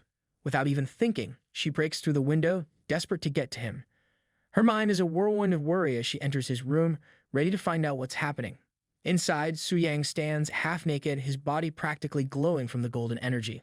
He tries to stay calm, but the situation is clearly out of the ordinary. His nonchalance only adds to the chaos, making the maid even more flustered. She can't help but blush, her cheeks turning bright red at the sight of him. Mortified, she mutters something about it being nothing and rushes out, disappearing down the hall in a blur. Su-Yang exhales deeply, relieved that the situation didn't escalate further. For a moment, he thought he might have been caught, and the thought makes him shudder. To regain his composure, he checks his system window, a slight frown crossing his face. His stats have reached an absurd level, tens of millions of health points and nearly 30,000 strength. He realizes just how much power he's gained. At this point, he could probably stand there and let someone attack him, and the blow wouldn't even leave a scratch. A single flick of his fingers could cause a landslide, and that's no exaggeration. He thinks about the black flame wings dragon he faced before. Even if it showed up again right now, he's confident that he could take it down easily. Su-Yang takes a moment to relax, letting the surge of power settle in his body. The explosive increase in his attributes always brings a certain addictive thrill, as though every joint in his body is humming with energy, urging him to head out and hunt monsters. But he pushes that impulse aside for the moment. Instead, he decides to check in on Lilith, the elf princess. He wonders how she's adjusting to life here, if she's settling in and finding comfort in this strange new world. He makes his way to her room and knocks on the door, calling out to announce his entrance. When there's no response, he enters, but the room is eerily empty. His brow furrows as he looks around. Where could she be? He strolls through her room, glancing at the details, the little things that make it hers when he passes by the bathroom. That's when he catches a glimpse of her inside, taking a bath. His eyes widen in surprise, and before he can look away, Lilith notices him. Her face turns bright red with embarrassment, and in an instant, she panics, grabbing a piece of cloth to cover herself. She starts shouting in a flurry, and Su-Yang, flustered, tries to explain himself. He opens his mouth to explain that he knocked and thought she wasn't inside, but before he can finish his sentence, Lilith raises her hand. He reacts instinctively, covering his face, half expecting a slap. "Please don't slap me," he mutters, stepping backward toward the door, trying to get out of the room as quickly as possible. But just as he's about to leave, Lilith sits on her bed, her face still flushed but no longer shouting. She looks at him with a curious gaze and seductively asks why is he in such a hurry.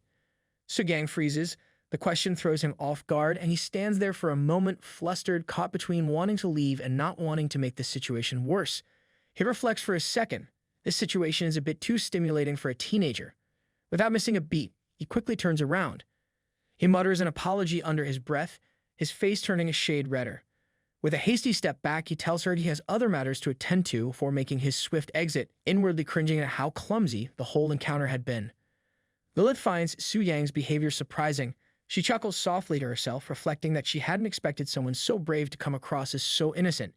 A smirk forms on her lips as she watches him leave, and she peeks out of the window, her mind still on the encounter. He's nothing like the people in the royal court, she muses. The contrast is stark, and something about it amuses her. The strength and power he exudes are undeniable, but there's an almost childlike simplicity to him that catches her off guard. Meanwhile, in the level 2 main city, Jew City, the little princess is absolutely furious. She glares at one of her officials, Tang Sai, demanding that he repeat what he just said. She can't believe it. Someone actually had the audacity to cut in line ahead of her to enter the dungeon. Who could it possibly be? Her mind races as she waits for an answer.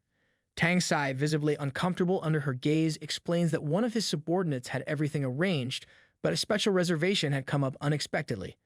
It was for a VIP of the temple, and his subordinates didn't know who the VIP was. The little princess's eyebrows furrow as she hears the words temple VIP. Could it be Su Yang again? She wonders. She can't believe it. It's just too much of a coincidence. The thought of running into him again seems almost impossible. Tang Sai, trying to calm the situation, suggests they go to the Silver Dragon's secret realm and wait there. Once the temple VIP arrives, it can discuss matters and see if there's any way to exchange something with him. But the little princess is already seething, her anger flaring up like wildfire. She snaps at him, telling him to get lost. Tang Sai, unable to withstand her fury, immediately crumples to the floor, practically rolling out of her presence, swearing he'll leave right away. The princess stands still, her anger simmering, but then her thoughts shift. If it really is Su Yang, she reflects, he just tamed the black dragon. There's no way she can compete with him on my own. Her fists clench in frustration, but a new idea forms in her mind. She'll have to ask her teacher for help. It's the only way to deal with this situation. The little princess, her frustration bubbling over, opens her system screen and dials up her teacher. She inquires if he's available, her tone reflecting her impatience. Her teacher responds almost immediately, asking what's the matter and telling her to get to the point if she has something important to discuss. With a deep breath, the princess explains the situation. She had originally planned to explore the Silver Dragon's secret realm, but a temple VIP had cut in line with this special reservation. She suspects it might be Su Yang, and since her teacher knows him, she asks if he could help her out and requests that Su Yang allow her to take the Silver Dragon's secret realm instead. Her teacher reassures her with a simple promise. He will ask Su Yang on her behalf. The princess, still irritated, continues to pace around in her chambers, restless as she waits. Her subordinates stand nearby, their eyes glued to her as they follow her every move in silence, unsure of what to say or do. Time drags on, each passing minute feeling like an eternity as the princess can't help but feel a growing sense of urgency. Eventually, a message finally pops up on her screen. It's from her teacher. She opens it eagerly, only to read that Su Yang had refused his request. She immediately types a response, incredulity clear in her message. Su Yang actually refused. She presses for clarification, asking on what grounds he could possibly reject her teacher's request, given his status as a giant in the Global Beast Master Association. Her teacher's reply is simple but heavy with implication. Anyway, he did not agree. He adds that he doesn't know the reason. However, Su Yang's quite popular right now, though. He has even heard that the war god is looking favorably at him, so he advises her that it might be best not to provoke him too easily. The princess stares at the message for a long moment, her thoughts swirling.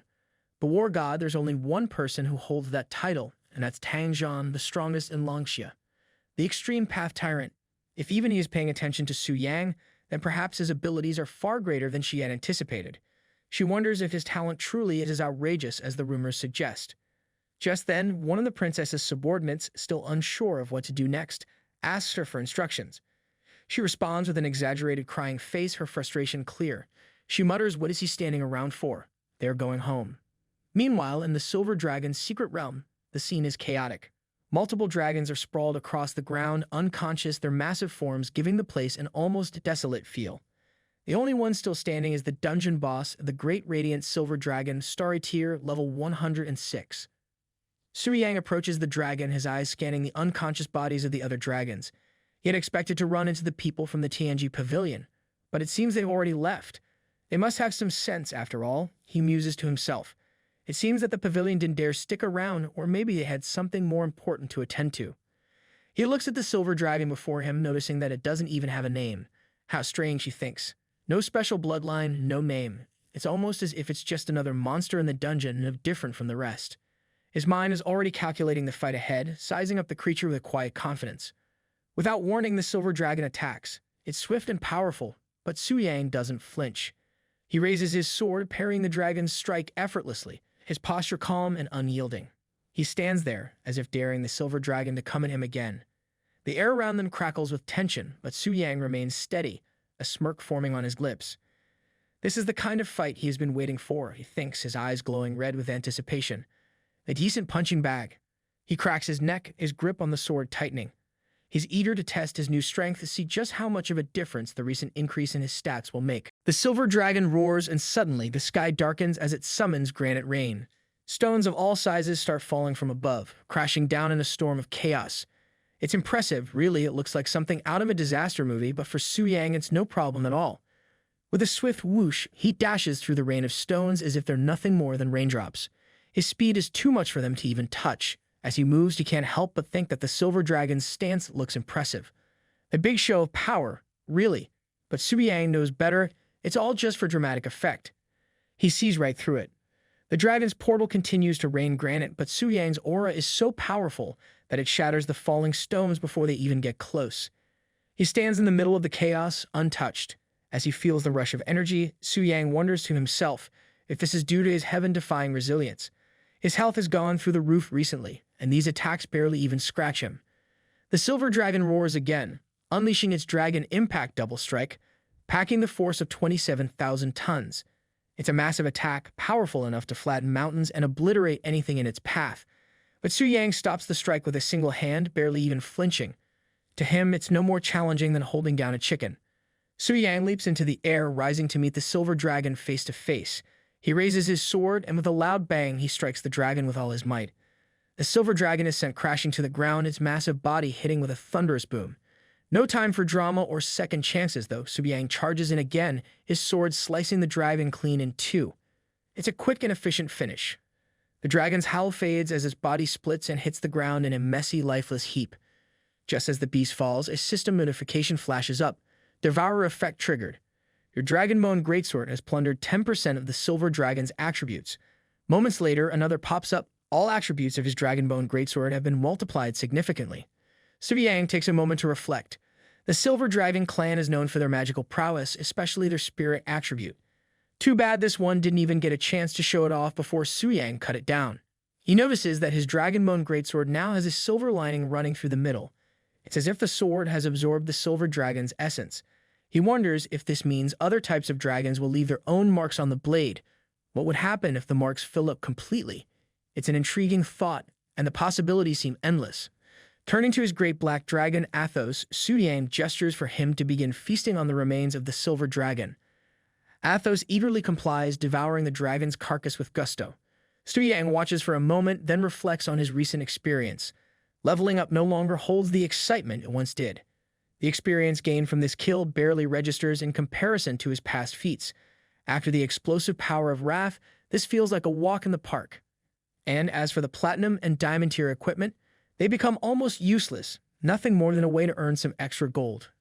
Su Yang considers the emptiness he feels. He wonders if this is the after effects of ascension, reaching the peak only to find that there's nothing left to challenge him. It's a strange feeling, almost like standing at the top of the world, only to realize the view isn't quite as grand as expected. Su Yang glances at the screen and notices something interesting. After his great black dragon devours the silver dragon, its attributes have increased by about 10%. He sighs, thinking how nice it would be if he could devour attributes too. But alas, he's not quite that lucky. Then something clicks in his mind. A realization hits him like a lightning bolt. He remembers the royal offering traits of gluttony and wrath. Both of these abilities can plunder attributes and health, transferring the power directly to him. The problem is, these traits are dormant in the abyss, unable to be triggered unless a challenger appears. But what if they could leave the abyss? What if they could descend into the real world? Would they be able to actively plunder, to collect royal offerings and grow stronger? The thought excites him.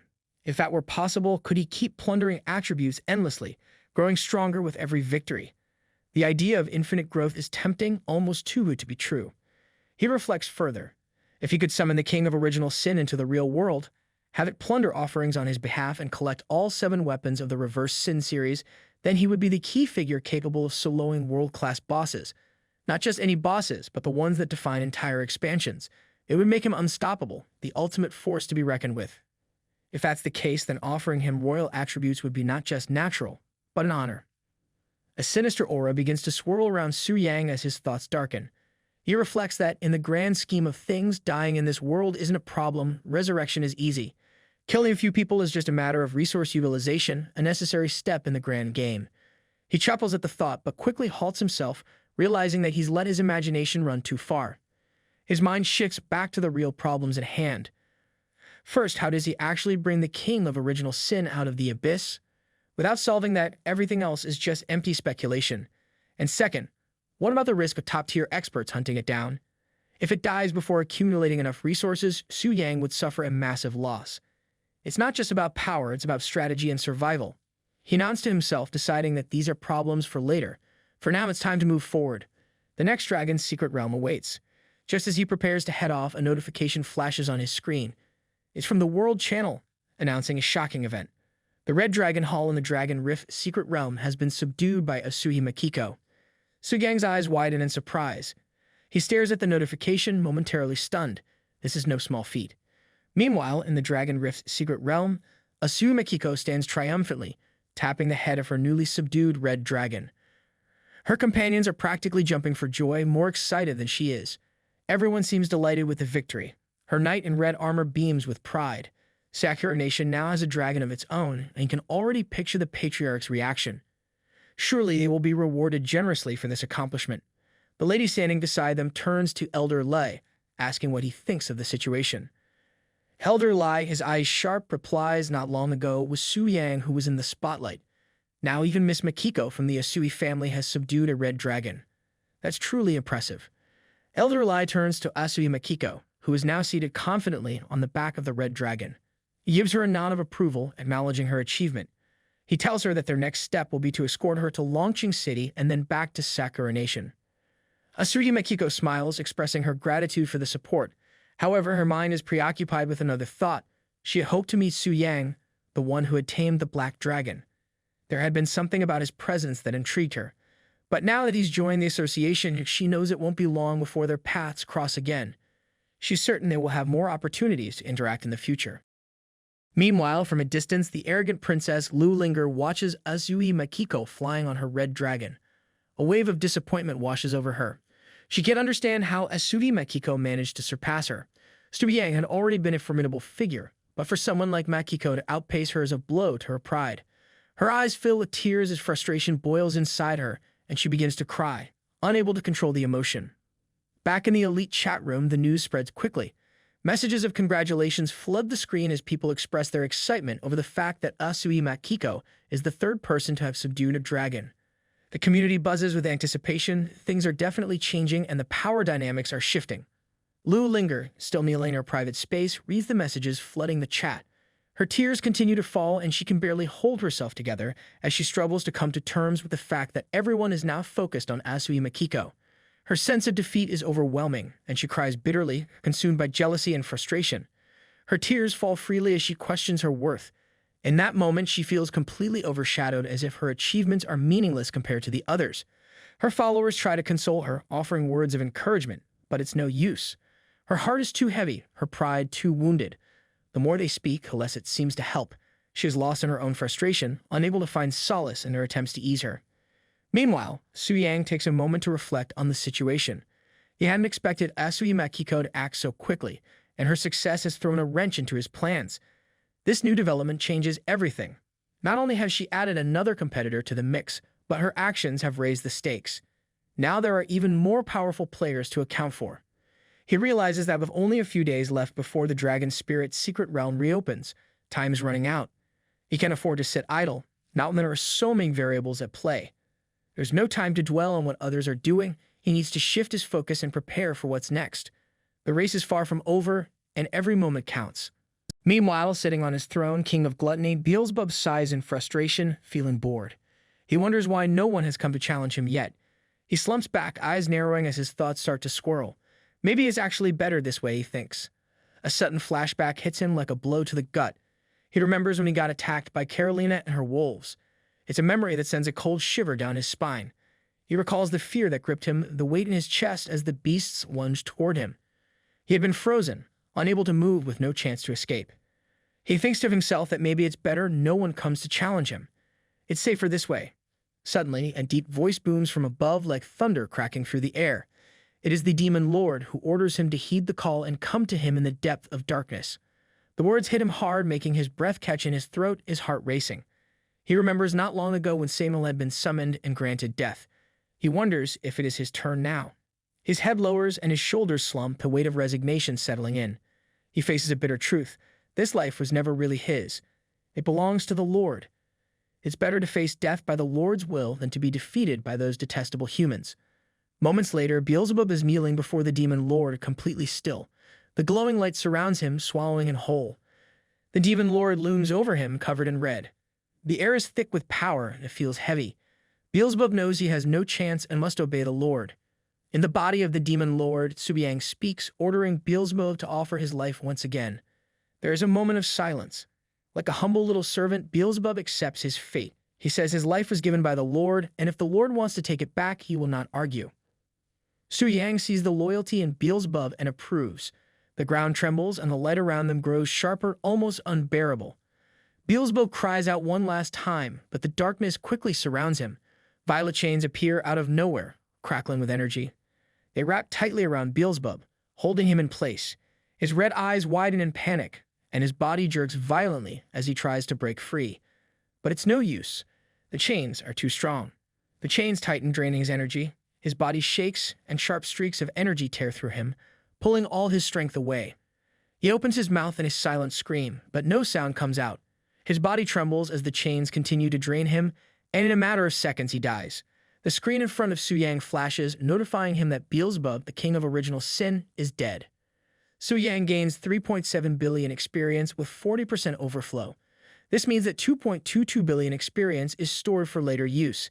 Beelzebub's body collapses to the ground, lifeless. All of his power and strength are gone. His body is nothing but an empty shell now, stripped of everything that once made him so powerful. Beelzebub drops many valuable items. The first item is his flesh, which gives a permanent increase of 5 million HP and boosts all of his base attributes by 20,000. The second item is a special shell. When used on a target, it binds them and applies a powerful effect called imprisonment. This effect traps targets below the solar tier, making it so they cannot move, use skills, or use any items.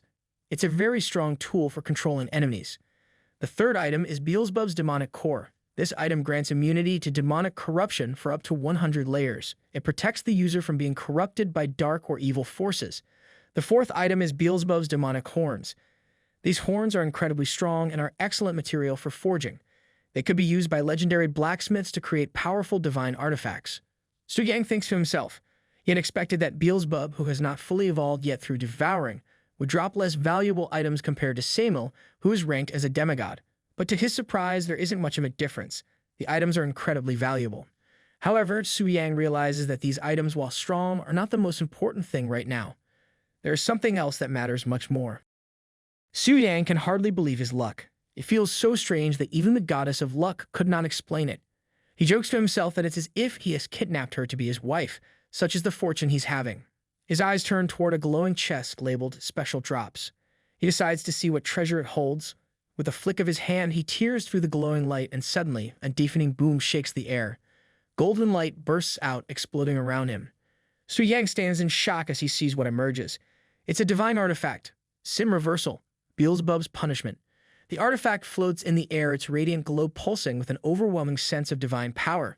Its surface shimmers with details, and Subiyang quickly scans the text, his eyes darting over the powerful traits it holds. The artifact grants 50% HP and 30% tenacity, making it much harder for anyone to harm its wielder. It also boosts all elemental resistances by 20%, adding even more protection.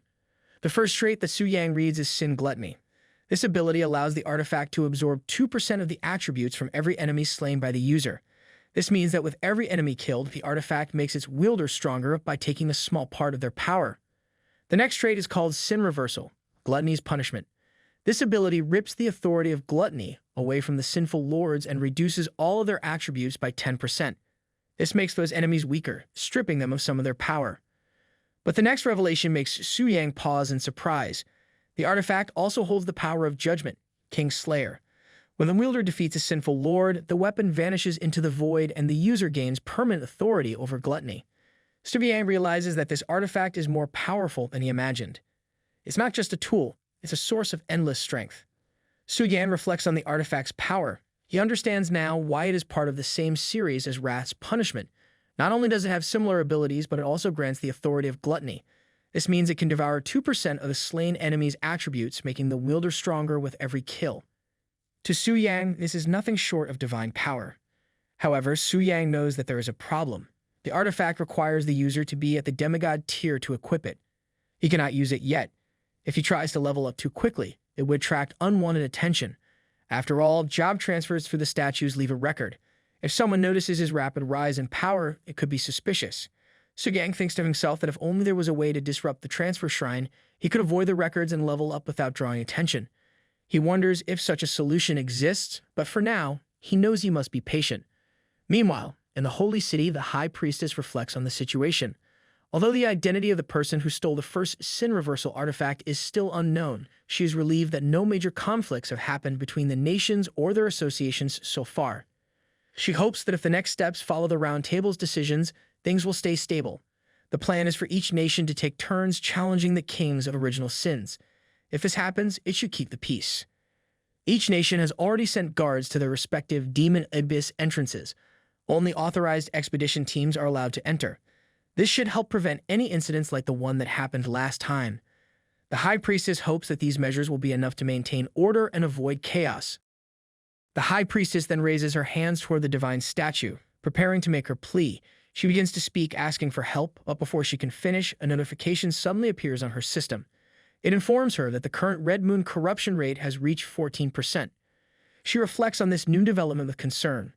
The corruption rate is already at 14%, and she knows that it's a dangerous sign. To make things worse, no one has managed to complete a 5-star class change beyond the 8th tier so far. If the corruption rate reaches 50% and no significant advancements are made in the temple, then when the new expansion pack arrives, the main theme of this world will remain unchanged. It will continue to suffer under this stagnation. Feeling a deep sense of despair, the High Priestess wishes for someone to break this deadlock. She believes that this world needs a true hero, someone who can bring about real change and restore balance before it's too late. Just then, another notification surprises the High Priestess. It informs her that another piece of the Reverse Sin series has been received and that Beelzebub, the King of Gluttony, has been defeated. She is shocked by this news. Quickly, she telepathically reaches out to others, ordering them to alert all squads stationed at the Demon Abyss. She wants them to report any unusual activity immediately. Several people respond, saying they have not found anything unusual in their areas. The High Priestess reflects, thinking that the Holy City's guards are all elite warriors. Even an 8th-tier assassin should not be able to slip past them unnoticed. She wonders if the problem lies within the Demon Abyss itself. She starts to worry, wondering could it be connected to that mysterious figure she saw last time. Suddenly, her chat starts flooding with messages. Takugawa asks what is going on, worried that another artifact has been stolen. He wonders if the United Federal States, led by Augustron, might have made an early move. Augustron quickly responds, denying any involvement. He says he is leaving tomorrow and has been drinking just now. Poker then asks the High Priestess what is happening. He is confused, saying that with the temple guards in place, how could there still be a problem? Carolina speaks up, voicing her suspicions. She says that while she doesn't want to challenge the High Priestess's authority, everything seems too suspicious. Finally, Tangzan comments. He says that it's not unreasonable for people to suspect some kind of collusion within the temple. He hopes the High Priestess can provide an explanation that will satisfy everyone. The High Priestess feels the pressure mounting. It seems that many people are starting to doubt what's happening, and she needs to act fast to keep control of the situation. The High Priestess responds calmly, telling everyone that while they are free to have their doubts, they should maintain basic reasoning. She reminds them that the Transfer Temple has never interfered in any competition since it was created, and that she herself has never left the Holy City. She continues, asking if the Transfer Temple really wanted to interfere, why would it do so secretly? She believes that everyone should already understand this. A few voices murmur in agreement, saying that it's true, but one person speaks up, admitting that while they trust the High Priestess, they just can't make sense of the situation. Another voice questions if, after ruling out all other possibilities, it's possible that they are missing something important. The High Priestess raises her staff, and with a serious expression, she declares that the truth can only be found by venturing into the deepest parts of the Demon Abyss. At this point, she proposes a change of plan. She suggests abandoning the initial decision made during the meeting and forming a united raid team made up of the strongest members from each guild to begin the Abyss raid immediately. She then asks if anyone objects to this new course of action. There are no objections, and everyone agrees with the High Priestess's plan. Seeing this, the High Priestess makes her decision. She declares that the team will be assembled immediately. She emphasizes that they must not allow another Reverse Sin artifact to fall into the hands of thieves. Meanwhile, deep within the shadows, Suyang watches, his crimson eyes glowing ominously through the void. His thoughts slither through his mind, cold and calculating. He knows that another world announcement will be made soon, especially after the second artifact has been stolen. This will make the Abyss Raiders take the situation even more seriously. A wicked grin appears on his face, sharp and foreboding. He anticipates that they will charge in as early as tomorrow. Su Yang reflects on the situation. The Demon Abyss has a total of 700 floors. Every 100 floors, a king of sin appears. Right now, gluttony and wrath have already been dealt with by him, but lust and greed have not yet revived. This means that the raiders can push straight to the 500th floor. But Su Yang knows that all of this follows the established system of the Abyss. His very existence, however, is the greatest disruption to that system. He wonders to himself what would happen if he were to place the strongest, Pride, Lucifer, directly in gluttony's domain. He knows that with such a powerful force, no one could possibly clear the 100th floor. Soon, inside the Abyss, Augustin steps forward with confidence, declaring that he has finally returned. He raises his staff, and a burst of crimson thunder cracks through the air. The energy strikes down hidden demons, clearing the area around him. He turns to his team and checks if they are ready for the challenge ahead. Tang Zhen, calm and prepared, says he is ready to set out any time. Poker, with a serious tone, reminds everyone that the first 200 floors have already been cleared. This time, they cannot let the third reverse sin weapon fall into the wrong hands. It turns out hundreds of raiders have gathered under the leadership of Augustin, Tang Zhen, Carolina, and Poker. Their goal is to sweep through the Abyss and collect as many reverse sin series artifacts as possible. Carolina looks around at her team and says everyone here is top tier, so she won't waste words. She asks who wants to take the lead against the floor 300 boss.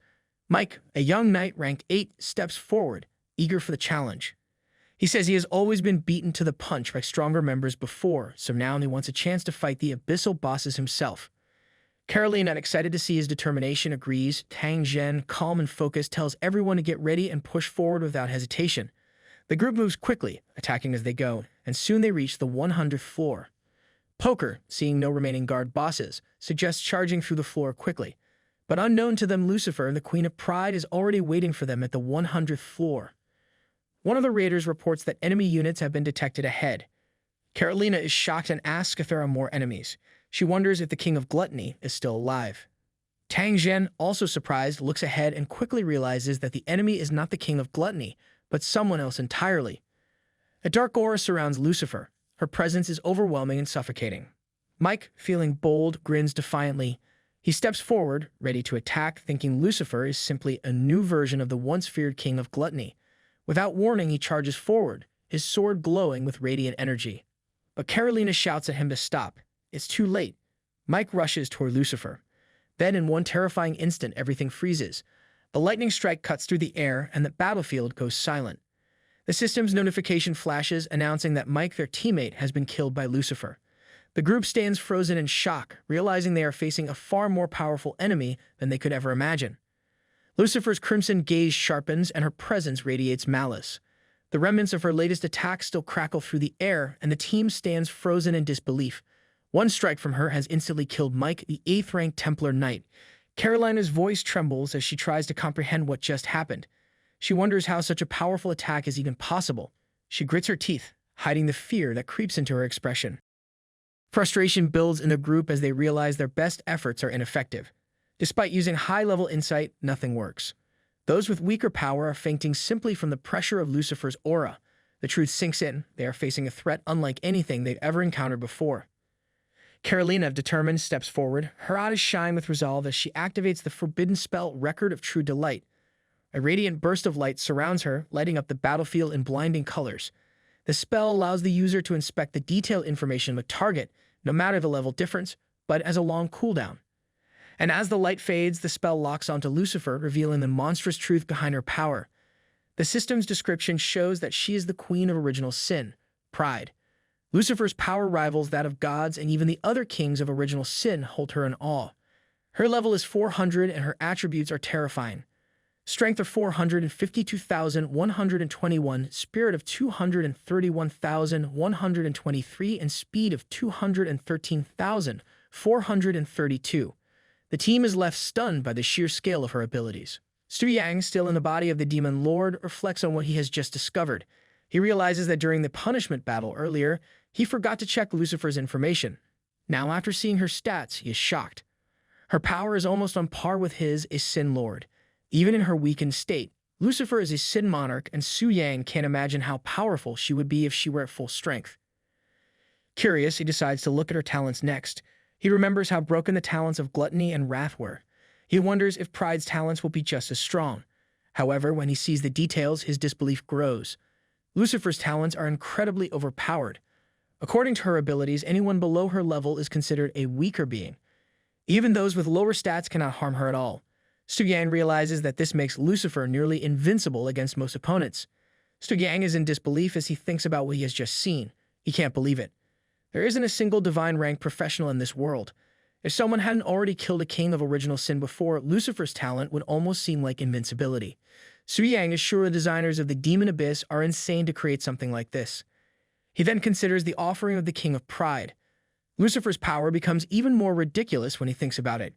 If Lucifer wipes out the assault team this time, Su Yang will gain full control over them. Su Yang imagines what would happen if top-tier players like Tang Zhen and Augustin were there. He smiles, thinking about how glorious the scene would be. He can't wait for it to happen. Su Yang recalls giving Lucifer the order. He told her that he has decided that Lucifer would take Beelzebub's place and guard the 100th floor of the Abyss. He wanted those arrogant enemies to learn what true strength is. Lucifer, excited by the task, immediately accepted his command. She told him that she is his loyal servant and will always obey his orders. In present, Carolina calls forth her spirit beasts, Frost Howl and Elemental Chimera, ordering them to protect Poker. Poker moves forward into full attack mode, raising his shield and sword, ready for battle. Tang Zhen activates his ultimate tyrant mode and commands everyone to attack with full force. Augustin, not holding back either, summons White Thunder around him and gives the same order. Tang Zhen unleashes his ultimate destruction fist, while Augustin calls down his attack, Thunderstorm of Heaven and Earth. Poker leads the charge with his sword, and Carolina's spirit beasts join the fight. Together, with hundreds of raiders, they launch a powerful combined attack on Lucifer. Fortunately, their ultimate attack hits bullseye. The raiders watch in suspense, wondering if they finally defeated Lucifer. However, they are shocked when they see Carolina and Poker falling from the sky. Lucifer emerges from the smoke, completely unharmed, her health still at 100%. She holds a demonic sword, and her right eye glows an eagle crimson. She looks at them coldly, mocking them, questioning why the weak would even bother to fight. With a deadly smile, she declares that death is their inevitable fate. The attack from Lucifer leaves the raiders in disbelief. Poker, barely standing, curses in frustration. The team had put all their strength into their attack, but it did nothing to Lucifer. Carolina, shocked, questions how such a powerful entity can exist on the 100th floor. She wonders if the boss's mechanics are somehow different from what they expected. As Lucifer prepares for her next move, Tang Zhen realizes that they are in serious danger. He orders everyone to activate all their defensive skills and hold their ground. Lucifer, with a sinister smile, declares that she is offering a glorious feast to her lord. She releases her devastating attack, the Sin of Pride. The explosion wipes out everything in its path. In a matter of seconds, the entire raid team is gone. Only Carolina, Tang Zhen, and Augustin remain barely alive. Augustin, with difficulty, speaks, acknowledging that only the three of them have survived. Carolina, still shocked, mentions how even Poker, with his incredible defense, was wiped out. Tang Zhen struggles to stand and, filled with realization, comments on the terrifying power of Lucifer's attack. He understands now that the boss's mechanics must be designed to only spare those who have defeated a king of original sin before. Everyone else was instantly killed by Lucifer's attack. Augustin, though also in disbelief, remains focused. He acknowledges that knowing the mechanic doesn't change their situation. The power gap is simply too wide for them to win. Meanwhile, Lucifer, standing tall, declares that she has completed her mission, offering her loyalty to her lord. Augustine, Carolina, and Tang Zhen are sitting on the ground, their faces full of exhaustion and disbelief. Each breath feels heavy, and every moment seems stretched by the weight of what just happened. Augustine asks if everyone is here, but his voice lacks strength, as if the words are hard to form. Carolina feels a deep frustration inside, mixed with fear.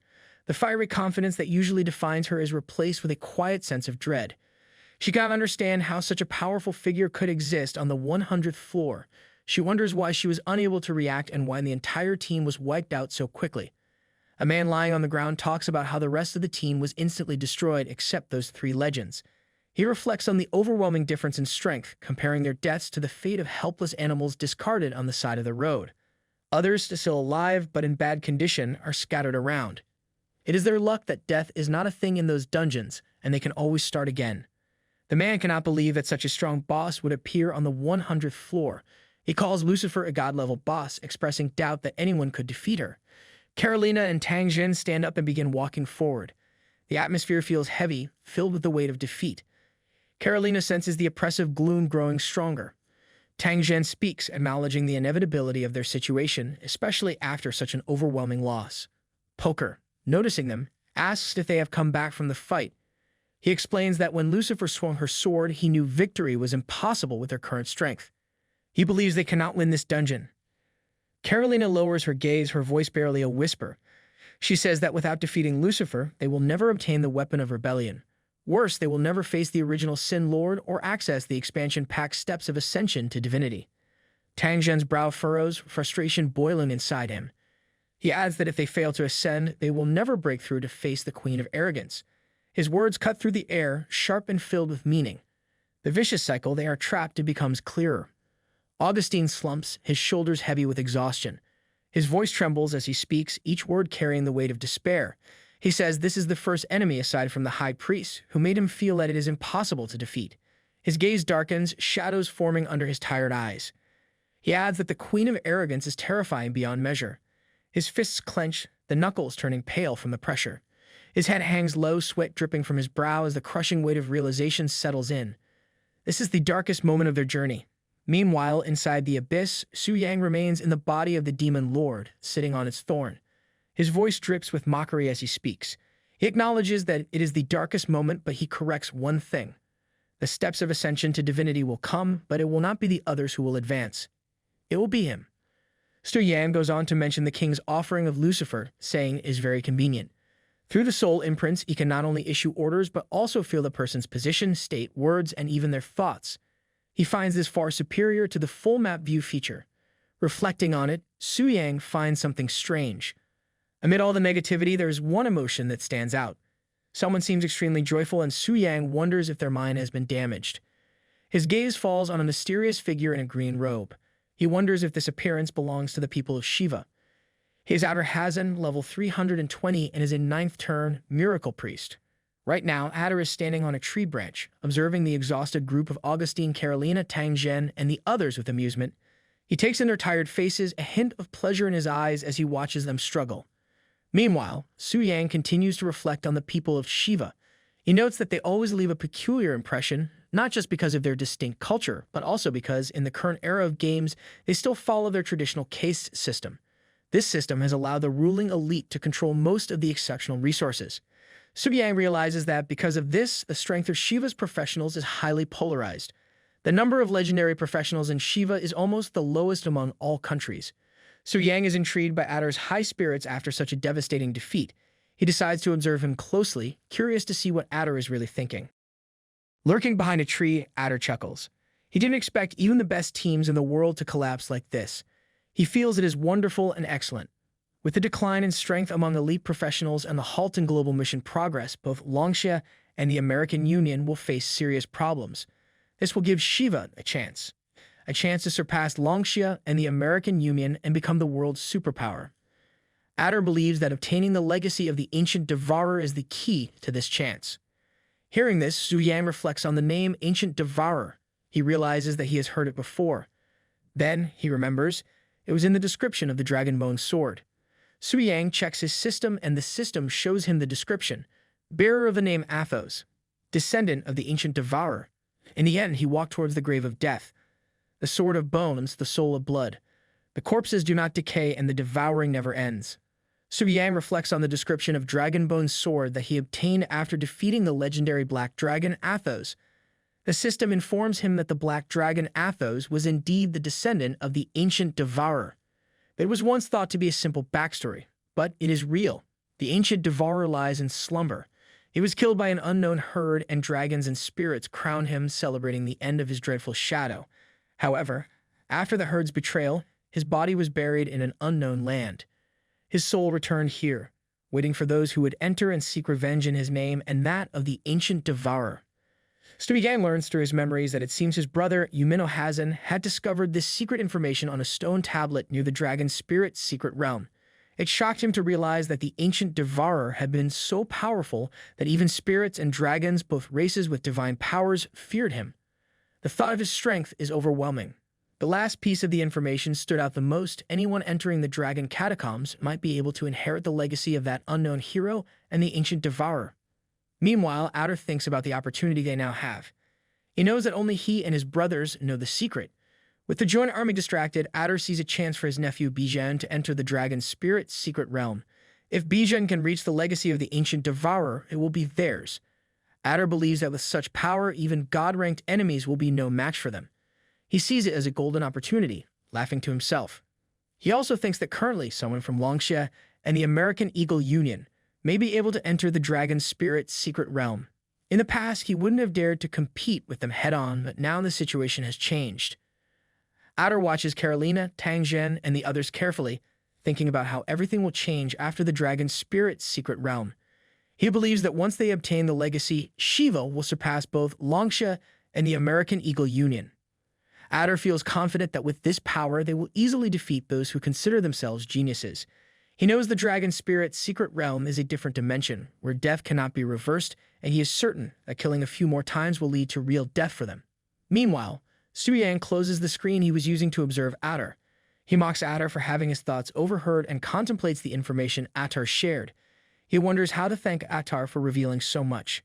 He thinks about Bijan, a 7th-ranked beast trainer, and with his current power, Suyang feels it won't be difficult to kill him. Suyang suddenly remembers Lucifer. He asks her what she is doing now. It turns out she is still kneeling before him. Suyang thinks to himself, wondering if she has been in that position for 50 long minutes and if she must be tired. But then he realizes that since she is now at the god level, maybe she no longer feels tired in the way others do. Lucifer, her cheeks slightly red, is secretly thinking. She wonders if her lord enjoys watching her act calm and silent. She laughs to herself, feeling the excitement building up inside, thinking that perhaps her lord believes she is being too modest. Suyang then calls her to come to him. Lucifer's eyes brighten with happiness, and she eagerly asks if her actions have pleased him. Suyang tells her that she has done an excellent job wiping out all the enemies.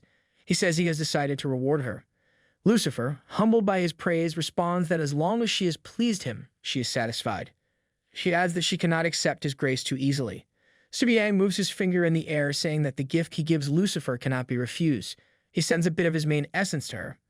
Lucifer feels an overwhelming out-of-this-world sensation. She finds it incredibly refreshing and feels like her body is about to overflow with the power of her lord. She is embarrassed by her words and tells herself that these are not phrases she should be using. Still, she asks for more, wanting to feel the power again.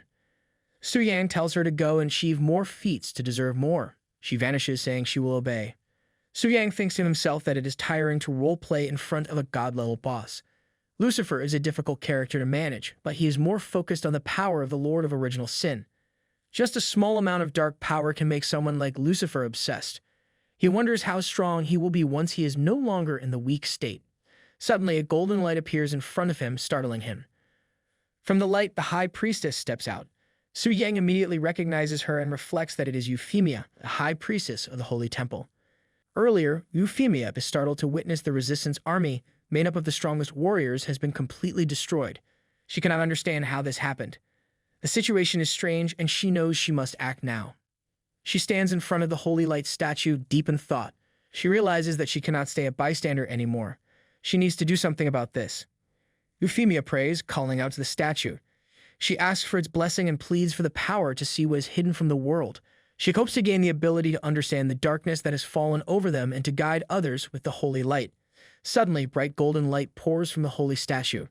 The light surrounds Euphemia, lifting her into the air. Golden and purple lights shine around her, creating a powerful glow. Her eye of insight changes. It transforms into the eye of truth. This new ability is much stronger. It is now filled with the power of the holy stars and can see everything in the world. Euphemia floats higher into the air, and in the next moment she appears before Suyang, who is still in the form of the Lord of the Abyss. Euphemia raises her staff, pointing it at Suyang. She wonders about the dark powers surrounding him and asks if he is the Lord of the Abyss. Suyang, calmly sitting on the throne, responds by asking what brings the high priestess of the temple to this dark place. Euphemia wonders if he knows her. Suyang confirms he does. He says he knows she created a resistance force to attack the demon abyss as part of a global mission. He adds that Lucifer wiped out all of the resistance members. He asks if that is why she is here. His eyes glow red, and he questions how he should welcome her. Euphemia feels overwhelmed. She remembers using the Eye of Insight before when Su Yang seemed to be sleeping.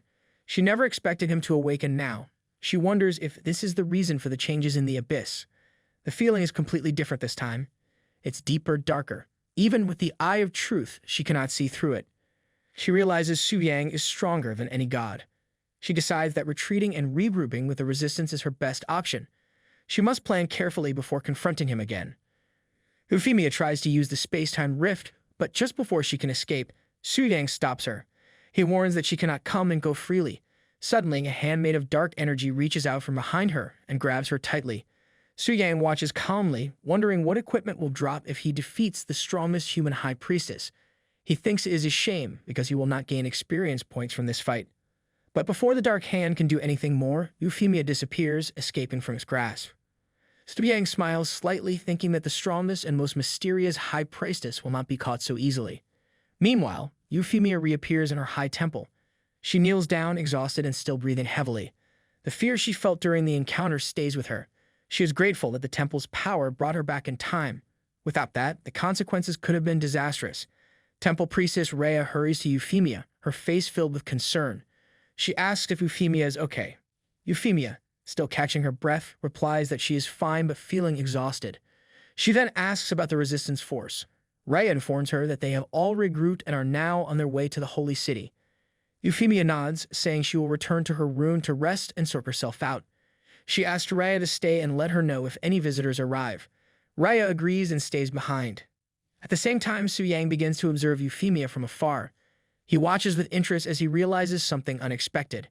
He reflects on how the energy from Euphemia seems to reverse back to its original source and wonders if this could be the holy city. He recalls that he has only seen Euphemia in textbooks and news reports. He notes that it is said she has never left the holy city, but now it seems that she didn't choose not to leave. She couldn't. With her power, she might have been able to rival Lucifer herself. He thinks about what might have been if Euphemia had joined the resistance force and been killed by Lucifer. He could have inscribed her soul and gained control over her. Her power would have been a great asset to him. A huge loss now that she's still free. He also finds it surprising that his dark power was able to infiltrate the real world without detection. He begins to doubt the true strength of the transformation statue, realizing it isn't as invincible as he once believed.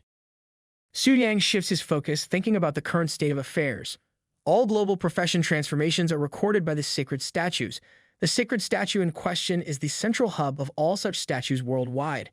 He considers the possibility of using his dark power to corrupt the sacred statue and alter its data. If he succeeds, it could help him mask his rapid rise in power and make people overlook his advancements. Su Yang tries it. However, even after a few minutes and multiple tries, nothing happens. He reflects on the situation, realizing that as soon as the dark power entered, it faced an incredibly strong resistance. It completely isolates him from the outside world. Fortunately, no alarms were triggered, which saves him from further trouble. He then decides to try controlling someone else. His gaze falls on Rhea, and he thinks that she will do. Without hesitation, he unleashes his dark power. A purple aura surrounds her, slowly invading her body and mind. Rhea cries out in pain, feeling something invade her. Desperately, she pleads for it to stop. In a matter of minutes, Rhea's body undergoes a drastic change. She transforms into a level 130 demon priestess, a succubus demon. With a seductive tone, she calls out for her master, completely changed. Su Yang watches, surprised and somewhat intrigued. He reflects on what just happened. He can understand the power boost, but the fact that her race has changed completely confuses him. He ponders if his dark power truly causes people to fall and transform into demons. He wonders whether she is now considered a monster or still a profession holder, unsure of the boundaries of his power. Just then, Su Yang notices the transformation statue reacting. The beam of holy golden light shoots up from the statue, rising toward the sky. At the same time, similar beams of golden light begin to rise from holy temples around the world, all pointing toward the heavens.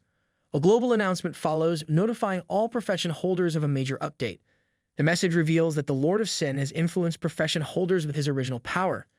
As a result, the first demon priestess has emerged and the demon faction has been unlocked. The announcement continues, explaining that from now on, when entering the demon abyss, profession holders who are fully affected by demonic power will not lose their minds. Instead, they will transform into members of the demon faction. Profession holders of the demon faction will be able to rank up through the demon priestess class. The maximum rank for the demon faction is now the royal rank. The announcement also clarifies that hostility between different factions, including mutual killings, will no longer be interfered with by the system. A new area, the Demon Abyss, is unlocked. Within this area lies the Demon City, a dark and ominous place. Alongside it, a new statue. The demon statue is revealed. The demon race is now unlocked, bringing with it new powers and possibilities. A new global mission, Dominion, also appears. The objective of this mission is clear: prevent humans from killing the Lord of Sin before he recovers from his weakened state. The completion of this global mission by either the human or demon faction will lead to different outcomes for the world. If the human faction succeeds, the Stairway of the Gods will be created, with humans killing the Lord of Sin, the embodiment of sin, and building the stairway to the gods through their own strength. On the other hand, if the demon faction prevails, the Eternal Night Dominion will begin. The Lord of Sin will descend into the world, merging the demon abyss with reality and plunging the world into an era of eternal night. The announcement declares fully opening the pathway between the human world and the demon kingdom. It calls upon the Alliance to make its choice. People exchange nervous glances, muttering their disbelief. The announcement about the demon camp creates confusion and worry. The group starts debating what this new development could mean. Someone points toward the glowing update interface in the air. The blue light reflects on their face, making them look like they just walked out of a bad horror movie. The mention of the demon camp confuses them further. The girls from the Union Guild are locked in a discussion about the announcement. One of them points out that the quest seems cruel, clearly designed to push humans into fighting and killing each other. Another girl grimaces, visibly disgusted at the thought of anyone wanting to join the demon camp. Union, ever the realist, shares her opinion. She mentions that many people in this world, especially those at the top of their professions, would do anything for more power. Her words make it clear she's not surprised by human greed. The pink-haired girl chimes in, looking unimpressed by the idea of switching sides. She reminds the group that the strongest already hold 2 of the sin weapons. With that much firepower, the human world's quest should be manageable. She insists there's no reason to consider joining the demon camp. Another girl tries to soften the mood, suggesting that maybe the demon camp offers a way to help those fully corrupted by demonic power. She explains that it might prevent them from turning into mindless monsters.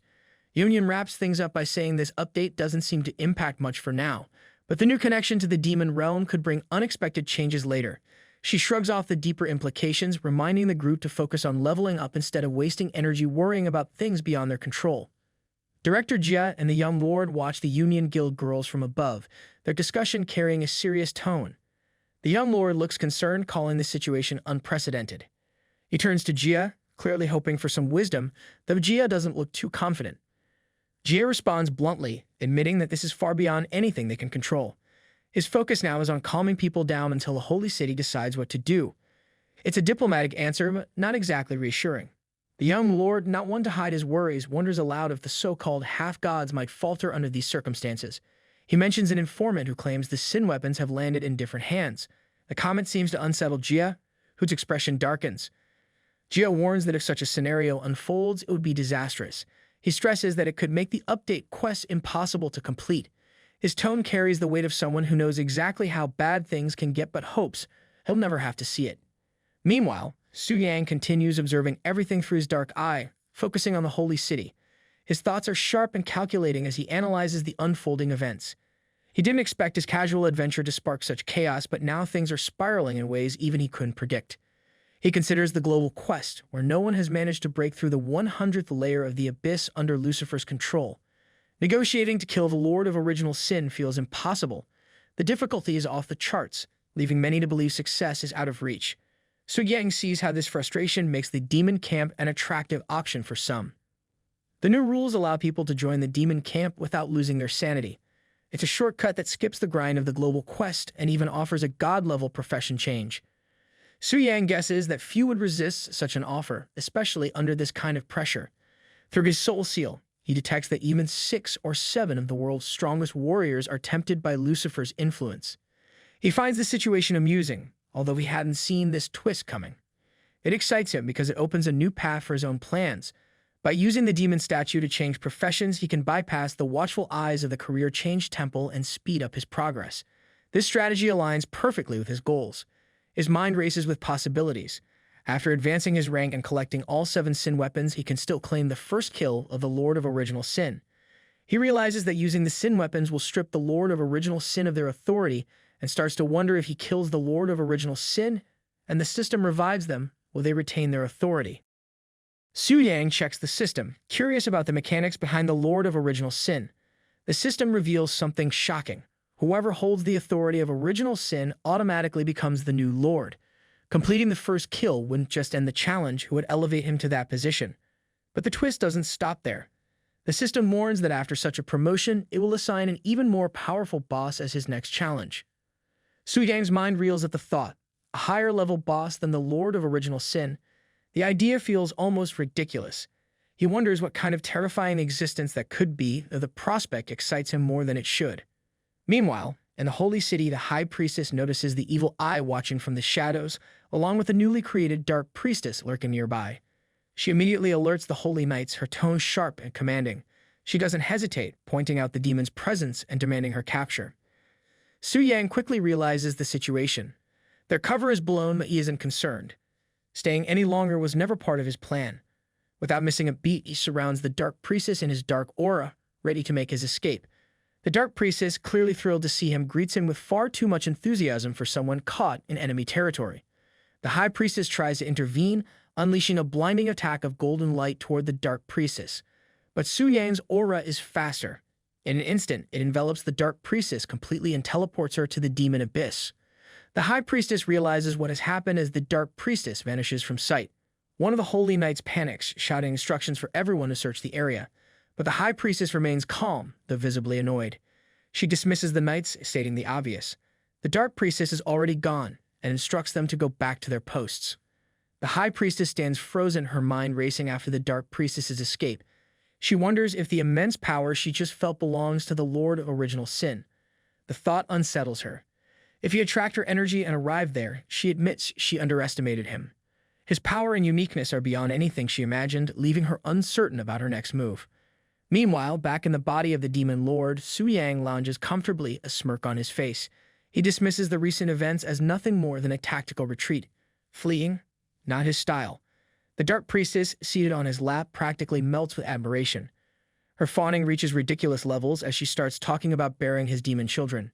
Su Yang looks at her, half amused and half wondering if he should worry about her priorities.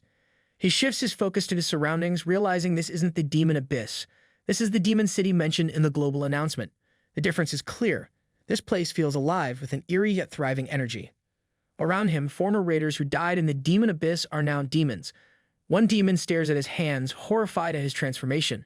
Another tries to console him, claiming it's thanks to their great lord that they were saved from being lifeless corpses. Of course, he doesn't forget to point out that the first demon's appearance has taken a severe nosedive. Clearly, death wasn't the glow-up he expected. A third demon, unfazed by the changes, seems to enjoy being part of the demon camp. He brags about how amazing it feels being a demon.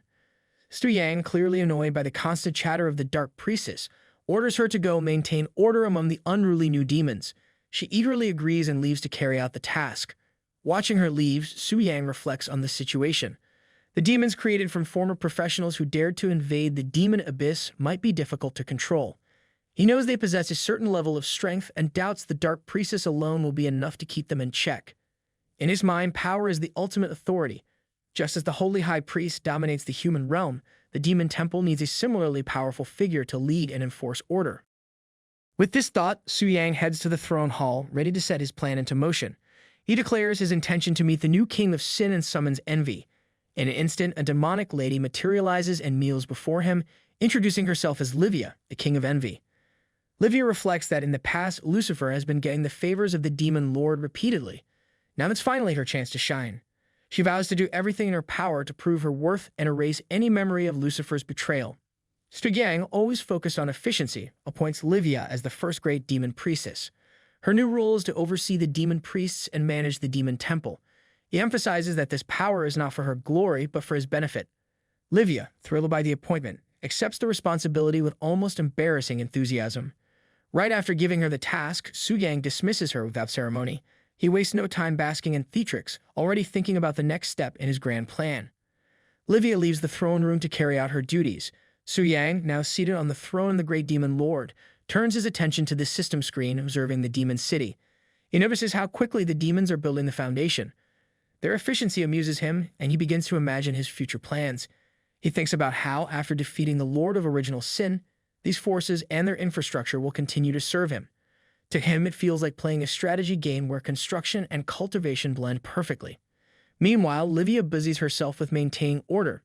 She shouts commands at the newly converted demons, demanding that they work faster and remain focused.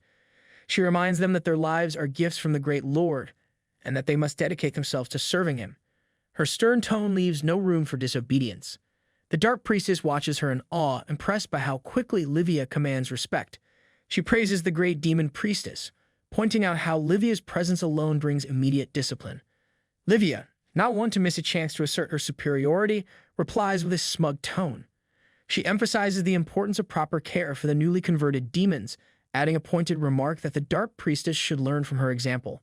While Livia carries out her tasks, she reflects on the responsibility Su Yang has given her. She feels proud, viewing her mission as proof of her importance. Her thoughts briefly drift to Lucifer, who continues guarding the gate on the 100th floor. She feels a sense of satisfaction, knowing she now has a vital role while she remains stuck in her place. Suddenly, a notification appears in front of Livia. It announces her appointment as the great demon priestess by the ruler of the demon camp. It also mentions the impending unlocking of knowledge about the Red Moon. The message warns her to resist the invasion of the Red Moon alongside her lord. Livia stares at the notifications, clearly puzzled. She wonders what this Red Moon could be and why it appeared so suddenly. It's something she has never encountered before, and the mystery irritates her. She points to the screen and asks the Dark Priestess if she can identify it. The Dark Priestess looks uneasy, admitting she sees nothing. Her lack of help only adds to Livia's growing frustration. A rookie demon overhears their conversation and awkwardly steps forward, mentioning he's heard about the Red Moon.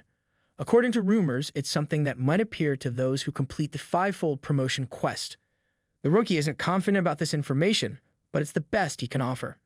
Livia considers his words and glances toward the demon statue. She wonders if the source of this mysterious notification lies there.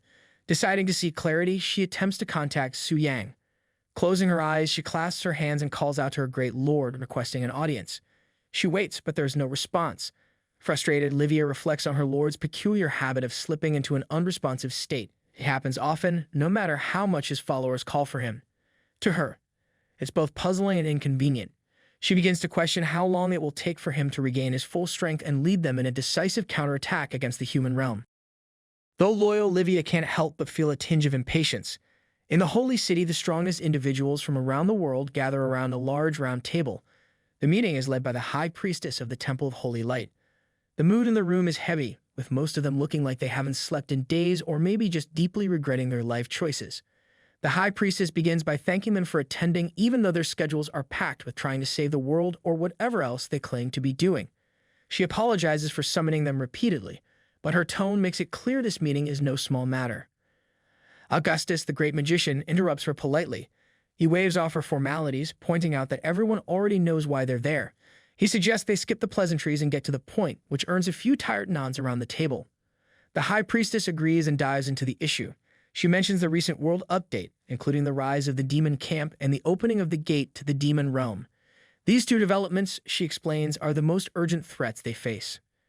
She warns the group sternly against joining the demon camp. In her view, doing so would be an unforgivable betrayal of humanity and would lead to catastrophic consequences. Her words hang in the air like a storm cloud. One knight breaks the silence, admitting that he almost considered it. His honesty earns him a mix of surprise and understanding looks. Another knight speaks up, confessing that he, too, has doubts. He explains how Lucifer alone feels like an unbeatable force, and when they think of the Lord of Original Sin behind her, the mission seems downright impossible. Joining the enemy, he says, might feel like the only viable option. Poker, looking thoughtful, reminds the group of the scars left by their previous battle. He believes the sudden version update preys on people's weaknesses, calling it a true demonic temptation.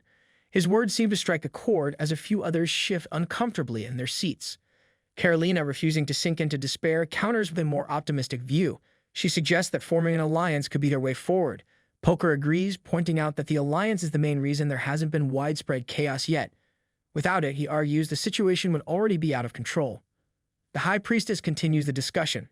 She explains that the entrance to the demon realm has always been one way, preventing humans from entering without permission.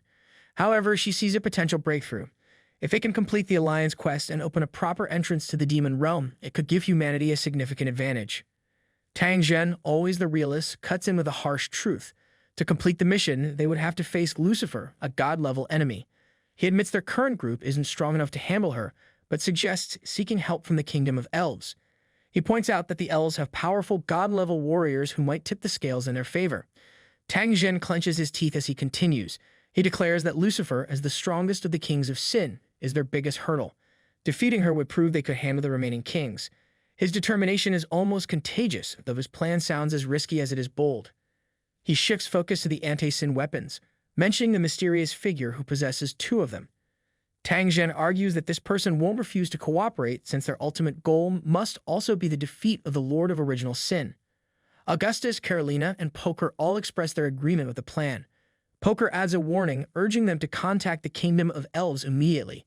He points out that while most people are still undecided, it's only a matter of time before someone switches to the demon camp. The High Priestess reassures the group, revealing she had already anticipated this need and arranged a meeting with the Kingdom of Elves in advance. As if on cue, a hologram appears, displaying an elf named Alan Lawrence. His title and stats flash alongside his image, level 160, 6th turn, court magician. Alan introduces himself with the confidence of someone who expects applause just for existing. He makes a point of emphasizing his noble lineage, urging the humans to remember his name. His introduction rubs at least one young warrior the wrong way. The warrior mutters about Alan's arrogance, mocking him for boasting about being level 160. A girl sitting nearby immediately hushes him, warning him not to offend Alan. She whispers about the Lawrence family's powerful status in the Kingdom of Elves, suggesting that crossing them would be a very bad idea. The High Priestess greets Alan with formality, acknowledging his noble status and thanking the elves for their swift response. She asks for the Queen's opinion on their request for help. Alan, however, takes the opportunity to switch from diplomacy to flirtation, making an overly flowery remark about the High Priestess's beauty.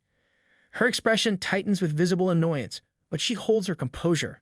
Augustus, on the other hand, looks like he's about to explode. His eyes flash white as he prepares to unleash his lightning magic, clearly furious at Alan's behavior. Carolina and Poker quickly step in, pleading with Augustus to stay calm. Alan announces the decree from the Queen of the Kingdom of Elves, reading it with the pride of someone who clearly enjoys being the center of attention. The elves agree to assist humanity in killing the Lord of Original Sin, but attach several conditions.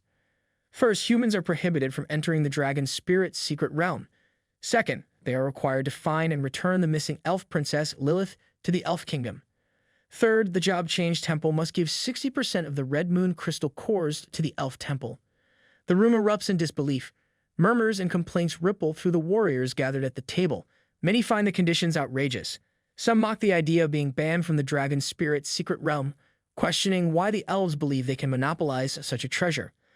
Others point out the absurdity of asking humans to find the missing elf princess, sarcastically suggesting the elves should use their own magical abilities instead. One particularly frustrated warrior threatens to join the demon camp just to spite the elves, vowing to return and make them regret their arrogance. The tension in the room escalates further when a warrior from the Shiva Kingdom stands up, slamming his hand on the table. He accuses the elves of trying to hoard the treasures of the dragon's spirit's secret realm for themselves. He reflects bitterly on how much effort it took for Viganu to subdue the dragon and declares that the inheritance of the ancient devourer cannot fall into elven hands. The High Priestess, seeing the chaos, raises her staff and commands everyone to calm down. Alan, with his usual smugness, makes a snide remark about the disappointing moral standards of humans.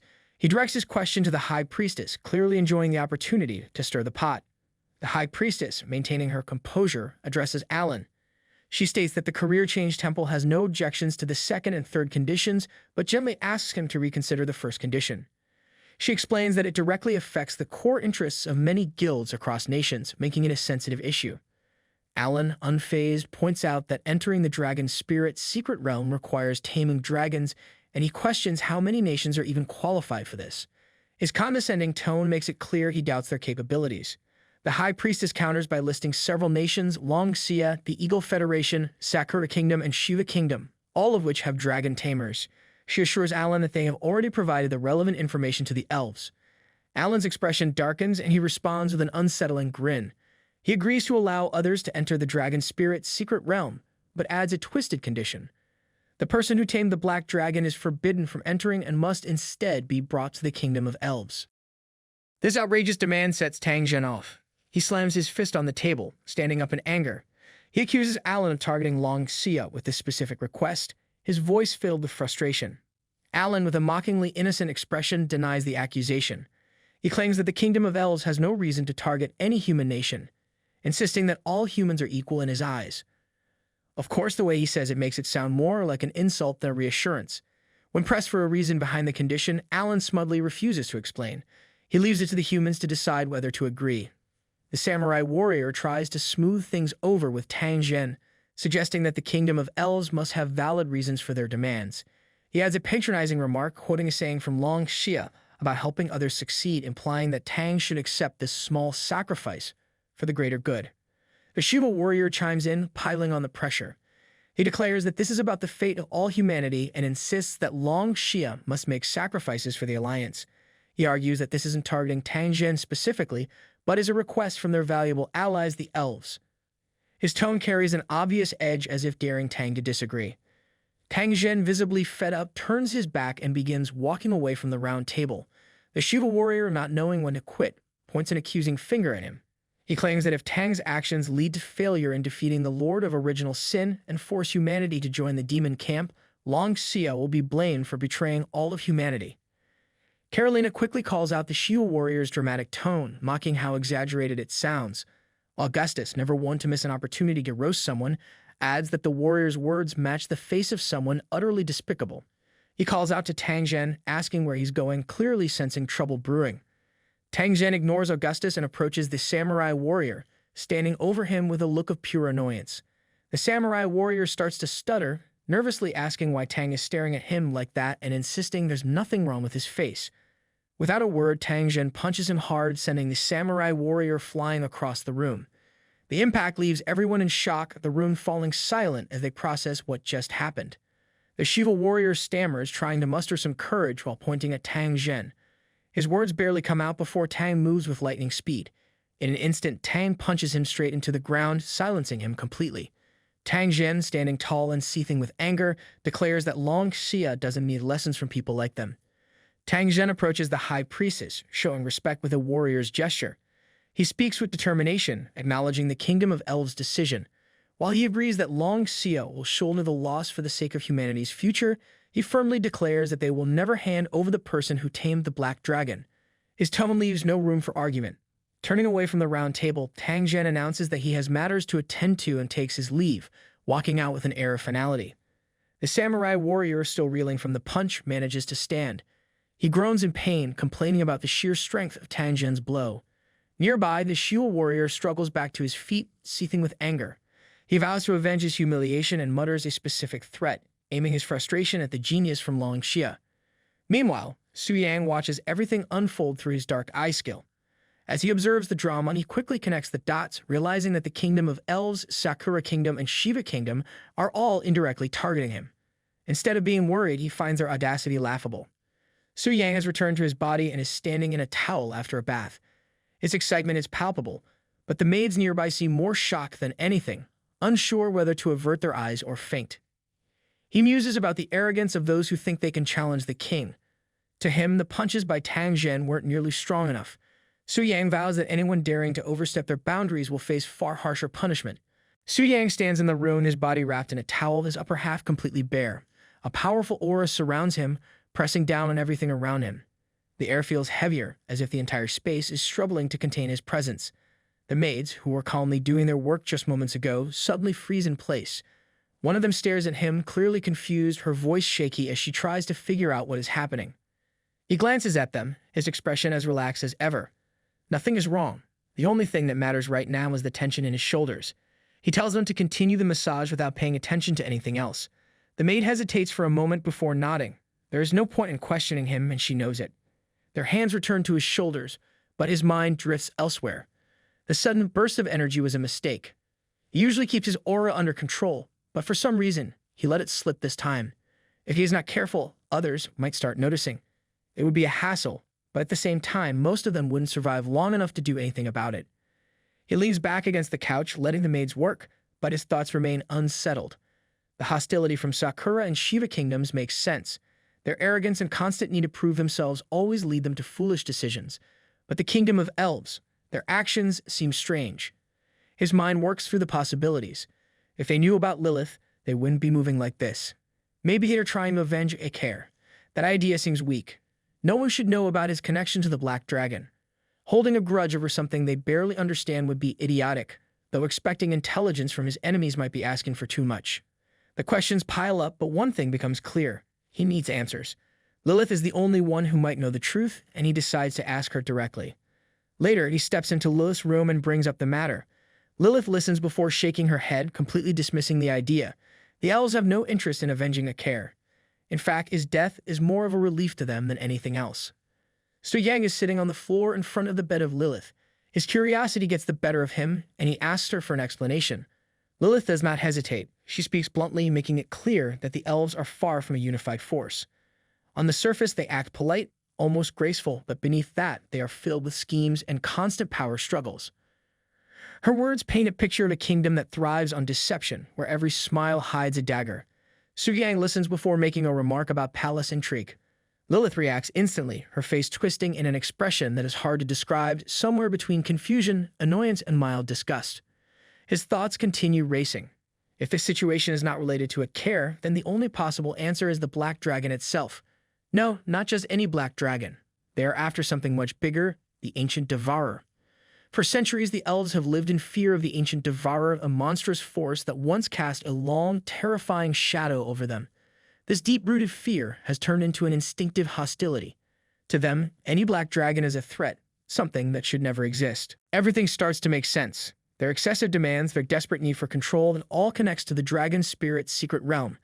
That place holds the legacy of both the Ancient Devourer and the nameless hero. The elves, paranoid as always, want to make sure no one else gets their hands on it. Letting an outsider explore the realm is the last thing they want, and as the one who tamed the Black Dragon, Su-yang is the biggest obstacle in their eyes. But their actions reveal something more. At first, they refuse to let anyone else near the realm, but then they suddenly change their stance. This can only mean one thing: they are confident that they will obtain the legacy no matter what. A grin slowly spreads across his face. Let them be confident. Let them believe they have everything under control. Unfortunately for them, things will not go the way they expect. Su-yang tells Lilith that the elves have decided they want to take her back. The moment she hears this, her head shakes so fast it looks like it might fly off her shoulders. There is no hesitation, no second thoughts, just pure rejection. She refuses completely, making it clear that she has no intention of ever returning to that place. Her expression shifts as her eyes turn glassy with unshed tears. She points a finger at Su-yang, her voice filled with panic and desperation. She reminds him of his promise, insisting that he cannot go back on his word now. The thought of returning to the elven royal family is a nightmare she never wants to face again. Su-yang waves a hand, trying to calm her down. There is no need for all this drama. He assures her that he has no intention of sending her away, but her reaction is so exaggerated that he starts feeling like he is the villain here. He places his hand over hers, his thoughts deepening. This princess, carrying the burden of the royal curse, is not someone the elven royal family is searching for out of kindness. They cannot have good intentions, and even if he had no personal stake in this, his conscience would never allow him to hand her over to those scheming nobles. But the situation is far from simple. When he tamed the Black Dragon, Lilith had already revealed her face in front of a crowd. If the elven royal family decides to spread her image, someone will recognize her sooner or later. He needs to figure out a solution before that happens. Either he must find a way to settle her safely or prepare countermeasures to deal with the inevitable. Before he can think any further, a notification suddenly appears on his screen. It is a message from Tang Zhan asking if he wants to read it. A flicker of surprise crosses his face, but he quickly regains his composure. Before dealing with that, there is something more important. He needs to make sure his performance here is flawless. After about an hour, Su-yang opens the front gate of his villa. Standing outside is Tang Zhen. His presence is commanding as ever. Su-yang waves casually, greeting him with a grand title, acting as if they are long-lost brothers meeting after ages. Tang Zhen steps inside, his expression calm and serious. Without wasting any time, he delivers the news. He warns Su-yang to stay composed before revealing that he might not be able to participate in this time's Dragon Spirit's secret realm. Su-yang's reaction is anything but calm. His face twists into a dramatic display of shock, as if someone just announced the end of the world. He demands an explanation, questioning why he is being denied entry after successfully taming the Black Dragon. The overacting is so strong that if there were an audience, they might have thrown tomatoes by now. Tang Zhen does not seem amused and answers directly. The Elven Kingdom has made this demand. Not only do they want to exclude Su-yang from the secret realm, but they even have the audacity to demand that he be handed over to them. Su Yang's exaggerated performance continues as he gasps in disbelief, acting like someone just accused him of a crime he did not commit. He throws the question back at Tang Zhen, asking if they actually agreed to such nonsense. Tang Zhen responds firmly, even though the Abyss conquest has reached a stalemate and compromises must be made for the greater good, there are limits to what can be accepted. Handing Su Yang over is out of the question. Neither Tang Zhen nor the homeland of Long Xia would ever allow such a thing. Even though Su Yang already expected this outcome, hearing Tang Zhen's words still tugs at his emotions. He feels touched as if he is watching the final scene of a dramatic war movie where the general declares his loyalty to the very end. To match the moment, he stands before Tang Zhen wearing an expression of pure heartbreak, as if he has been betrayed by the world. Tang Zhen, who clearly has no time for this nonsense, simply taps his shoulder and reassures him. Although we cannot enter the dragon spirit's secret realm, the country will make sure he is properly compensated. Long Xia does not abandon its geniuses. Su Yang gives a response that sounds trustworthy enough, pretending to be convinced. With that, Tang Zhen turns and begins walking away. Before disappearing, Su Yang calls out, telling him to take care. A flash of light follows, and Tang Zhen vanishes into the distance. The moment he is gone, Su Yang's act completely drops. A wide grin spreads across his face, his excitement barely contained. He counts the time in his head. Tomorrow marks the opening of the dragon spirit's secret realm. His thoughts shift toward the so-called 9th-rank powerhouses from Sakura and Shiva kingdoms. He wonders if they are prepared for the surprise he has in store for them. If they think this will go as planned, they are in for a very rude awakening. In Sakura country, inside the grand villa of the Tomorrow family, an enormous red dragon rests in the middle of the vast garden. Its massive body sprawls across the ground, completely at ease, enjoying its nap like a lazy beast with no worries. On top of the dragon, a small figure sits, her mood anything but peaceful. The little lady of Sakura country sulks, her arms crossed, clearly unhappy. She voices her frustration, complaining about how she had hoped to interact more with the boy who tamed the black dragon, only to hear that he would not be participating in the upcoming Secret Realm event. To her, this is a wasted opportunity, something she finds deeply disappointing. The red dragon, still resting, responds in its own language, though its tone carries no regret. If anything, it seems relieved. The thought of fighting that lunatic does not appeal to the creature at all. It has no interest in dealing with someone who tames black dragons like it's a casual hobby. Meanwhile, in Shiva country, a different scene unfolds. In front of a massive towering statue, a young man in a red robe sits on the ground in a meditative posture. His name is Vijanu, and standing beside him is his uncle, Atal. Atal speaks with authority, emphasizing the importance of what is about to happen. This secret realm is not just an opportunity for Vijanu, it is an opportunity for the entire Shiva country. He reminds Vijanu of their hidden weapon, the stone tablet which can suppress other people's dragons. If things do not go according to plan, there is always a simpler solution: eliminate the competition entirely. Vijanu listens, his lips curling into a slight smile. His enthusiasm is clear. The idea of fighting strong opponents excites him, but the thought of facing the boy who tamed the black dragon excites him even more. There is a certain thrill in imagining that encounter. The next day arrives and the atmosphere is electric. Every dragon tamer chosen to enter the secret realm gathers, their dragons standing tall and proud beside them. The energy in the air is thick with anticipation. The portal to the dragon spirit's secret realm is on the verge of opening, and those present know that whatever happens inside could change their futures forever. Then another group arrives, one that immediately draws attention. The elves make their entrance, the presence sending ripples through the human participants. Whispers spread through the crowd like wildfire. Some people mutter in disbelief. The elven dragon knights have actually come, and not just a few of them, there are 6 in total. Their lineup looks terrifying, a force that seems almost unfair. Despite their graceful appearances, these elves are anything but harmless. A growing sense of unease settles among the humans. Their instincts warn them that this competition is about to become far more dangerous than expected. High above the gathering, a blue dragon soars through the sky, carrying Eric, the 3rd prince of the Elven Kingdom. His level is 220, a 7th-rank fairy dragon knight. His sharp eyes scan the battlefield below, taking note of the new dragon tamers among the humans. This development is slightly beyond his expectations. The number of human dragon knights has grown faster than anticipated. Sitting on the head of a white dragon, another elf named Alan dismisses the thought. He does not care how these humans manage to tame dragons. To him, it makes no difference. Once the dragon spirit's secret realm event is over, there will be no more human dragon knights left to worry about. Eric, unlike Alan, is in no rush. He reminds Alan to be patient. Once the elves conquer the human world, the Lauren family will be rewarded with vast territories. The human race breeds rapidly, like animals, and there will be no shortage of women to use for their entertainment. The two continue flying overhead, their presence casting a shadow on those below. Standing below them, Carolina is watching with a serious expression. Next to her, the red-haired lady from Sakura Country and the young green-eyed lady on her red dragon take notice of the elves above. Eric grins widely when he sees them. His excitement grows and he makes a crude remark, his laughter filled with arrogance. The red-haired lady frowns, her previous impression of elves beginning to crumble. The young lady beside her has an uneasy look, her instincts telling her to stay as far away from these elves as possible. The samurai warrior standing behind the young lady senses her discomfort and tells her to stay calm, not to let nerves take over. Carolina, standing beside them, speaks in a steady voice, reminding them that survival is the most important thing. No matter how strong they are, they must not take unnecessary risks. Meanwhile, in another part of the battlefield, a mysterious dark circle appears, pulsing with energy. Vigeniu observes the growing crowd and notes that the Elven Kingdom is putting on quite a show by bringing so many people. From within the dark circle, his uncle Atal responds. The elves are not just showing off. They are being cautious. They know that Tangjian is unpredictable, and there is always a chance he might change his mind. Sitting atop his green dragon, Vigeniu prepares himself.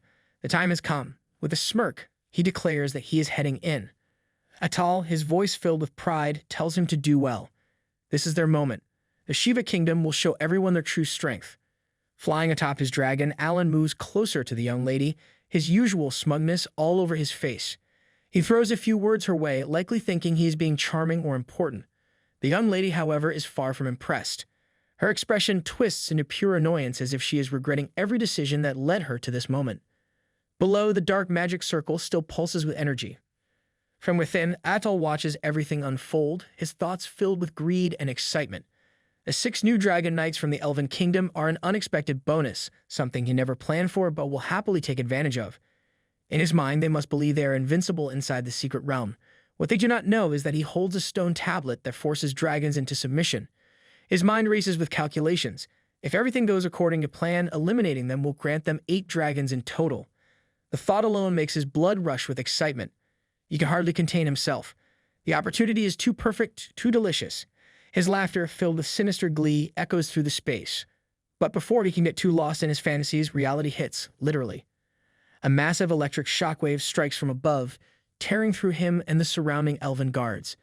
Pain surges through his body, leaving him barely hanging on to life. His vision blurs as he forces himself to look upward. Standing there with his staff in hand, radiating pure magical destruction, is Augustus.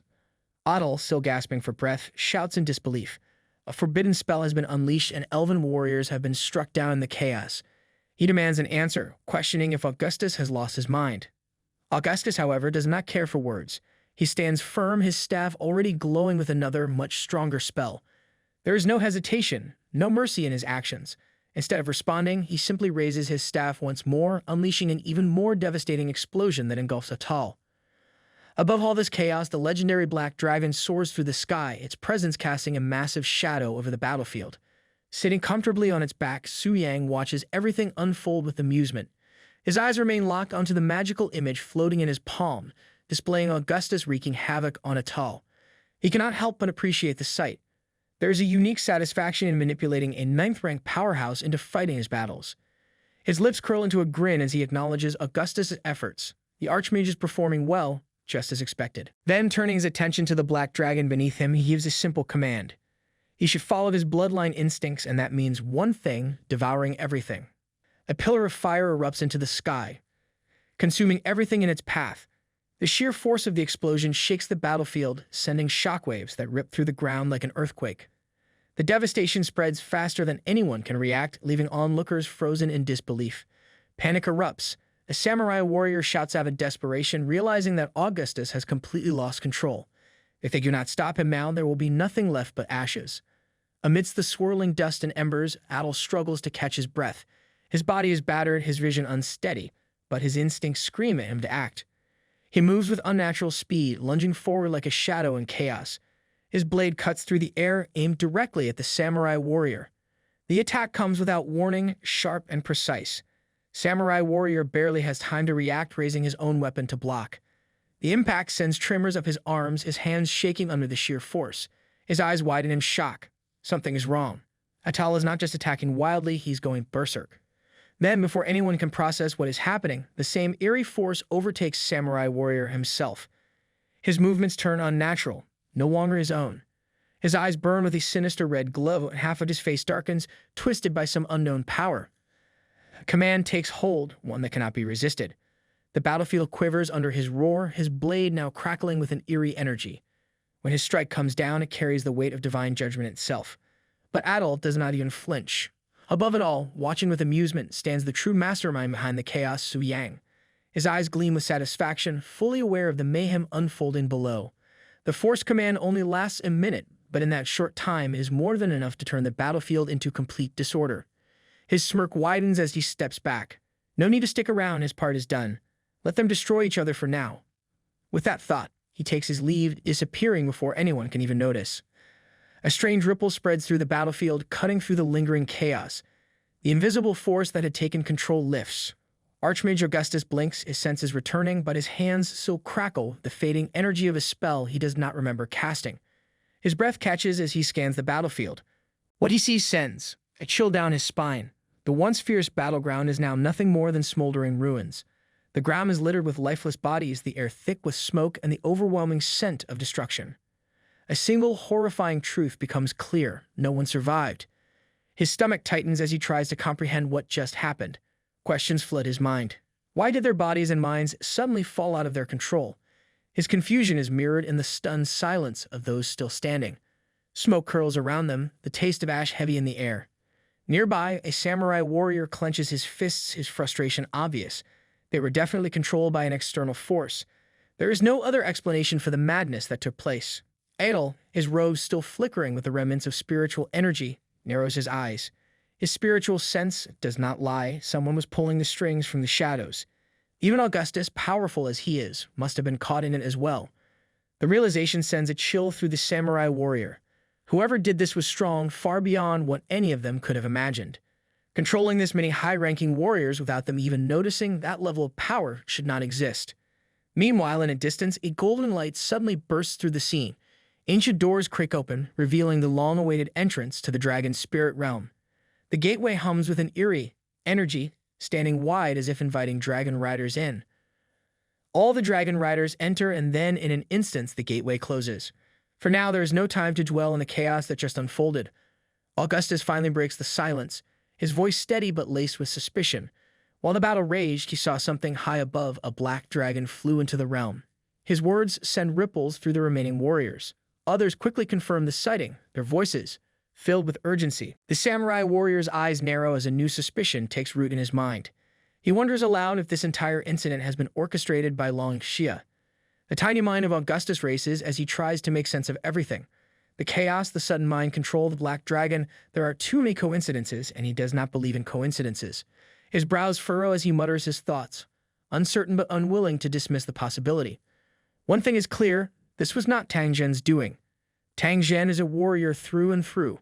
He has never broken his word, nor would he ever resort to such underhanded methods. The others exchange uneasy glances. The situation is far worse than they initially thought. Augustus continues, his voice firm. Tang Zhen has always fought with strength, never deception. The ability to forcefully control multiple high-ranking warriors at once requires an absurdly high level of spiritual energy. Only someone with overwhelming spiritual dominance could have achieved this. Atal, still recovering from the shock, hesitates before speaking. His voice wavers slightly, betraying his unease. If this was not Tang Zhen, then who could possibly wield that kind of power? The idea is unsettling. A thought crosses the samurai warrior's mind, and after a brief hesitation, he voices it. The name he suggests makes the entire room fall silent. Adol scoffs almost immediately, though there is a flicker of doubt in his expression. The idea seems ridiculous. Su Yang is barely a fourth transition professional. The thought of him controlling ninth transition demigods is laughable, on paper, at least. The samurai warrior huffs, trying to brush it off, but there is the slightest trace of unease in his voice.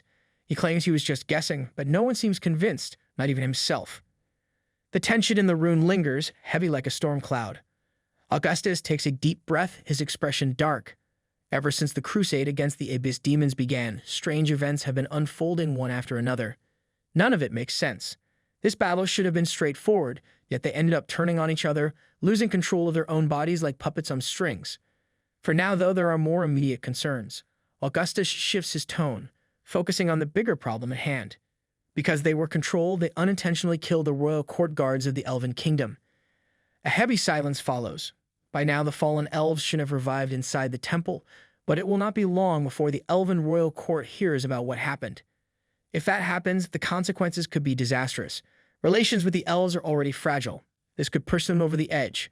Since capturing Su Yang is out of the question, Augustus makes a decision. Instead of waiting for the elves to retaliate, they need to act first. The Elven royal court will hear about the incident soon. There is no avoiding it. Augustus makes it clear they need to act first before the situation spirals further out of control. Adel immediately agrees, his tone unusually serious for once. The samurai warrior, arms crossed, offers no objections. No one wants to be on the receiving end of the elves' wrath. Meanwhile, deep within the dragon spirit realm, far beyond anyone's reach, something stirs. The sky splits open with shimmering energy, cracks of raw power rippling across the vast floating islands. The entire realm shudders, jagged rocks hovering midair, suspended by forces unknown. A heavy silence spreads, unnatural and oppressive. Something ancient is awakening. Among the dragon riders, tension runs high. One of them hesitates before asking the other if fear has settled in. Above them, dragons circle in unease, their massive forms blocking out the sun. Even the very ground feels unstable, as if the realm itself is bracing for what is to come. Alan, sitting atop his white dragon, speaks with uncertainty. The dragons are not acting normally. It feels as if they are responding to something unseen, something primal. If even dragons are showing signs of fear, then whatever is within this realm must be beyond anything they have encountered before. Vijayanyu, exuding his usual overconfidence, speaks without hesitation. To him, there is only one explanation. The lingering presence of the ancient devourer remains strong, buried deep within the blood and souls of dragons. No matter how much time has passed, the fear has never truly left them. With a casual flick of his wrist, he guides his dragon through the turbulent winds, his arrogance unwavering. As if the moment could not get any worse, Alan shifts his attention elsewhere. His eyes land on the young lady, and with a smirk, he makes an offer. Instead of struggling with her mount, she could simply ride with him. The young lady does not hesitate. Her head shakes frantically, rejecting the offer without a second thought. Eric, unable to hold back, lets out a mocking remark, amusement dripping from his voice. He makes it painfully obvious that Alan's attempt is far from subtle. Alan, however, remains unfazed. His grin only widens, but despite the humor, the air remains thick with unease. The truth is, only the ancient artifact Dragon Fang has the power to suppress the fear within dragon bloodlines toward the ancient devourer. Humans do not possess such relics, which means that without their dragons under control, this entire situation could collapse instantly. Before any response can come, Vijayanyu steps forward. His confidence is overwhelming, his arrogance practically radiating off him. He makes it clear, celebrating now is a mistake. He has no intention of fighting fairly. Lifting his palm, a sudden surge of energy erupts from his hand, crackling like lightning. The battlefield trembles under the sheer force. The stone tablet is ready to be used. His plan is simple: control their dragons and capture them all in one move. Just then, a deep, thunderous roar rolls across the battlefield, shaking the very air. The sound is not just loud, it carries a weight that presses down on everyone who hears it, sinking into their bones. The young lady stiffens, instinctively bracing herself. Her face pales as realization sets in. This roar is different. It is not just any dragon, it is him. A massive shadow looms over them, growing larger by the second. Then, descending from the sky, Su Yang appears, sitting lazily atop the legendary black dragon. Its wings stretch wide, casting an overwhelming darkness over the battlefield, its presence suffocating. Su Yang takes his time, casually counting with his fingers. There are 6 of them. His voice carries amusement, but there is no mistaking the intent behind his words. This will be a grand feast.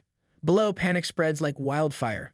Vijayanyu watches in horror, confusion filling his mind. His green dragon is shaking again. Even worse, the stone tablet, his so-called ultimate weapon, is doing nothing.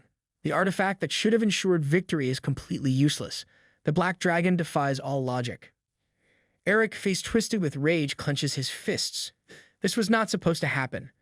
The agreement was clear: black dragons were forbidden from entering the realm. His anger burns even hotter as he watches Su Yang descend like a king surveying his soon-to-be-conquered land. Alan, standing beside him, lets out a frustrated sneer. In his eyes, humans are disgusting creatures breaking every agreement without a second thought. His words drip with disdain, but deep inside, fear starts creeping in. Alan rushes to Eric's side, his voice filled with urgency. The dragons are panicking. They refuse to fight. The battlefield is slipping out of their control. Eric, barely able to contain his irritation, snaps in frustration. His pride refuses to accept the idea that a mere fourth transition weakling is the cause of this disaster. To him, Su Yang is nothing but an ant that needs to be crushed. The Black Dragon, that is his problem to handle. Without hesitation, the order is given, kill the boy riding the Black Dragon. A storm of elven warriors launches into action. Their dragons charge forward, their weapons gleaming under the fractured light of the realm. Spells ignite the sky, turning it into a battlefield of blazing magic and sharp steel. By all logic, this should be an overwhelming attack and unavoidable doom. But Su Yang simply chuckles. If it is death they want, then so be it. Dark energy coils around his fingers, pulsating with an ominous glow. But the ones dying today will not be him. A vortex of destruction erupts outward, consuming everything in its path. Instantly, notifications flood his vision. You killed level 152 Elven Holy Knight Agus.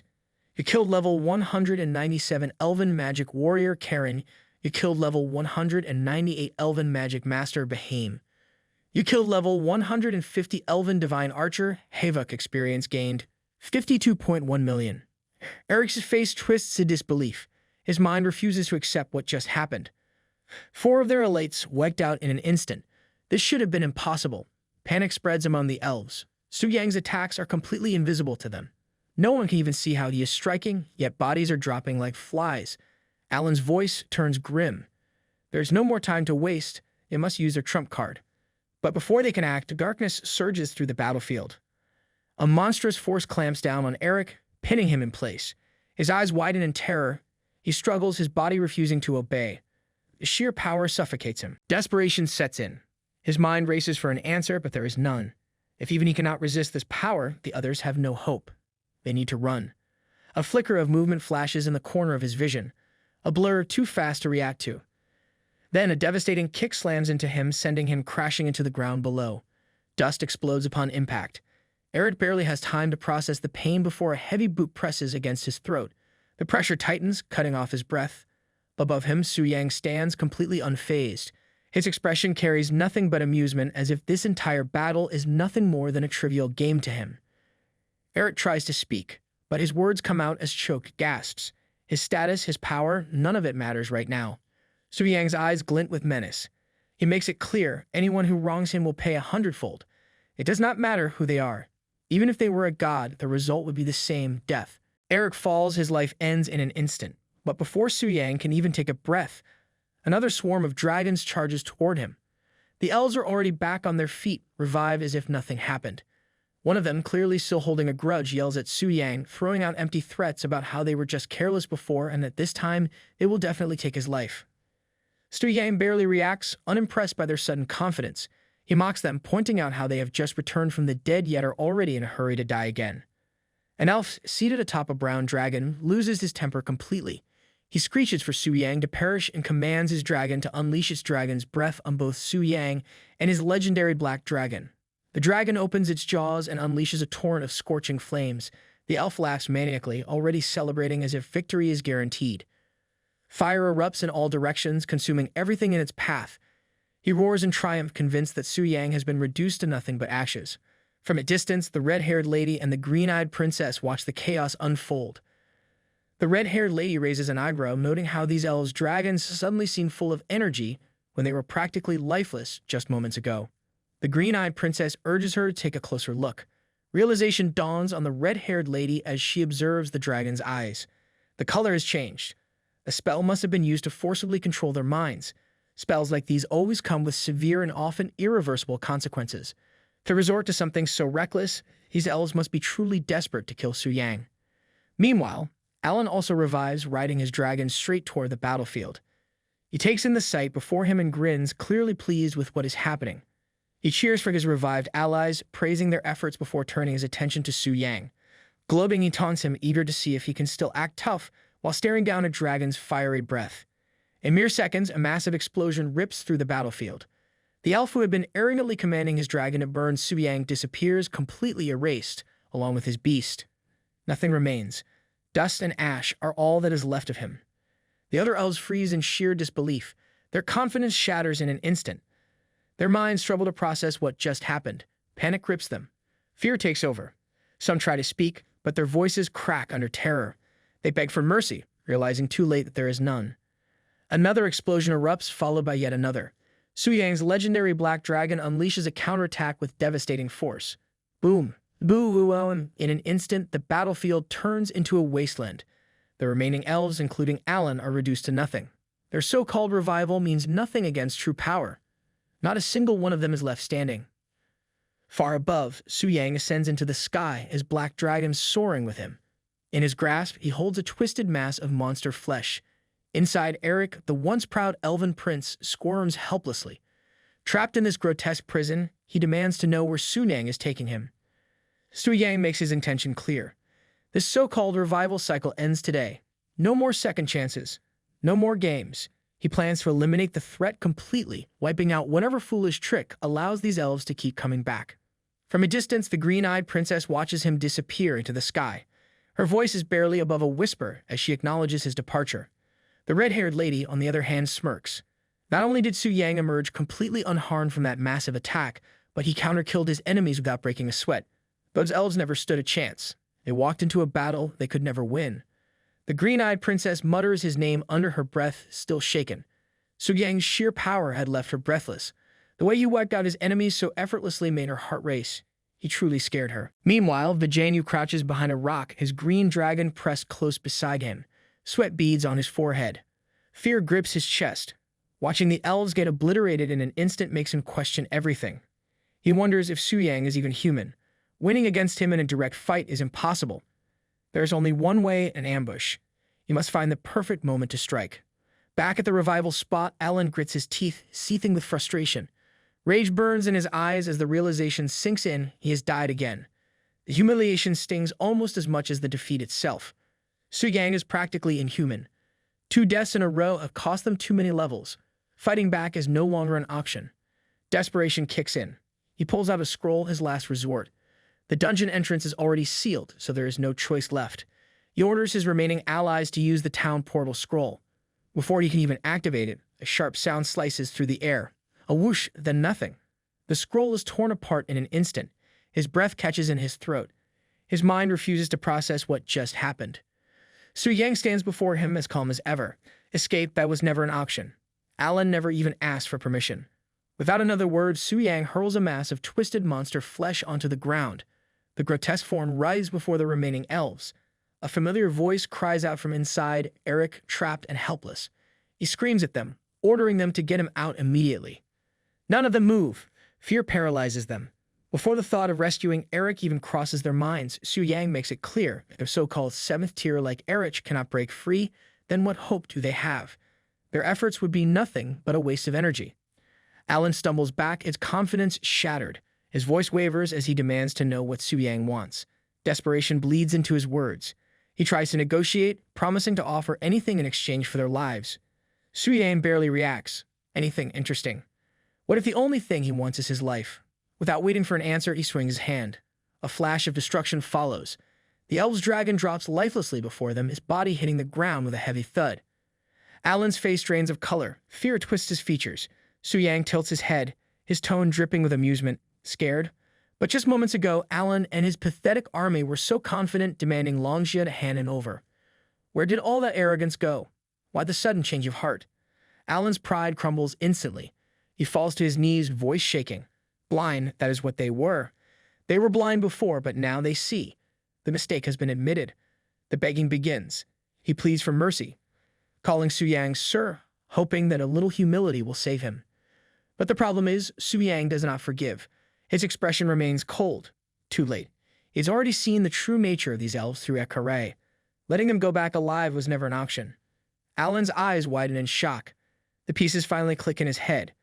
Disbelief washes over him as he stammers for confirmation. Su Yang was the one who killed Akare. Su Yang does not even bother to acknowledge his reaction. The plan is simple. Keep killing them over and over until their levels hit 0. No more revivals. No more second chances. Without hesitation, he dashes forward. Enough time has been wasted. This endless cycle of revival ends now. One by one, the elves fall. Panic spreads among them, but there is nowhere to run. Death follows them like a shadow, and no amount of pleading will stop it. Alan, barely able to process the massacre happening before him, screams in desperation. Humans and elves were supposed to be allies. Was Su Yang truly this insane? He tries to use logic, spitting out warnings about world-level bosses, divine-tier classes, and how humanity will be doomed without an alliance. His voice cracks with fear. Suyang does not even blink. None of that matters to him. He swings his black sword, cutting through the air. A wave of energy crackles forward, swallowing everything in its path. The elves stand no chance. Their bodies vanish in an instant, erased along with their dragons. Alan is no exception. In the blink of an eye, they are all gone. The battlefield falls silent. Only one remains. Eric lies on the ground, barely conscious. The explosion has finally freed him from the monster flesh, but it does not matter anymore. His body trembles as he struggles to get up. Suyang steps toward him, eyes cold and unreadable. One last enemy left. Eric, despite his pathetic state, has the audacity to scream at him. Coward, that's what he calls Suyang. Underhanded tricks, that's what he accuses him of. If Suyang really has any honor, he should let him go and fight fair and square. Suyang raises an eyebrow. Sure. Eric, stunned that Suyang actually agreed, attempts to rise. His limbs shake as he crawls across the ground. Suyang watches completely unfazed. With a simple gesture of his hand, he motions for Eric to come closer. If Eric wants clarity before he dies, then Suyang is more than happy to give it to him. Eric forces himself to his feet, determination burning in his eyes. He glares at Suyang, full of false confidence, and taunts him. This is what Suyang asked for, and now he is going to regret it. Without wasting another second, Eric activates Weapon Enchant, Storm. Power surges through his blade as he lunges forward, declaring Suyang's doom. Gale slashes fly through the air, cutting towards Suyang with terrifying speed. Yet Suyang does not move. The attacks slice past him, but not a single one leaves a mark. He remains completely unharmed. Frustration bubbles up inside Eric. Holding nothing back, he takes a deep breath and roars with everything he has. His voice echoes across the battlefield as he unleashes Storm Convergence, a devastating force meant to rip through anything in its path. He does not stop there. This is it, his strongest move. Storm Annihilation Slash. A monstrous storm of raw energy erupts from his blade, slicing towards Suyang with enough force to wipe out an army. Eric grins in triumph, convinced that this is the end. The attack crashes down. The battlefield trembles. Dust and debris explode into the air. Eric smirks, his chest rising and falling with exhaustion. This is what Suyang deserves. But his victory shatters in the next instant.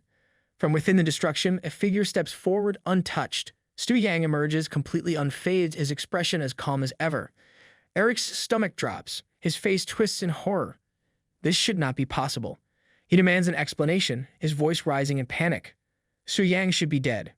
He wonders, why is he still standing? Suyang glances at his status. A small scratch, barely noticeable.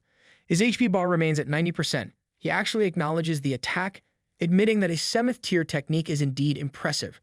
Stronger than the Silver Dragon Econ. Eric stares in disbelief. His hands tremble around his sword. That was his full power strike, his ultimate move, and only chipped away 10%. His voice cracks as he stutters in denial. No, this cannot be real. Suyang is not a 4th tier class. No, he is not even human. He is a walking nightmare, a boss in human skin. Suyang does not give him time to process his failure. In a flash, he moves at light speed. Eric barely has a second to react before Suyang's blade slices through him, ending him instantly. And as his body fades into nothingness, Suyang casually congratulates him. You got it right.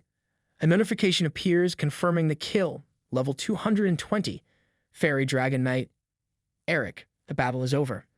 Vijaynu crouches behind a rock, trembling in disbelief. His heart races as he watches the aftermath of the battle. Suyang has annihilated everyone in his path.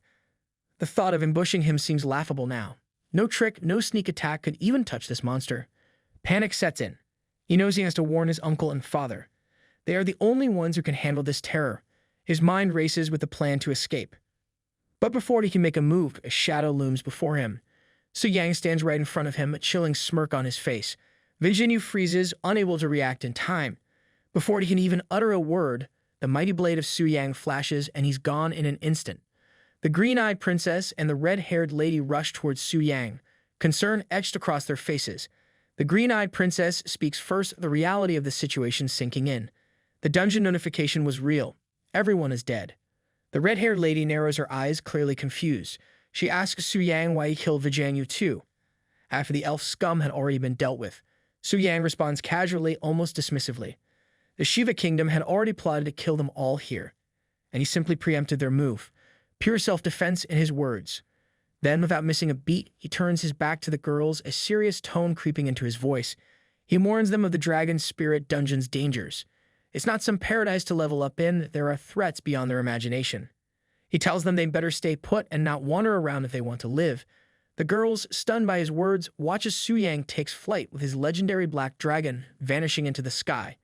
He calls over his shoulder, leaving them in the dust. See you later. Su Yang thinks about his recent battle. He has just defeated 6 elves, 1 at the Starlight tier, 1 at the Moonlight tier, and 4 at the 9 tier. Including the Moonlight tier Baham and the 7 dragons, he has earned over 30 million experience points. In the past, this amount would have excited him. However, compared to his current experience pool, it feels insignificant. The items, tools, and equipment that drop from the fight have some value, but he has no use for them right now. He decides to store them away. He holds his dragon remains greatsword and examines its growth. The weapon has become stronger, but something feels strange. The numerical values appear to meet. Devouring 7 dragons should have provided a much greater boost. A sudden notification appears, revealing that evolution requires slaying a Sunlight tier dragon. Completing this task will unlock the attribute Devouring cap, allowing it to increase up to 20,000. Understanding this new requirement, Su Yang realizes that he has reached the 1st tier Devouring limit. The upcoming mission will not be easy, but there is no need to rush. His thoughts drift toward a mystery.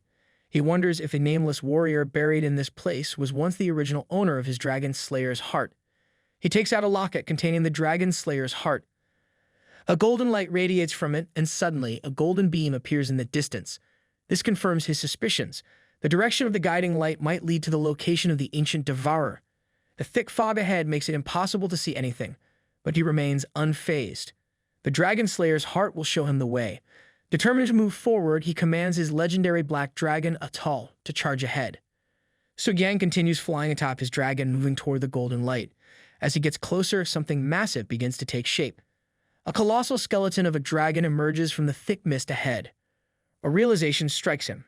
This could be the true form of the ancient devourer. The sheer size of the remains is beyond anything he has ever seen. Even his mighty black dragon of Atal appears tiny in comparison. The sight is overwhelming. The creature's size alone is enough to shake anyone's resolve. His thoughts drift to the past. The nameless warrior who once defeated such a terrifying beast must have been unimaginably strong, a being at the divine tier, or perhaps something beyond even that. The idea leaves him in awe. He glances at Atal and senses the dragon's excitement. Even a legendary creature like Atal can feel the weight of this moment. Together, they are about to witness the continuation of an ancient legend. Suddenly, something unexpected happens.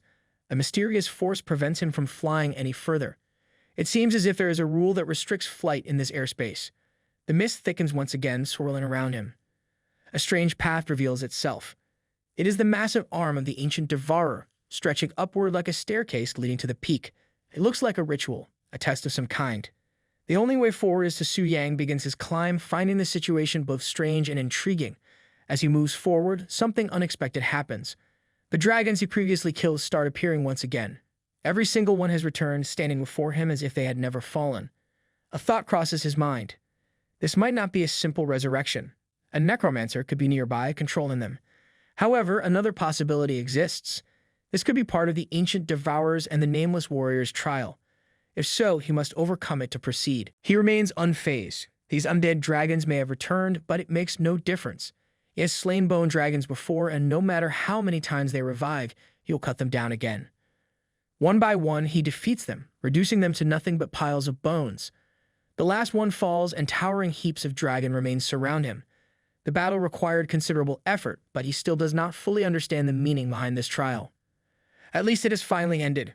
Without hesitation, he sets his sights on the peak, ready to reach it in a single decisive move. Su Yang rushes toward the peak, determined to reach his goal. However, the ground suddenly shakes beneath him, and a thick white fog appears in his path. Confusion sets in for a moment, but before he can react, the fog begins swirling violently. It transforms into a powerful whirlwind and slams into him. The force nearly throws him off the mountain. He barely manages to grab onto the edge with one hand. That was close. Before he can regain his footing, something even more alarming catches his attention. His dragon Atal is glowing white. A mysterious force is affecting the legendary black dragon, causing it to howl in pain. He cannot understand what is happening. Just as he begins to process the situation, an unfamiliar presence appears before him. A mysterious figure, shrouded in shadow and holding a sword, stands at the cliff's edge. The surprises are endless. Before he can react, a shadowy figure launches an attack. Su Yang barely dodges in time, grabbing onto another part of the cliff to keep himself from falling. The enemy does not stop. Strike after strike, the figure targets every part of the cliff, clearly trying to knock him off. Despite the dangerous situation, Su Yang dodges with ease. He moves swiftly, spinning and leaping to avoid the relentless attacks. Instead of feeling pressure, he finds himself enjoying the rhythm of his movements as if this has turned into some kind of game. Finally, an opening appears. Without hesitation, he seizes the opportunity and launches his counterattack. A thought crosses his mind. Could this be the work of the ancient devourer? The overwhelming force of the blast, the restriction on flight, and now an assassin appearing at the perfect moment, it all feels like a cruelly designed death trap.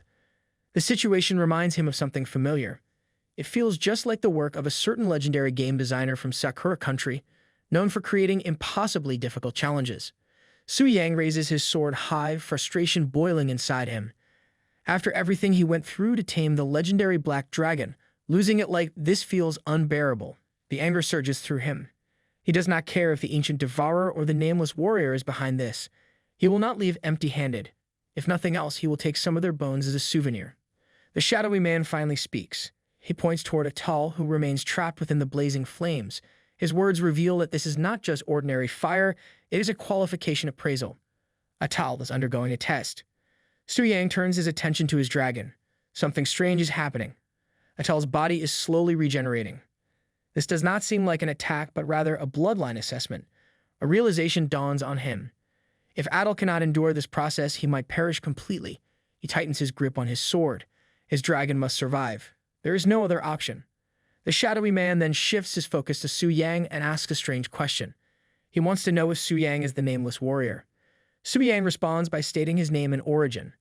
He is Su Yang from Long Xia. However, the shadowy man does not seem satisfied. He repeats the question as if the first answer was not enough.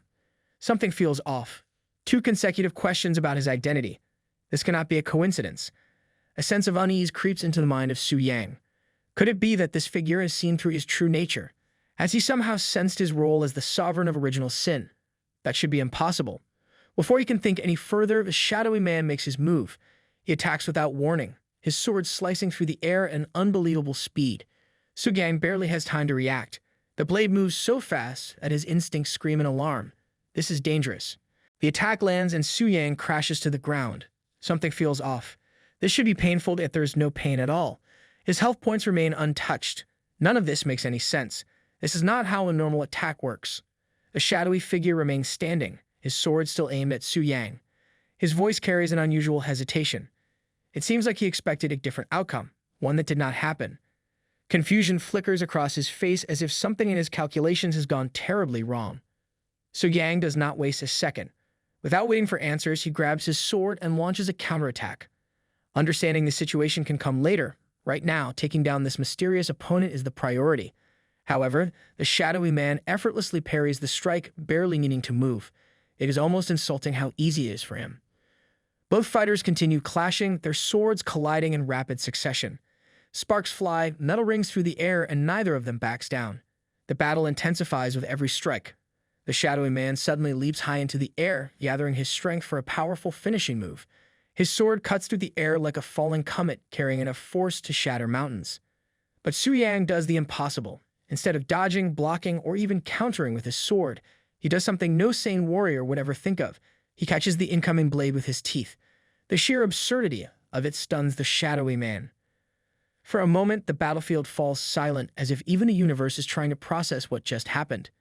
A smirk spreads across Su Yang's face as he retaliates, striking back with his own sword. The shadowy man, still reeling from the unexpected turn of events, finds himself completely unarmed. His weapon is now in Su Yang's grasp. The once mighty warrior now stands empty-handed, his legendary status looking a lot less impressive without a blade to back it up. Su Yang glances at the stolen sword, analyzing its weight and craftsmanship. A legendary hero without a weapon is nothing more than a guy with fancy armor and a reputation. Victory is now just a matter of time. The fight is far from over, but the odds have shifted. Now it is only a question of how long this so-called hero can hold out before he falls. The battle takes an unexpected turn when the shadowy man suddenly sits down in a meditative posture.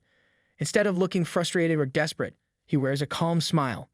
A strange pink flame-like aura emerges from his chest, slowly drifting toward the sword that is now in Su Yang's hand. This is not the reaction of someone who just lost their weapon. This is something else entirely.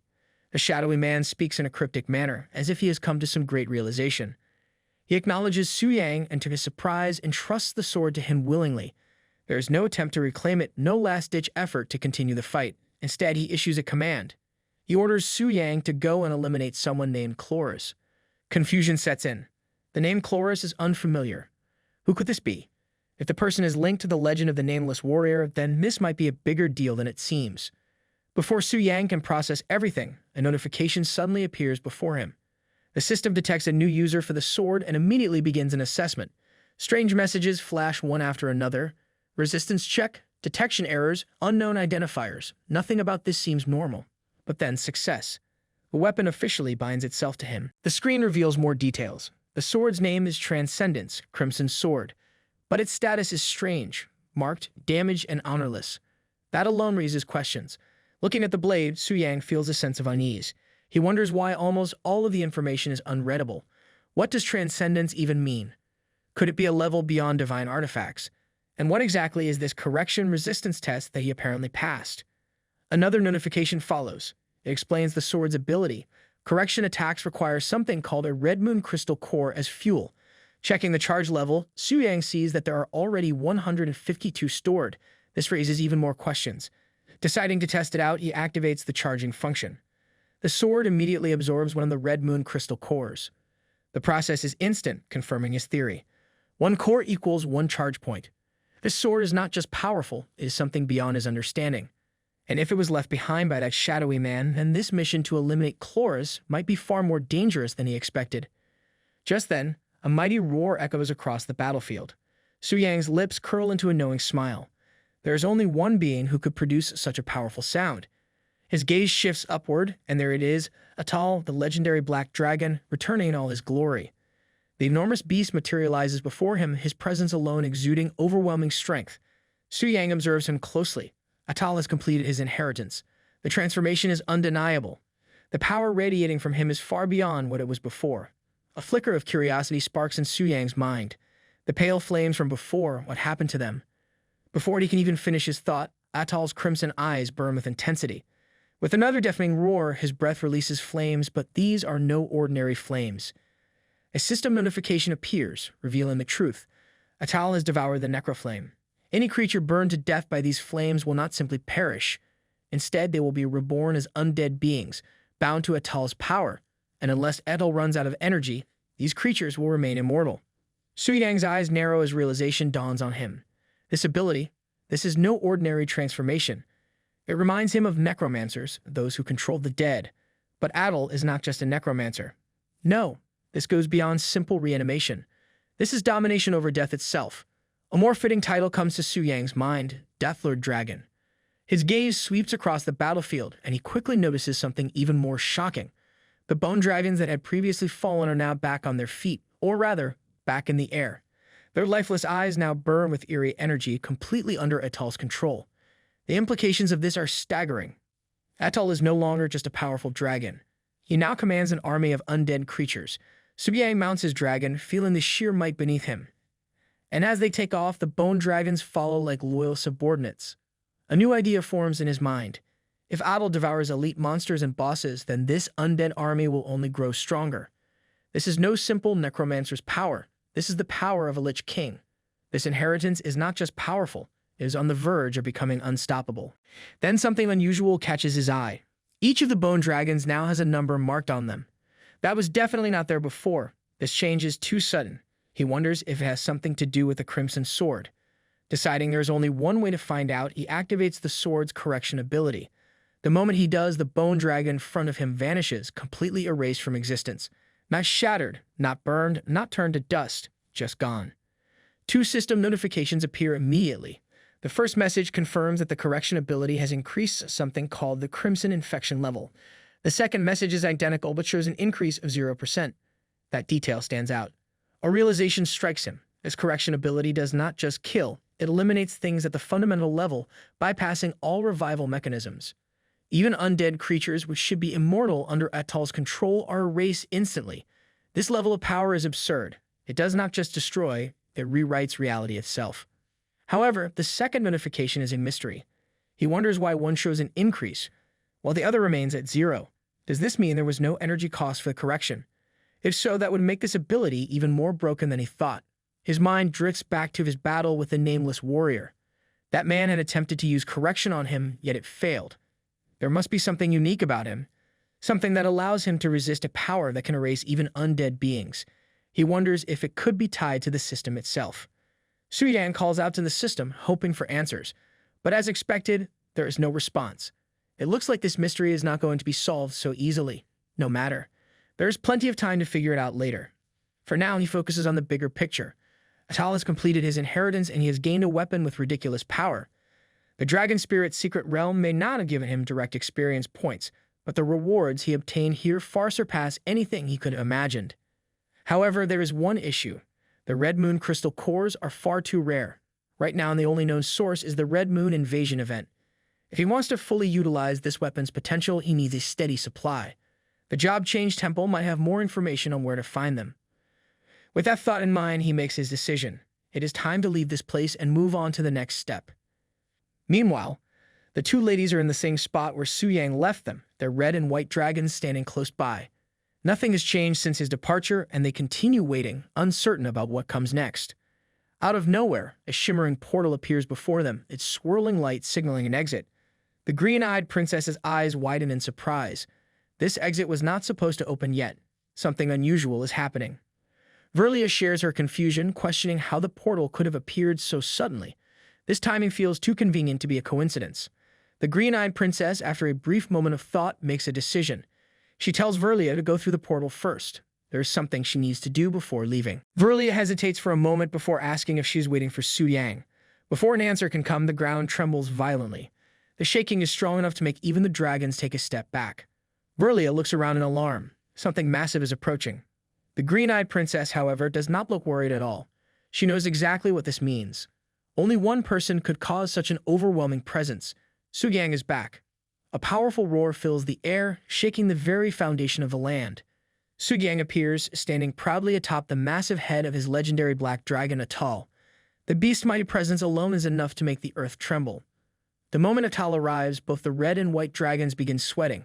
Compared to him, they look like tiny pets. The sheer difference in size and power is overwhelming. Su-Yang gives a simple command instructing Atal to calm the area.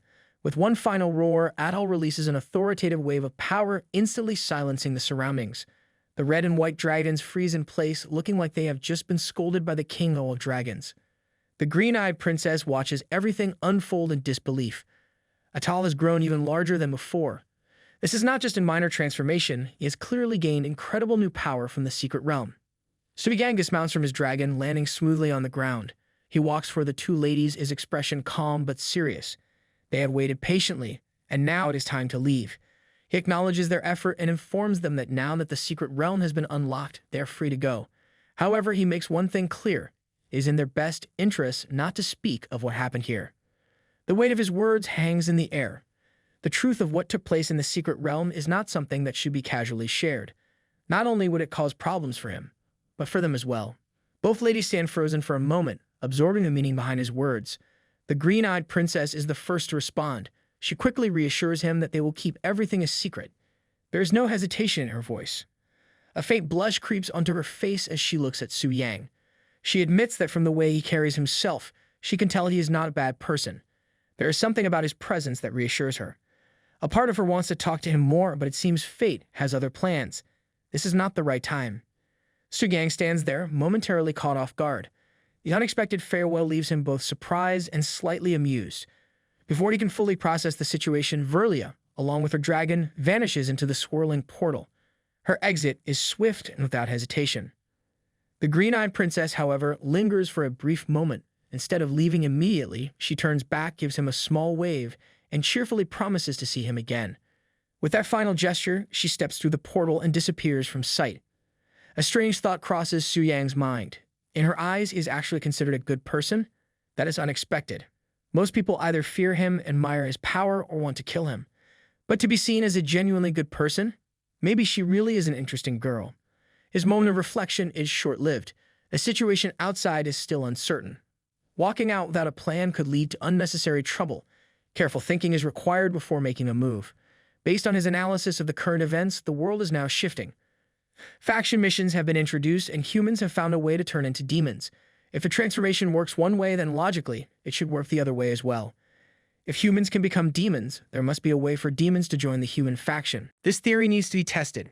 If demons can freely integrate into the human world, it will change the balance of power completely. He activates the system's multi-faction compatibility function. Almost instantly, his consciousness shifts and he finds himself inside the body of the demon lord, deep within the abyss of demons. A smirk forms on his face. The abyss is becoming more active. The once restricted world of demons is no longer locked away. A system notification confirms his suspicions. The one-way restriction on the abyss of demons has been lifted. Demons can now freely enter and leave the outside world. Everything is falling into place just as he expected. Ordinary demons leaving the abyss would be nothing more than walking experience points for human warriors. Those weaklings would be slaughtered the moment they stepped outside. But things are different when it comes to him, the sovereign of original sin. It is time to test something even greater. He speaks a name, summoning one of the strongest beings under his command. Without delay, Lady Lucifer appears before him. She kneels, her piercing gaze filled with devotion. She can already sense his power returning. In her eyes, this marks the beginning of his true resurgence. His past glory is within reach. Without wasting any time, he asks her if she can cross through the abyss gate in her current state. This will determine whether high-ranking demons can truly step into the human world without restriction. Lucifer, ever loyal, does not hesitate. She acknowledges the challenge but insists that she must at least try. Without further delay, he gives the order. She is to step forward and attempt to cross the boundary. In the icy wasteland of the Siberian northern plains, the abyss gate stands ominously against the frozen landscape. The temperature has plunged to a bone-chilling -30 degrees, where even the air itself seems to freeze. Two guards wrapped in thick layers of fur stand at their posts in front of an ancient ice castle, their breath turning into white mist. One of them groans in frustration. This place is unbearable. How much longer do they have to suffer here? Even demons wouldn't survive this level of cold. The other guard, equally miserable, agrees. If they stay here any longer, they might as well turn into frozen statues. Their complaints come to an abrupt halt. A dark presence descends upon them. A tall, imposing figure materializes before their eyes, Lady Lucifer. The very air around her seems to shudder. She examines her hand, noticing something troubling. Her power is not at full strength. The freezing atmosphere drains her abilities. The guards panic, their survival instincts kicking in. A demon, here of all places? This was supposed to be impossible. One of them immediately raises his weapon, shouting in alarm. If demons can now step into the mortal world, the consequences could be catastrophic. His partner does not hesitate. He turns on his heels, ready to alert the high priest before things spiral out of control. But they never get the chance. A flicker of annoyance crosses Lucifer's face. They are too loud. This is a sacred moment, one that does not require their voices. A dark aura explodes around her, sending waves of dread across the frozen plains. In an instant, she moves, now standing atop their heads like a shadow of death itself. A flash of red light. Laser-like beams tear through the air, slicing through the guards effortlessly. Their bodies are torn apart before they can even register what happened. Limbs scatter, weapons fall, and the ice absorbs the remnants of their existence. Lucifer steps forward without a second glance. The experiment is complete. The demons can now cross through the abyss gate. The only downside, power suppression. No matter. This is enough for now. Her mission is clear. She must return and deliver this information to her king. Back in the abyss of demons, she kneels before Su Yang, relaying the details of her successful passage. He listens carefully, processing the implications. It is now confirmed. The demons can freely enter and exit the abyss gate. However, there is a limit. Their strength is forcibly suppressed to the demigod tier. This discovery sparks a realization. The world has yet to unlock the path to godhood expansion. If that is the case, then true god tier beings cannot fully manifest in this realm. The current world is simply not ready to withstand such power. Even so, this restriction is hardly a concern. Even with her power limited, Lucifer's attributes and abilities still surpass those of any ninth-turn demigod tier warriors. Outside of the dragon spirit's secret realm, only 6 or 7 ninth-turn demigods exist. Against someone like Lucifer, they would crumble like brittle glass. Taking them down would not even be a challenge, it would be a formality. With this in mind, Su Yang gives Lucifer her next command. She must descend into the mortal world. In his name, those who dare defy him shall face the consequences. Lucifer accepts the order without hesitation. She lives to serve. No one who stands against her king will escape punishment. Before she departs, Su Yang presents an image to her. This time, her mission is not just about punishment. It requires someone to be brought to him. This person will serve as his proxy while he remains in the shadows. To see this person will be the same as seeing him. Lucifer takes a careful look at the image. For a moment, a flicker of surprise crosses her face. The one she must retrieve is human. Outside the secret realm, powerful figures from every country and empire have gathered not long ago. The air is tense and everyone looks like they are ready to rip each other apart. In the middle of it all, the great magician Augustus glares at Tang Zhan, his expression full of anger. He accuses Tang Zhan of breaking their agreement and demands an explanation for Su Yang's sudden entry into the dragon's spirit secret realm. To make things worse, ever since Su Yang appeared, chaos has erupted. Instead of working together, they ended up attacking each other, even their supposed allies from the Elven Kingdom. Tang Zhan, showing his usual lack of concern, turns his back on Augustus and refuses to explain anything. He acts as if he has no idea why everything went wrong. His attitude only fuels Augustus' rage, and it looks like things are about to get ugly. The elf prince, who has been silently observing, finally speaks up. He refuses to let this matter slide and declares that Su Yang will be taken back to the Elven court for interrogation. He has no patience for nonsense. His sharp gaze lands on Tang Zhan, making it clear that he is next. Tang Zhan is ordered to come along and give a proper explanation. There is still time to come up with a convincing excuse, but the prince warns that it better be a good one. Tang Zhan, however, has no interest in being talked down to. He scoffs at the idea of being interrogated and makes it clear that he isn't going anywhere unless someone has the strength to make him. His arrogance knows no bounds, and he seems to have no fear of the consequences. The elf prince, unwilling to back down, gives one last warning. If Tang Zhan insists on being this stubborn, then he shouldn't blame them for what happens next. The situation is seconds away from turning into a full-blown fight when the tension is suddenly erupted. A portal flickers, and from it the green-eyed princess and Verlia step out. Verlia, noticing the strange atmosphere, greets everyone but quickly realizes something is off. The princess, looking around, questions why everyone appears so serious, as if someone just stole their lunch. Before they can get answers, Augustus and the samurai warrior step forward. The samurai wastes no time and demands to know why only the two of them have returned. Su Yang is nowhere to be seen, and that is a problem. Augustus, still on edge, also questions them about the others from the Elven Kingdom. If they are not here, then where did they go? Verlia finds herself at a loss for words, but the green-eyed princess steps in without hesitation. She explains the situation with a completely serious face, despite the fact that she is making things up as she goes. From the moment they entered the secret realm, everyone got separated. Only she and Verlia ended up in the same place, but they quickly lost their way. Instead of finding any treasures, they barely escaped with their lives. Just moments ago, a sudden flash of light transported them back to the entrance. Upon arrival, they noticed that the entrance had already been unsealed, so they simply walked out. She confidently assumes that the others will probably return soon as well. Inside, she silently praises herself for delivering absolute nonsense with such a straight face. The samurai warrior listens and reacts with disappointment. The whole situation seems like a waste of time to him. Meanwhile, the elf prince narrows his eyes, thinking through the details. If her words are true, then someone must have successfully claimed the inheritance of the secret realm. That should mean that everyone else has also been teleported back, just like the princess and Verlia. However, the absence of the others raises a troubling question. If they should have returned, then why are they still missing? Something doesn't add up, and he can't ignore the possibility that something might have gone terribly wrong. Without hesitation, the elf prince grabs both of them by the wrists and declares that they must come with him to the Elven Kingdom for questioning. Clearly, he has no plans to take no for an answer. Before he can drive them away, Augustus and the samurai warrior step in to block him. Augustus refuses to let the elf prince take them away and firmly reminds him that they belong to their side. This is not a matter for him to interfere in. The elf prince, unfazed, glares back and issues a warning. If Augustus continues to stand in his way, then he can forget about forming an alliance with the elves. The stakes are high, and if anything happens to the third prince and the heir of the Lawrence family, Augustus will have no choice but to regret it. Before the argument can escalate further, the leader of the Shiva Kingdom decides to jump in, acting like the voice of reason. With a tone that drips with fake wisdom, he urges Augustus and the samurai warrior to think about the bigger picture. Compared to these so-called young talents who have yet to prove their worth, the real priority should be completing the world mission and unlocking God-tier class advancements. The future of their world depends on them, not on a few inexperienced individuals.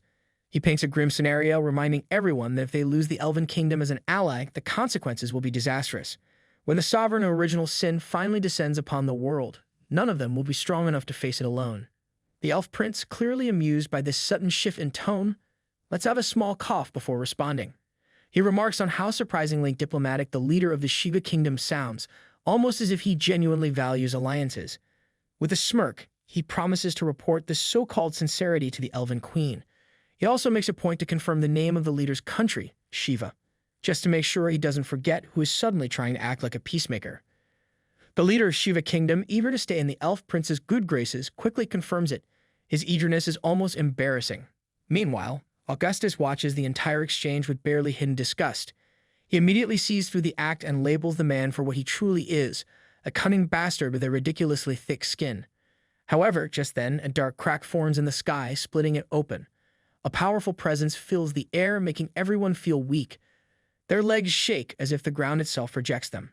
A loud explosion echoes as a terrifying figure steps out. Augustus immediately recognizes her, the sovereign of pride, Lady Lucifer. That arrogant, overpowered demoness has returned, and judging by everyone's faces, nobody is happy about it. The green-eyed princess looks at her, horrified. That smug monster has crawled out from the abyss of demons again, bringing nothing but bad news. Lucifer, clearly unimpressed, scans the weaklings before her. A bored expression sits on her face as if she expected someone stronger but got stuck with this bunch instead. Augustus, however, notices something strange. That overwhelming aura she usually carries feels weaker. A grin spreads across his face. He quickly casts a forbidden spell, level detection. The results confirm it. Lady Lucifer is currently at demigod level, but the spell refuses to reveal her exact stats, as if even the system itself is afraid to peek into her data. Even without precise numbers, one thing is clear. Her power has dropped. This is the moment they have been waiting for. The elf prince wastes no time. Whatever petty disputes they had before, none of that matters now. Taking down this demoness is the only thing that should be on their minds. This is a rare chance, maybe even the only one they will ever get. Lucifer, of course, finds their little alliance laughable. She stands there, completely unbothered, like someone watching ants try to push a boulder. Instead of looking worried, she challenges them all at once. If they think this is their lucky day, they might want to think again. Lady Lucifer charges in without warning. Augustus stands firm and quickly tells Tang Zhan to lead the charge. His voice carries strength and clarity. The rest of the team gets clear orders to support both of them from behind. Augustus then shares a very important detail about this battle. This arrogant boss cannot be damaged unless the attacker has already beaten one of the kings of original sin. The samurai warrior hears this and doesn't waste time. He understands that the real fight is in the hands of Augustus and Tang Zhan. The shield warrior standing nearby keeps his thoughts to himself. He plans to assist for now, but in his heart he already thinks about escaping if things go badly. That kind of half-hearted bravery wouldn't impress a squirrel. The samurai activates a special skill called the Samurai's Benevolence. A soft glow spreads around him. Nearby allies feel stronger with their physical attack power boosted by 20%. Their wounds begin to close slowly thanks to a healing effect that restores a bit of health every second. Next to him, the shield warrior calls upon a different power, Spirit Beast's encouragement. The energy in the air shifts again. Magical strength and defense rise for all allies nearby. Their maximum health increases too. At least now he's being useful. Augustus lifts his staff and summons a great force of thunder and lightning with his heaven and earth thunder transformation. At the same time, Tang Zhan puts his full strength into the Extreme Annihilation Fist. Both attacks strike perfectly. The explosion is massive. Smoke and dust cover the area like a thick fog. When everything clears, Lady Lucifer stands still, and for the first time, her eyes widen. She finally realizes she's been hurt. For someone who acts like a goddess, her surprise is almost funny. Even the smallest wound on her ego hurts more than the blast itself. Augustus sees the moment and rallies the group. His voice is confident. This enemy isn't untouchable. She bleeds. That means she can fall. Lucifer, of course, doesn't take that lightly. Her pride gets poked harder than her body. She lashes out with empty insults, calling them weak and pretending like the damage didn't matter. She's the kind of villain who talks more than she fights. Now she fights back for real. Her power flares and she activates Dark Domain, an exclusive skill that traps enemies inside a giant barrier, one that covers a huge area nearly 500 meters across. Inside the barrier, everyone becomes weaker. Their strength, speed, and defense all drop by half. That's her big move. Hide inside a cheap trick and hope no one notices she's sweating. Everyone starts getting pulled into the barrier. The force is strong and there's no escape. But in that moment, Augustus looks down and notices something strange. Tang Zhan and the two ladies are not moving. They are not getting pulled inside. They stand there untouched by the dark domain. Augustus watches them, trying to understand what is happening. Something is not right about this moment. A glowing portal forms behind Tang Zhan and the two ladies. The light hums with energy, and from it steps out Su Yang. His presence changes the mood instantly. His calm expression hides something deeper. He activates soul engraving without needing to move a muscle. Power flows through the air like a silent wave. Tang Zhan reacts fast, but his soul is now engraved. He is now under the influence of Su Yang. He grabs both the ladies by the hand and leaps forward with them. His movements are sharp and focused. He rushes somewhere, clearly knowing what must be done. The barrier behind them keeps shrinking, closing in on the others still trapped inside. Su Yang looks across the battlefield. His eyes lock onto the closing barrier. He knows this moment only buys a little time. He trusts Tang Zhan to make use of it. No panic, no noise, just quiet control. Then Su Yang glances back at Lucifer. The rest of the enemies are gone, wiped out like dust in the wind. Only she remains, standing there with her pride still puffed up like it means something. Lucifer moves. She lands nearby with all her fake pride. She throws out more of her tired insults. She still believes she's above everyone else. She cannot believe this is the one her master spoke of. She looks at him with disbelief. In her shallow mind, he does not look strong enough to even stand on the same ground. Su Yang lets out a small laugh. He doesn't take her words seriously. He starts walking toward her. He carries himself with a kind of confidence that doesn't need to be loud.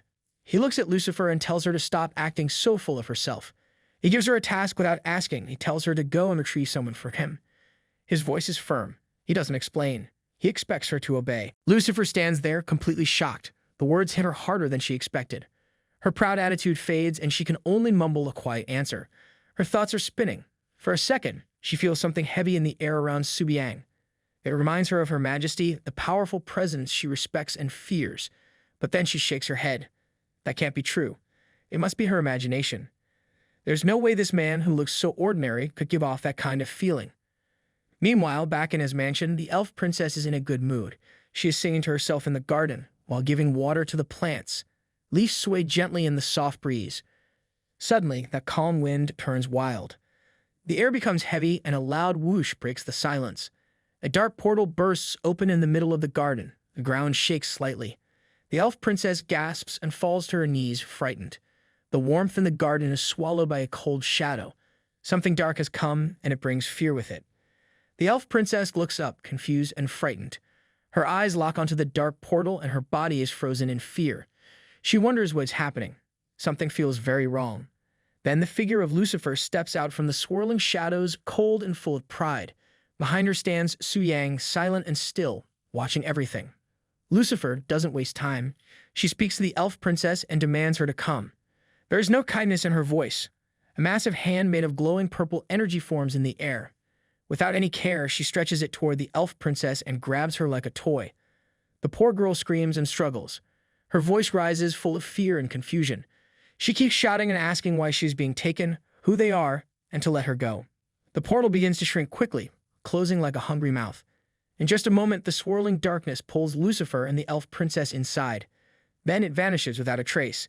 The garden falls silent once more, as if none of it ever happened. Far away at the resurrection point, Augustus and the others return, their bodies still aching and broken. Their faces are full of defeat. Augustus can't believe it, they lost again. Their enemy is too powerful. No matter how many times they try, they are thrown back down. The samurai warrior speaks, tired and honest. He says that the difference in strength is just too much. There is no hope in a fight like this. The battle is completely one-sided. Suddenly, a thought hits Augustus. His eyes widen. He stands up in panic and shouts a question, asking about Tang Zhan. The samurai looks around and answers that he hasn't seen him. Others are still lying around, hurt and quiet. Then the Shiva warrior Atal lifts his head and speaks.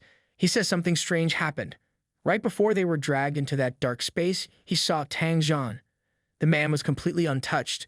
Lucifer acted like Tang Zhan wasn't even there. She didn't attack him.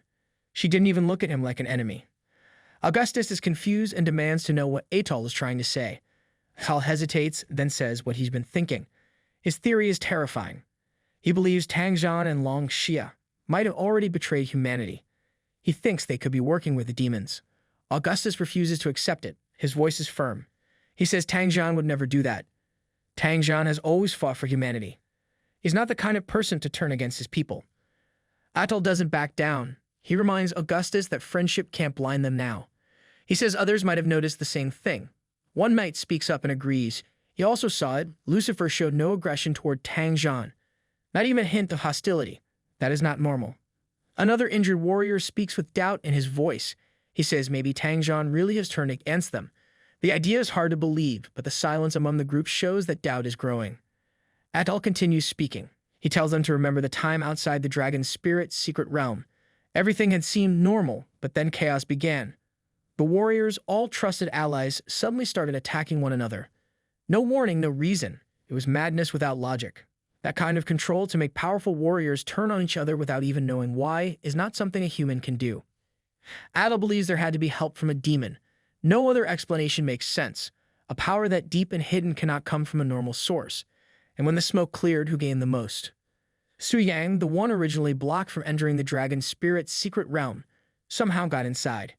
In the end, the ones who benefited the most were Su Yang and Long Xia. The timing is too perfect. Augustus lowers his head slightly. His voice carries disbelief but also acceptance. He admits that someone controlling his actions without him realizing is not a simple trick. That kind of power is beyond the level of a 9-turn half-god, is far above anything a normal human can resist. The samurai warrior steps forward, bringing up another point.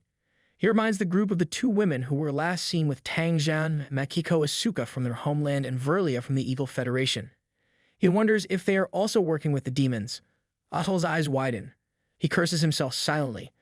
He had completely forgotten about the two girls. They were so weak in battle, their presence seemed unimportant. He clenches his fists. Even now, his pride keeps him from admitting the full truth. He quickly shifts the blame back to Tang Jian. He says Tang Jian must have captured them. It would make sense if Tang Jian wanted to keep the secrets of the dragon's spirit's secret realm to himself. The samurai warrior thinks about it. He nods slowly. He says that is possible. Tang Jian taking control of the situation for his own benefit is not out of the question. Atoll keeps thinking to himself. He doesn't know the full truth of what Tang Jian did, but something is clear. Tang Jian is ahead of everyone. He has died one time less than the rest. That alone gives him a huge lead in strength. His pride refuses to let this continue. He decides he must bring Tang Jian down. Now only two people know the truth about what really happened inside the dragon's spirit's secret realm. Those two girls. Atoll forms a plan. If he can create conflict between the girls and Tang Jian, then maybe the balance can shift. Maybe it can still steal the secrets for themselves. He promises to himself that the rise of Shiva must not be stopped again. No matter what, he will make sure of that, even if it means using lies, fear, or betrayal. Atoll, the Shiva warrior, starts twisting the truth even more. His voice is full of false concern, but his real goal is clear. He wants to control the others. He tells them to think carefully. He says Tang Jian's actions are strange and too suspicious to ignore. He insists that Tang Jian must be hiding something dangerous. The others begin to gather around him, their faces unsure. One of them speaks and says that even though it sounds hard to believe, there is still a chance that it could be true. Atoll takes that moment to push further. He says there is no more time to sit and wait. He demands they go find Tang Jian immediately. That plan ends fast. Behind him, Tang Jian suddenly appears. His eyes glow red, filled with power and fury. A strong, burning aura surrounds him. His presence shuts everyone up in an instant. He does not waste words. His fist slams straight into Atoll's face with brutal force. Atoll's body flies through the air like a rag doll and smashes into a large rock. The rock shatters on impact, completely destroyed. That one punch says everything. Tang Jian looks down at him with disgust. His message is clear. He warns Atoll not to spread lies about him again. If he does, there will be no mercy next time. Atoll lies on the ground, barely able to move. His pride is crushed harder than the rock he hit. Augustus steps forward. His hand points at Tang Jian. His voice is serious. He says Tang Jian must explain himself. He demands to know why Tang Jian was not trapped in Lucifer's barrier. He wants to know where Tang Jian disappeared to just now. Tang Jian stands firm. His face stays calm. He says he owes no one any explanations. If they really have doubts, they can take the matter to the holy city and let the high priest confirm everything. That is his answer. He refuses to bow down to suspicion. Behind him, two figures step forward, Verlia and Makiko. Both of them look tired but determined. Verlia speaks first. She explains that Tang Jian had rushed with them all the way to the border of Longxia. His actions were fast and full of purpose. He only stopped for a brief moment before heading straight back. Makiko nods and adds more. She says that at that time, Tang Jian looked very strange. His expression and movements made him seem like someone under control, like something had taken over him for a short while. Their words fall over the crowd like heavy stones. The truth starts to form. Tang Jian is not the villain. Atal's plan begins to crack. The real story is much deeper than anyone knew. Augustus stands silent for a moment. His thoughts begin to settle. If Tang Jian really dares to suggest taking things to the holy city, then his innocence becomes more likely. Everyone knows the high priest can detect lies. No one, not even a half-god, can hide falsehoods under that sacred power. The samurai warrior reflects quietly. A different thought comes to his mind. He wonders if maybe the true enemy is not Tang Jian but someone else. Perhaps the young man from Longxia is the one connected to the abyssal demons. Augustus has the same idea running through his head, but it sounds too strange. Su Yang has only just reached his 4th-class advancement. He has no strong status, no big title, no power that should allow him to do something so large. The idea feels almost silly. Still, doubt is a dangerous thing. Augustus then makes a decision. His voice is calm but clear. Since Tang Jian is willing to face the judgment of the high priest, they must go to the holy city. There, the truth can be confirmed. At the same time, they will settle matters related to the elf kingdom. The others agree without argument. The tension in the group begins to lift slightly, and they start walking together toward the holy city. At their back on the ground, Adel still lies bruised and broken. His body hurts, but his pride burns hotter. His eyes are full of rage. He clenches his fist tightly. His heart is poisoned with revenge. He swears silently that Tang Jian will pay for this shame. He no longer cares about the truth. His goal is only to see Tang Jian fall. Later, everyone arrives at the holy temple in the center of the holy city. The temple stands tall and full of light. Inside, the high priestess stands before the great statue of light. Her presence is calm and sacred. She addresses the group with a steady tone. She asks if anyone among them has ever worked with the abyssal demons or if they were ever controlled without their knowledge. Everyone answers together with firm voices. A golden light begins to glow above each person's head. The temple reacts to the truth. This sacred glow is the proof of honesty. No tricks, no lies. Tang Jian stands among them with the same calm expression. His confidence is finally understood. He knew he was innocent. He knew the temple would show it. The golden light shining above his head proves him right. The doubt others had now looks foolish. The high priestess turns to Verlia and Makiko. Her eyes remain soft, but her words carry weight. She asks if their previous statements about the events inside the dragon spirit's secret realm are completely true. The question is meant to bring full clarity. Verlia and Makiko stay quiet, frozen in place. They hesitate. The golden light above their heads starts to dim slowly. Everyone notices it. The light that was once glowing strong now flickers and fades. That sacred glow only fades when the heart holds something back. Verlia feels panic rise inside. She never expected the high priestess to carry such a terrifying skill. Her heart beats faster. She knows the truth is slipping out whether she speaks or not. Makiko keeps her eyes low. Her thoughts go to Su Yang. She does not want to betray him. She wants to protect him. But the power of the high priestess is too much. It is not fair. The moment they hesitate, the temple itself begins to turn against them. The others in the hall start reacting. Fingers rise and point at the two girls. The mood turns sharp and accusing. Augustus raises his voice in anger. His trust feels shattered. The samurai warrior shouts next. His tone is filled with rage and threat. He speaks without care.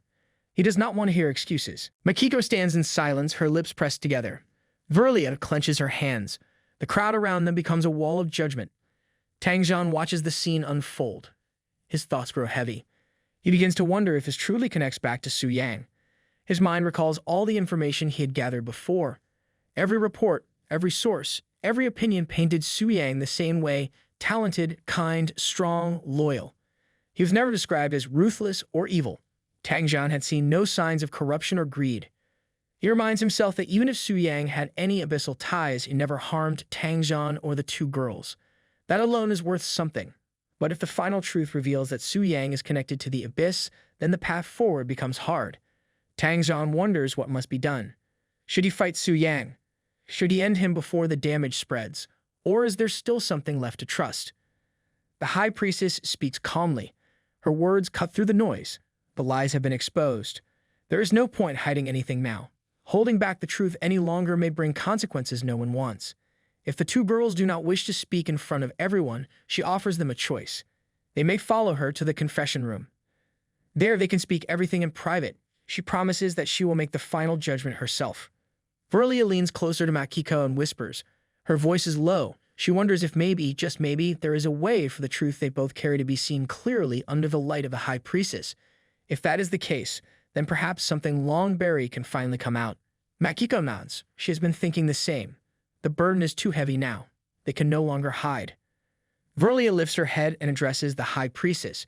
She asks for permission to go to the confession room. She promises to tell everything. The high priestess agrees and turns to lead them. The crowd watches silently.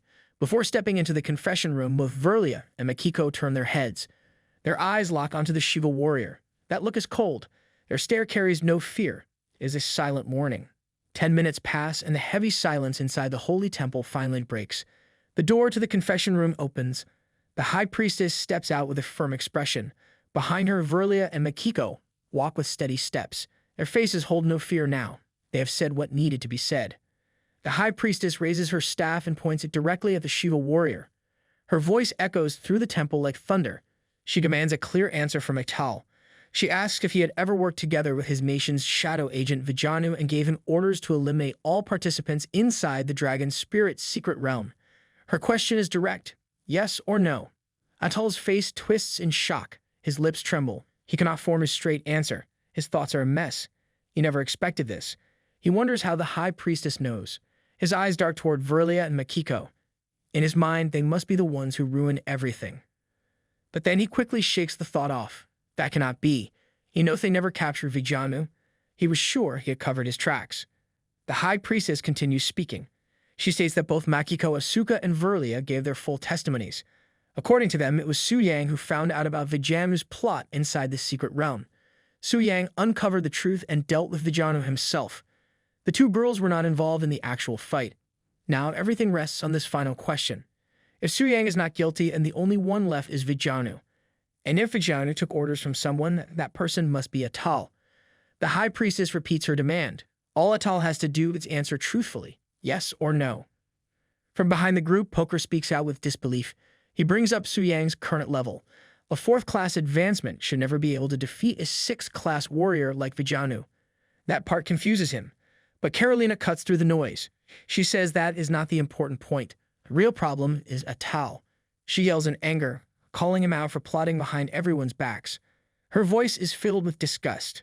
Atal tries to deny everything. He says he did not do it. Then the golden light above his head fades and disappears completely. The crowd gasps. That light only vanishes when someone lies. The truth is finally out. The high priestess lifts her staff again. Her voice is calm but firm. She declares that by the sacred authority of the Holy Light Priesthood, she temporarily grants Tangzon the right of execution. She declares the full judgment. Atal of the Shiva nation is guilty. He is sentenced to 3 death penalties. His crimes are heavy and his lies unforgivable. He will also be imprisoned in the Holy City, and the length of his punishment will be decided in time. Atal drops to his knees. His eyes are wide with disbelief. He cannot accept this. All this planning, all his schemes, all his lies shattered in front of everyone. Now he is nothing but a disgraced traitor. Tangzon steps forward. His aura blazes like fire full of fury. His presence burns through the temple. His words hit Atal like another blow. He makes it clear. None of them, neither he nor the girls from Sakura Nation or the Eagle Federation, had anything to do with this betrayal. It was all Atal. It was Atal who wanted to frame Su Yang to cover his own tracks. It was Atal who nearly turned the entire alliance against the wrong person. All because of his greed, fear, and jealousy. Now he will pay the price. Atal begins to panic. His voice trembles and he tries to defend himself. He yells out that this is slander. He admits he may have made such a plan, but he insists that he never worked with the abyssal demons. Then he throws another accusation. He claims Su Yang is not innocent either. He brings up the elves, saying Su Yang killed many of them, even a prince. His voice grows louder and more desperate. He tries to shift the blame. He says if he is guilty, then Su Yang must be guilty too. He points fingers at Long Xia, accusing the nation of blocking the Elf Alliance. In his twisted view, their crimes are worse than his own. He calls them the real traitors. The moment he speaks too far, Tangzhen ends the nonsense. A blazing fist crashes into Atal's body with explosive force. The punch is not just strong, it releases a beam of pure energy that carries Atal with it. The impact is so powerful that Atal's entire body is disintegrated, completely erased from existence in that instant. Seconds later, his soul reforms at the resurrection point. But before he can even breathe, Tangzhen is already there again, standing above him like a storm waiting to fall. His voice cuts through the air. He makes it clear, this is not finished. Another punch lands. Another energy beam follows. Atal is shattered again, body and soul torn apart for the second time. Once more, Atal is reborn, but the fire in Tangzhen's eyes is no longer blazing. It has become cold, controlled. Tangzhen turns his back and gives his final words to Atal. He tells him to walk to the dungeon and wait there for the judgment to come. Atal spits out bitter words. His pride is already broken, but he tries to act like he still holds power. His words are empty now. The Lady Knights of the Holy Temple step forward. They surround him and take him into custody. There is no struggle. Atal has nothing left. And as they drag him away, Atal's thoughts twist into darkness. He reflects on everything. The truth is out. His lies are broken. Shiva Nation will not escape this mess. He believes retribution will fall on them too. Inside his mind, he sends a final message to his brother. A dark command. He tells him to spread the word to the Elf Kingdom about the death of their prince. He says Su Yang must be blamed. He tells him to flip the table. If the game cannot be won, then break the board. He gives his last instruction: join the abyss. Stand with the demons, seek revenge. Far away, seated on a quiet grassy land, Su Yang is watching it all unfold through a magical projection. To him, the choice of Shiva Nation is clear. They are not joining the abyss for strength or power. They are running into it out of fear and weakness. That kind of move is not a strategy. It is just walking straight into a trap. Su Yang continues watching the magical projection. Behind the bars, Atal appears weak and defeated. Su Yang shakes his head slowly. Even after all the planning, Atal could not guess the most important truth. Su Yang is not just any player in the game. He is the ruler of the demon abyss. That secret alone turns everything upside down. He finds the situation amusing. Atal has done all the work to push Shiva Nation toward the demon faction. Now, if they truly defect, they will fall straight into Su Yang's hands. That country will belong to him. He will be free to control them in any way he wants. To him, this is not a threat. It is a gift, a very generous one. Atal can take the blame now. Su Yang feels no guilt. He believes Atal created this path for himself and must now walk it to the end. His thoughts turn to the Elf Kingdom. Other than Lilith, Su Yang sees nothing special about the elves. He thinks they carry too much pride. Many of them act like they are better than everyone else. They wear their arrogance like a crown. From the outside, it looks like they believe they all have power like Lucifer. But in truth, they are only a fading race that once had god-level warriors. Su Yang feels no fear. Once he becomes an original Sin Monarch and steps into godhood, he plans to break that pride. He wants the elves to learn who truly rules. For him, enslaving one more elven race is just another step forward. Now, the scene changes. Su Yang stands in the demon city. The sky above is dark, and the buildings glow with evil energy. In front of him stands a giant statue of a demon. Around him, small demons walk back and forth, doing their tasks. He reflects on his actions. For a long time, he has been careful not to grow too fast. He did not want to draw the attention of the holy city. But that caution is over now. He no longer needs to hide. He is ready to advance quickly toward the demigod level. Nearby, the demonic priestess steps forward. Her words carry doubt. She cannot understand why the demon monarch chose someone like Su Yang. He seems too weak for such a great role. Su Yang replies without emotion. He does not explain. He simply gives orders. Her job is not to question him. The demon priestess, Lilith, lowers her head. She agrees out loud, but inside her thoughts are bitter. She still cannot accept it. She curses the fact that Lucifer was chosen to retrieve the proxy instead of her. That role could have been hers. Now she is left behind, full of regret and jealousy. The process begins. The large demon statue standing before Su Yang starts to glow with strong magical energy. Waves of mana rise around it, thick and powerful. A system notification appears in front of him. It confirms that he has reached level 100. It also shows he has crossed the 4th revolution limit and unlocked both 1-star and 2-star 5th revolution advancement quests. Su Yang watches the process with calm eyes. He compares it to the class change shrine from the human world. The steps feel similar. An idea forms in his mind. If the system is the same, then maybe he can build something even greater. a VIP system in the Demon Sanctum. That would make things easier to control and reward. He already has a plan. First, he will send strong demons to complete the 5-star advancement quest inside the level 5 Demon Sanctum. If everything works like he expects, they will run into a very dangerous event, Red Moon Invasion. During the invasion, they will need to fight and kill monsters called Scarlet Withering Beasts. These monsters drop rare items called Red Moon Crystal Cores. These cores are hard to find because very few people ever manage to complete the 5th Revolution quest. But if Su-yang can train many 5-star professionals and send them in, the number of Red Moon Crystal Cores will increase fast. More cores mean more power. More power means more control. And more control brings endless wealth. Even the charging cost of the Crimson Sword, a weapon at bug-level strength, can be solved with these cores. He believes that with correction power and enough Red Moon Crystal Cores, he will be impossible to stop. Gods, Buddhas, none of them will stand in his way. Another notification appears. This one is bigger. It is the quest for the 5-star 5th Revolution advancement. The quest has 2 parts. First, he must kill 10 5th Revolution demon professionals. Then, he must kill 10 5th Revolution non-demon professionals. The reward is massive. He will receive not just a new class, Spirit Secret Martial Dash, Spirit Reaper, but also advance to the Legend stage. His life level will be upgraded. His basic attributes will increase by half. His class skills will improve, and he will receive a bonus of 1,000 free attribute points.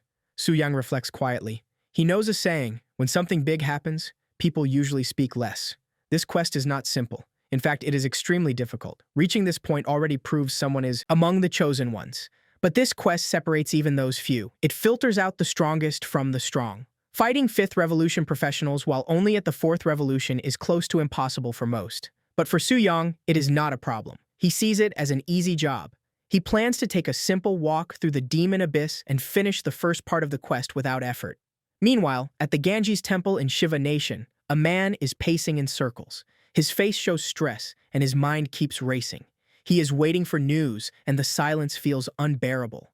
All his hopes are placed on one thing, Vishnu gaining the power of the ancient devourer. If that happens, Shiva Nation will rise beyond anyone's imagination. In his vision, they will surpass Dragongxia, beat the Eagle Union, and become the strongest nation in the world. He even begins to think they would no longer need the elves. With enough power, they could defeat the original Sin Monarch and lead the world quest themselves. A system notification pops up. He stops moving. The message has arrived. His heart races as he opens it. Then, shock covers his face. The message says Vishnu has failed. Not only that, he has been killed. He stares at the screen in disbelief. This was never supposed to happen. Vishnu, his most talented son, is gone. He remembers how strong his son's beast-taming skills were, even stronger than his own. If Vishnu had lived, he could have reached the 9th Revolution. Now, all that promise has been destroyed. He asks himself how this happened. He cannot believe that someone at only the 4th Revolution could defeat his son. It does not make sense. To him, that is impossible. But then he takes a deep breath and forces himself to stay calm. The truth is out now. His brother is probably in serious danger. The class change shrine will soon act. Time is short. He must make a decision right away. Joining the demon faction means turning against humanity. It is a path that offers no return. But Vishnu's death cannot go unpunished. Things have gone too far. The world has pushed him into this corner. Back in the holy city, the mood is serious.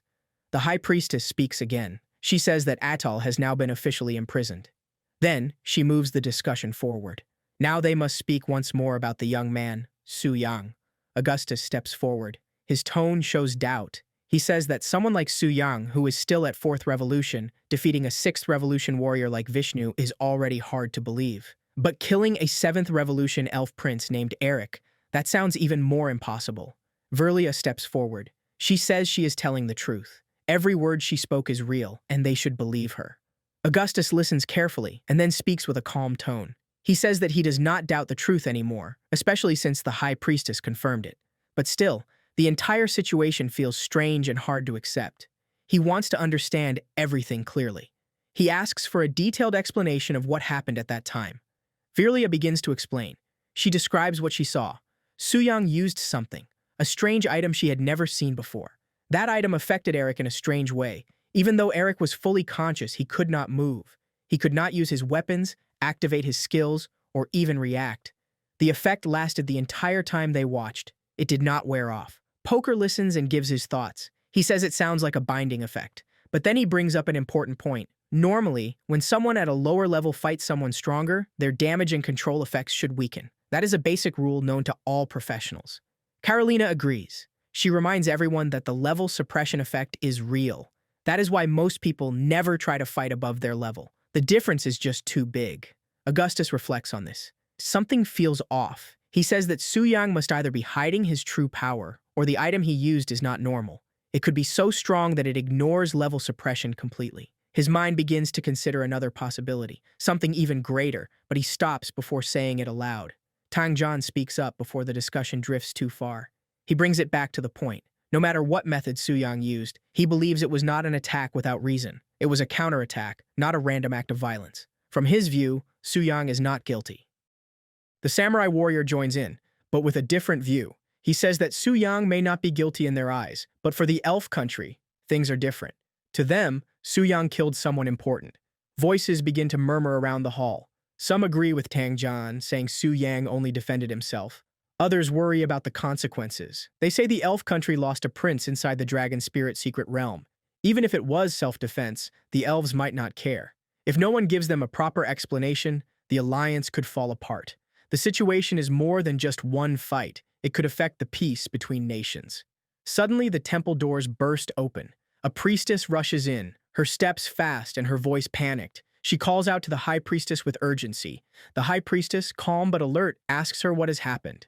The priestess leans in and whispers something into her ear. The high priestess responds by tapping her staff hard on the floor. Her voice carries through the hall. She announces that the meeting must pause. Something serious has occurred. She explains to everyone that Atal gave secret orders to someone named Amino. The goal was to push Shiva Nation toward the demon faction. The situation has become too dangerous to ignore. Far away, near the abyss entrance inside Shiva Nation, the scene is worse. The guards from the Holy Temple lie on the ground, beaten and unconscious. Some are bleeding. One is barely moving, crawling with great effort. Their defenses have completely fallen. Amino stands tall in front of the abyss entrance. His eyes are cold. He believes that power through inheritance has failed. Now his only path forward is through the demon faction. He tells himself that once they grow strong under the protection of the original Sin Monarch, they will return and strike back. He sees the abyss not as a prison, but as a path to power. One of his men arrives and bows respectfully, calling him Priest Amino. Amino asks for a report. The man explains the current situation. So far, 20,000 people have entered the abyss. All of them are strong professionals at the legend stage or higher. They are advancing through the abyss levels step by step. Over 1,000 have already finished demonization and are now headed toward the demon city. After demonization, their rage is gone. They no longer attack randomly. Their minds are stable, ready to follow orders. But before Amino can respond, another man runs toward him, out of breath. He brings bad news. The people from the class Change Shrine have arrived. They have captured many already. Some of the untouchables, once willing to join the abyss, have now changed their minds after speaking with the shrine's agents. Amino's face tightens. He asks if any of the important groups, the Brahmins or Kshatriyas, are still left. The man drops to one knee. He says that 70% of the Brahmins have already crossed over. For the Kshatriyas, only 60% are through. Amino gives quick instructions. He orders the rest of the Brahmins to be moved first. Then he says that the remaining Kshatriyas must lead the still obedient untouchables and block the path of the class change shrine. Buying time is now the only option. Both men shout their agreement and run off to carry out the orders. Amino stays behind and reflects. He knows the untouchables cannot hold off the class change shrine. He also knows many Kshatriyas will fall in this move, but to him, this sacrifice is necessary. His eyes look toward the abyss. He speaks with quiet anger.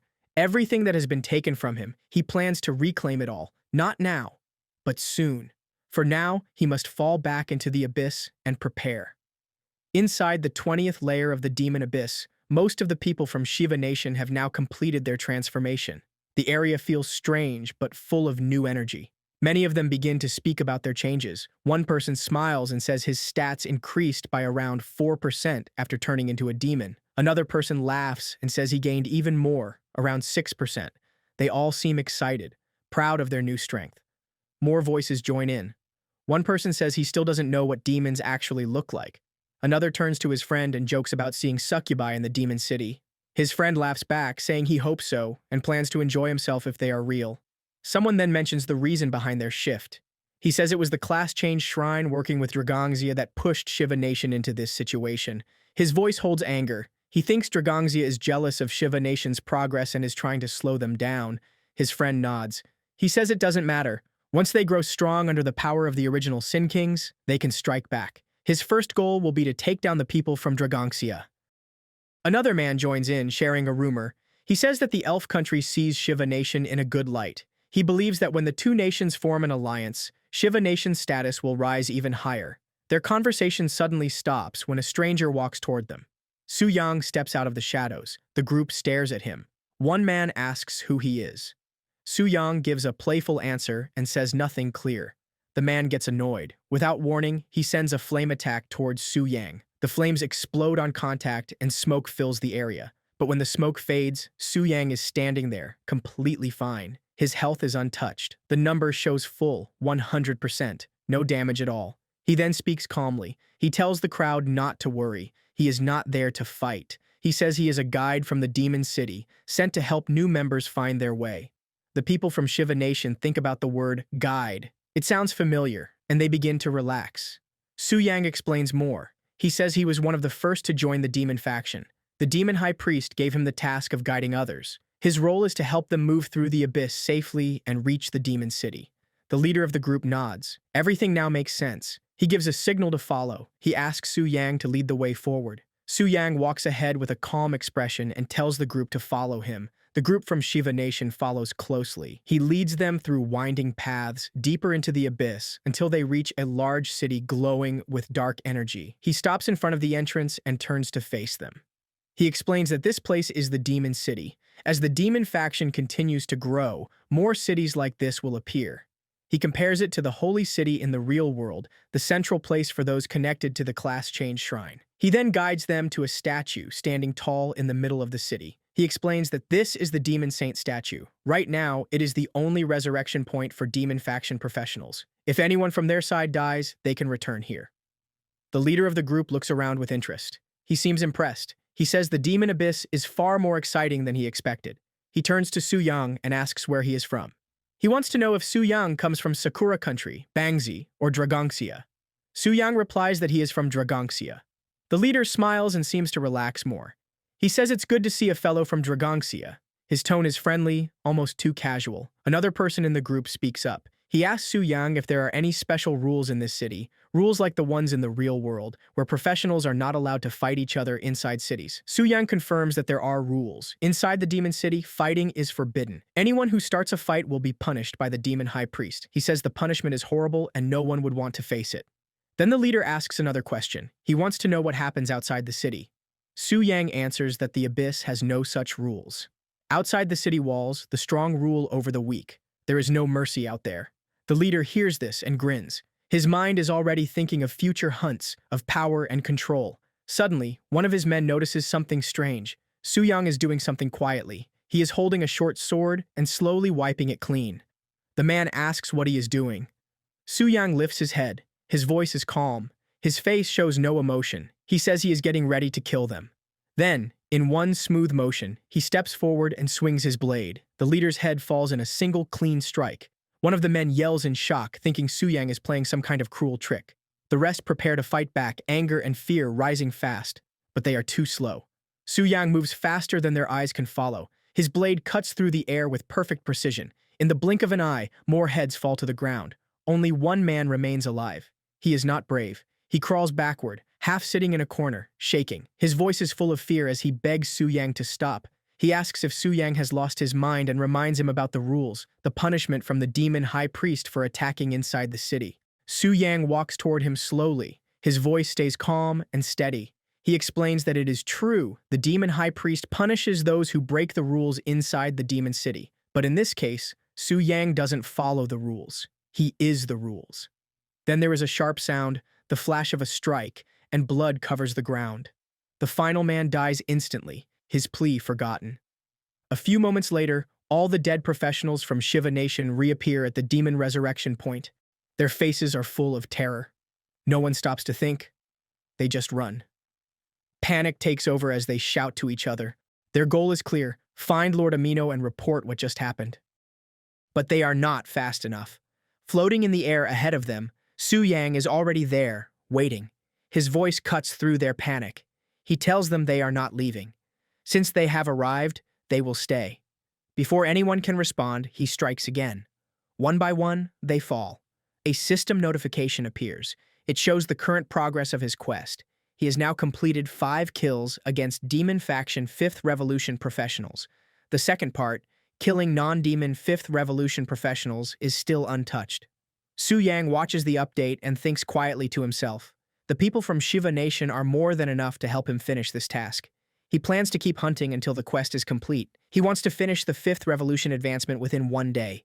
With no rush in his steps and no doubt in his heart, Su Yang walks forward. His movements are smooth, sharp, and full of power. Behind him, another group from Shiva Nation has been erased, leaving only silence and ashes. Standing before the tall demonic statue, Su Yang reflects that people from Shiva Nation still continue entering the abyss. He knows this is more than enough for him to finish the class change quest. There is no need to search far, they are coming straight to him. He raises his hand.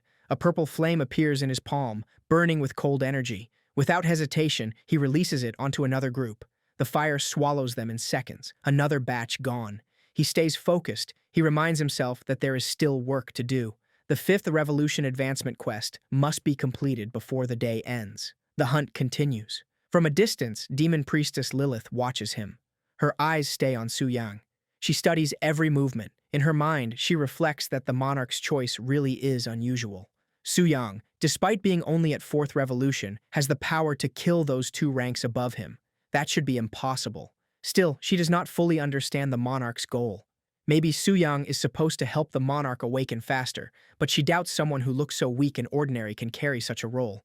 Su Yang shows no sign of stopping. His killing speed increases. Now a tool hovers around him, a moving arrow. With its help, he clears targets even faster. A system notification pops up. It confirms his progress. The first part of the quest is done. 10 5th Revolution Demon Faction professionals have been killed. He looks forward. Now the second part begins. 10 5th Revolution non-demon professionals. The moving arrow circles him like a silent guard. He opens the system menu and starts thinking. In the shallow layers of the abyss, there are still many Brahmin nobles from Shiva Nation who haven't completed demon transformation. They are perfect targets. But there's a problem. If he kills them, they will not resurrect in the abyss. Instead, they will return to the class change shrine in Shiva Nation. From there, they could spread false stories, stirring up trouble. He cannot allow that. To stop the spread of rumors, he needs to stay near their resurrection spots. He needs to eliminate them again the moment they return. He turns his head. Without looking directly, he calls out. He knows she is there. Lilith steps out from the shadows behind him. She has been following him all along. Her face stays calm, but she admits her surprise. He was able to sense her. That alone shows he has grown. She looks at him and asks what he wants from her now. Su Yang looks directly at Lilith and speaks with calm authority. He tells her that as the proxy chosen by the monarch, he is giving her a clear order. He instructs her to issue a quest to all demon professionals in the city. The goal is simple. Go to the shallow layers of the abyss and kill 10 untransformed 5th Revolution Brahmin nobles. Lilith keeps her tone respectful, replying like she is following orders. But in her mind, she is not pleased. She quietly complains to herself. She feels insulted, being bossed around by someone so weak. Still, because the command comes from the monarch, she decides to obey just this once. Within moments, a wave of notifications reaches every demon professional in the city.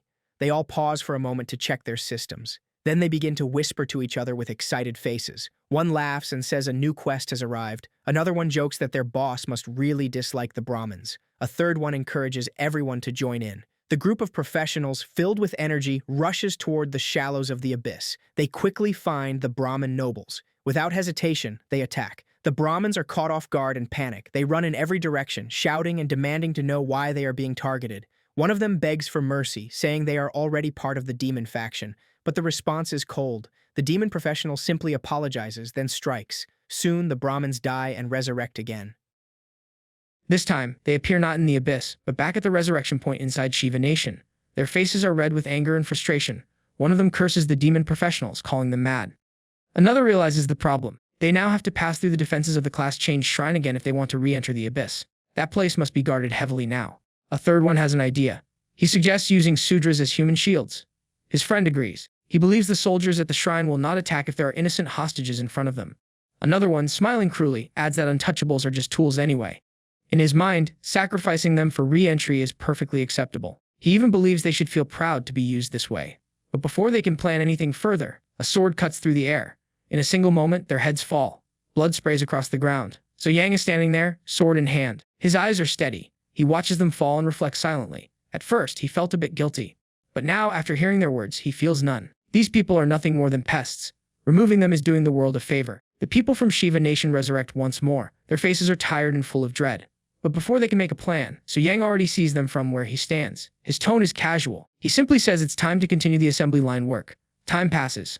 1 hour later, a system notification appears in front of him. The quest progress bar shows full completion.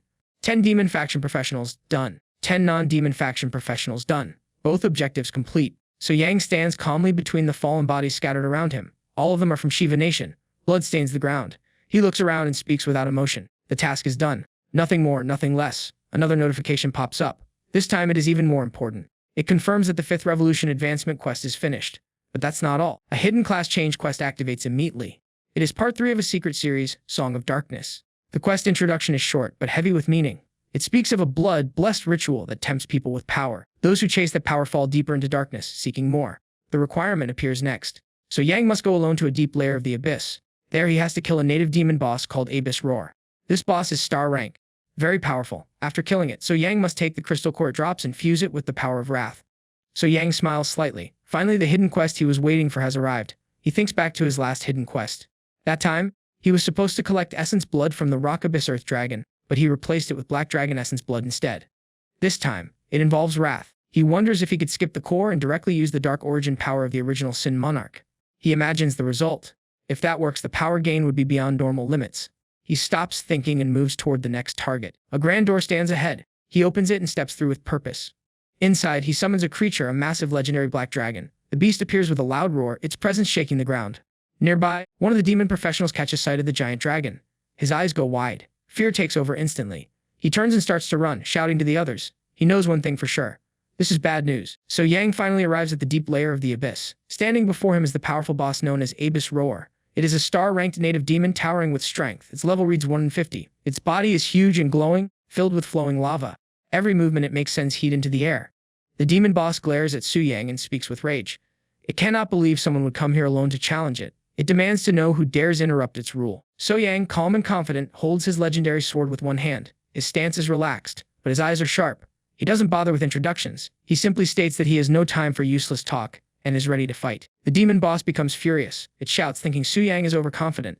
Its mouth opens, and a huge beam of lava shoots straight towards Su Yang. The attack burns through the air, bright and loud. 5 minutes pass. The battlefield is nearly silent. The mighty demon boss now lies flat on the ground, bruised and gasping. Its body is scorched and cracked. It stares in disbelief. A creature born from lava and fire is barely holding on. It mumbles to itself, trying to understand how this happened. It is much tougher than a silver dragon, but that didn't seem to matter. So Yen stands nearby. He tilts his head slightly and mocks the boss. He asks if this is really all it had to offer. His voice is calm, but his tone is cutting. Then, without warning, the demon boss opens its mouth again. Its eyes glow. It speaks with a twisted smile, saying that it still has one last move left. It unleashes another beam of lava, stronger than before. This one ignores defense completely. It's a final surprise meant to kill no matter what. The explosion is massive. Smoke fills the area. For a moment, everything is quiet. But then a voice comes from the smoke asking the demon boss if he is done messing around. So Yang steps out, completely unharmed. Only a small scratch shows his health bar says 98%. He mocks the demon boss, reminding it of a simple truth. When there's smoke, there should be injury. But clearly not this time. The demon boss lies helpless, crying out in defeat like a child. It feels like the roles have reversed. It no longer feels like the boss of the fight. Su Yang grins. He walks forward without hesitation. Then, with one clean strike, he ends the battle.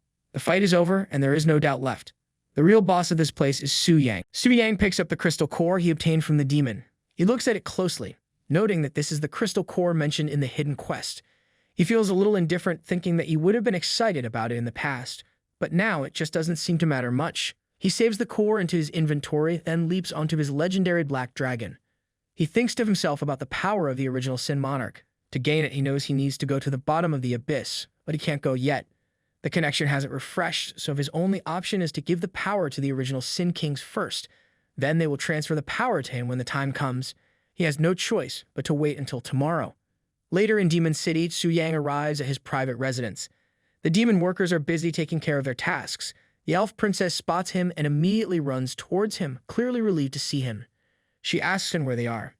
Subiang responds casually, telling her that they are in the main city of demons, deep within the demon abyss. The elf princess is stunned. She can hardly believe it. She asks how he, a human, could be here. Subiang explains that the situation is a bit complicated.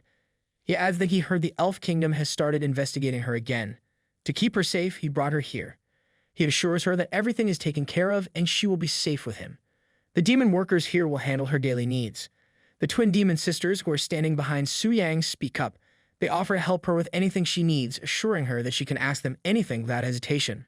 Later, inside his residence, the elf princess sits down on the sofa. She looks at Su Yang with curiosity, still trying to figure him out. She tells him that despite everything he's done, sometimes she wonders if he is really human. His actions always seem so incredible, almost beyond belief. She reaches out and gently touches his chest as he moves closer to her. Her cheeks turn a deep red as she quickly adds that she doesn't mean anything by it. Whether he's human or demon doesn't matter to her. Sugang, smiling slightly, pats her on the head. He calls her a silly girl and reassures her that he's definitely human. However, he does admit that sometimes he has to do things that others, non-humans to be exact, might do. Meanwhile, in the Elven Royal Court, the Elf Queen sits on her throne looking both amused and curious. She turns to Captain Tisai, who is leaning before her. She asks why he's back so soon, especially when he was supposed to be escorting Prince Eric and the others in the human world. Captain Tisai stumbles over his words, clearly nervous. He eventually admits that Prince Eric failed to return from the secret realm, much to the Elf Queen's shock. She stands up, her anger rising, and demands to know what happened to her son, Eric. At that moment, the Elf Minister of Secrets steps forward. He calmly asks Captain Tisai to explain everything in detail. He also mentions Master Alan, wondering where he is in all of this. Captain Tisai, trembling, kneels before them. He admits that he doesn't know the full story. He was negotiating with the humans outside the secret realm when they were suddenly attacked by the King of Arrogance. He says that only the humans can explain the truth of what happened. The Elf Queen, furious, calls Captain Tisai useless. She releases a powerful aura, showing just how angry she is. It's clear she feels betrayed by his failure. The Elf Minister of Secrets steps in, trying to calm the Queen down. He urges her to mourn later. For now, he insists that the most important thing is to focus on the bigger issue, dealing with the human world, which seems to be the source of all this trouble. The Elf Queen, still brimming with anger, orders the Elf Minister of Secrets to travel immediately to the human world. She demands that the humans give her an explanation for what happened, threatening them with enslavement if they do not comply. She is sure the elves will have no problem destroying the humans if necessary, but it's better to make them submit first.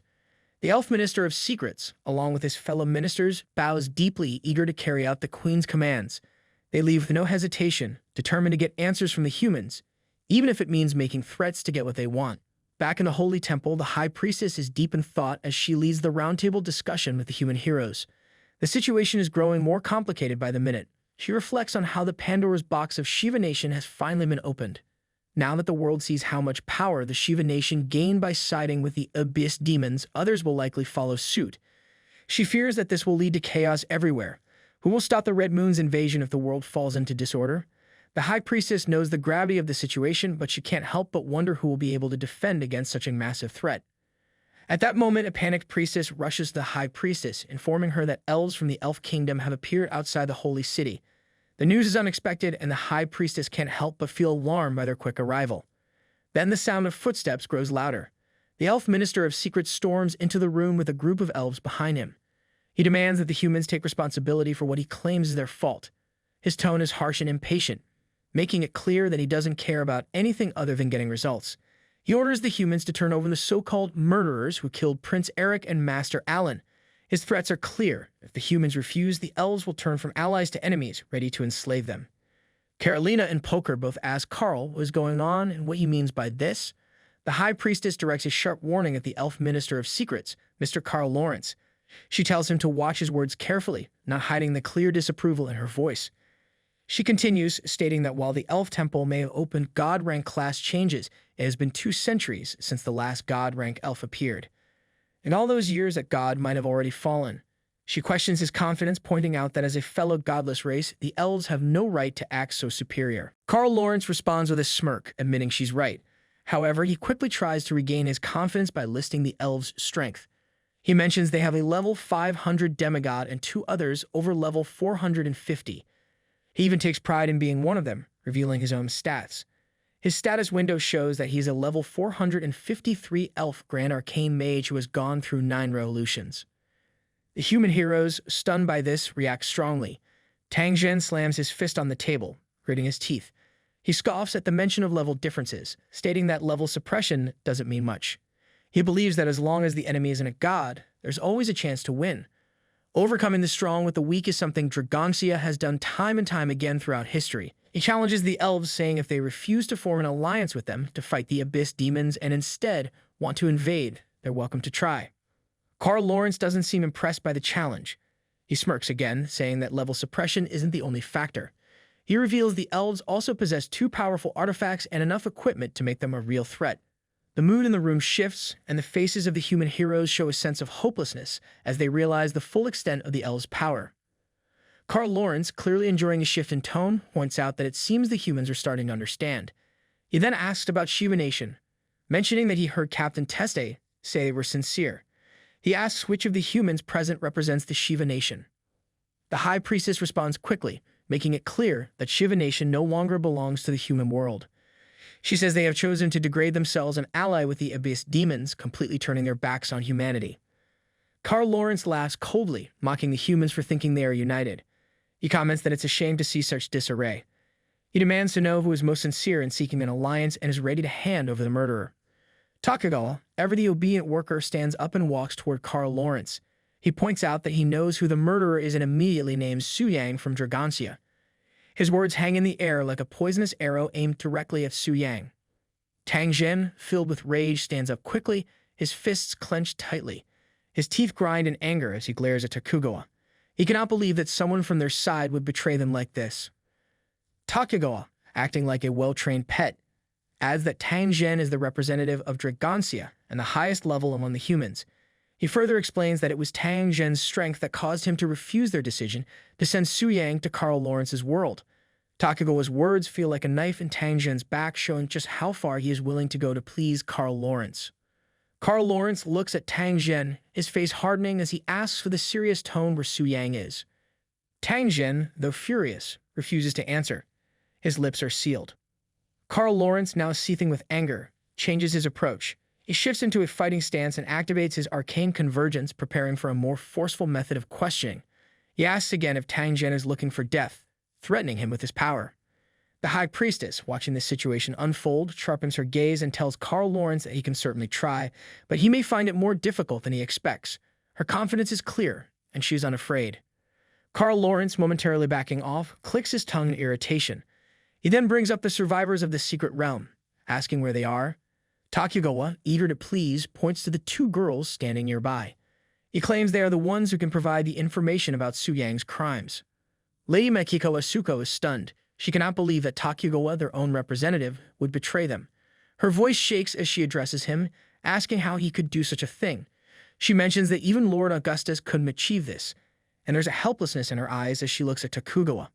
Lady Verlia, standing nearby, watches the situation unfold, noticing Takagawa's complete lack of shame or remorse. Carl Lawrence, sensing his advantage, announces that since no one knows where Su Yang is, he will take the 2 secret realm survivors back for interrogation. He asks the High Priestess for permission, fully expecting her to comply. The High Priestess, though, simply agrees, her face unreadable. Makiko Asuko, worried about what might happen next, reflects on the danger she and the others face. She knows that once they are in the Elf Kingdom, the situation will become even more unpredictable. She can't help but wonder what Su Yang would do in this situation as fear begins to settle in her heart. Meanwhile, outside the temple, a dark portal opens. Stepping out of the portal is Livia. She surveys the holy city with interest, commenting sarcastically about how much the proxy seems to know about ordering people around. She then places her hand confidently on her hip bone and takes in the scene. Not long ago, Su Yang sat calmly in his chair, watching the elves on a magical screen. He can hardly believe what he's seeing. The Elf Queen's plan to enslave humans is so ridiculous to him. He's the ruler of the Abyss, and he won't let such nonsense go unchallenged. His anger builds as he orders Livia to go teach this arrogant elf minister a lesson. He adds that Livia should also bring back the 2 girls. Su Yang's tone is filled with authority, making it clear that he's not someone to be trifled with. Livia, walking behind his chair, acknowledges his command with a simple yes. She knows better than to question him. Su Yang's mind drifts toward the spectral power of the King of Envy, wondering what it will be like when he finally witnesses it firsthand. His excitement is palpable, but he remains calm, knowing that the real test is yet to come. Meanwhile, Carl Lawrence is leading the two girls away as Takugawa whispers something to Makiko. He tells her to use this opportunity to gain favor with the elves. Once they reach the elven royal court, she must tell them everything she knows about Su Yang. Takugawa reminds her that this is her chance to repay the country's kindness, warning her not to anger Lord Carl or the elf queen. If she does, she'll be considered a traitor to Sakura country. Makiko, clearly hurt by Takugawa's words, responds with a sharp remark. She tells him that he used to hold her in high regard, but now he is cold and heartless, willing to throw her under the bus to stay in the elves' good graces. Lady Verlia, standing nearby, shakes her head, disappointed in Takugawa. She can't believe he's going this far, betraying his own people for the sake of power. The High Priestess, observing the entire scene, is disgusted by Takugawa's actions. She can't hold back her criticism any longer. She calls him out for his behavior, reminding him that as the head of the Tokugawa shogunate, he should know better. She points out that his actions are unbecoming of someone in his position. Takugawa, unfazed by the High Priestess's words, reflects that as long as he can continue to gain favor with the elves, he doesn't care about the criticism. He's willing to sacrifice his honor if it means he can climb higher in the elves' ranks. Carl Lawrence, noticing Takugawa's willingness to please him, smiles and says that he needs to report back to the elf queen. He praises Takugawa for being sensible and tells him that he can join him in the elven world. There, he'll help Takugawa raise his level, offering him an opportunity for power in exchange for his loyalty. Takugawa, eager to secure his place, bows deeply, thanking Carl Lawrence. Carl Lawrence then casts the Mana Shackle spell. Immediately, mana circles appear around both Makiko and Verlia, encircling them. Then, in a cold and commanding tone, he signals that it's time to move. The group, including Carl Lawrence, Verlia, Makiko, and Takugawa, steps outside the temple. They begin walking along the path that leads through the dense forest, the tension hanging thick in the air.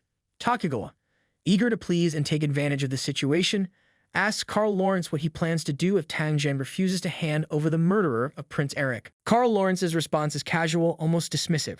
He says that if Tang Zhen doesn't comply, they'll simply kill him and replace him with another ruler. Takugawa can't help but laugh, reflecting on how Tang Zhen's fate is sealed. He thinks to himself that Tang Zhen is finished, his time running out. Then suddenly, Carl Lawrence stops walking, causing Takugawa to bump into him.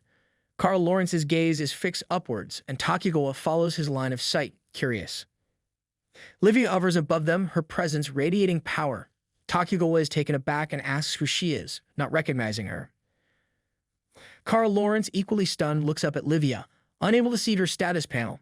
His intuition, however, tells him that she's a dangerous figure, one he cannot underestimate. Without hesitation, he uses his arcane surge, trying to prepare himself for whatever threat she might pose. Livia, with a serious expression, declares that this is a futile struggle. She makes it clear that from this moment on, Carl Lawrence's abilities belong to her. She activates her Cardinal Sin Envy skill, which allows her to plunder the abilities of her opponents, taking them as her own. During this plunder, her opponents cannot use their original abilities, leaving them powerless. The effect lasts for 10 minutes and is guaranteed to work against anyone lower in rank than Livia. For those of equal rank, it's based on their attributes. Carl Lawrence, unable to believe what's happening, finds himself stripped of his power. His confidence falters as he mutters that his strength is gone. Livia, with a smirk, uses his own skill against him. She mocks him, calling his abilities garbage and useless. Then, with a dismissive wave, she decides to improve on his forbidden spell, mocking its weakness. She closes her fist, summoning the power of the forbidden spell. Wood-binding flame extinction. Flames spiral around her, engulfing the air with intensity. Carl Lawrence, overwhelmed and shocked, stares in disbelief as Livia unleashes the attack. The flames are stronger and more powerful than anything he could have imagined. He can't believe what's happening. His own skill is being used against him, and it's even more powerful than he could ever dream. He is now at her mercy, completely powerless and outclassed. Carl Lawrence, desperate to regain control, attempts to activate his ultimate move, the Grand Seraphim Halo. However, his efforts fail. The activation of the skill sputters and he is left stunned, wondering how such a powerful ability could have failed him. Before he can comprehend what's happening, the fire from Livia's attack reaches him. The flames engulf him, burning him alive. Within moments, he is reduced to nothing but ashes in the wind. The elf minister, once so confident and arrogant, is now gone, his power completely wiped out. Takugawa, in sheer panic, turns and runs for his life. He shouts in terror, calling for someone to save him. His voice is filled with fear. realizing just how out of his depth he is. Livia watches him with a cold, disinterested gaze. She mutters to herself, clearly irritated by the sight of him, and calls him an annoying fly. With a flick of her finger, she activates her ultimate forbidden spell, Wind God Strangulation. A massive tornado of fire erupts, swirling with fierce intensity. It engulfs every elf in its path, including the terrified Takugawa. The flames scorch and burn them all, leaving no trace of their existence. Makiko and Verlia, standing nearby, are left in shock and awe. Makiko's voice shakes as she expresses how terrifying the display of power was. The strength and cruelty of Livia's attack have left her speechless. Verlia, equally stunned, turns to Makiko and asks what they should do. She feels helpless, unsure of how to handle the overwhelming force they just witnessed. Just then, the portal opens right in front of them. Livia steps out of it, her presence commanding and powerful. She tells the two girls to follow her, though both are still confused and startled by the sudden shift in events. They don't know what to make of Livia, but the power she wields is undeniable. Meanwhile, in the Holy Temple, the High Priestess feels a powerful surge of energy. She reflects on how an extremely strong power suddenly erupted and how, just moments later, both Carl Lawrence and Tokugawa's auras completely vanished. It's as if they were erased from existence in an instant. Then, out of nowhere, Tokugawa reappears. He's kneeling in front of the High Priestess, panting heavily, still trying to catch his breath.